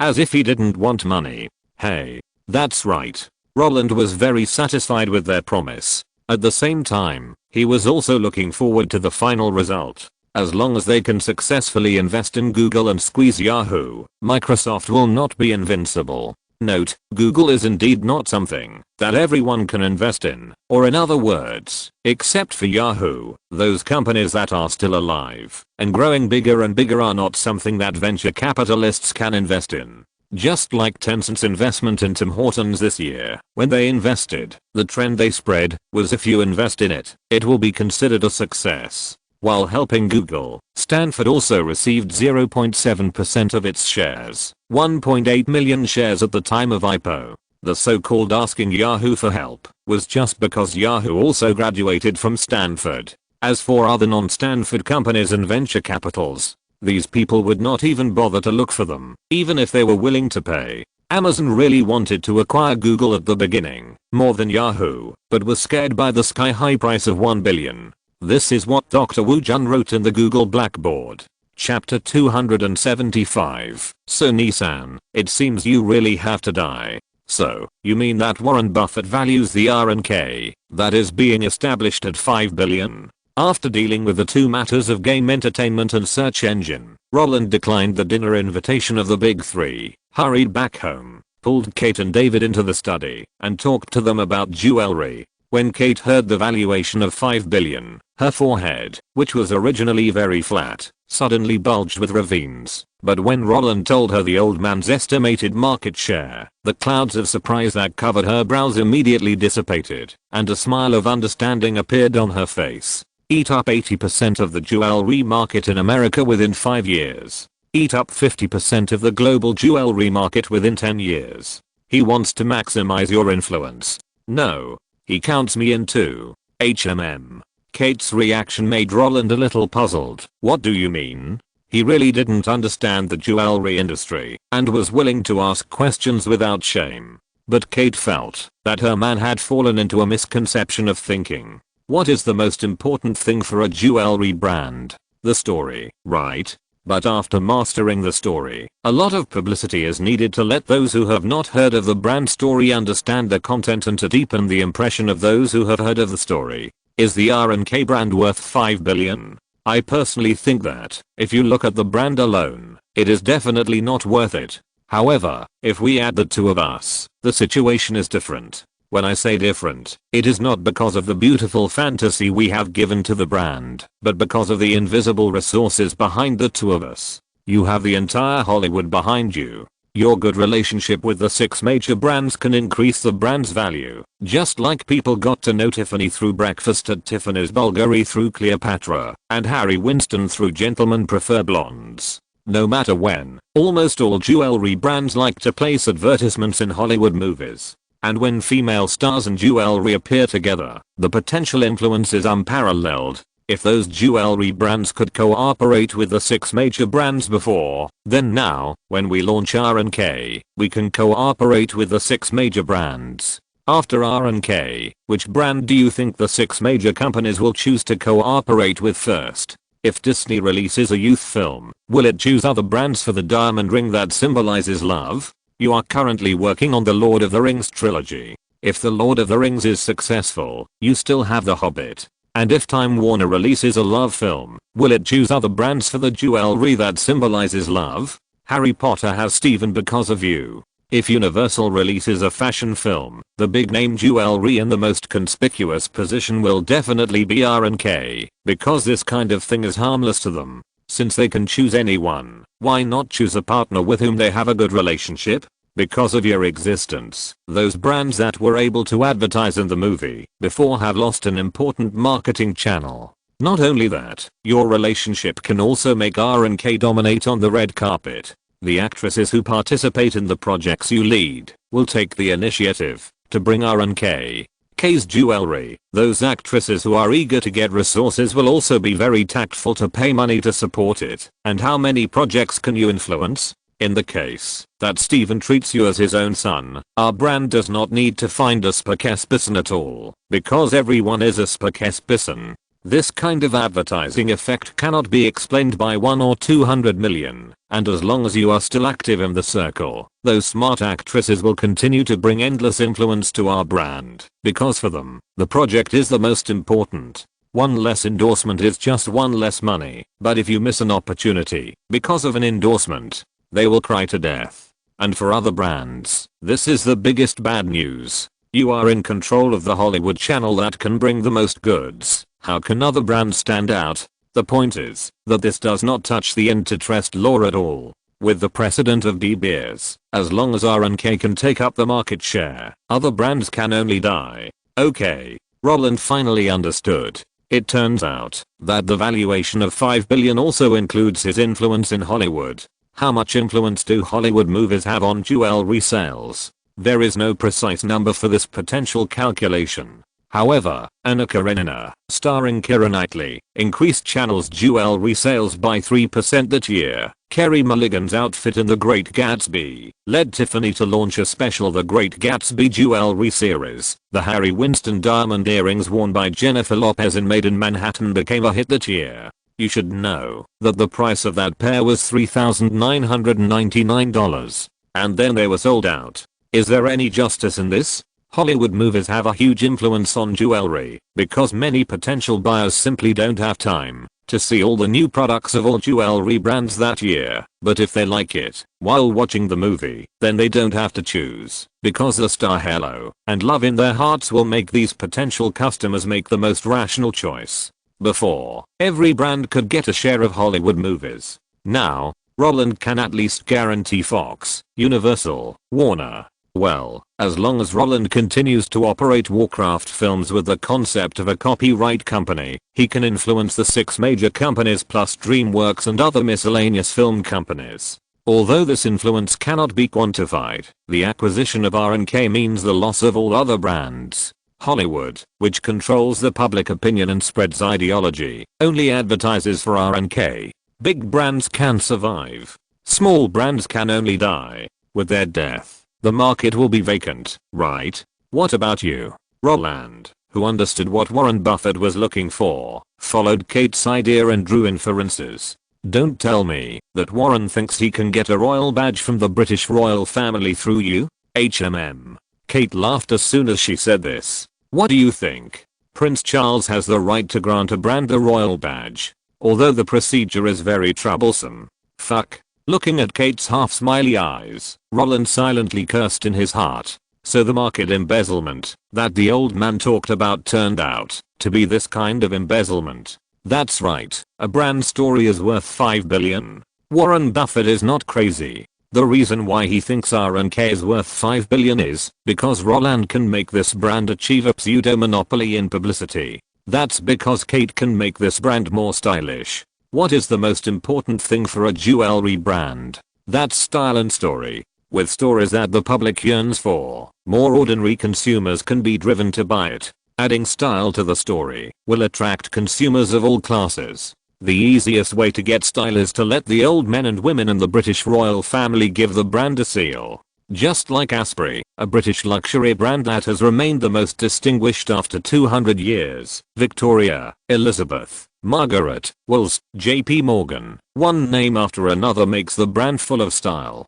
Cartier, known as the king of jewelry, directly talks about the rise and fall of the European royal family for 100 years. Even Mikimoto is labeled as the Japanese royal family's official jewelry. Although Warren Buffett told Roland that these endorsements are not as good as the stories that the public likes to read. But if there is both a story and style, isn't this the best result? If Roland can make those Hollywood actresses wear their own jewelry spontaneously, then Kate can sell these things to the UK. Their background and relationship may not be the best in a single field, but it is something that all giants cannot do. The existing giants on the market all have a history of 100 years, which means that brands in Europe cannot enjoy the dividends of America's rise. Although brands born in America have enjoyed the dividends of rapid development, they lack some foundation. No one can combine them perfectly, and now. Okay. It seems that you know much more about this than me. Roland stood up and pecked Kate's cheek lightly, expressing his love without any concealment. Lol. Kate responded with a grimace. The girl leaned on her man and was very satisfied with this sense of participation. Looking at the two people showing their love there, David, who had heard a lot of heavenly books, suddenly turned black. Since you know this, why do you want me to do it? David felt that his mind was confused. You are talking about a set of things, and you know more than me, so why do you want me to take care of everything? Do you really treat me as a tool? Fuck. Don't we have time? Roland replied very shamelessly. You don't have time. I think you don't have time to play. David rolled his eyes and said unhappily. Hey. How can we call this playing? Work. Everything is for work. After understanding why Warren Buffett valued R&K at 5 billion, Roland was in a good mood and started to show off. After seeing his arrogant look, Kate immediately patted him and changed the subject. David, don't be angry. If you ask me to talk about this kind of thing, I can explain all the processes clearly, but if you ask me to do it, I will definitely not do it. Just like we British people know more about the French Medal of Knight than you do, we only know the operation process. But, knowing does not mean we can succeed. We are all novices in business matters. I still need your help in negotiation skills and methods.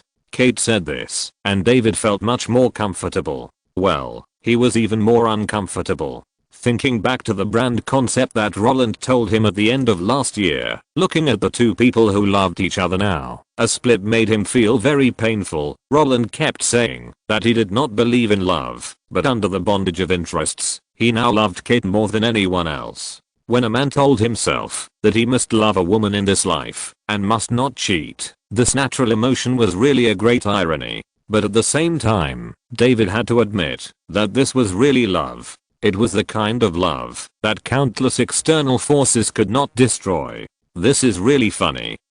David complained in his heart, and then he stopped thinking about the final decision and said, since both of you can accept the valuation of 5 billion and know what Warren Buffett will ask you to do later, then I can separate R&K from the name of Double Star Group and form an independent company to negotiate with them. Of course, before the negotiation, I have to know your bottom line first. According to my estimation, if R&K wants to expand in the short term, the easiest way is to acquire it. I think Warren Buffett may use Berkshire Hathaway's existing jewelry company as capital and invest directly in kind. In this way, by changing the storefront, R&K can own a part of the market instead of starting from scratch. I don't know if you can accept all this. If not, they may appoint a specialist to interfere with the operation. In the next 2 hours, David explained to the young couple the advantages and disadvantages of Berkshire Hathaway's intervention. The so-called advantages actually, to lean on a big tree for shade.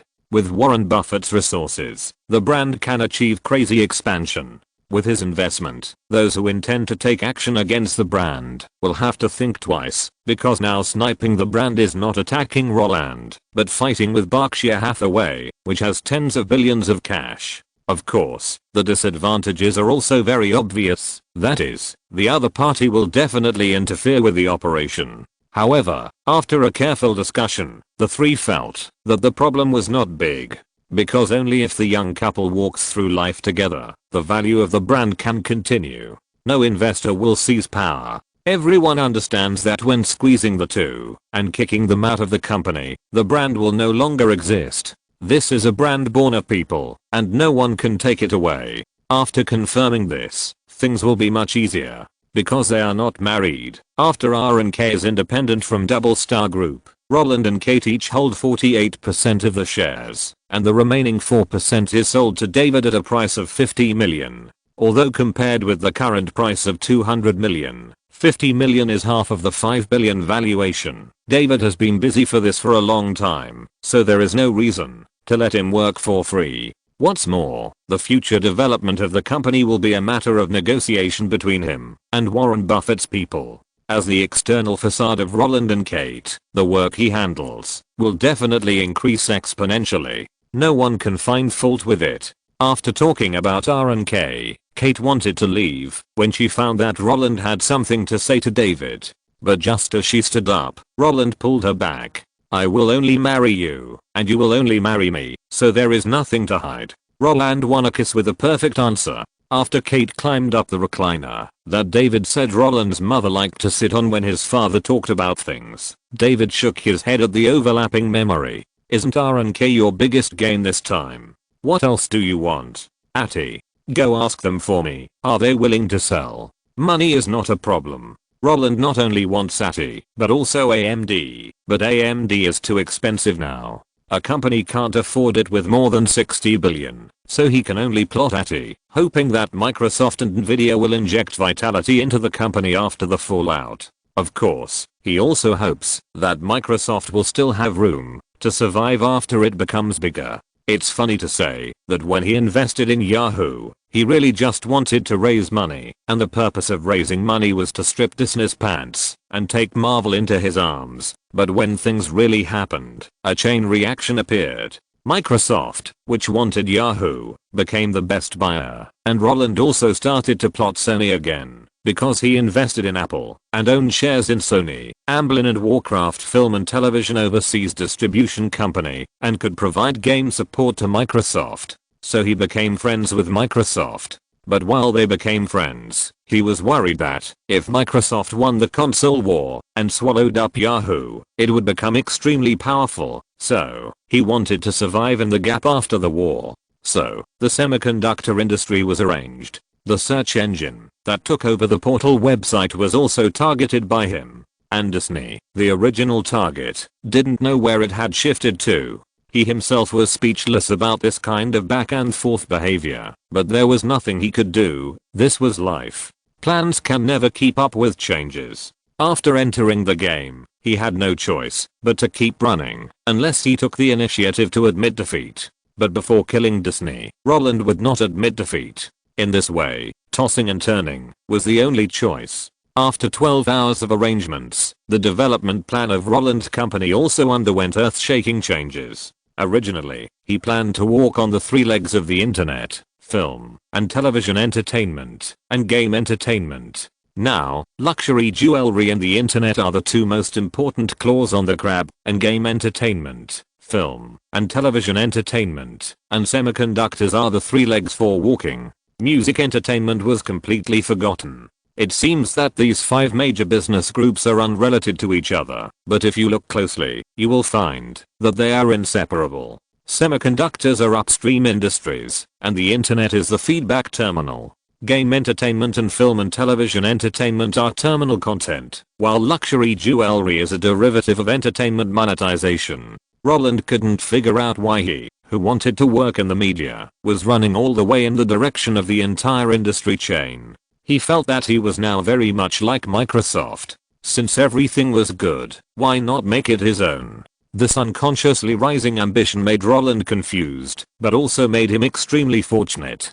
Because he finally felt that he was not a salted fish who could only cling to other people's thighs. Of course, although everything is ready, it still lacks the east wind. The key to promoting the rapid development of the 5 major business groups is still Black Hawk Down. After going around in circles, this one is still in Hollywood. So Nissan, it seems that you are really going to die. If you want to blame Disney. Note, Hollywood movies have a great influence on jewelry. If Casino and Pretty Woman are not obvious, then 10 Days, Flawless, Diana, and The Devil Wears Prada are all jewelers who are eager to sponsor, and they can really drive consumption. As mentioned in the article, Harvey is the best at using his influence to get female stars to promote his own products. I don't know if you have seen a show called Project Runway, which is a fashion design reality show. The reason for the show is that Harvey promotes his own brand. That's right, he made a show to promote his own brand. His wife, Georgia Chapman, is the founder of Marquesa, and Project Runway is to promote his wife's work and force it to the front line. Not only that, almost all the actresses who cooperated with Harvey wore Marquesa on the red carpet. This kind of promotion is actually an unspoken rule in Hollywood. The seemingly glamorous stars will consciously promote the products for the big guys. And Harvey's wife's brand has reached 1.7 billion in 3 years. To put it bluntly, the British title and royal official are just brands. Spielberg and Bill Gates are both, and they come naturally when they reach a certain status. The Medal of Knight mentioned in the article is actually a kind of salesman created by France. There are many knights in France, and their purpose is to defend the wine and regional style of the region. So it is not something high-end at all, but just a face-saving project that is packaged as a product to brag to people who don't understand. End of this chapter. Thank you very much for reaching the end. Don't forget to like. Looking for more exclusive content and immediate access? Subscribe to our Patreon. Remember, every like, subscription, or donation encourages us to continue. Thanks to everyone. See you in the next video.